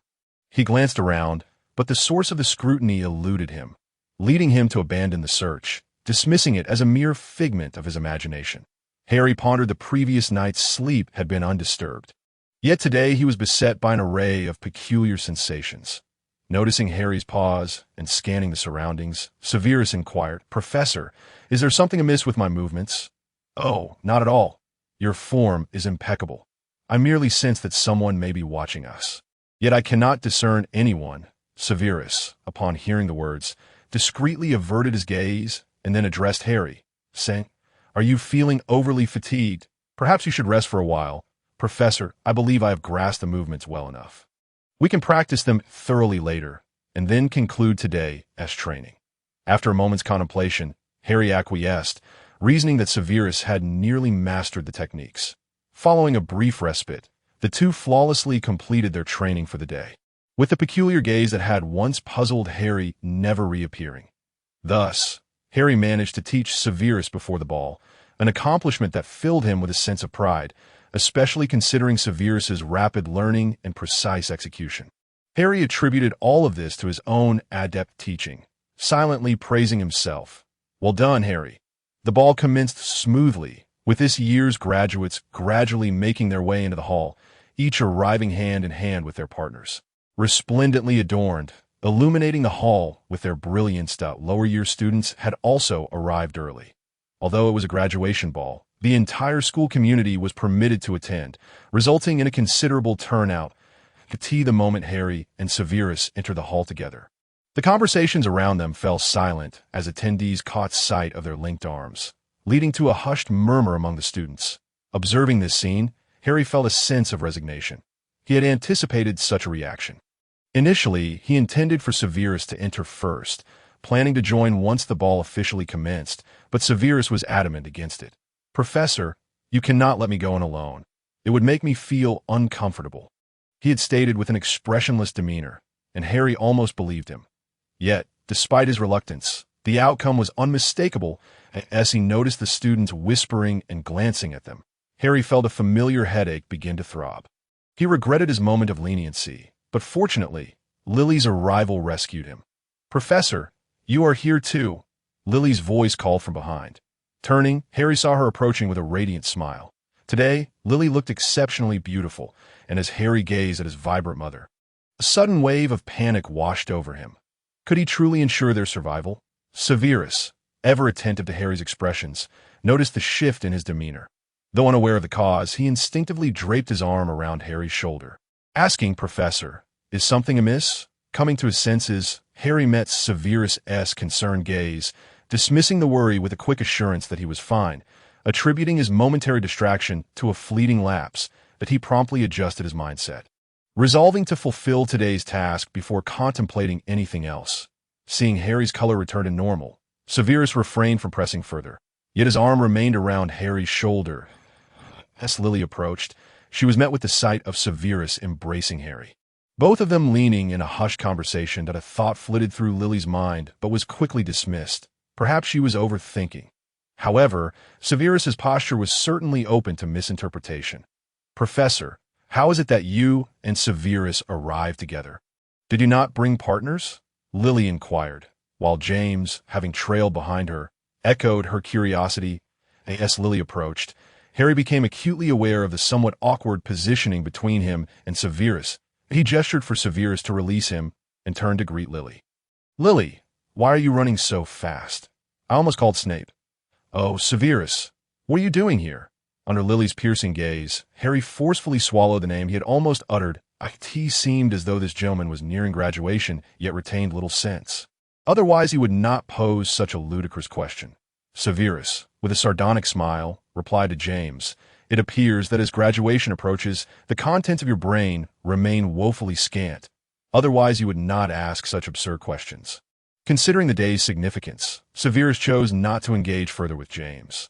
Though he found Lily's choice of James perplexing, he respected her decision, recognizing that only Lily could manage that foolish as he pondered this. He caught a glimpse of Harry, who was stifling laughter, and a hint of amusement flickered in Severus's eyes. Moreover, given all that his professor had done for him in preparation for the ball, he could not allow that imbecile to ruin the evening. Harry, noticing the affectionate gaze Severus cast upon him, smiled broadly in return, causing Severus to suppress the surge of emotions welling within him. He was indeed impatiently eager. Just as James attempted to retort once more, Harry interjected, "With graduation so imminent, I hope you all can enjoy this ball tonight. So, gentlemen, can we pause this senseless quarrel?" Though directed at everyone, his gaze particularly focused on James, aiming to curtail his combative spirit, lest the evening descend into chaos. James, sensing Harry's intent, felt a pang of grievance, but as Lily's gaze fell upon him, he promptly brightened. "Of course, Professor, here's to a splendid evening for us all." As soon as James finished speaking, Lily tugged him aside, instructing him to find Sirius while she conversed with Harry and Severus. James, initially reluctant to leave, bolted as Lily raised her hand threateningly. Harry doubled over with laughter at James's retreat, already envisioning storing this memory in the pensieve for future amusement. Severus, observing Harry's mirthful reaction to James's departure, felt a twinge of displeasure. How could his professor smile so widely at that fool? He instinctively positioned himself to shield the path James had taken. "Professor, where are your dance partners?" Lily persisted, having not received a satisfactory answer earlier, and was soon met with her anticipated response. "Oh, Severus asked me to be his partner tonight since I had no one else in mind, so I thought I might as well oblige. It will be over soon enough." Lily regarded Harry as he spoke obliviously, only to catch a fleeting emotion in Severus's eyes, stirring an odd sense of dissonance within her. As far as she knew, there were many students from Slytherin eager to be Severus's partner. However, this matter was none of her concern. Perhaps they simply found the prospect of selecting partners too burdensome. She mused, shifting her gaze to Severus. Since she and James became a couple, Severus had often mentioned not wanting to intrude upon them, leading to a noticeable decline in their interactions. Yet, she sensed that the reason was more complex than mere courtesy. In truth, after she began opposing Severus's study of dark arts, she had felt his distance grow. Initially, she had not given it much thought, but reality had since confirmed her suspicions. Lily had once inquired about the reason for Severus's withdrawal, to which he had replied, "The reason is no longer significant. Since you've made your choice, I can only wish you well." Severus was acutely aware that he and Lily existed in disparate worlds. Continuing to pursue their friendship would only lead to mutual destruction. Having found a measure of light within his heart, he was no longer fixated on the faint glimmer of the past. Lily felt a pang of disappointment at Severus's retreat.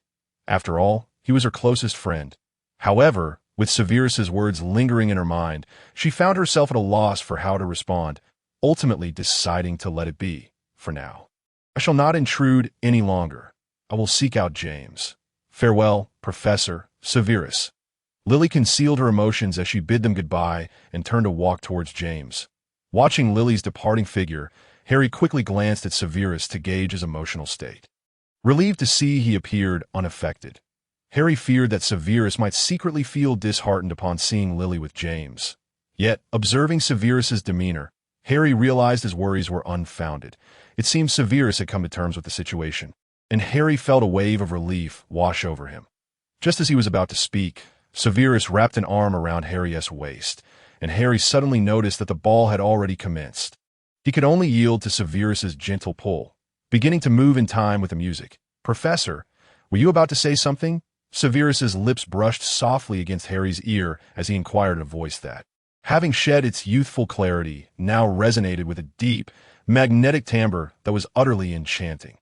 Yet, Harry felt a hint of discomfort from the breath that caressed his ear, prompting him to slightly turn his head. Distancing himself from Severus's proximity, and to articulate that he had nothing of import to convey. Severus, of course, noticed Harry's movement, but it was intentional on his part. He couldn't allow Harry to evade him so easily. He tightened his grip around Harry's waist, causing Harry to stumble unexpectedly into Severus's embrace. Observing this, Severus swiftly steadied Harry, exclaiming, "Professor, are you all right? Someone passed by, and I feared you might be jostled, hence my pull." Harry, upon hearing Severus's words, waved his hand dismissively, signaling that he was unperturbed. However, he couldn't help but notice the warmth emanating from Severus's hand, prompting him to tug gently at it. Severus immediately withdrew his hand. Recognizing that there was no need to rush, Harry sensed an awkward tension between them, leading him to extricate himself from Severus's grasp just as the music concluded, and everyone began to prepare for a brief respite before the next dance. He hastily distanced himself from Severus. "Are you tired, Professor?" Severus narrowed his eyes slightly at Harry's actions, pondering whether he had sensed something amiss, and no, merely feeling a bit warm. "I wish to step outside for some fresh air." "Then allow me to accompany you, as there are far too many people here." Without waiting for Harry to refuse, Severus seized his arm and guided him away from the hall. Once outside, the two strolled leisurely down the corridor. "How do you feel today, Severus? What are your plans post-graduation?" Harry, sensing the atmosphere was somewhat awkward, attempted to divert the conversation, as he felt a strong impulse to flee. Severus had been acting rather peculiarly that evening. "I'm quite happy today, for I have the professor by my side. Will you continue to accompany me in the future?" This disconcerting dialogue rekindled an odd sensation within Harry. You haven't yet mentioned what you wish to pursue after graduation." Harry found himself awkwardly redirecting the topic, feeling that there was something off about Severus's earlier statement, though he couldn't quite pinpoint the issue. "Hasn't Professor Dumbledore notified you yet? I will be taking over the potions professor position at Hogwarts next semester, as Professor Slughorn wishes to retire. Is that so? Congratulations." Although Harry felt no genuine surprise, he still managed to exhibit a modicum of emotion. Yet he was somewhat puzzled, as he recalled Severus had initially applied for this very position. Nevertheless, given the multitude of changes that had transpired, Harry chose not to dwell on it. The two returned to the hall shortly thereafter, remaining until the ball concluded. Harry declined Severus's request to accompany him back to his office. Sensing something was amiss with Severus that night, his intuition urged him to keep his distance. Thus, Severus's final plan fell through. Observing Harry's retreating figure towards his office, he raised an eyebrow, acknowledging that he had indeed let his pride get the better of him. However, there was always tomorrow. The process mattered little as long as the outcome aligned with his desires. Severus turned and gradually merged with the shadows, the corridor behind him devoid of life, silent and mysterious. In the days that followed, Severus, citing his uncertainty about how to conduct classes, monopolized nearly all of Harry's holiday. Harry lamented that Severus's new role as a professor seemed more exhausting than his own. The holidays swiftly vanished amidst Harry's continuous complaints. With Severus's change in status, they now commuted to school together. As Severus had assumed all of Professor Slughorn's duties, he naturally became the head of Slytherin House. Given that Severus's office was located in the dungeons, it was somewhat distant from Harry's. Severus suggested that Harry relocate his office to a room adjacent to his, as there were plenty of abandoned spaces available. However, Harry rejected the proposal, feeling that since the ball, Severus had been acting rather strangely. Thus, he made every effort to keep his distance from Severus whenever possible, sensing that something untoward might occur. Due to Harry's keen intuition, he began to unconsciously avoid Severus's advances. Upon noticing this shift, Severus did not press too hard. Fully aware that he had ample time to strategize on the first day of term, Harry had no classes but was curious about how Severus would conduct his first lesson. Stealthily, he positioned himself by the classroom door to observe, eager to see if Severus would mirror the teaching style imprinted in his memory. After discreetly watching an entire class, Harry concluded that Severus had always embodied the fearsome Dungeon King. Although this new incarnation of the king appeared somewhat youthful, his capacity to unleash venom had already begun to evolve. The Severus of now was not the cold, indiscriminate attacker of students Harry remembered. Rather, he first surveyed the errors with his intensely intimidating gaze before delivering targeted, devastating critiques. Harry regarded the students trembling and vacant-eyed as they faced Severus's ire for their inattention, silently wishing, "May Merlin protect you," before slipping away unnoticed. In truth, Severus had realized Harry's presence shortly after the class began, but chose not to reveal it. Curious to see what Harry intended, he observed in silence as Harry watched him finish the lesson before departing. Severus was aware that Harry had been evading him lately, yet his concern compelled him to keep an eye on him. Deep in thought, Severus's expression grew increasingly grave, rendering the classroom's atmosphere so tense that the students barely dared to breathe. Unaware of Severus's inner turmoil, Harry made his way back to his office, shuddering at the icy words Severus had uttered earlier. Had I encountered this version of Severus back then, I would likely have wept pitifully, Harry mused. Recalling that the Severus in his memory would merely reprimand him, while the current Severus might very well cause him harm.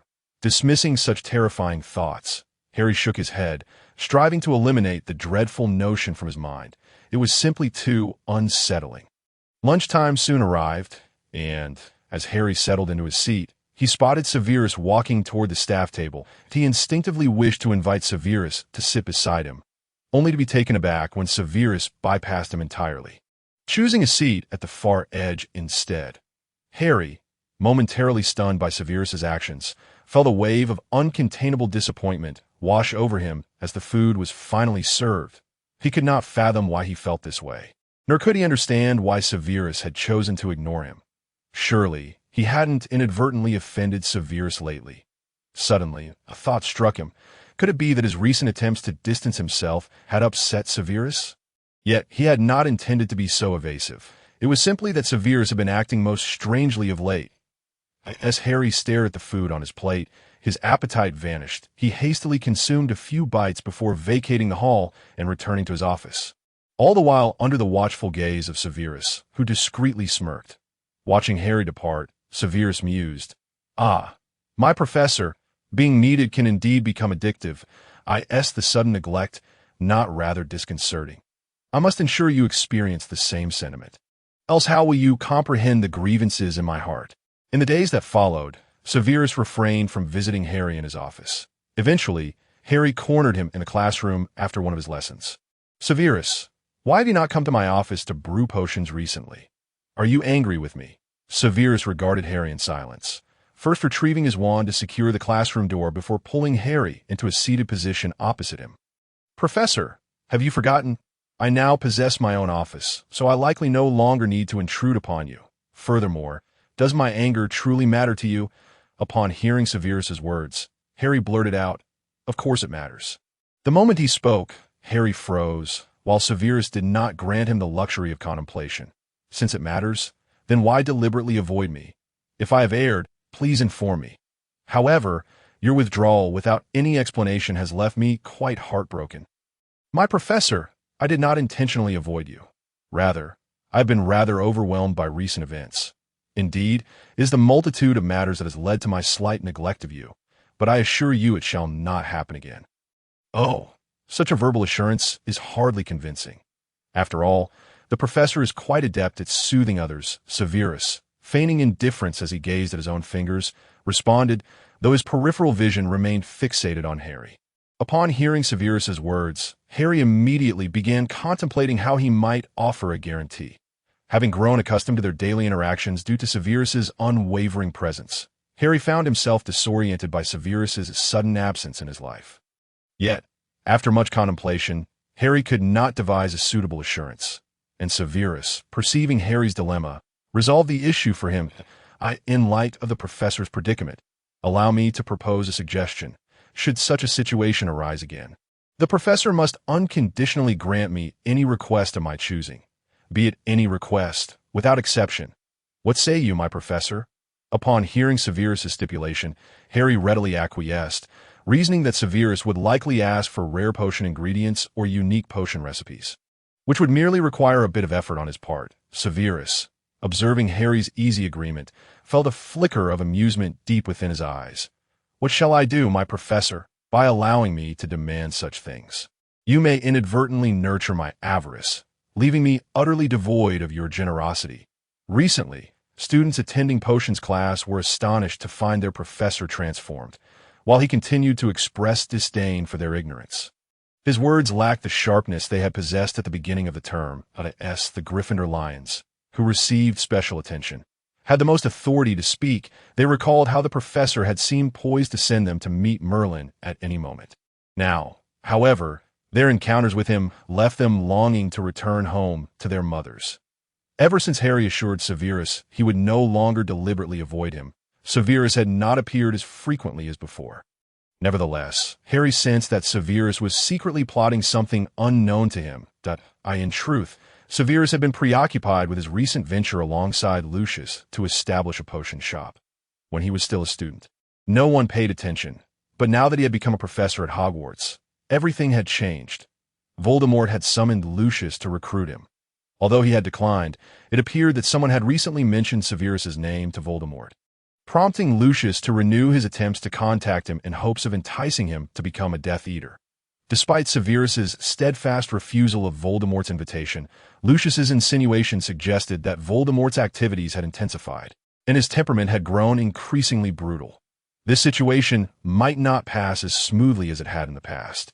After a prolonged period of contemplation following Lucius's words, Severus recognized the necessity of preparing for what lay ahead. For he desired a lasting future with Harry and could not allow anyone to jeopardize it. Amidst the orderly progression of events, Harry received the joyous news of Lily and James's wedding. Both he and Severus were invited, and that evening, Harry was so exhilarated that he could hardly sleep.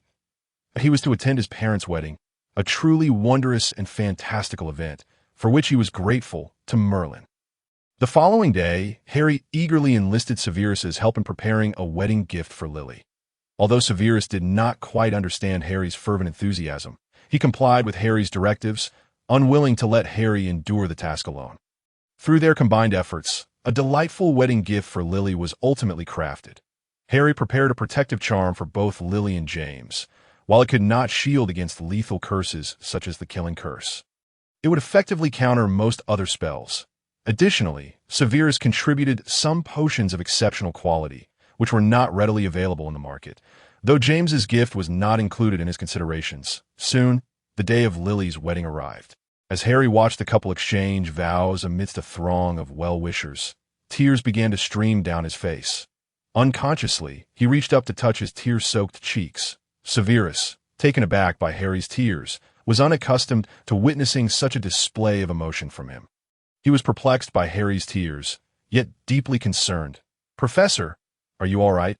Upon hearing Severus's inquiry, Harry quickly dried his eyes and explained that he was simply overwhelmed with emotion.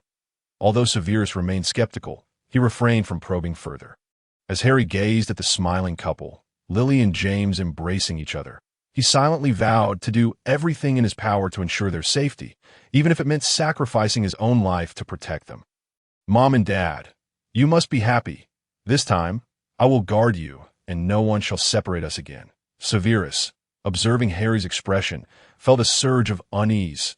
He could not fathom Harry's thoughts, yet something about the moment felt ominous, as if Harry might vanish from his sight at any moment. Unconsciously, Severus reached out to grasp Harry's hand, feeling a measure of calm wash over him once he held it securely. Harry, momentarily interrupted from his thoughts, attempted to pull away, but his efforts proved futile. Severus, what are you doing? There are so many people here. Let go of my hand. Severus, noticing Harry's furrowed brow, reluctantly released his grip. Harry was taken aback by Severus's swift acquiescence, a strange feeling stirring within him. Yet he quickly redirected his focus to Lily and James. Professor, Severus, I'm so glad you could attend my wedding. Lily joyfully approached them, and Harry and Severus presented her with their carefully prepared gift. Wow, is this the gift you prepared? I absolutely adore it. Thank you both, Lily exclaimed, her beauty radiant on this special day. I hope you both remain as happy as you are today. Harry offered his heartfelt wishes. Congratulations on your wedding, Lily. Severus's voice was dry and unembellished, for he was not adept at conveying warm sentiments. Lily chuckled at Severus's demeanor. Severus, you haven't changed a bit. I must go check on something over there. I'll be back to chat later. Having spotted James waving at her from a distance, Lily hurriedly bid farewell to the two men before departing. Harry remained transfixed on Lily's retreating figure, lost in thought for quite some time. Eventually, he lifted his gaze to the sky and exhaled softly. Severus, after the wedding, I may have some matters to attend to, so you can head back without me. Severus said nothing in response. He sensed that Harry's demeanor was somewhat off today, yet he could not discern the cause. Since Harry had indicated he had business to attend to, Severus chose not to press further. Before long, the wedding concluded, and guests exchanged farewells as they departed. Harry made a point to say goodbye to Lily and James. Uncertain when he would see them again, he gazed deeply at them, attempting to reassure himself, but feelings of reluctance and sorrow welled within him. Although Lily and James did not comprehend Harry's lingering gaze, they thought little of it, and Harry soon bid them farewell before leaving with Severus. As soon as Harry and Severus stepped outside, Harry informed Severus that he would return shortly and instructed him to leave first. Severus glanced at Harry before turning to depart, planning to wait for Harry's return at home. During the wedding, Harry had spotted Grindelwald's figure. He suddenly recalled that Grindelwald had previously sent word regarding developments related to him. Having discreetly notified Grindelwald, he now intended to wait at the manor as Harry arrived. Grindelwald followed closely behind. You mentioned that the saint had obtained information regarding that curse. What is the situation? Harry inquired directly, eager to avoid wasting time. That it is as follows. The individuals previously dispatched to gather intelligence reported that the curse you discovered has indeed garnered attention. However, Harry, noticing Grindelwald's hesitance, urged him, but what? Do not beat around the bush. Is it good news or bad news? There's both good and bad news. The good news is that it seems they have located the heir of the curse's creator. The bad news is that in order to fully activate the protective curse, the blood of a loved one of the protected individual is required. Upon hearing this, Harry's mind raced. His own blood could suffice. Was this not fortuitously prepared for him? Grindelwald, upon observing Harry's jubilant demeanor, promptly doused him with a bucket of cold water. Do not rejoice too soon. If it were merely a matter of needing blood, I would not deem it bad news. Is there perhaps another condition? Harry, now aware that a means existed to safeguard Lily and James, resolved to fulfill any arduous conditions that might arise. The initiation required a medium, which I've already located. However, this item must be steeped in the fresh blood of the initiator for 49 days. Crucially, once the spell takes effect, the individual providing the blood will be cursed. What that curse entails remains a mystery. Upon hearing this, Harry exhibited no hesitation. Hand me the medium you mentioned. Grindelwald, upon hearing Harry's words, attempted to dissuade him. There are alternatives. The reason this spell has been lost to time is that the cost is exorbitant, deterring anyone from taking the risk, and no one knows what the curse entails. Harry gazed at Grindelwald with sincere gratitude.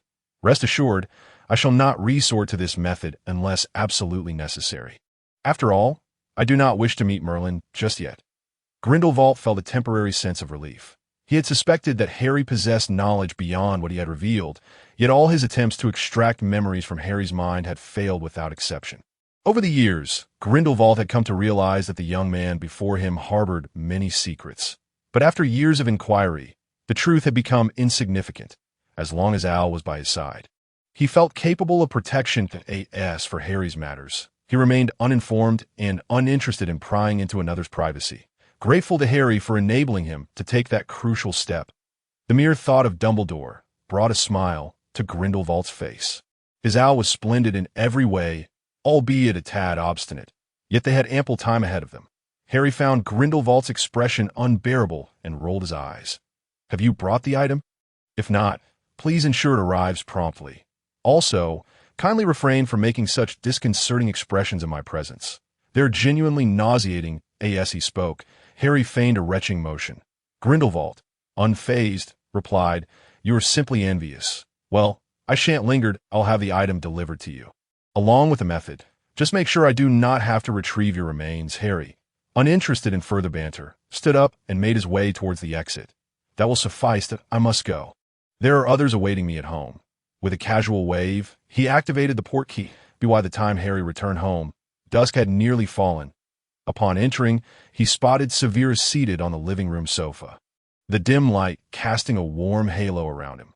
Harry suddenly thought how wonderful it would be to live such a life perpetually, but then he scoffed internally. "Harry Potter, what are you thinking?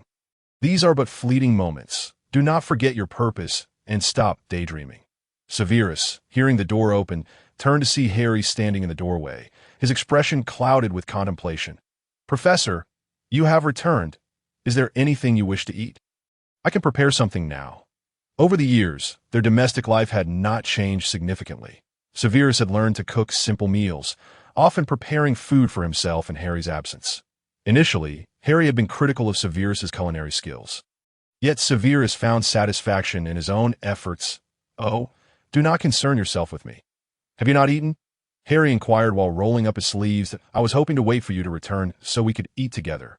Severus replied, his gaze drifting to Harry's hands, pondering something with narrowed eyes. "Perhaps I should prepare it. What would you like?" Harry headed toward the kitchen. "Anything you make will suffice," Severus stated. "Very well then. Please wait a moment. It will be ready shortly." After uttering that, the room fell into a brief silence, soon shattered by the clamor from the kitchen. Severus remained quietly seated in the living room, silently observing Harry as he cooked. As the evening wore on, Harry opted against preparing anything too rich, and they swiftly finished their dinner. Harry then asked Severus if there were any places he wished to visit, as he might be preoccupied in the near future. Severus reassured him not to worry. He had a batch of orders to handle, and Lucius had recently sought him out, so they both returned to their respective tasks. The following day, Harry received the item, which appeared to be an ordinary piece of metal. However, when he dripped his blood onto it, it was rapidly absorbed. He procured a container and, following the instructions on the parchment, prepared an ample amount of blood before submerging the metal piece. Due to the blood loss, Harry quickly became pale, prompting him to drink a pre-prepared restorative potion. He could not allow Severus to discover his condition. Thus began Harry's daily ritual of bloodletting, ensuring he was adequately prepared for the eventuality that this might become his final recourse. Severus, preoccupied with matters concerning Lucius, paid little attention to Harry's activities. Under the guise of concealment, he failed to notice Harry's increasingly pale complexion. Despite the aid of the restorative potion, Harry struggled to cope with the significant blood loss. Harry assumed this holiday would pass uneventfully, but unexpectedly, less than 10 days later, he received devastating news concerning Severus. After learning of the situation, Harry hesitated over whether to inform Severus. Unfortunately, his internal conflict was short-lived. Severus soon learned of it himself. Lucius had been enduring a particularly challenging time, as Voldemort's temperament had grown increasingly unpredictable and cruel, delighting in torturous spells to torment his subordinates. "Severus, I require your assistance. Only you can help me with this." Lucius looked at Severus, reflecting on his foresight. "Did you foresee the current predicament, which is why you refrained from joining the Death Eaters?" Severus, facing Lucius's curiosity, exhibited impatience. "Have you nothing better to ponder? Is your mind filled solely with such trivial inquiries? Speak quickly. My time is precious. I must say, You do have a point. Recently, the Dark Lord has begun employing the Cruciatus curse more frequently, and you are aware of the torment it inflicts. Therefore, I require a soothing potion, which I hope you can brew personally to ensure its efficacy. Has the Dark Lord finally lost his sanity? Thankfully, I never had any interest in your affairs.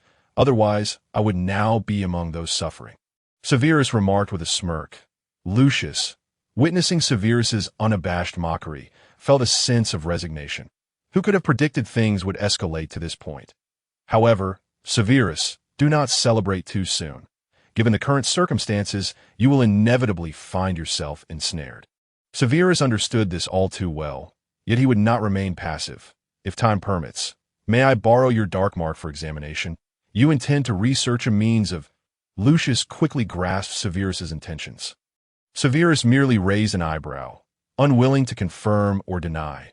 He could not afford to wait until he was forcibly branded before seeking a solution. To ensure his own safety, he must prepare in advance. He was no one's easy target. After agreeing to each other's requests, Severus departed, hurrying back to concoct potions for his friend, lest he fear that one day Lucius would succumb to the torment and take drastic measures. On his way home, Severus overheard passers-by whispering. Have you heard? That man who often drinks himself into a stupor and abuses his wife and children seems to have died. Not just him. I also heard his wife has perished, though it's unclear what has become of the children. Didn't they say the child was going to attend school far away from home? Upon hearing these words, Severus quickened his pace towards home, seemingly aware of the person they were speaking of, yet unwilling to confirm it. Meanwhile, Harry, as the supply of blood replenisher was nearly depleted, had intended to venture out to procure more. However, the distant sound of sirens piqued his curiosity. Given that this area was inhabited by muggles, such noises were not uncommon. Nevertheless, he felt compelled to discover the cause of the commotion, and thus made his way towards the gathering crowd, increasingly feeling that the destination was somewhat familiar. Ultimately, he found himself standing at the entrance of Spinner's End, right before Severus's home. Peering inside, Harry noticed individuals moving in and out, recording something. After inquiring with a bystander, he learned that Tobias had been drinking heavily the previous night and, in a fit of drunken rage, had inadvertently harmed Eileen, leading her to bleed excessively and fall into shock. Had she received timely medical attention, she might have survived, yet Tobias had callously ignored her plight, leaving with money only to be discovered drowned in the river that morning. It was at that moment the police arrived and found Eileen had already ceased to breathe. Upon hearing this, Harry felt no profound sentiments. Rather, he reflected that this was Eileen's own choice and that blame could not be placed elsewhere. However, he found himself contemplating whether to inform Severus of these events. With such a tragedy having unfolded, Harry lost the desire to go out and instead returned home, seated on the sofa, pondering how to minimize the impact of this news on Severus, just as he wrestled with his thoughts. Severus entered through the door, and upon seeing Harry seated on the couch, he seemed to understand. He simply asked, "Professor, don't you?" At that moment, Harry found himself at a loss for words. His own knowledge was of little consequence compared to how Severus had come by his information. "Severus, where did you hear this?" Harry rose to approach Severus, who remained by the door. Unsure of what expression to wear, he longed to confess that he had heard it from others, yet no words escaped his lips. Seeing Severus's bewildered state tugged at Harry's heart, prompting him to embrace Severus, whispering, "It's all right. You have me that if you wish to cry, you may do so. No one else is here to witness." Severus remained silent and motionless. Allowing Harry to hold him, feeling as if he were under a petrifying spell, he attempted to lift his arms to reciprocate the embrace, yet they felt leaden, rendering even this simple gesture impossible. Harry, unsure how to comfort him, was lost in thought when Severus withdrew from his embrace, turning to lead Harry into the living room. Once seated on the sofa, Severus inquired if Harry knew what had transpired. Harry recounted everything he had learned from others. After a prolonged silence, Severus suddenly chuckled softly. "Professor, I seem to have heard of a rather dark joke. A wizard killed by a muggle. Her love was truly magnificent." Harry, filled with concern, gazed at Severus and urged, "Do not speak like that. Severus, if you wish to cry, let it out. Do not keep it bottled up. All right?" As Severus met Harry's gaze, a flicker of clarity ignited within him. He had been adrift since he heard the news, yet wasn't he supposed to feel relief? What was left of that household besides a father who drank and struck, and a mother who never learned to resist? Oh, and there was also the unloved child, himself. That house had ceased to be a home long ago, and through the repeated cycle of beatings and insults, he had come to understand that some individuals were unworthy of a home. Yet, the more Severus contemplated, the larger the void within him grew. He truly no longer needed to return to that house, nor worry about that woman's well-being. Starting today, he was utterly alone in truth. He felt more bewildered than anything. While sorrow resided within him, he had long since severed ties with that family. He knew well that no one in that house cared for him anymore. Yet at the moment of loss, he discovered that a part of him still harbored some hope. However, from this point forward, those expectations would remain buried deep within, as the one he wished to respond to them was no longer present. Watching Severus with his head bowed, Harry felt both anxious and sorrowful, that he was uncertain when Tobias and Eileen had passed, yet now that he was beside Severus, he would not allow him to grieve alone. Gently, he patted Severus's shoulder. In truth, this may also be a release for your mother. Such a hopeless existence, day in and day out. Perhaps this outcome was ultimately her own choice. As Harry reflected on the information he had received, he realized the contradiction. They all claimed Eileen had succumbed to shock due to excessive blood loss, yet he distinctly remembered Severus had provided her with numerous potions out of concern for her injuries. Based on that alone, Harry could surmise that Eileen had likely lost her will to live. He was unsure what had caused her to relinquish her desire for life, but he knew he had to help Severus navigate the repercussions of this tragedy. Severus, too, understood Harry's words. He was not as devastated as Harry imagined, merely at a loss for what to say at that moment. He felt numb, devoid of sorrow and hope. His grief had long faded after enduring countless wounds. And hope had never truly existed in his life. No. Severus instinctively glanced at Harry, whose worried expression embodied his hope, the hope resting in Harry. Suddenly, Severus clasped Harry in an embrace, starkly different from the earlier comforting hug. This one was filled with urgency and possessiveness. Harry was startled by the abruptness of Severus's action, but once he regained his composure, he gently patted Severus's back, although the embrace felt somewhat disconcerting. Given the circumstances, he chose to be accommodating. Severus kept his eyes shut, fearing that opening them would reveal the madness lurking beneath. He had lost everything, and now, Harry was all he desired. He could not afford to fail. Severus had contemplated confessing his feelings, yet the moment was not ripe. He feared that if he spoke out, he might lose even his last glimmer of hope. There was an unshakable sense within him that, regardless of his actions, as long as they weren't excessively egregious, Harry would forgive him. Yet, he could not gamble with his feelings. He dared not take that risk. Thus, he silently instructed himself to restrain his emotions, to conceal them, for if Harry were to distance himself due to his confession, he could not guarantee what irreversible actions he might take. Very well, I understand this is difficult for you to accept, but it has transpired. You are not alone. We shall face this together. Let us bid them farewell, and do not allow regrets to linger. As Harry spoke, he gestured for Severus to release him, feeling a sense of suffocation. Severus, after managing to suppress his emotions to a level unnoticed by Harry, reluctantly let go. Though he was reluctant to part, he recognized Harry's discomfort and commanded himself to release his grip. Would the professor accompany me? Severus had regained his composure. Since the event had occurred, further discussion was futile. He sought solace from Harry. Of course. You need not worry. I shall be by your side throughout. Upon observing that Severus had shed his earlier silence, Harry began to discuss the matters that lay ahead. Other concerns could be addressed later. Their immediate priority was to claim the bodies of Eileen and Tobias and select a final resting place for them. After soliciting Severus's opinion, the two engaged in a brief discussion about the burial site before they set out to retrieve Eileen and Tobias's remains. Harry inquired whether Severus wished to hold a funeral, to which Severus declined, stating that a simple farewell between the two of them would suffice. Even if a funeral were arranged, he was uncertain whom to invite, as Tobias and Eileen had completely severed ties with others during their lifetimes.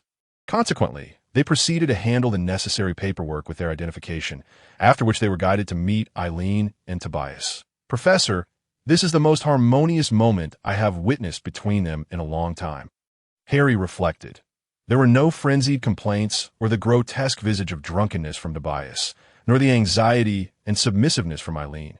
How ironic. Severus had believed himself devoid of emotion, yet upon seeing their faces, he became acutely aware of the resentment buried deep within him. Indeed, how could he not harbor resentment? How could he not feel hatred? If they had no love for him, why choose to bring him into existence? Everything was unrelated to him, yet he was left to bear the consequences. What justification was there for that? Yet, he had no choice in the matter. After casting a final glance at the two, Severus refrained from looking back. From this day forth, they would vanish from his life, until his mind no longer held memories of them, at which point their reunion would be indefinitely postponed. Once Severus and Harry completed all the formalities, the responsible party escorted the bodies to the prearranged burial site. Although Severus maintained a calm demeanor, Harry sensed the sorrow lurking within him. He understood that Severus was not as indifferent as he appeared. He noticed Severus's hands, clenched so tightly that the veins stood out, and gently pried them apart, revealing wounds from his not-so-long nails. "Professor, we should leave. Darkness will soon fall, Dad, Mom. This time it truly is goodbye forever." Severus grasped Harry's hand in return and swiftly exited the cemetery. He had done all that was necessary, and at least they would no longer torment each other. As for himself, he would return home, sleep, and upon waking to a new day, life would continue. Hand in hand, Harry was led back home by Severus. It was not until they reached the door that Harry realized and quickly withdrew his hand from Severus's grip. Suppressing a flicker of discomfort within him, Severus observed Harry's withdrawal without comment, silently entering the house. Instantly, Harry felt a pang of unease. Did his action cause Severus to feel distressed once more? The thought of possibly upsetting Severus made Harry wish to slap himself. It was merely a hand-holding, and Severus needed comfort now more than ever. Outside, Harry was filled with frustration, while Severus, already inside, contemplated his own hand, perhaps considering the next step of his plan. After internally chastising himself, Harry finally entered the house, only to find Severus quietly seated in the living room. "Are you hungry? What would you like to eat? I could prepare something for you right away," Harry asked cautiously. "Professor, do you now despise me as well?" The room had grown dim, and Harry could barely discern Severus's expression. "How could you think that? Why would I despise you? Then why did you pull your hand away just now? Was it because you dislike my touch?" "No, Severus. Let me explain. I had to free my hand to open the door. It would have been quite inconvenient otherwise." Harry nearly congratulated himself for his cleverness. "Oh, I see. Then next time, Professor, you mustn't let go of my hand, or I will be quite upset." Severus feigned ignorance of Harry's evasion, and sure enough, Harry willingly took the bait. "Very well. I promise you, it won't happen again." Although sensing something amiss, Harry's primary focus was to lift Severus's spirits, so he readily agreed to whatever Severus proposed. By the time Harry realized the implications of his agreement, it was too late. He had already acquiesced to Severus's request. He reminded himself to think carefully before acting in the future, for regret would afford no second chances. Severus, upon hearing Harry's enthusiastic compliance, thought to himself that this was Harry's own promise, and thus he could not be blamed for pressing further, for a person's boundaries inevitably diminish with each concession. After their conversation concluded, Harry retreated to the kitchen, having spent the entire day in activity. Both were quite hungry. Severus joined Harry in preparing the ingredients, and by the time they finished their meal and tidied up, it was already late, just as Harry was about to head to his room to rest. Severus suddenly grasped his hand. Harry looked at him in confusion, only to hear Severus say, "Professor, I do not wish to be alone tonight. May I sleep with you?" Harry was taken aback by Severus's unexpected request. Momentarily frozen before stammering, "You mean you want to sleep with me tonight?" Upon seeing Severus nod without hesitation, Harry felt a headache coming on. However, considering Severus's situation, he found it difficult to refuse outright, fearing that a careless rejection might further dampen Severus's spirits. Ultimately, Harry capitulated, but he emphasized to Severus that it would only be for this one night. Yet, unbeknownst to Harry, once a door is opened, what begins as a singular occurrence can easily transform into a frequent habit. That night, Harry initially found it difficult to sleep. Sharing a bed with someone else was simply too unfamiliar. However, fatigue eventually overtook him, and he succumbed to slumber in the latter half of the night. Severus, on the other hand, remained awake. Though unlike Harry, he struggled to manage his emotions, with the one he desired sleeping beside him. Who could suppress such feelings? He sensed Harry's discomfort, but he was determined to help him adjust. Otherwise, how could their relationship progress? Finally, as Harry succumbed to sleep, Severus became acutely aware of it. He lay wide-eyed in the encroaching darkness, his eyes gradually acclimatizing to the shadows. Moonlight filtered through the curtains, casting a soft glow in the room, and by its faint illumination, Severus unabashedly gazed at Harry as he slept. He reached out, tracing the outline of Harry's cheek, and the madness hidden within his gaze lent an unsettling quality to the scene. Yet the sole conscious individual present felt no sense of wrongness. "Professor, when will you realize the depth of my feelings for you? I am eager to uncover the answer, yet I fear it may not align with my hopes. And should that be the case, I fear I might lose my sanity." Severus's deep voice was laced with unrestrained affection. He was ensnared, yet he harbored no desire to escape. He wished to drag Harry down with him into this abyss, but was terrified of losing him in the process. Leaving him in a state of turmoil and anguish, he dreaded the day when he might fail to contain his emotions and ruin everything. Yet he clung to a glimmer of hope, believing that the reality might not be as dire as he imagined. This internal conflict was driving him to the brink of madness. "Professor, I pray to Merlin that I will possess you, no matter the cost. Love me, my professor." Severus reverently pressed a gentle kiss to Harry's forehead before contentedly enveloping him in a deep embrace as he drifted off to sleep. The following morning, Harry was jolted awake by a sensation of suffocation, only to discover that Severus had tightly wrapped his arms around him. In a wonder, he felt as though he could scarcely breathe. Soon, embarrassment washed over Harry, for their current position had him entirely ensconced in Severus's embrace, rendering him flustered by what would usually be a normal physiological reaction. He wished to extricate himself from Severus's hold, but doing so would surely awaken him. And if he did not act, it would be awkward when Severus eventually roused. Just as Harry was about to call out to Severus, he heard Severus's voice. "Good morning, Professor. Did you sleep well last night?" Upon awakening, Severus's voice bore a slight rasp, a consequence of his recent slumber. The positioning of the two rendered his warm breath brushing against Harry's ear, causing an involuntary shiver to traverse Harry's entire being. Noticing the effect of his proximity, Severus let out a soft chuckle, his unique timbre lending an alluring quality to his laughter. "My dear Professor, how sensitive you are. Your ears have turned quite crimson."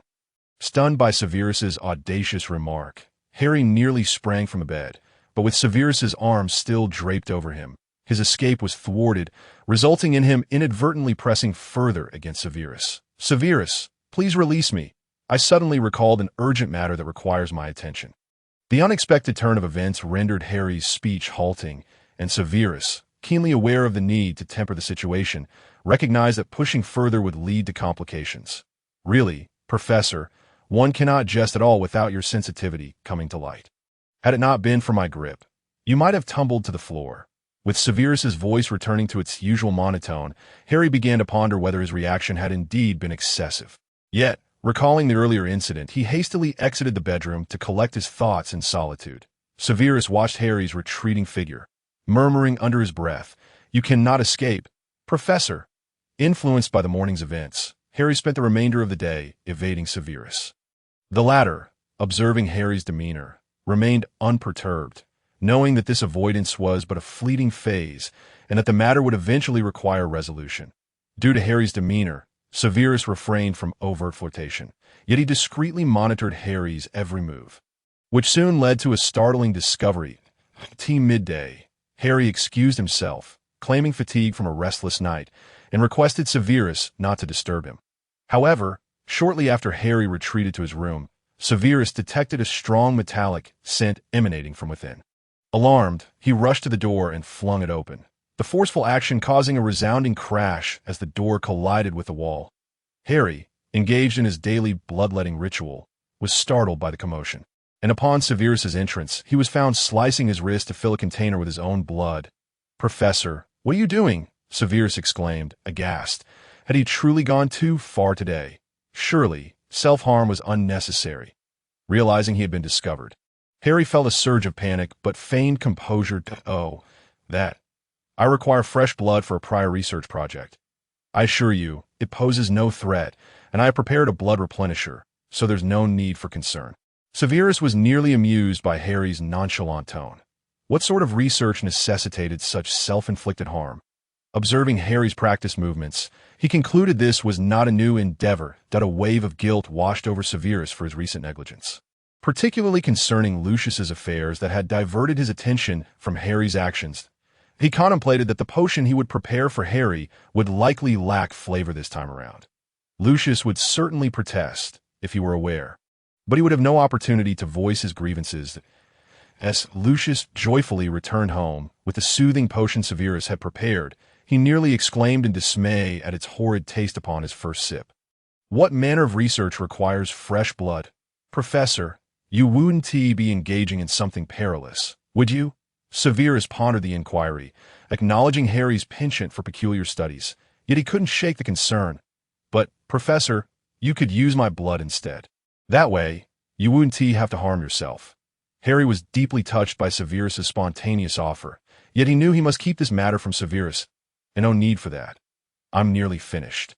And it must be the same person's blood as, oh please, attend to your tasks. Harry urgently sought to dismiss Severus, knowing that due to his interruption, he had not yet collected enough blood for his needs. Thankfully, Severus recalled his promise to Lucius and departed for the room Harry had prepared for potion brewing.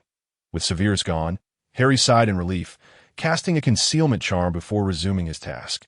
Soon, his complexion grew pale once more, prompting him to swiftly consume the blood replenisher. Just as his color began to stabilize, he heard a knock at the door. He composed himself, stepping out to meet Severus. Professor, I have prepared a blood replenisher. The store-bought ones lack the efficacy of my own concoctions. Furthermore, please refrain from conducting such dangerous experiments in the future. If you require blood, do not hesitate to ask me, but do not harm yourself again. Severus, handing Harry the vial of potion, cautioned him gently, unwilling to witness Harry in pain again, for it would wrench his heart. Upon receiving the potion that Severus had meticulously prepared, warmth surged through Harry.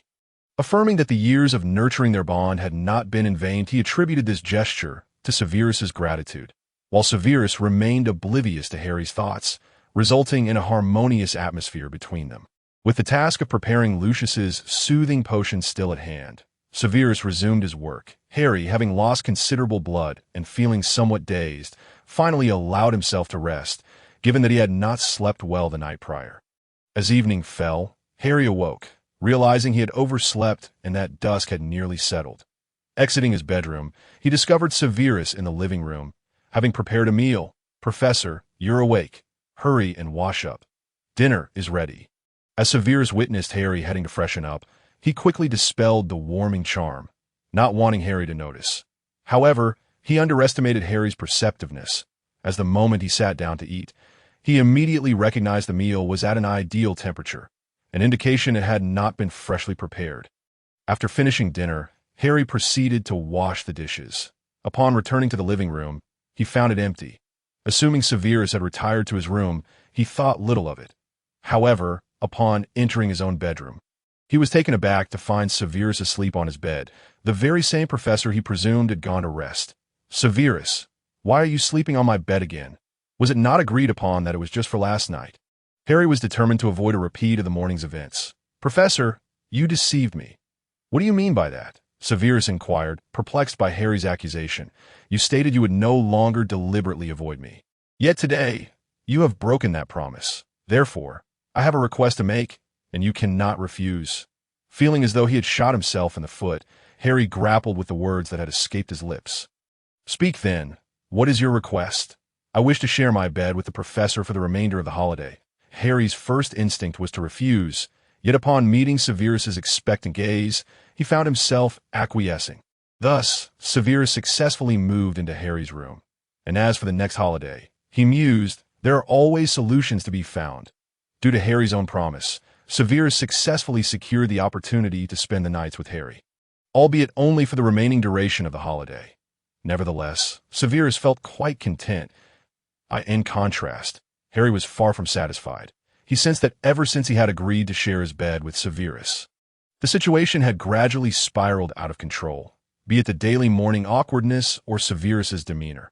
Reflecting on Severus's uncharacteristically different attitude, Harry constantly felt that something was amiss. However, apart from the strange mornings, Severus did not exhibit any other peculiar behavior, which left Harry perplexed. Regardless of Harry's distress, this was a promise he had made himself, and he could not afford to be unfaithful to it. He loathed his own softness at that moment. Soon, Harry was startled once more. He never anticipated that events would unfold in a direction he had never considered. Through Severus's persistent insistence, Harry had gradually grown accustomed to his presence, and the unique scent of potions that clung to Severus had subconsciously become familiar to him. However, on the night before the start of school, while Harry had already drifted off to sleep, he inexplicably awakened. He opened his eyes, intending to check the time, but sensing movement behind him, he realized that Severus was still awake. Hastily, Harry closed his eyes again, feigning sleep, planning to surprise Severus. Yet before he could act, he felt himself being pulled into an embrace. Pondering Severus's strange behavior, Harry suddenly felt his ears under siege. In shock, he widened his eyes, relieved that the room was shrouded in darkness, and that he lay with his back to Severus. Otherwise, he would undoubtedly have been discovered. Severus, oblivious to Harry's unusual state, was grappling with the impending end of the holiday, feeling a profound sense of loss. As the start of term approached, Severus found himself counting the days with increasing reluctance. Unwilling to concede the precious time he had gained, observing the indistinct figure in the darkness, he tightened his embrace, leaning down to kiss Harry's ear softly, murmuring, "What am I to do with you? I long to confess my feelings, yet I fear that such honesty may cost me your presence. I cannot bear to envision a life devoid of you." Harry, startled by Severus's actions and the fervor and anguish in his words, dared not move. What was he to do? He must not allow Severus to discover that he was awake. He had no idea how to navigate such a revelation. Severus seemed to visualize Harry leaving his life, abruptly tightening his grip. "I will not permit such a fate. Since you have intruded upon my existence, you must accept the consequences that In that moment, Harry understood the source of Severus's unusual behavior. Yet comprehension did not equate to acceptance. The course of events should not have unfolded this way, and Harry felt the familiar ache of his scars resurfacing. Lost in his thoughts, Severus failed to notice Harry's stiffened body as he whispered, "Professor, I love you. Good night, sweet dreams." After planting another gentle kiss in Harry's hair, Severus gradually succumbed to slumber. Harry, now too fearful to even breathe, was fortunate that Severus quickly fell into a deep sleep. Internally, Harry wrestled with conflicting emotions. Initially, he had solely wished for Severus's happiness, yet now it seemed that his actions had led to unforeseen complications. Harry remained bewildered as to how Severus had developed feelings for him. He believed he had done nothing to provoke such misunderstandings. Even upon learning of Severus's affections, Harry was utterly astonished. However, unbeknownst to him, amidst the shock, self-doubt, and a myriad of tumultuous emotions, there was a conspicuous absence of aversion or disdain. Even when Severus had kissed him moments ago, he had merely been surprised, not truly resistant. That night, Harry scarcely slept. The following day, Severus observed the dark circles under Harry's eyes with confusion, while Harry, feeling somewhat guilty, fabricated an excuse about having endured a night filled with nightmares. Severus neither confirmed nor denied Harry's explanation, but that evening, Harry received a potion specially brewed by Severus to induce dreamless sleep. Harry gazed at the vial in his hand with a complex expression. He truly required this potion, lest he risk another night of insomnia. Having previously overlooked Severus's affections, Harry now scrutinized Severus's every action, silently berating himself for his earlier ignorance. The unmistakable signs had been evident all along, yet he had failed to discern them. Moreover, since discovering this revelation, Harry's mindset had shifted. He began to pay closer attention to Severus, devoting more focus to him in a day than he had in the entire previous week. In truth, Harry had already noted that Severus was no longer a child. He simply had not taken the time to acknowledge these changes. Now, With his newfound awareness, he recognized Severus's transformations with greater clarity. Each time Severus prioritized matters pertaining to Harry, no matter how trivial, Harry's mind would inevitably drift back to that night when Severus had spoken his heart. Yet, constrained by his reservations, every interaction between Harry and Severus had become increasingly awkward. Severus observed the changes in Harry, though he was uncertain which of his actions had gone awry. Given Harry's current responses, Severus surmised that Harry must have unearthed something. Initially disquieted, Severus soon cast aside his unease. Embracing a sense of anticipation regarding the day when Harry would lay bare his feelings, he yearned to know how Harry would choose to respond. Yet, this did not imply that Severus would unconditionally accept any outcome. He recognized the need to prepare himself, refusing to leave matters to chance. Some things required his active pursuit. Meanwhile, Harry's emotional state had become increasingly tumultuous. He pondered whether, having uncovered the truth, he should seize the opportunity to clarify matters with Severus. However, he remained at a loss for words. Harry gazed at Severus's silhouette, repeatedly attempting to articulate his thoughts, only to falter time and again. Days slipped by, and soon the start of term arrived. The two returned to Hogwarts, where everything appeared unchanged. Yet Harry understood that certain dynamics had irrevocably shifted on the first day of school. While lying in his common room, Harry suddenly found himself restless, sensing something was amiss. Eventually, he realized he was experiencing insomnia, perhaps due to the absence of the dreamless potion that night. Stepping out of the office, Harry made his way to the tower. Observing the hushed stillness enveloping Hogwarts, he leaned against the wall. Motionless, lost in a chaotic tangle of thoughts, unable to find clarity. The moonlight shone exceptionally bright that night, yet it failed to penetrate the turmoil within Harry's heart. He grappled with the nature of his relationship with Severus. Severus harbored feelings for him. But what about Harry? He found it amusing how his indecisiveness had led him to this juncture. He yearned to be forthright, yet he remained uncertain of the outcome he truly desired. He contemplated a direct rejection, yet instinctively resisted such a course. However, if he chose not to reject, what then? Was he to embrace these burgeoning feelings? Harry began to introspect deeply. Consequently, his focus on Severus intensified. Yet Severus's demeanor left Harry perplexed. He even questioned whether the events of that fateful night had merely been a figment of his imagination. Upon returning to school, Severus indeed noticed that, much like in the preceding days, Harry frequently observed him. Thus, he continued to subtly draw Harry's gaze, revealing everything he wished Harry to comprehend. Severus was uncertain of Harry's true thoughts, but given Harry's evident interest, it was clear he sought answers from him. Regardless of the motive, this presented an opportunity for Severus. However, he harbored fears that Harry was merely biding his time to find the right moment to reject him with reasons he could not accept, ultimately distancing himself. Yet, Severus was determined not to allow that to transpire. Since the beginning of term, Severus had altered his approach towards Harry, refraining from visiting his office and only greeting him when they crossed paths in the corridors. Even the other faculty and students speculated that the two might have quarreled. Initially, Harry felt little concern, even thinking that Severus's deliberate distance was rather fortuitous, perhaps a mere impulsive reaction that would resolve itself with time. Nevertheless, as days passed, Harry remained uncertain about Severus's state, yet he sensed a growing emptiness within himself. Though reluctant to admit it, he recognized that something was amiss with his recent emotional state. He fell into a peculiar pattern. Amidst crowds, he felt somewhat at ease, but solitude brought an inexplicable sense of loss that began to disrupt his daily life. Gradually, Harry grew increasingly restless, convinced he must be unwell, prompting a visit to the infirmary.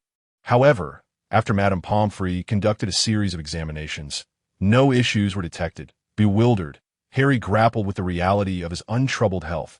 Questioning the source of his lethargy, he repeatedly inquired with Madame Pomfrey until she ultimately ushered him out of the infirmary.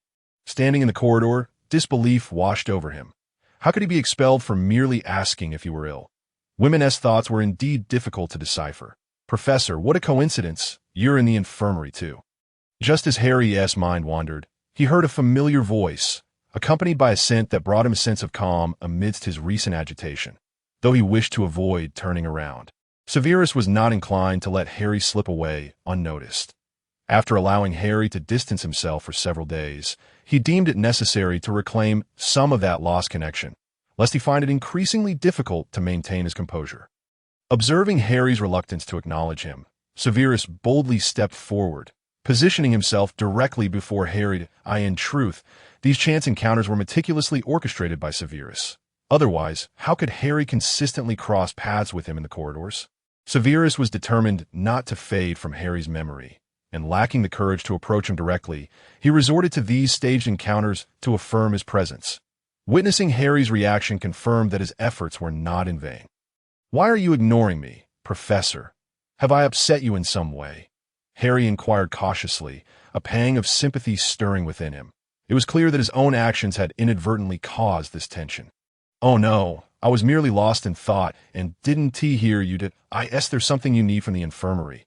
Are you unwell?" Harry assumed Severus had come to address some ailment, but Severus merely shook his head, showcasing the potion in his hand to indicate he was there to deliver it. Sometimes, concern can lead to confusion. Harry failed to recognize that, even if Severus were indeed unwell, he would be more than capable of managing it. Being a master of potions himself, Severus also realized this, and a warmth flickered in his eyes. "What have you been busy with lately, Professor?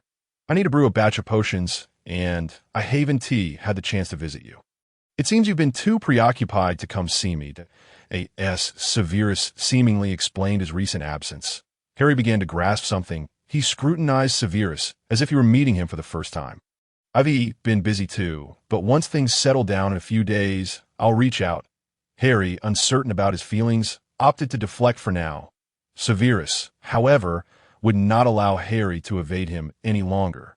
After all, he had specifically come to confront Harry that day, having prepared the necessary potions for the infirmary overnight, freeing up time for their encounter. "Well, Professor, do you have time later? Can I come by your office? I just finished my tasks for the day." Harry, citing his own commitments, declined, needing time to contemplate the source of his current emotional turmoil, reflecting on Severus's earlier explanations and the subtle shifts in his own feelings. Harry sensed impending trouble. Severus was not one to easily accept rejection. Although Harry claimed he was busy today, he never stated he would be unavailable in the days to come. Thus, the following day, Severus made his way to Harry's office to seek him out. Harry's schedule was rather full that day, primarily due to Professor Sprout's absence, which necessitated his taking over one of her classes. By the time Harry returned to his office, he felt utterly drained. Yet he found solace in this fatigue, as such busyness prevented him from spiraling into his own thoughts. Just as he settled into his chair, he thought he heard a voice. "Professor, are you in there? I need to speak with you." In his daze, Harry believed he imagined Severus's voice, recalling that he had mentioned being busy the previous day, thus assuming Severus would not visit him. Severus, puzzled by the absence of Harry's response, had been informed by his arranged student that Harry had returned to his office. Why, then, was there no reply? Severus had not anticipated that his voice would be mistaken for a figment of Harry's imagination. While Harry remained lost in contemplation, oblivious to Severus's presence, Harry pondered whether directly rejecting Severus would alleviate his concerns. Reflecting on his recent state, he felt increasingly uncertain that it was only after encountering Severus the day before that he recognized the root of his emotional upheaval. Yet, he continued to persuade himself that perhaps his discomfort stemmed from having grown accustomed to life with Severus, and thus this feeling of loss was merely an illusion. However, the next moment, a voice in his mind seemed to mock his self-deception. Harry had to concede that after years of companionship, he had likely grown accustomed to Severus's presence. Hence, the mere thought of a future devoid of him was distressing. Still, he refused to accept that he might harbor feelings for Severus. After all, he had always perceived Severus as merely a mentor. While Harry remained ensnared in his own turmoil, Severus had already entered the room unannounced, as though the professor was indeed in his office. "Why, then, is he ignoring me?" Harry jumped at Severus's sudden voice, having been lost in thought and oblivious to Severus's entrance. "What brings you here so unexpectedly?" "I mentioned I was busy yesterday. Yesterday's busyness does not equate to today's." "Professor, shall we have a conversation?" When Harry heard Severus's words, he feared that Severus intended to confront him about their relationship. This thought sent his mind into a frenzy, as he had yet to devise a response. The notion of refusal caused Harry to realize that his resolve was wavering. "Professor, why do you look so anxious? I merely wanted to ask if you had any issues when you visited the infirmary yesterday. I was too rushed to inquire at the time. Are you feeling unwell?" Upon hearing Severus's concerned inquiry, Harry felt a wave of relief. It was not the confrontation he had dreaded. However, Severus's next statement sent Harry's heart racing again. "I haven't had the chance to visit you lately. Have you thought of me? I find myself thinking of you every day." Harry found himself at a loss, unsure what expression to wear or what words to utter. He sensed that Severus must have intended to be candid with him. Otherwise, why would he so brazenly voice such sentiments? Severus observed the myriad of emotions flitting across Harry's face and found it amusing. He merely wished not to be forgotten, and now it seemed his concerns were somewhat unfounded. Witnessing Harry's reaction sparked a glimmer of hope within Severus. He recognized that Harry had a tendency to regard him as merely a student. Yet lately, Harry's subconscious reactions suggested that he no longer viewed him in such simplistic terms. After all, no one would feel flustered and blush merely due to the proximity of a student. However, Severus could not solely rely on these signs to ascertain Harry's feelings for him, as the nature of affection is often elusive, even to the individuals experiencing it. Human emotions are both the simplest and the most intricate of phenomena. Sometimes, people may fall deeply in love for the most trivial of reasons, while at other times, they may be clouded by a myriad of complex factors, rendering them blind to their own hearts.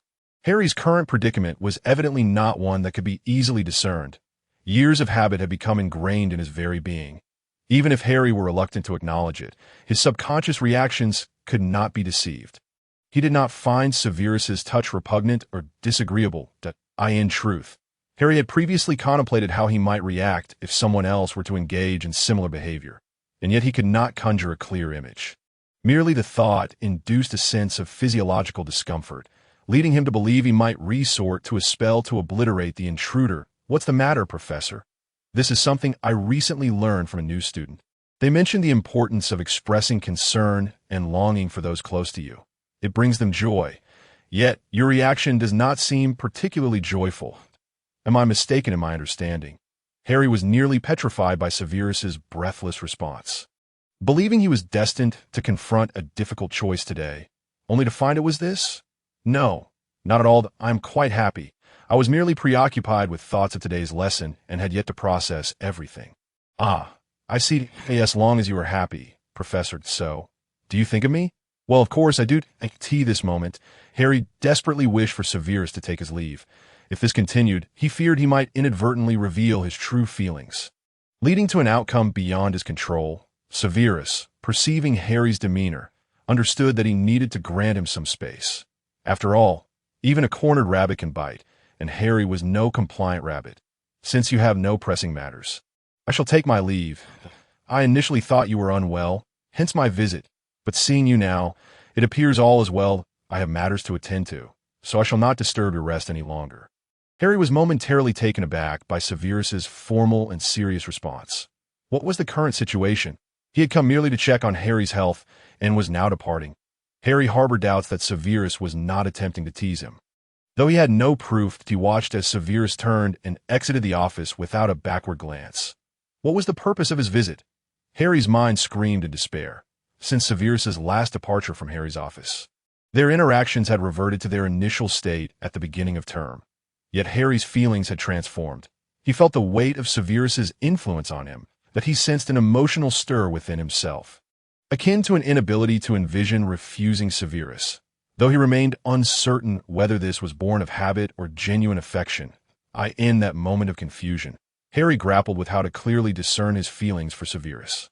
Just as he was ensnared in an emotional labyrinth, another occurrence abruptly illuminated his heart, while simultaneously plunging him into profound despair. On that day, as Harry prepared to leave his office and head to class, he was suddenly engulfed in a disorienting haze, feeling as though he might dissipate into nothingness, a sensation emanating from the depths of his soul.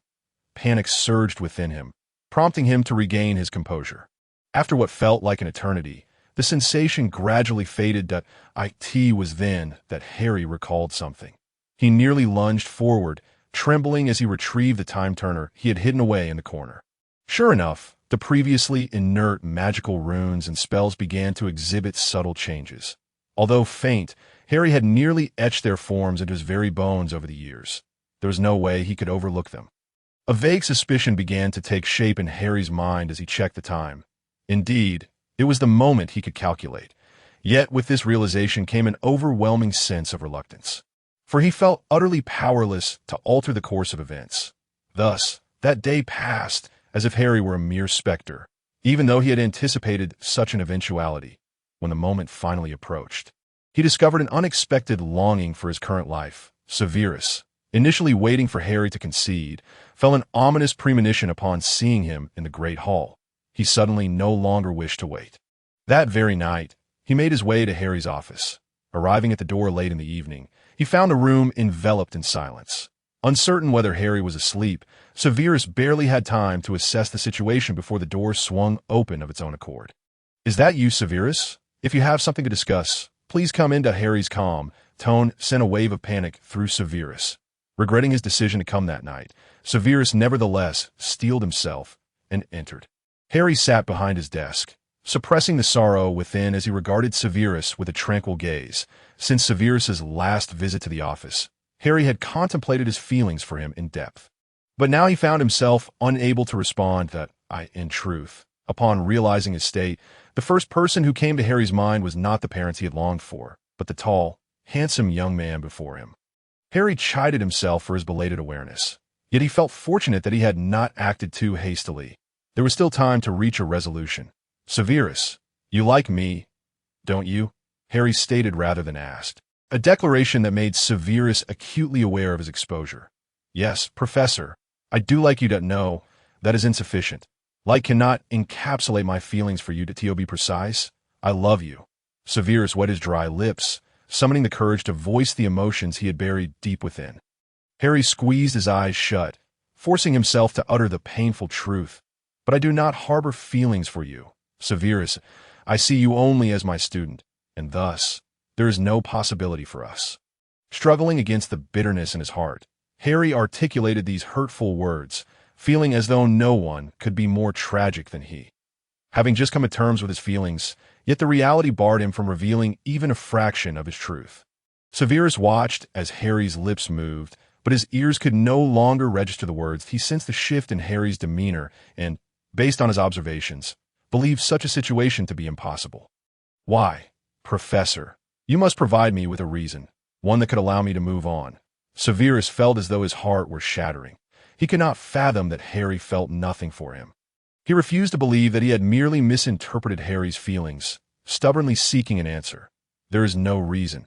Dislike is simply dislike, devoid of justification." Harry's heart now felt numb. He could not foresee his own conclusion.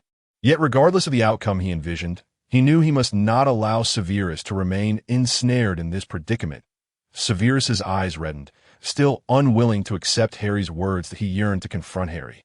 But a binding spell rendered him immobile, leaving him to gaze at Harry with sorrowful eyes. "If my previous actions have led to any misunderstandings, I sincerely apologize. However, we are fundamentally incompatible, and dislike is simply dislike. It is better to clarify things sooner rather than later." "What a misunderstanding! Professor, did you perceive me as a mere joke? Did you find amusement in watching me descend into despair because of you?" Severus protested, unwilling to accept the situation. "I had clearly sensed your feelings for me. You are deceiving me, are you not? It seems that you are mistaken in your feelings, for from the very beginning, I have harbored no emotions towards you that could be deemed inappropriate, save for that of a teacher-student bond." Harry was acutely aware that his words were undoubtedly striking at Severus's heart. Yet he felt compelled to speak plainly. How could he expect Severus to trust him otherwise? Harry wished to protect him from further anguish over something that was, in truth, utterly hopeless. However, Harry underestimated his own significance in Severus's heart.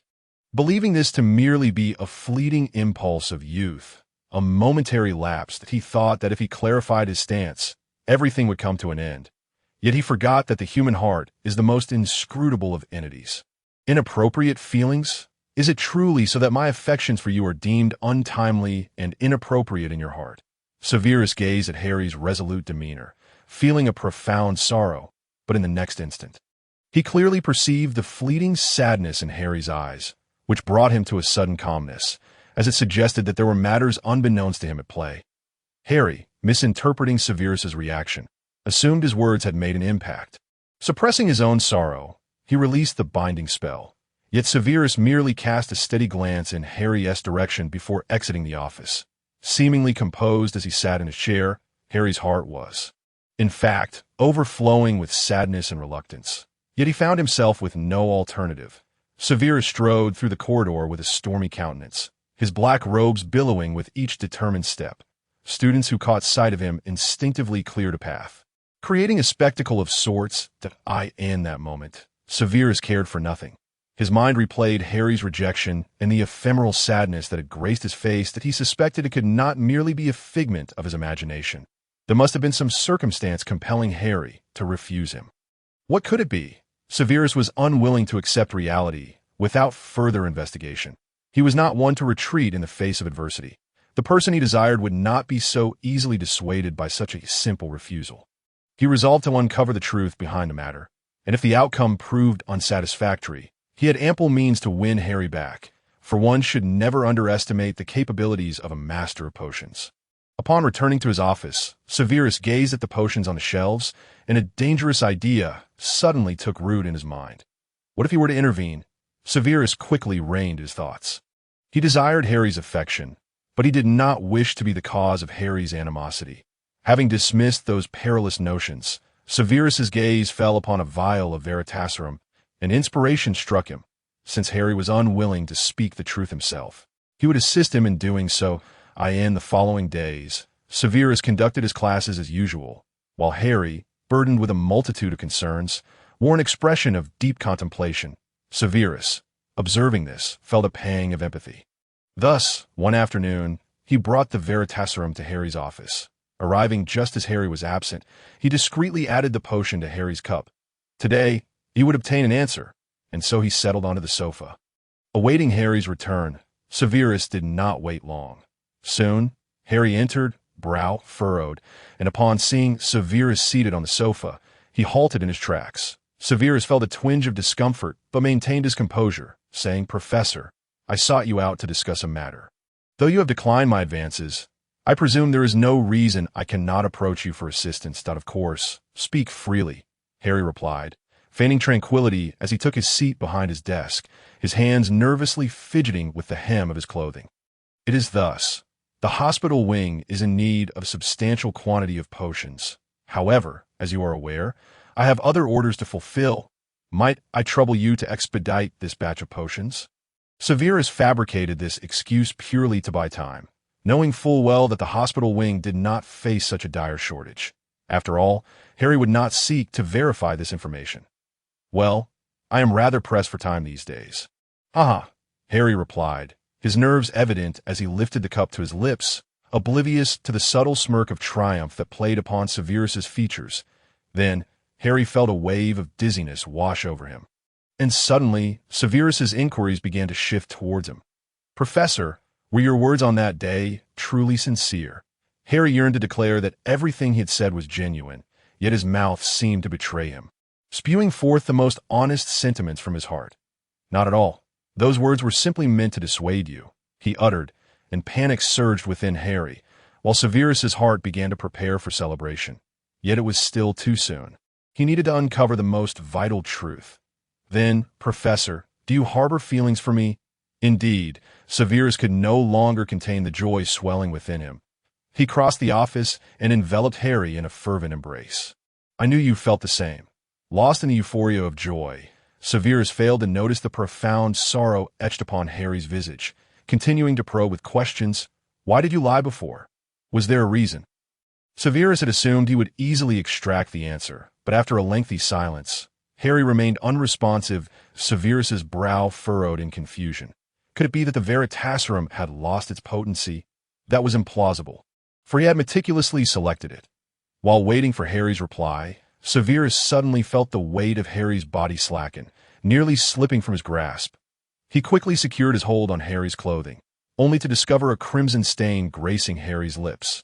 he had collapsed. "Professor," Severus called out incredulously, but received no response. Panic surged through him as he swiftly lifted Harry in his arms and dashed toward the hospital wing, bewildered by where the situation had gone awry. Severus's mind was in turmoil. He could not comprehend how events had spiraled to this point. He had only added Veritaserum, and then it struck him. Was it his final question that had caused this? Realizing the potential cause, Severus began to berate himself for his recklessness. He should have devised a more thorough plan. Yet, this had seemed the most effective approach. Otherwise, how could he ascertain why Harry had rejected him? Upon arriving at the hospital wing, Madame Pomfrey was taken aback, unable to fathom why Harry consistently found himself in need of medical attention. Observing the unfortunate boy, she sighed and commenced her examination. After a series of assessments, Madame Pomfrey informed Severus that Harry's unconsciousness stemmed primarily from a shock to his soul, though the specifics eluded her. She warned Severus that such occurrences could not happen again. It was perilous. Severus nodded fervently, and once Madame Pomfrey had cast her healing spells and departed, he struck his own face with a resounding slap, leaving 5 distinct finger marks that "I am sorry, Professor." Once again, "This has happened because of me, that I truly apologize, but I felt utterly helpless. I do not wish to be apart from you. Yet it is evident that you cannot divulge the truth." Filled with self-reproach, Severus could do nothing but sit in silence, awaiting Harry's awakening. Fortunately, the potions concocted by Severus proved to be quite effective, and before long, Harry slowly opened his eyes. Severus, who had been watching Harry intently, immediately noticed this and cautiously approached him, entering a mode of apology. Harry, glancing at the lingering handprint on Severus's face, found it hard to blame him. After all, he had been the one to deceive first. He gently patted Severus on the shoulder, reassuring him that he was fine, yet Severus could not absolve himself of guilt simply because Harry was unharmed. Nevertheless, he felt a slight sense of relief. As long as Harry was not angry, in the infirmary, Harry, with a headache, observed Severus, who appeared despondent due to guilt. Harry had already assured him that he bore no ill will, yet Severus insisted that the incident had occurred because of him and that he would take responsibility. Harry understood what kind of responsibility Severus meant, and he was aware of the crux of the matter. However, contemplating his current circumstances, Harry realized that no matter what, Severus's hopes would ultimately be in vain. On that day, Harry distinctly sensed the gradual disintegration of his soul. He calculated in his mind and deduced that this coincided with the time of Lily's pregnancy. Some events were thus bound to unfold naturally. Harry comprehended that as this world's Harry Potter matured, his own soul would grow increasingly frail, likely culminating in his disappearance on the day of his self's birth. Harry was uncertain whether he would simply vanish or return to his original world. But either outcome would be tragic given the present situation. He could not allow Severus to sink deeper into despair while knowing he had no future. Yet, as he gazed at Severus's determined expression, Harry realized that this matter would not be easily resolved. Indeed, the very next moment confirmed his thoughts. "Professor, you remember what you said before you fainted, don't you?" Severus clearly intended to hold Harry accountable this time. As this was his last opportunity, he worried that if he did not press Harry now, the longer he waited, the more complications would arise. Upon hearing Severus's words, Harry recalled what had transpired moments ago and suddenly realized, "You secretly administered Veritaserum to me." Severus's eyes darted nervously. "But you cannot blame me. It was the professor who deceived me first." Harry found Severus's illogical yet brazen demeanor amusing. It was absurd that he was now the one at fault. He remembered that Severus had not always been this way. Who had he learned this from? Seeing Harry's expression, Severus became even more convinced of the words he had read in that book. He must seize the moment and could not allow Harry to hold anything against him, that he needed to turn the tide. So retreat was not an option. "Professor, I no longer wish to know the reasons behind your previous deception. But since you also harbor feelings for me, why can't we be together? I am no longer your student, so you need not feel burdened." This was precisely why Severus had suppressed his feelings until graduation. Had they still been in school, he would not have felt so emboldened, especially now that he was certain of Harry's affections. "Severus, you need to understand that liking someone does not necessitate being together." The more Severus listened to Harry, the more he felt the conversation was veering off course, prompting him to interrupt. "But mutual affection can lead to a relationship. Your reasoning does not apply to our situation." Witnessing Severus's obstinate demeanor, Harry felt exasperated. He could not divulge to Severus that his time was running short, leaving them both in a stalemate. Severus believed that since they both liked each other, they should be together, yet Harry could not agree due to his circumstances, which he could not reveal, leading them back to square one. But there are no buts. "Professor, either agree to be with me today, or tell me your reasons for declining. No fabrications. Your potion's effect have yet to wear off." Listening to Severus's seemingly threatening words, Harry was incredulous. Was this truly the Severus he remembered, or had someone else consumed a potion to impersonate him? With such doubts, Harry posed a question. "You cannot be Severus. Who are you, and where have you hidden him?" Severus was instantaneously amused by Harry's words. "Professor, do not be so dramatic. I merely seek an answer. Provide me with a satisfactory response, and I shall have no further inquiries." Harry thought it was easy for him to say he merely wanted an answer, but how could he provide it? Then he conceived a method, though it would be cruel to Severus. However, he felt that not doing so would be even more so. "Very well, I agree to be with you. Professor, do not make me repeat myself. I did not hear you clearly." Severus initially intended to caution Harry not to mislead him, but before he could finish, he heard Harry utter the very words he had longed to hear. Yet, he feared it might be a figment of his own over-expectation, so he asked once more. Harry, deliberately teasing him, replied, "Didn't he hear you? Then forget it. It seems someone is still reluctant to be with me." Just as he finished speaking, Severus lunged at him, pinning him to the bed. Severus did not want Harry to see him in such a flustered state. He held Harry tightly, reveling in the feeling of his presence. "How fortunate I am, Professor. Are you not sent by Merlin specifically for me?" Listening to Severus's murmurs, Harry responded, "One can never be certain." Then he heard Severus's laughter beside his ear, a sound he had never encountered before, one that suggested the owner was genuinely joyful. "Severus, are you happy?" "Yes, I have never felt as happy as I do now." "Then could you please get off me? I genuinely cannot breathe." The joyous atmosphere abruptly halted as Severus propped himself up, looking at Harry with mild disdain. "Professor, you surely know how to ruin a mood." Harry burst into laughter, and seeing this, Severus joined in. Gazing at Harry's smiling eyes, Severus felt a surge of inspiration. Seizing the moment while Harry was distracted, he gradually leaned in and softly pressed his lips against those he had longed for. Harry's eyes widened in shock as Severus covered them with his hand. "Do not lose focus. Professor, you must learn to savor the moment." With that, Severus deepened the kiss, the sensation surpassing his expectations. As he gradually immersed himself in the moment, he was suddenly pushed away by Harry. "Are you trying to suffocate me?" Observing Harry's expression, Severus sighed. It seemed he still had a long way to go. Meanwhile, as Harry watched Severus's helpless demeanor, he thought, "Severus, I hope you find happiness in my final moments, but when that time comes, do not blame me." Since Harry agreed to be with Severus, the first to benefit were the students of Hogwarts. They were astonished to witness a genuine smile on their potions professor's face, one that was not laced with sarcasm. Why Merlin's beard? How rare a sight this was.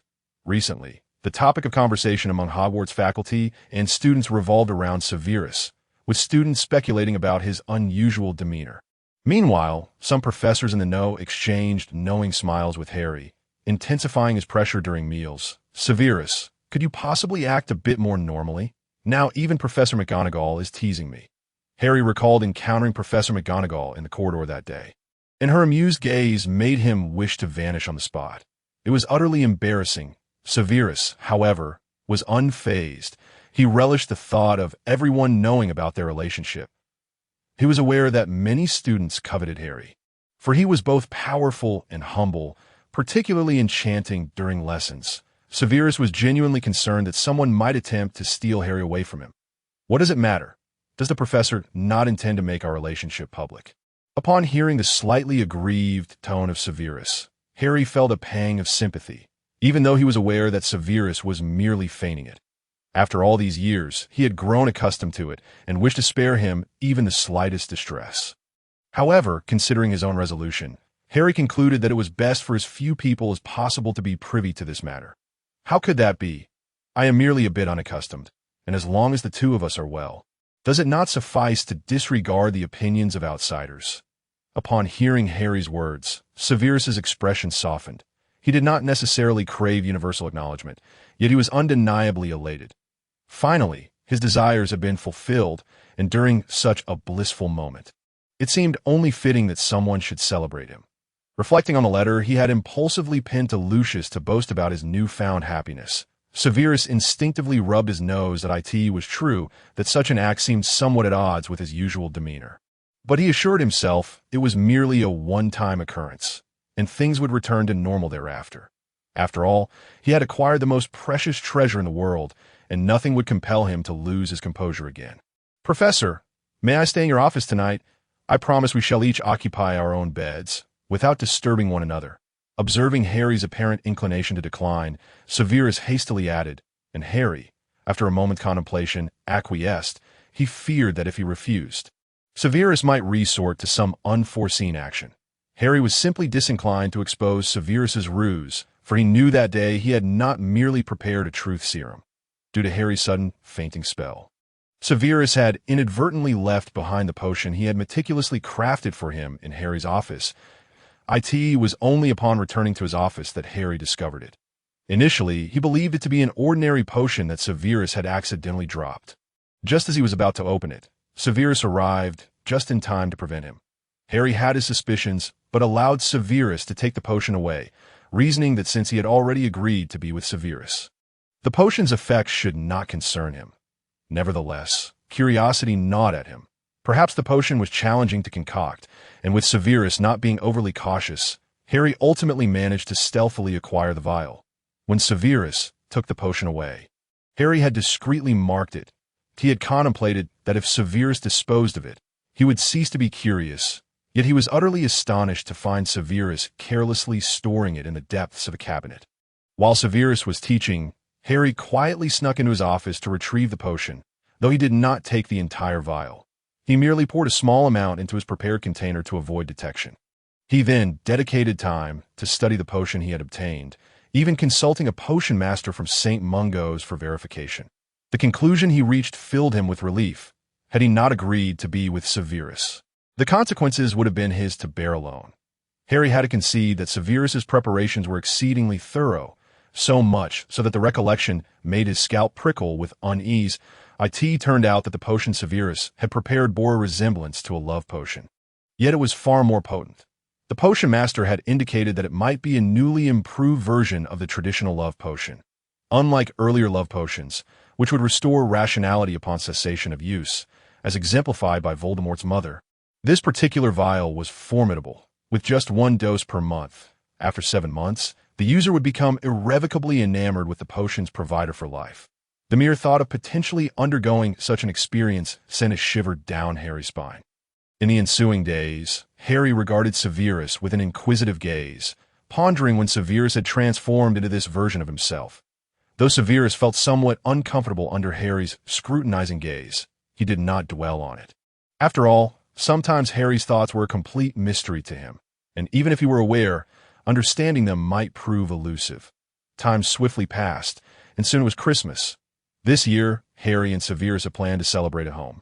Having purchased a Christmas tree in advance and adorned it with numerous small gifts, true to his usual style, Harry had also included an array of prank props among the gifts, intending to trick Severus into unwrapping them for a delightful surprise.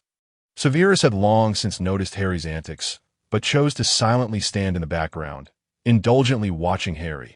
As long as he was happy, that was all that mattered. He would simply play along later. Fearing that otherwise, Harry might not fully enjoy the festivities, Harry had also prepared a plethora of snacks, including various candies from Honeydukes, with his favorite being the bubblegum blowing super bubblegum. That evening, Harry blew countless bubbles and cast a charm to make them float in the air, creating a beautiful spectacle for Severus. He complied with Harry's every request, and although it was just the two of them, Harry was particularly attentive for various reasons, concerned that he might overlook something important. He had even prepared a lengthy roll of parchment days in advance to document everything that needed to be arranged. Severus had assumed Harry was making these preparations to celebrate their relationship, which made him appear quite enthusiastic. Thus began a Christmas that was solely theirs, marking the first holiday they would share together. Severus found himself continuously envisioning all the Christmases that lay ahead for them. On the day itself, snow began to fall in thick, fluffy flakes, perfectly setting the scene. Harry and Severus sat together in the living room, gazing out the window as the snow drifted down. Harry leaned against Severus, feeling utterly relaxed. The warmth from the fireplace made the room cozy, and the window fogged up due to the temperature difference. Harry absent-mindedly fiddled with Severus's fingers, while Severus gazed at him with a smile in his eyes. After a while, the serene moment was disrupted by Harry. "Severus, let us open the gifts. I am quite curious about what we shall receive this year." In contrast to Harry's enthusiasm, Severus appeared less eager. He would rather remain nestled on the sofa with Harry than waste time unwrapping trivial items. However, Severus's indifference did not dampen Harry's excitement, who immediately dove into the pile of presents, reveling in the joy of unboxing. The first gift he unwrapped was from Severus, who always used the same packaging. Harry suspected that Severus found it tedious and thus purchased a bulk supply of that wrapping paper. Harry had previously voiced his concerns about this practice, believing it to be rather dismissive, but Severus had countered that it allowed Harry to recognize his gift immediately. What he did not disclose was that only gifts for Harry would be wrapped in that manner. Harry begrudgingly accepted Severus's explanation. What else could he do? After all, Severus would not change his ways regardless of his protests. As he unwrapped the gift, Harry found the usual assortment of potions, but there was also a velvet box that piqued his curiosity. Given that previous years had featured various potions, this year felt markedly different. Harry glanced at the deep green box, silently signaling to Severus, who, however, remained unresponsive, merely watching Harry with anticipation, with no hints forthcoming from Severus. Harry reluctantly opened the box, revealing 2 rings nestled inside. Severus observed Harry's reaction, anxiously awaiting a joyful response, yet instead saw a complex expression cross Harry's face. Had Harry not desired the gift, a wave of panic washed over Severus, only to be replaced by alarm as he noticed Harry's eyes glistening with unshed tears. Severus's mind went blank. He had intended to speak, but was preempted by Harry's voice. "I'm so sorry." "Severus, I am simply overwhelmed with joy." Upon hearing that Harry did not dislike the gift, Severus's anxiety dissipated. He had feared that Harry might reject not the gift itself, but the implications it carried. "So, Professor, may I take it that we are ready to publicly acknowledge our relationship?" Severus looked at Harry with delight, but Harry's heart sank at the sight of his happiness. Yet, for the sake of his own plans, he had no choice but to play the role of the party pooper. "I'm afraid that's not quite possible yet. Severus, would you mind waiting a little longer? Once I am ready, we can reveal our relationship to the world." Harry felt as though he were nothing more than a deceiver of emotions. Yet he found himself bereft of options, save for the act of stalling for time. Upon hearing Harry's words, Severus fell into a momentary silence, but soon regained his composure, aware that Harry might harbor other concerns. Nevertheless, he had already committed to being with him, and the matter of public acknowledgement seemed less significant in that moment. Struggling to suppress his disappointment, Severus instead offered words of comfort to Harry. "There is no need for apologies.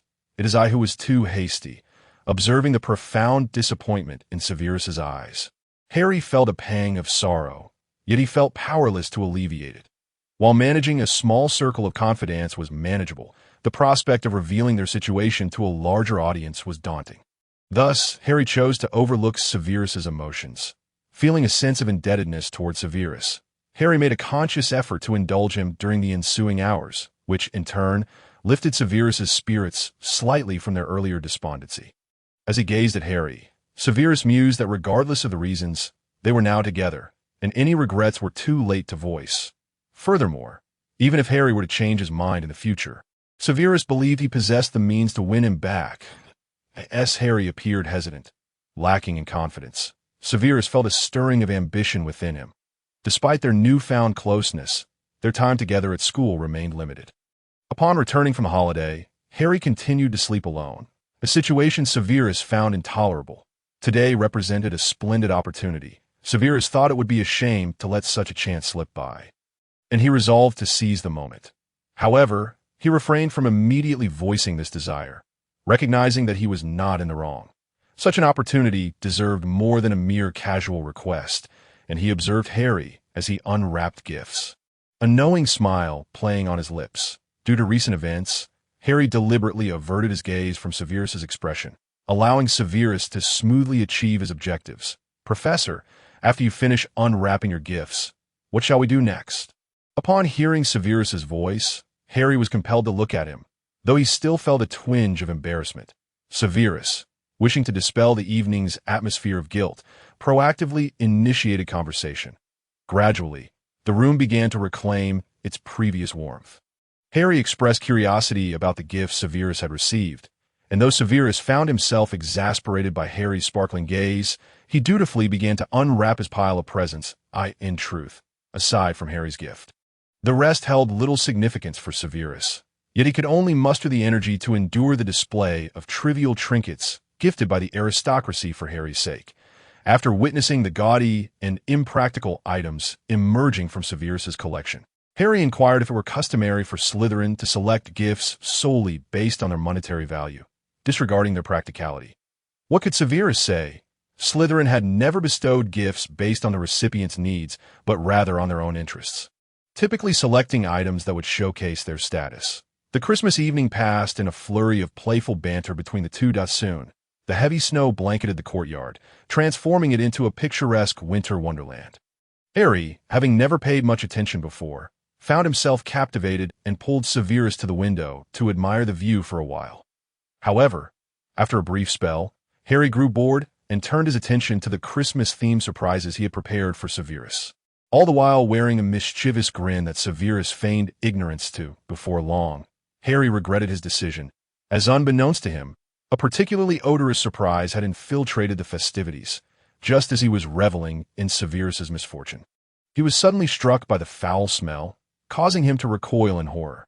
Although Harry quickly attempted to clean the air, he was a moment too late.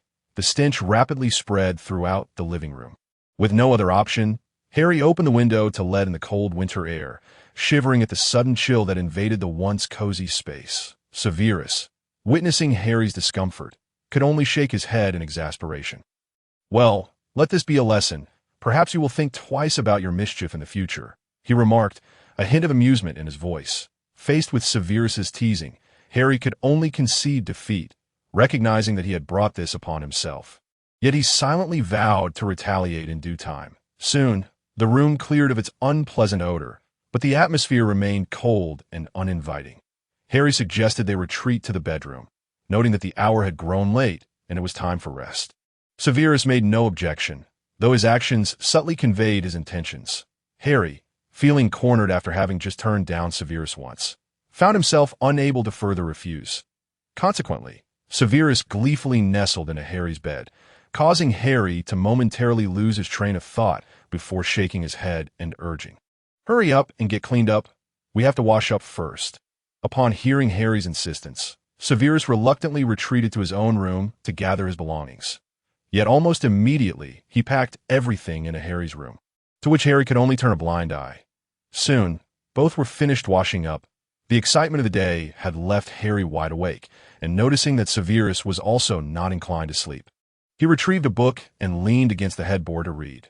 Severus lay silently on the bed, his gaze fixed on Harry, who soon succumbed to the intensity of Severus's stare. Reluctantly, Harry set the book aside and turned to face Severus. "Could you please stop staring at me like that? If you're tired, just go to sleep, and I'll dim the lights." Severus paid no heed to Harry's words. Instead, he pulled Harry closer, maintaining his intense gaze. Harry, feeling increasingly uneasy under Severus's scrutiny, inquired, "Is it the light that keeps you awake? Should I turn it off?" Severus, exasperated by Harry's stubbornness, could hardly believe that Harry was feigning ignorance to his intentions.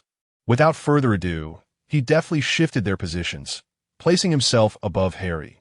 As he regarded Harry in the soft light, his eyes brimmed with an almost overwhelming affection. He leaned down to press a gentle kiss against Harry's lips. Relishing the sight of Harry's face turning a deep shade of crimson, which elicited a soft chuckle from Severus. "Why, dear Professor, you truly are quite easily embarrassed," he murmured, lowering his lips to Harry's ear. "Professor, may I continue?" After feeling Harry's almost imperceptible nod, Severus gazed at Harry's tightly shut eyes, suppressing the excitement that swelled within him that he had to tread carefully. After all, his experiences were merely theoretical, and if his enthusiasm led to harm befalling his professor, he would be utterly devastated. Severus began to methodically unfasten the buttons of Harry's nightshirt, a simple act that he deliberately drew out, rendering it imbued with an unmistakable tension. Harry, ultimately driven to the brink of madness by Severus's languid movements, found himself tormented by the sensation of Severus's fingers brushing against his skin, leaving him in a state of unbearable anticipation. Eventually, he cast aside his shyness, resolved to teach this scoundrel a lesson. Intent on curbing his audacity, Severus, observing Harry's assertiveness, raised an eyebrow and ceased his actions, curious to see how Harry would proceed. However, he was taken aback when Harry abruptly shoved him away, cocooning himself in the blankets and preparing to sleep. This left Severus momentarily dumbfounded, silently cursing himself for having overstepped. Realizing he had brought this upon himself, he then began to apologize in a subdued tone for his earlier behavior. Harry, harboring no intention of making things difficult for Severus, recognized that such exchanges were merely a normal part of their relationship. The crux of the matter was that Severus had indeed overstepped, and with his apology, Harry felt justified in forgiving him. As Severus beheld the mischievous glint in Harry's eyes, he understood that Harry was teasing him, but he could only blame himself for the predicament. Watching Severus's resigned expression, Harry's quiet laughter erupted into full-blown mirth. Severus gazed at Harry, a fondness evident in his eyes. His professor had always been so lively, and as long as Harry was happy, he would do anything to maintain that joy in light of the current situation. Severus contemplated, why not make him even happier? He swiftly captured Harry's laughing lips with his own, prompting only muffled protests from Harry. But clearly, such protests were futile. Severus had no intention of wasting this precious time observing Harry's antics, especially not when they could engage in something far more delightful. As the atmosphere grew increasingly intimate, Severus ignited the flames of passion, while Harry, ensnared in bliss, could not help but internally comment on the skillful nature of Severus's actions, wondering how such proficiency had been acquired. Outside, the snow had ceased falling, and the moon re-emerged from behind thick clouds, casting a shimmering light upon the snowy ground. Yet, as if scorched by the fervor within, the moon quickly retreated back into the clouds, daring to reveal only a sliver of its brilliance. Perhaps it was the suppression of their desires that had rendered Harry's voice hoarse, compelling Severus to heed his urgent request to cease their ardent endeavors. Soon enough, the two of them succumbed to a deep slumber in each other's embrace. That moment, the moon ventured forth once more, its silvery light cautiously filtering through the curtains.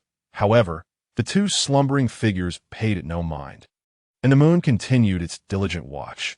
The following morning, before Severus had even opened his eyes, he was unceremoniously kicked out of bed by Harry. Glancing at Harry's innocent expression, Severus found himself bewildered. Harry, brimming with indignation, felt as though his body was no longer his own. "You scoundrel, tonight you shall return to your own room to sleep, and not set foot in mine again." Severus would not acquiesce. Yet, recognizing Harry's current state, he opted to diffuse the tension with vague reassurances. Harry, observing Severus's impassive demeanor, felt an overwhelming urge to deliver a sound thrashing, but his body protested against such vigorous actions. Noticing Harry's plight, Severus quietly returned to his room, retrieving several vials of potions. Upon consuming them, Harry felt a significant improvement, prompting him to act on his earlier intentions. After all, Gryffindors were known for their decisive actions. Severus watched Harry's animated gestures with amusement, realizing that he had indeed pushed things too far the previous night. Yet he could hardly be blamed, as maintaining composure in such a moment was no small feat. Observing Severus's unrepentant countenance, Harry resigned himself to lying back down, wrapping himself tightly in the blankets, choosing to ignore Severus. Although the potions had dulled his physical sensations, he sensed he required a bit more rest. Severus, understanding the need for quietude, slipped out of the room and returned to his own quarters to freshen up before preparing breakfast for Harry. He aimed to have a warm meal ready for Harry upon his awakening. When Harry eventually roused, it was nearly midday. After washing up, he entered the living room to find an exquisite breakfast laid out on the table, while Severus sat on the sofa, engrossed in a book. Sunlight streamed through the window, illuminating Severus, and Harry could not help but acknowledge that this version of Severus was undeniably captivating. Momentarily entranced, Harry snapped back to reality just as Severus turned to face him. Severus rose and approached Harry, leaning in to bestow a gentle kiss upon him. "Good morning, kiss, my professor." Harry, taken aback, shot Severus an irate glare before shoving him aside and striding towards the table. His hunger taking precedence, Severus followed closely behind, softly inquiring if Harry felt any lingering discomfort. Harry, ignoring Severus's question, retorted, "Close your mouth. I'm hungry and have no time for you." Severus, acknowledging his fault, silently returned to the sofa, awaiting Harry's response. Before long, Harry finished his meal, prompting Severus to leap up and whisk the plate away to wash it. Harry couldn't help but chuckle at Severus's fluid motions, thinking to himself, why hadn't he acted sooner? In truth, Harry had long since forgiven him and merely wished to tease Severus, curious to observe his reactions. Severus, fully aware of this, indulged Harry's playful whims, as he had no desire to return to his own room that night. Thus, through Severus's dedicated efforts, he officially moved into Harry's room while converting his former quarters into a study. Harry rolled his eyes at the sight, but refrained from voicing any objections. After all, what could he possibly say? As the holiday neared its end, Harry calculated the time and ventured out to arrange a meeting with Lily and James, eager to finalize certain matters so he could comfortably spend time with Severus. Upon receiving Harry's invitation, Lily was taken aback. Although they had maintained correspondence, their busy schedules had kept them apart for quite some time. Nevertheless, they quickly settled on a time to meet, and soon Lily and James arrived at the designated location mentioned in Harry's letter.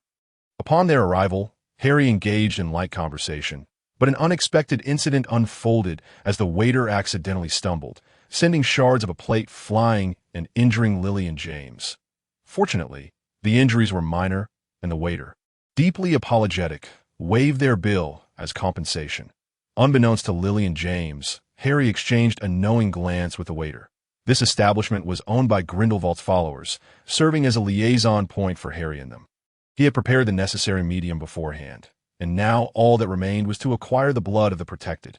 However, in the wizarding world, blood was as precious as hair. Demanding it without reason could lead to misunderstandings, thus necessitating this elaborate charade. That Lily's unawareness of the setup was due to Harry's preemptive actions. Otherwise, how could they have failed to evade even a single shard? Although Lily harbored her own suspicions, they were swiftly overshadowed by Harry's inquiry. "Don't you have any good news to share with me?" Upon hearing Harry's words, Lily quickly conceived an idea and joyfully began to share the news of her pregnancy, regaling Harry with tales of James's various mishaps due to this momentous change. James protested from the sidelines, yet his objections fell on deaf ears. Harry observed the two, their faces adorned with smiles, while a deep-seated reluctance and sorrow flickered in his eyes, betraying his true feelings, a sentiment unnoticed by either of them, as their attention remained fixated on the child growing within. Contemplating the impending prophecy, Harry pondered his preparations, resolving to meticulously organize his thoughts upon returning home to avert any potential missteps. Thus, he lingered with them until the sun began its descent, though filled with reluctance at the thought of parting. Harry reminded himself of his responsibilities and bid farewell to Lily and James. Acknowledging that separation was inevitable, he internally admonished himself to conceal any signs of distress from them, sensing something amiss. Lily unexpectedly embraced Harry before departing with James. As he watched their retreating figures, Harry stood frozen for a moment, eventually turning to re-enter the shop. Uncertain of what awaited him next, he knew he had to proceed, particularly with Severus waiting at home. Realizing he needed to hasten, lest he return too late and provoke Severus's ire, Harry hurriedly teleported to his doorstep. After straightening his attire, he quietly opened the door, only to find Severus standing there. Arms crossed, a smile quickly spread across Harry's face. "Ah, Severus, what a coincidence. Are you heading out?" Seeing Harry's comically guilty expression, Severus's initial irritation at his tardiness dissipated into a resigned acceptance. After shooting Harry a pointed glance, he turned and walked inside. Pray tell, what could possibly keep our diligent professor engaged until dusk? If memory serves, Hogwarts is yet to commence its term, so with whom might my professor be clandestinely meeting? Harry pondered, recalling his earlier assertion of returning shortly, which only deepened his guilt. Well, I merely encountered an acquaintance and exchanged a few words. Oh, and what a lengthy exchange it must have been! What sort of acquaintance could cause my professor to completely forget about me? Waiting at home for dinner. Faced with Severus's sarcastic tone, Harry found himself at a loss. He would have preferred an outright argument to this subtle, barbed commentary. All right, Severus, let us not dwell on anger. I truly was delayed, but I brought you a gift. Do see if it pleases you. With that, Harry produced a bouquet of sunlit orchids, a purchase made in anticipation of Lily and James's visit. Unlike ordinary flowers that would soon wither, these had the potential to be used in potion making, a testament to Harry's cleverness. Upon seeing the orchids, Severus was momentarily taken aback, realizing for the first time that potion ingredients could serve such an aesthetic purpose. So, you anticipated that your actions today would provoke my ire, and thus prepared this gift as an apology, did you, my professor? That's not quite fair, Severus. I selected these before the events unfolded, so it cannot be deemed an apology, merely a thoughtful surprise. Very well. Come inside and let us prepare for dinner. And I must say, I do quite like the gift. Severus accepted the orchids and swiftly entered the home. Realizing that Severus was no longer upset, Harry followed him inside with a cheerful heart, knowing that Severus wouldn't truly hold a grudge against him. Upon entering, Harry saw the array of dishes Severus had prepared and understood the reason behind his earlier annoyance. The spread was comprised of Harry's favorite foods, each dish a testament to the effort and time Severus had invested. Feeling a wave of guilt wash over him, Harry approached Severus and enveloped him in an embrace. I am truly sorry for returning so late. Severus turned to see the guilt in Harry's eyes, his own irritation long since evaporated. However, this did not preclude him from leveraging Harry's remorse for his own gain. He cupped Harry's face and bestowed upon him a lingering kiss, whispering suggestively, "Since you feel so guilty, you shall have to make amends tonight." Caught off guard by Severus's sudden insinuation, Harry's guilt vanished, replaced by a simmering indignation. How was it that no matter the circumstance, Severus always found a way to steer the conversation toward such matters? Then you might as well continue to blame me. Considering it is indeed my fault, and your refusal to forgive me is entirely justified.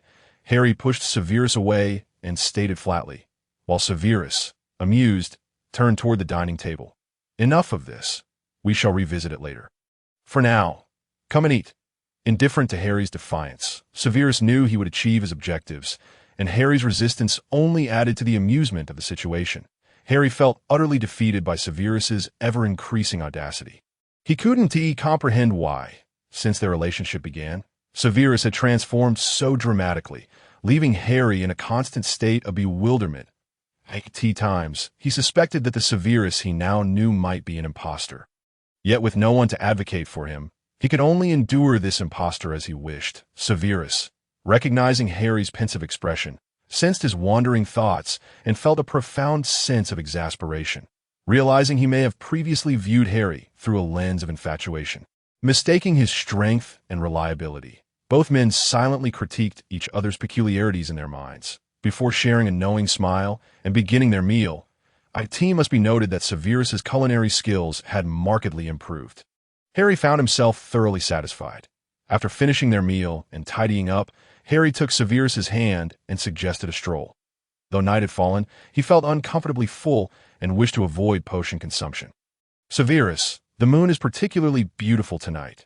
Desperate for conversation, Harry initiated small talk, to which Severus readily responded. Indeed, it is quite lovely. Severus gazed at Harry's soft visage illuminated by the moonlight, momentarily unsure whether he was entranced by the moon or the young man before him. When Harry turned to meet Severus's focused gaze, it was as if he were irresistibly drawn closer by the brilliance in Severus's eyes. Eventually, it became unclear who initiated the moment, as the two found themselves locked in a kiss. The moonlight shone exceptionally bright, casting their shadows onto the ground, creating an ephemeral sense of intimacy. After what felt like an eternity, they finally parted, with Harry bowing his head, his thoughts consumed by the beauty of the moonlight that had compelled him to this moment, certainly not because of the man who stood before him. So captivating in his allure, Severus, believing Harry felt shy once more, said nothing, instead taking Harry's hand and meandering aimlessly forward, the moonlight enveloping them in a gentle embrace. Throughout the entire Christmas holiday, Harry and Severus existed like any ordinary couple, basking in the rosy atmosphere of affection, embracing, kissing, and indulging in the pleasures of intimacy. They occasionally exchanged playful banter, yet it was all in good spirits. Alas, happiness is fleeting, and in a blink, their holiday dwindled to a mere half-day. Harry felt the inexorable passage of time weighing upon him, often stealing glances at Severus with an expression veiled in sorrow, though he kept his feelings hidden from his companion. Severus, having finally achieved his heart's desire, appeared somewhat lighter, yet the impending end of the holiday left him feeling a sense of nostalgia for the first time. Despite their differing reasons, both shared reluctance to part with this holiday, and Harry resolved never to forget this Christmas and the joy that Severus had brought him throughout it. However, no matter how much one yearns for the holiday to linger, the Hogwarts Express would not cease its punctual signal for departure due to anyone's sentimental attachment. Thus, the students boarded the train for their return journey. Harry and Severus arrived early, seated in the Great Hall, awaiting the returning students. The professors exchanged knowing glances, their silence speaking volumes, fully aware of Severus's true nature. Severus, keenly aware of their scrutiny, remained unfazed, still grappling with the bittersweet end of the holiday. Although Harry offered him some solace, it was insufficient to ease his discontent. The memory of Harry's request to rest in his office had stung, and Severus's expression darkened, causing some seated students to recoil in fear at his sudden change of demeanor. Noticing the students' unease, Harry followed their fearful gazes to their source and shot Severus a warning glance. Urging him to maintain composure, it was then that Dumbledore, observing their silent exchange, remarked to Professor McGonagall, "Ah, the joys of youth." McGonagall, amused by Dumbledore's fascination, merely smiled and turned away, not wishing to witness her colleague's public display of affection. Soon, the hall buzzed with lively chatter as students recounted their holiday adventures. Watching them, Harry felt a pang of longing for Hermione and Ron. He wondered how they were faring and whether they would find amusement in his failure to accomplish any of his intended tasks. Ron certainly would, but Hermione would undoubtedly assist him in addressing those issues. Lost in thought, Harry's eyes glistened with unshed tears as he observed the students engaging in their revelries, their heads tilted in reminiscence, yet their eyes brimming with nostalgia and melancholy. Severus, who had been quietly attentive to Harry's demeanor, sensed his distraction. However, he refrained from inquiring directly, choosing instead to suppress his concern until the students had departed. Fortunately, dinner concluded swiftly, and the students exited the hall in succession. Seizing the opportunity, Severus discreetly grasped Harry's hand and led him back to his office. Although Severus relished the comfort of his own space, he was reluctant to expose Harry to its cold, shadowy ambience. He believed his professor should dwell in the warmth of sunshine, flourishing in vibrant life. Uncertain of Severus's intentions, Harry followed his lead, the familiar corridor confirming their destination. "Severus, I ascend to your office in the opposite direction," Harry inquired midway through their journey, voicing his confusion. "Professor, why did you seem so troubled just now? Has something occurred?" Severus, however, turned a deaf ear to Harry's questions, focusing solely on his own concerns. Upon hearing Severus's inquiry, Harry realized the source of his unease but felt unable to divulge the truth, opting instead for a vague excuse. Severus detected the insincerity in Harry's response but chose not to press further. Once they entered the office, he turned to embrace Harry instead. "Professor, no matter the reason, remember that I am always here for you," Harry reassured him. Severus, wishing to convey his willingness to share any burdens, offered no further words, merely communicating through the warmth of his embrace. Listening to Severus's near promise, Harry tightened his hold, understanding his intent, yet recognizing that some matters were not for Severus to bear alone. "Yes, I understand. You should rest now. Class awaits us tomorrow. Get some sleep," Harry insisted, attempting to usher Severus away. Yet, having reached this point, Severus was determined not to be dismissed, resulting in another victory for him. Harry found it difficult to muster any anger at Severus's persistence. After all, much of this situation stemmed from his own indulgence. Severus, noticing Harry's resigned expression, leaned in to bestow a gentle kiss upon him before leading him to freshen up, for they would need to rise early the next day. Severus finished his ablutions before retreating to the resting chamber. When Harry entered, he discovered that Severus had pushed the two single beds together, prompting him to quietly slip beneath the covers, surprised by Harry's acquiescence. Severus had anticipated some initial resistance followed by a tug-of-war before reaching this conclusion. Yet Harry defied his expectations. Little did Severus know that Harry had already contemplated this scenario in his mind, thus opting not to engage in a drawn-out debate. The outcome was inevitable, and he saw no reason to waste energy on it. Severus wrapped Harry in his arms with a contented sigh. And as Harry listened to Severus's soft breathing, he gradually succumbed to slumber. After kissing Harry gently, Severus whispered, "Good night, sweet dreams, my professor. May you find me within your dreams." Life resumed its tranquil rhythm after their return to school. Yet Harry sensed his body growing increasingly frail.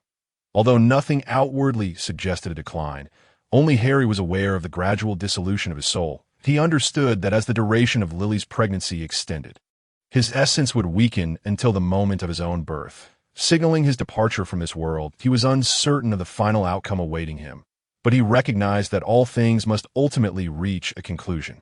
As Harry resumed counting the days, he meticulously contemplated his plans, strategizing the optimal timing to ensure everyone's safety, particularly Severus's. He was determined to shield him from any harm that might arise from his own actions. Thus, Harry diligently envisioned various potential mishaps and devised means to preemptively quell any unforeseen events, refusing to allow even the slightest error. Consequently, he did not curtail Severus's frequent visits to his office, cherishing every fleeting moment together. Severus reveled in Harry's indulgence, even noting a decrease in the number of tearful students, asserting that if they wept over such trivial matters, they deserved to be chastised. Regarding Harry's remarks about Severus, they merely urged him to exhibit a modicum of patience towards his students. He is well aware that Severus harbors a genuine concern for their well-being. His reprimands often stem from the potential catastrophes that may arise from minor missteps in potions class. This sternness is rooted in his responsibility for their safety. However, the current students, much like Harry in his own youth, only perceive Severus's sharp tongue and harsh demeanor, never delving into the underlying truths. As Harry met Severus's defiant gaze, he simply pulled him close and bestowed a kiss, prompting Severus to fall silent.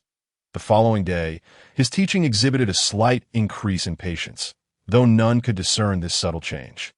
Calculating the time, Harry anticipated the prophecy's imminent emergence. He wished to thwart its revelation, yet lacked precise knowledge of the timing. Furthermore, in Severus's absence, Harry pondered what unforeseen developments might arise. Previously, he had dispatched his followers to seek out Trelawney, but they returned empty-handed, and no one knew her whereabouts. It was only known that she had been sighted in a village several months prior, after which she vanished without a trace, with no other options. Harry instructed his followers to closely monitor the vicinity around the Hog's Head, and that he understood that Trelawney had uttered the prophecy while seeking employment from Dumbledore there. Thus he could only wait with bated breath. Should Trelawney and Dumbledore appear nearby, his followers would promptly alert him, and they would observe the room where Dumbledore and Trelawney engaged in conversation.